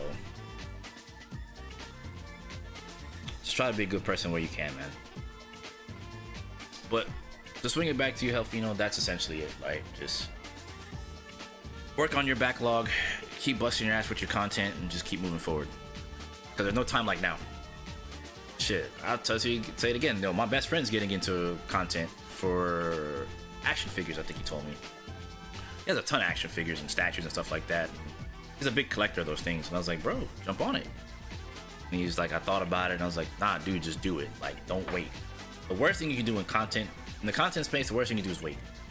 If you have an idea, act on it. Don't let other people, not necessarily take your ideas, but like, the faster you act on it, the better it is for you in the long haul. Straight up. So that you can get like, you can build momentum around the things that you do, and you don't have to worry. You know, make a couple videos first, then release them. You know, make 2 or 3 videos first and then release them, and then you can kind of build momentum as you go. Even if it means you take time, better you take time than not do it at all. You know? Yeah, be a trailblazer. You gotta make a video when you get a whim. But I digress.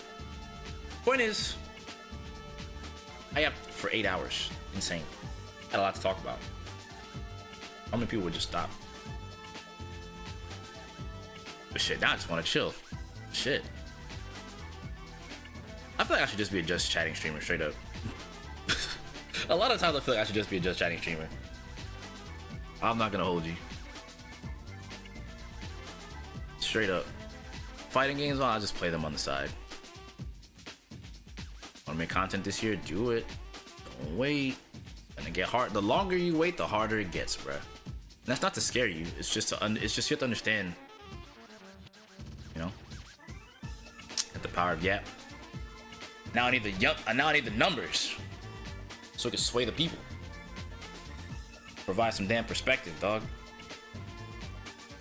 Getting tired of this situation where, like, not that people don't listen to me or per se, right? But like, I think just there needs to be more perspective. There needs to be more authority in the FGC in other areas. And when I say authorities, like people you could trust. I mean, we getting there. Still building. It's a work in progress. I don't know how you do it sometimes. I think it's just because like I'm a well-versed person and I'm pretty experienced in a lot of different areas of things. So having conversation about stuff is easy. Pretty easy for me.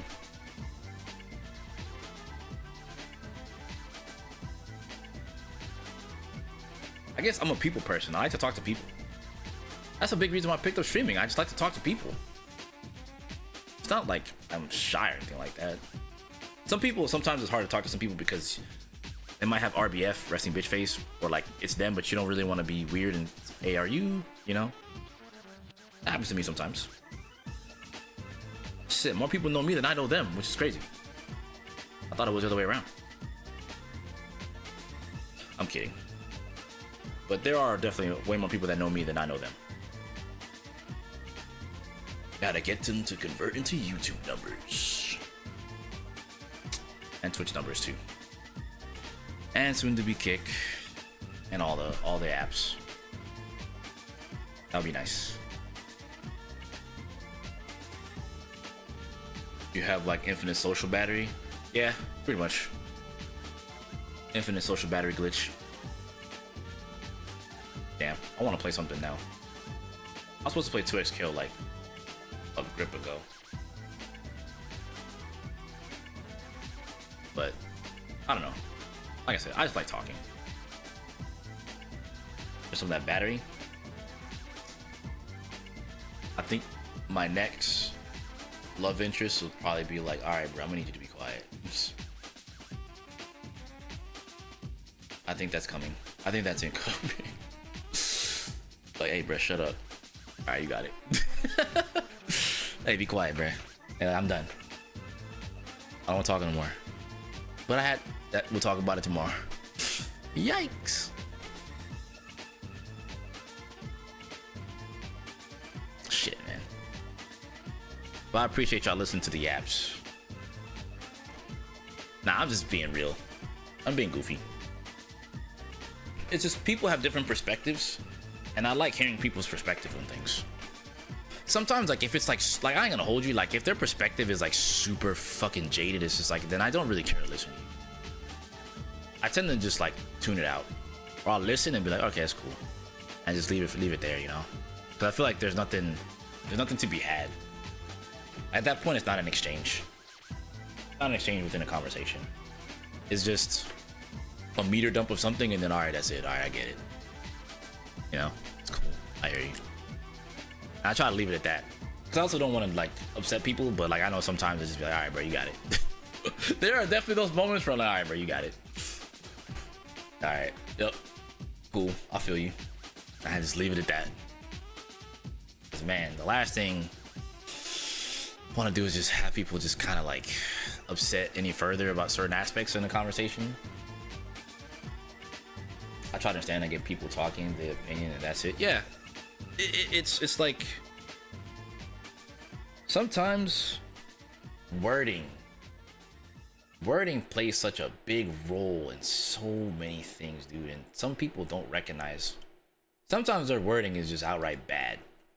They might mean something but then like say something else. It's like, well, what did you really mean here? Well, I was trying to say this. Well, why didn't you just say that? You know, like, just say it. Just say that part and we would be straight.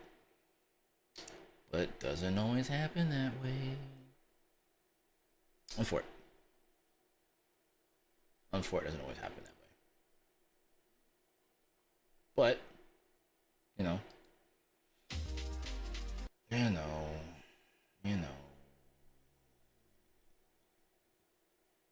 know. You get the idea. I don't know, people always have things to say. I just think when you have perspective of other people, it helps you make decisions on your own. Not that they should sway you from what you're doing, right? But just if you hear something, it might resonate with you. It might be good to just listen. It might be good to just listen in. You might learn a thing or two. And then you can decide whether or not it's valuable to you or not. So, man, that's just me. I'm not a perfect individual, not a perfect human being. I make mistakes. I say things people probably don't like sometimes. I ain't gonna lie. But I'm a human being, bro. Not everything we say towards each other is gonna be something that everyone, resonates with at all, to be real with you. To be so honest. Some people don't resonate with a lot of things. What? Oh well. What can you do? What can you do?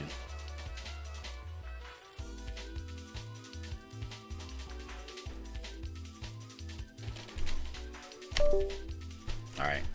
Now I play fighting games. After yapping about fighting games for literally 8 hours. I don't feel like playing Nioh, but it's fine. Wait, there's an update? What the fuck? There's an update? Patch notes? Update.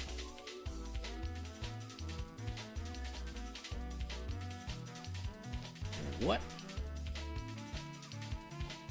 Oh, the update to 2XKO? Since when? What's in this update, man?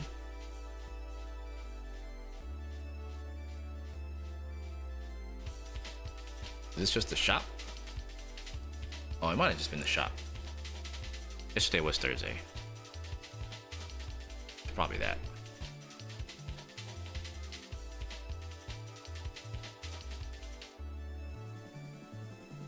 Anyway, again, thank y'all for being here. I appreciate y'all. Just listen to the yaps, cooling out.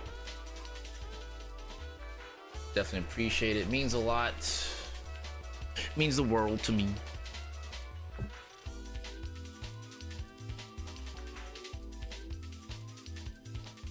Definitely be yapping. Should I eat? Actually, as you mentioned that. No, I didn't. I could sure as hell go for a beef patty right about now, though. That's for damn sure.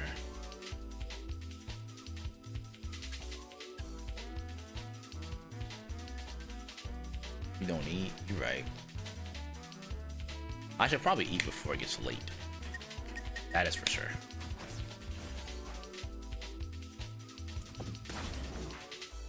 That is for certain. And hydrate. I will.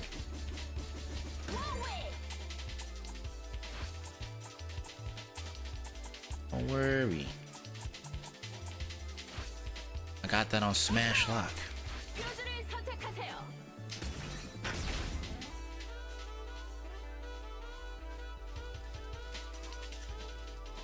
You can.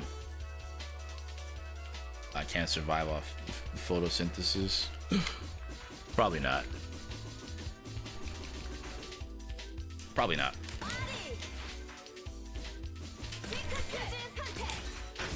Probably not.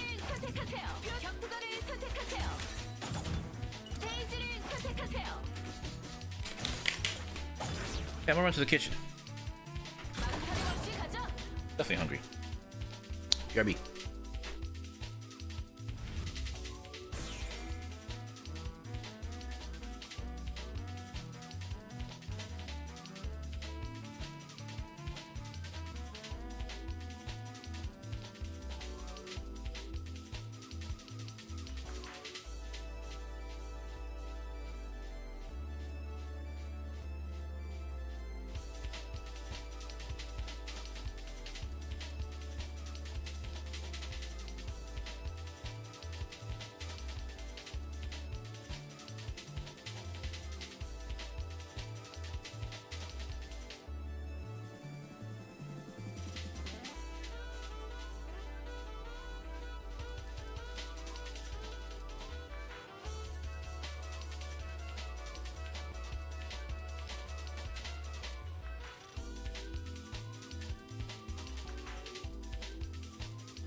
Alright, we back.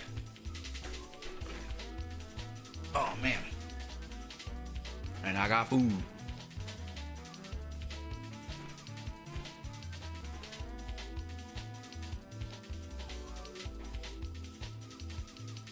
My sister-in-law ordered food. So now I have sustenance. But I'm not gonna make you sit here and watch me eat. Instead, you can watch maybe some matches in the meantime. At least until I get done. Then I'll get back into the Labarino. Oh wait, I have a section for that, don't I?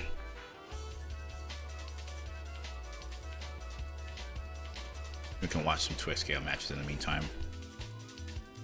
Switch over from this. Alright, just chatting is over after 8 hours. Now we can 2xKO.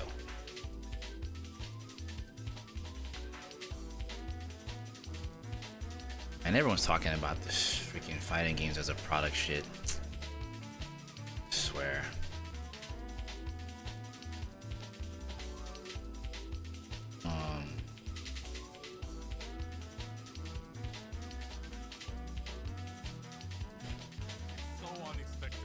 Playing Street Fighter. All right, here we go. Let's do that reset again.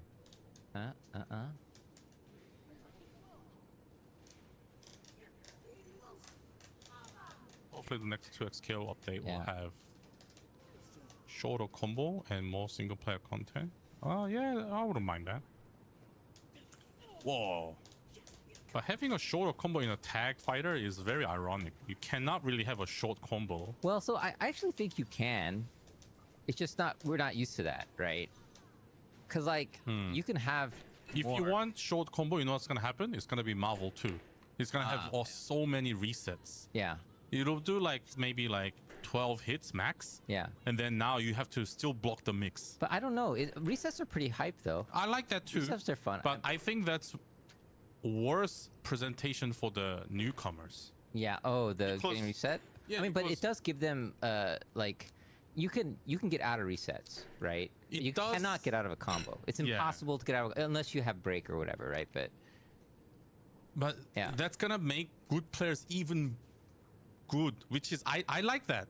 But I thought they didn't want that. That's what I meant. Oh yeah, well I like games being honed where good players will always be good and better. Okay, though this is an interesting conversation. We can switch to angle now. I think we can close off on this. So if you were to shorten combos, there would be. You're saying that there might be more reset situations, right? Yeah. Now, but what if they made it so the Oki wasn't as good? Oh, if it makes them just neutral again? Yeah, but then you have too many neutral situations, and then that means that the pacing of the game can get very bad. You can have really lame play, right? So if you make it so Oki is bad, then you have to win neutral more, and the good player is going to win neutral more. They're going to get more resets. They're going to do longer combos.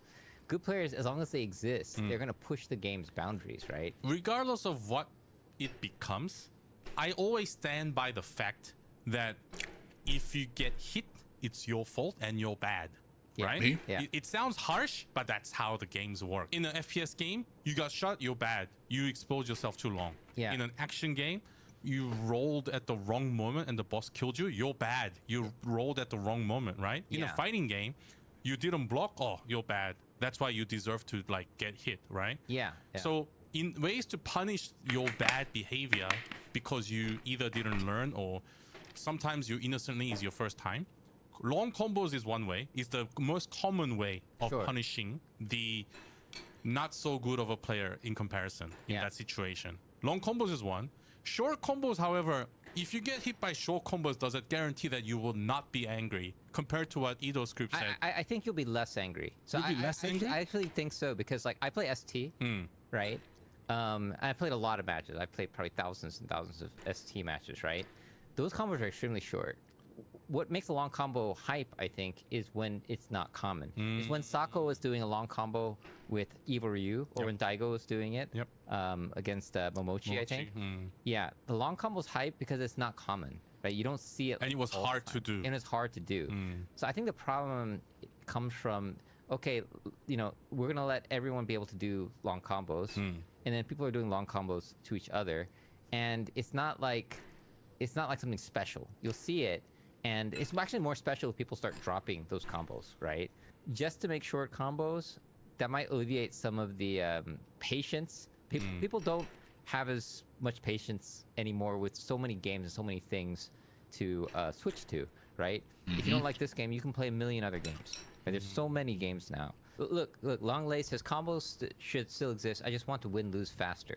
Right? That's a good point. So I think this is actually an argument against easy long combos. Easy long combo can cause engagement problems in the game because like auto combos, for example. Well, yeah, maybe some games can get away with it more than others. If it's like Dragon Ball and it just looks beautiful the whole time, like if the presentation is kind of presentation is so cool, yeah, then maybe you can get away with it more. But it's not like it is definitely for people who are learning the game and playing. It's like, okay, so you got caught in a combo and you have 60% health, one character, and you just know you're gonna die. It's just like, kill me already, right? It's like, okay, let the combo finish. It's not cool when you finish the combo. That's not hype. There's nothing like because the combos are so much easier to less do. effort. Yeah, and so you don't get the hype from that, and the other person is just like, oh, looking at their watch, like, when is this gonna end? Games with that kind of the one-sided aspect. Also, this is kind of a classic thing with just any games in general, multiplayer co-op.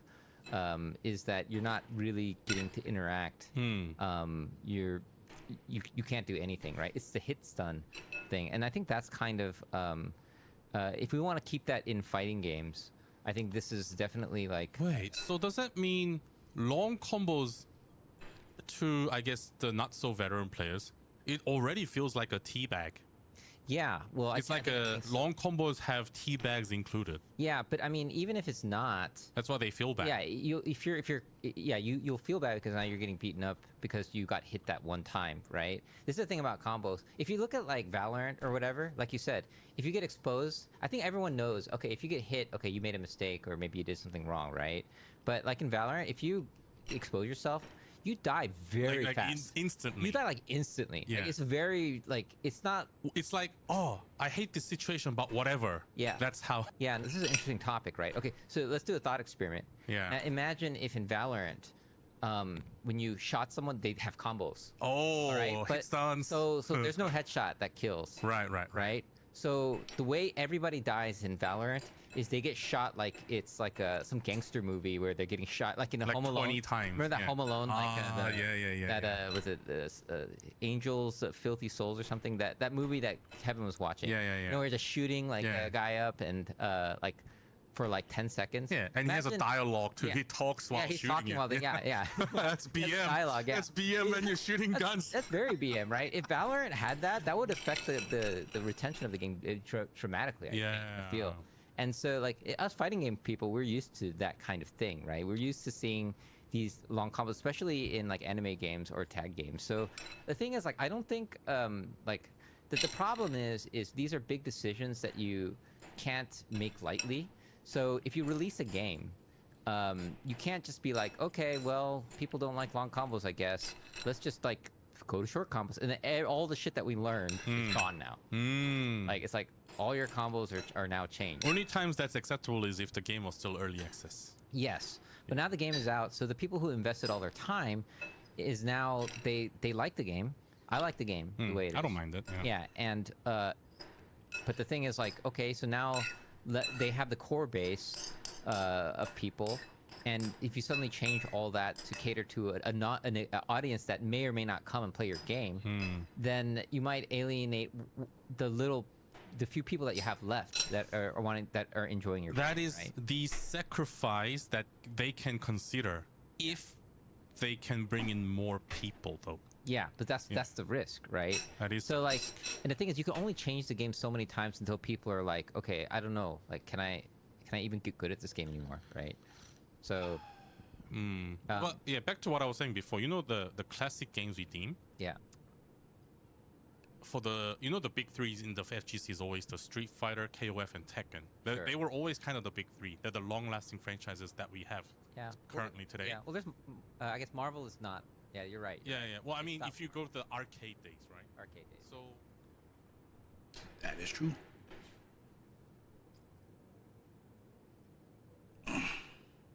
Speak video interactions? No. I might have. But then I see this fighting games as a product, drama. Why fighting games are more popular. These are in the same vein.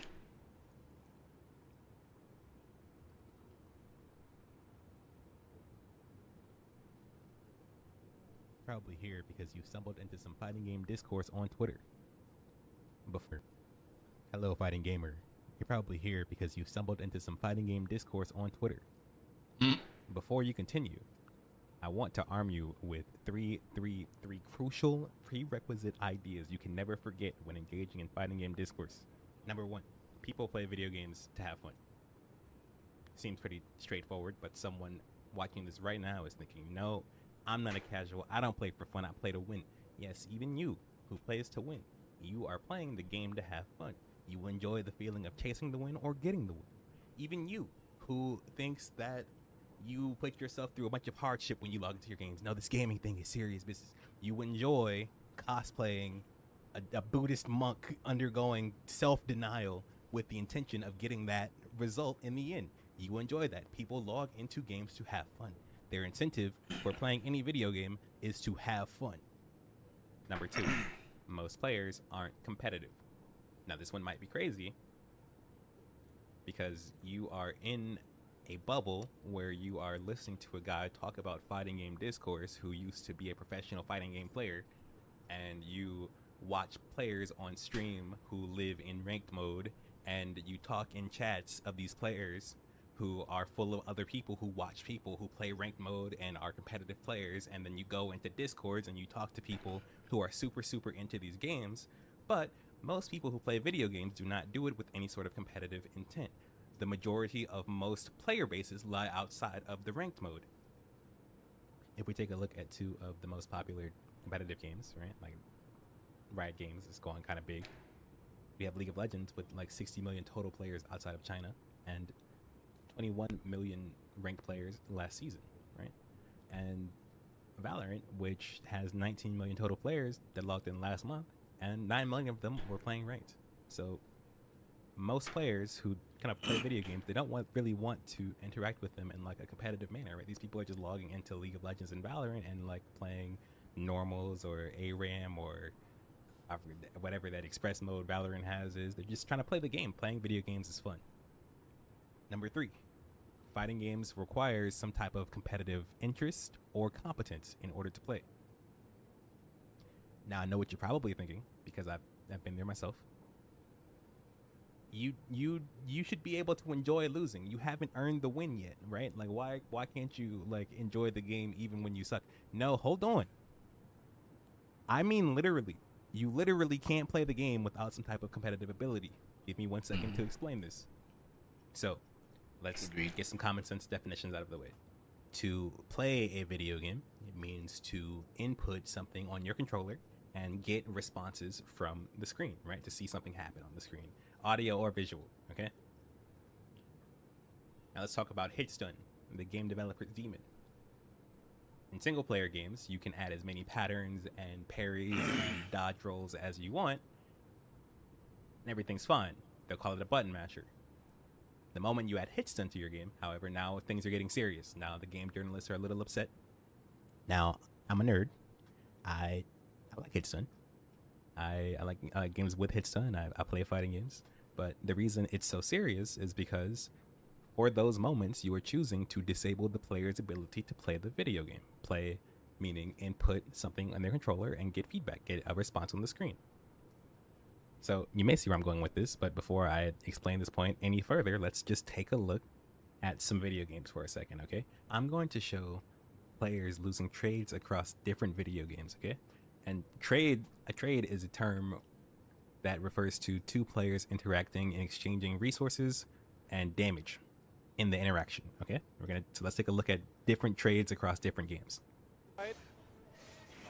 I'm like, even though I only have a man on the floor, I think he's gonna dead. Oh, Faker maybe in trouble here. Death Classic Faker. Tries to clean it up for Ryu. Oh, look at the cleanse, look at the moves. Faker, what was that?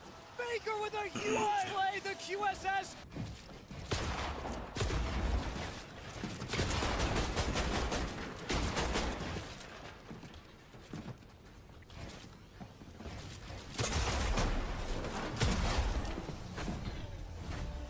For the late on the programming, parry goes wide, and now no meter to have to deal with the incoming, but we just up back Hellbreaker. Yeah, and there was a wake-up 2H from Bleed as well, and this is going to be the kill on his Echo. No, he doesn't go for it yet. Okay, there's the tag launcher into the level 1. 1, 2, and 3, and once again. And it's the cheer, I can see it. Okay, so with Hitsun in mind, do you guys see the issue? Right? When the Fortnite player was losing the trades, he still had game to play. It was about, you know, aiming better or repositioning and getting another angle and doing all this build stuff he's doing. And he's losing because he's playing worse, but he's still playing the game. The same thing in the League of Legends clip, where they're playing literally the exact same character in a 1v1. And the whole time, you know, this guy is doing his abilities, he's using his abilities, he's moving around, he's actually participating in the fight, but he's losing the fight as he's getting outplayed. But in the 2x KO clip, the guy he just has to sit there and kind of watch his character get beat up. He doesn't have he can't play the game. Like, he literally, by our definition of playing the game, he can no longer input anything and do things with the game for a set amount of time as his punishment for losing the interaction, which encourages it, you know, it encourages people who have that desire to win interactions, right? But if you are not one of those people, if you're not a guy who has a competitive interest or, you know, general ability to win interactions, right, then all you're being confronted with is a punishment where you, because you were unable to properly understand the situation and interact with your opponent, you cannot play the video game. And that's what it turns into when you watch a noob play a video game, and especially a fighting game. There's like this moment where they first start off, they're trying to mash buttons while they're getting comboed because their mind hasn't registered that they can't play the game yet, right? And after a couple games, they stop mashing the buttons during the combos and they start trying to look closer at the game, like, okay, cool, I can't, you know, what's going on here? Like, when do I get to play the game, right? Because now they've got the idea of the picture, and that goes on for a little bit, and then they just get, you know, they try, and then they get punished again, and their punishment isn't just losing. Their punishment is not losing. Their punishment is losing the ability to play the video game, and that's where the frustration is. It's not just that people don't like losing. It's not just that fighting game players have enlightened ego control that other gamers do not have. It's you can't play the game if you're losing in a fighting game.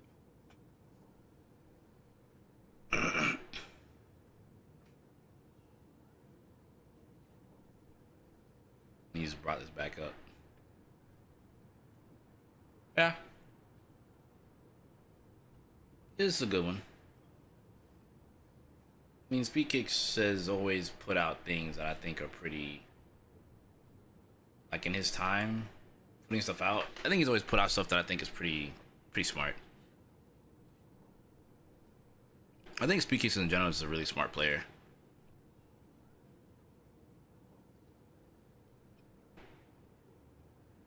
And I mean, everything he's saying it makes perfect sense. It's not something that doesn't make sense. It all makes perfect sense.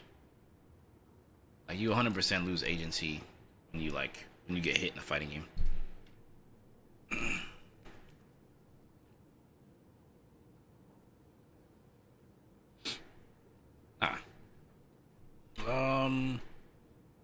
The combo portion, I mean, even League of Legends has combos. Marvel Rivals has combos, and you can't block in that game either. It's just these fighting games are designed to reflect after you get hit. You know, when you're playing like Marvel Rivals, League of Legends, and you get hit, you can still play, right? You still have, as I said, I like the word agency. You still have the ability to control your character, how you're getting hit, etc., etc. You can try to move out the way, dodge, etc., etc. But like in fighting games, you don't get that luxury. You kind of just gotta hold that. And that's something that's kind of difficult for a lot of people.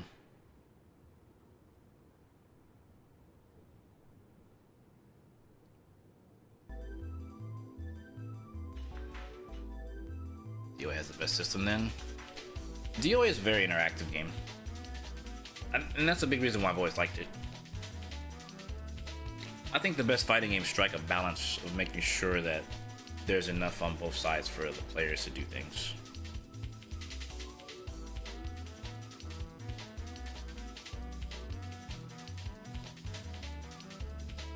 Or at least that's what I think.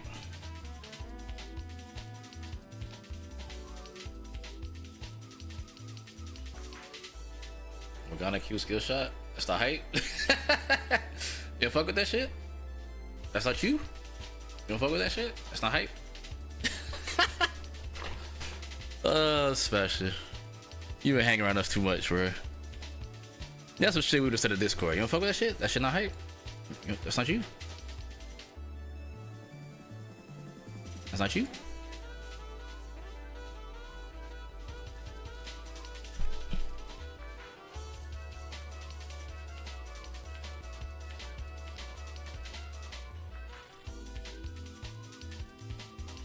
Here, you know what? I think I might stop the YouTube stream for now. Hey, you know what? Since I yapped a hot grip, I think it's cool. Alright, YouTube. I'm still on the purple app if you want to come through. You know what I'm saying? But I think I'm gonna take a chill pill here because I know I stream long hours a lot of the time, and I don't want the stream hours on YouTube to be too crazy because it's just mostly yaps.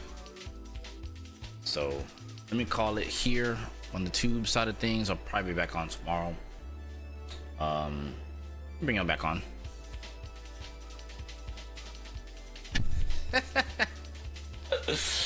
Yo, the fox has come out the fox den.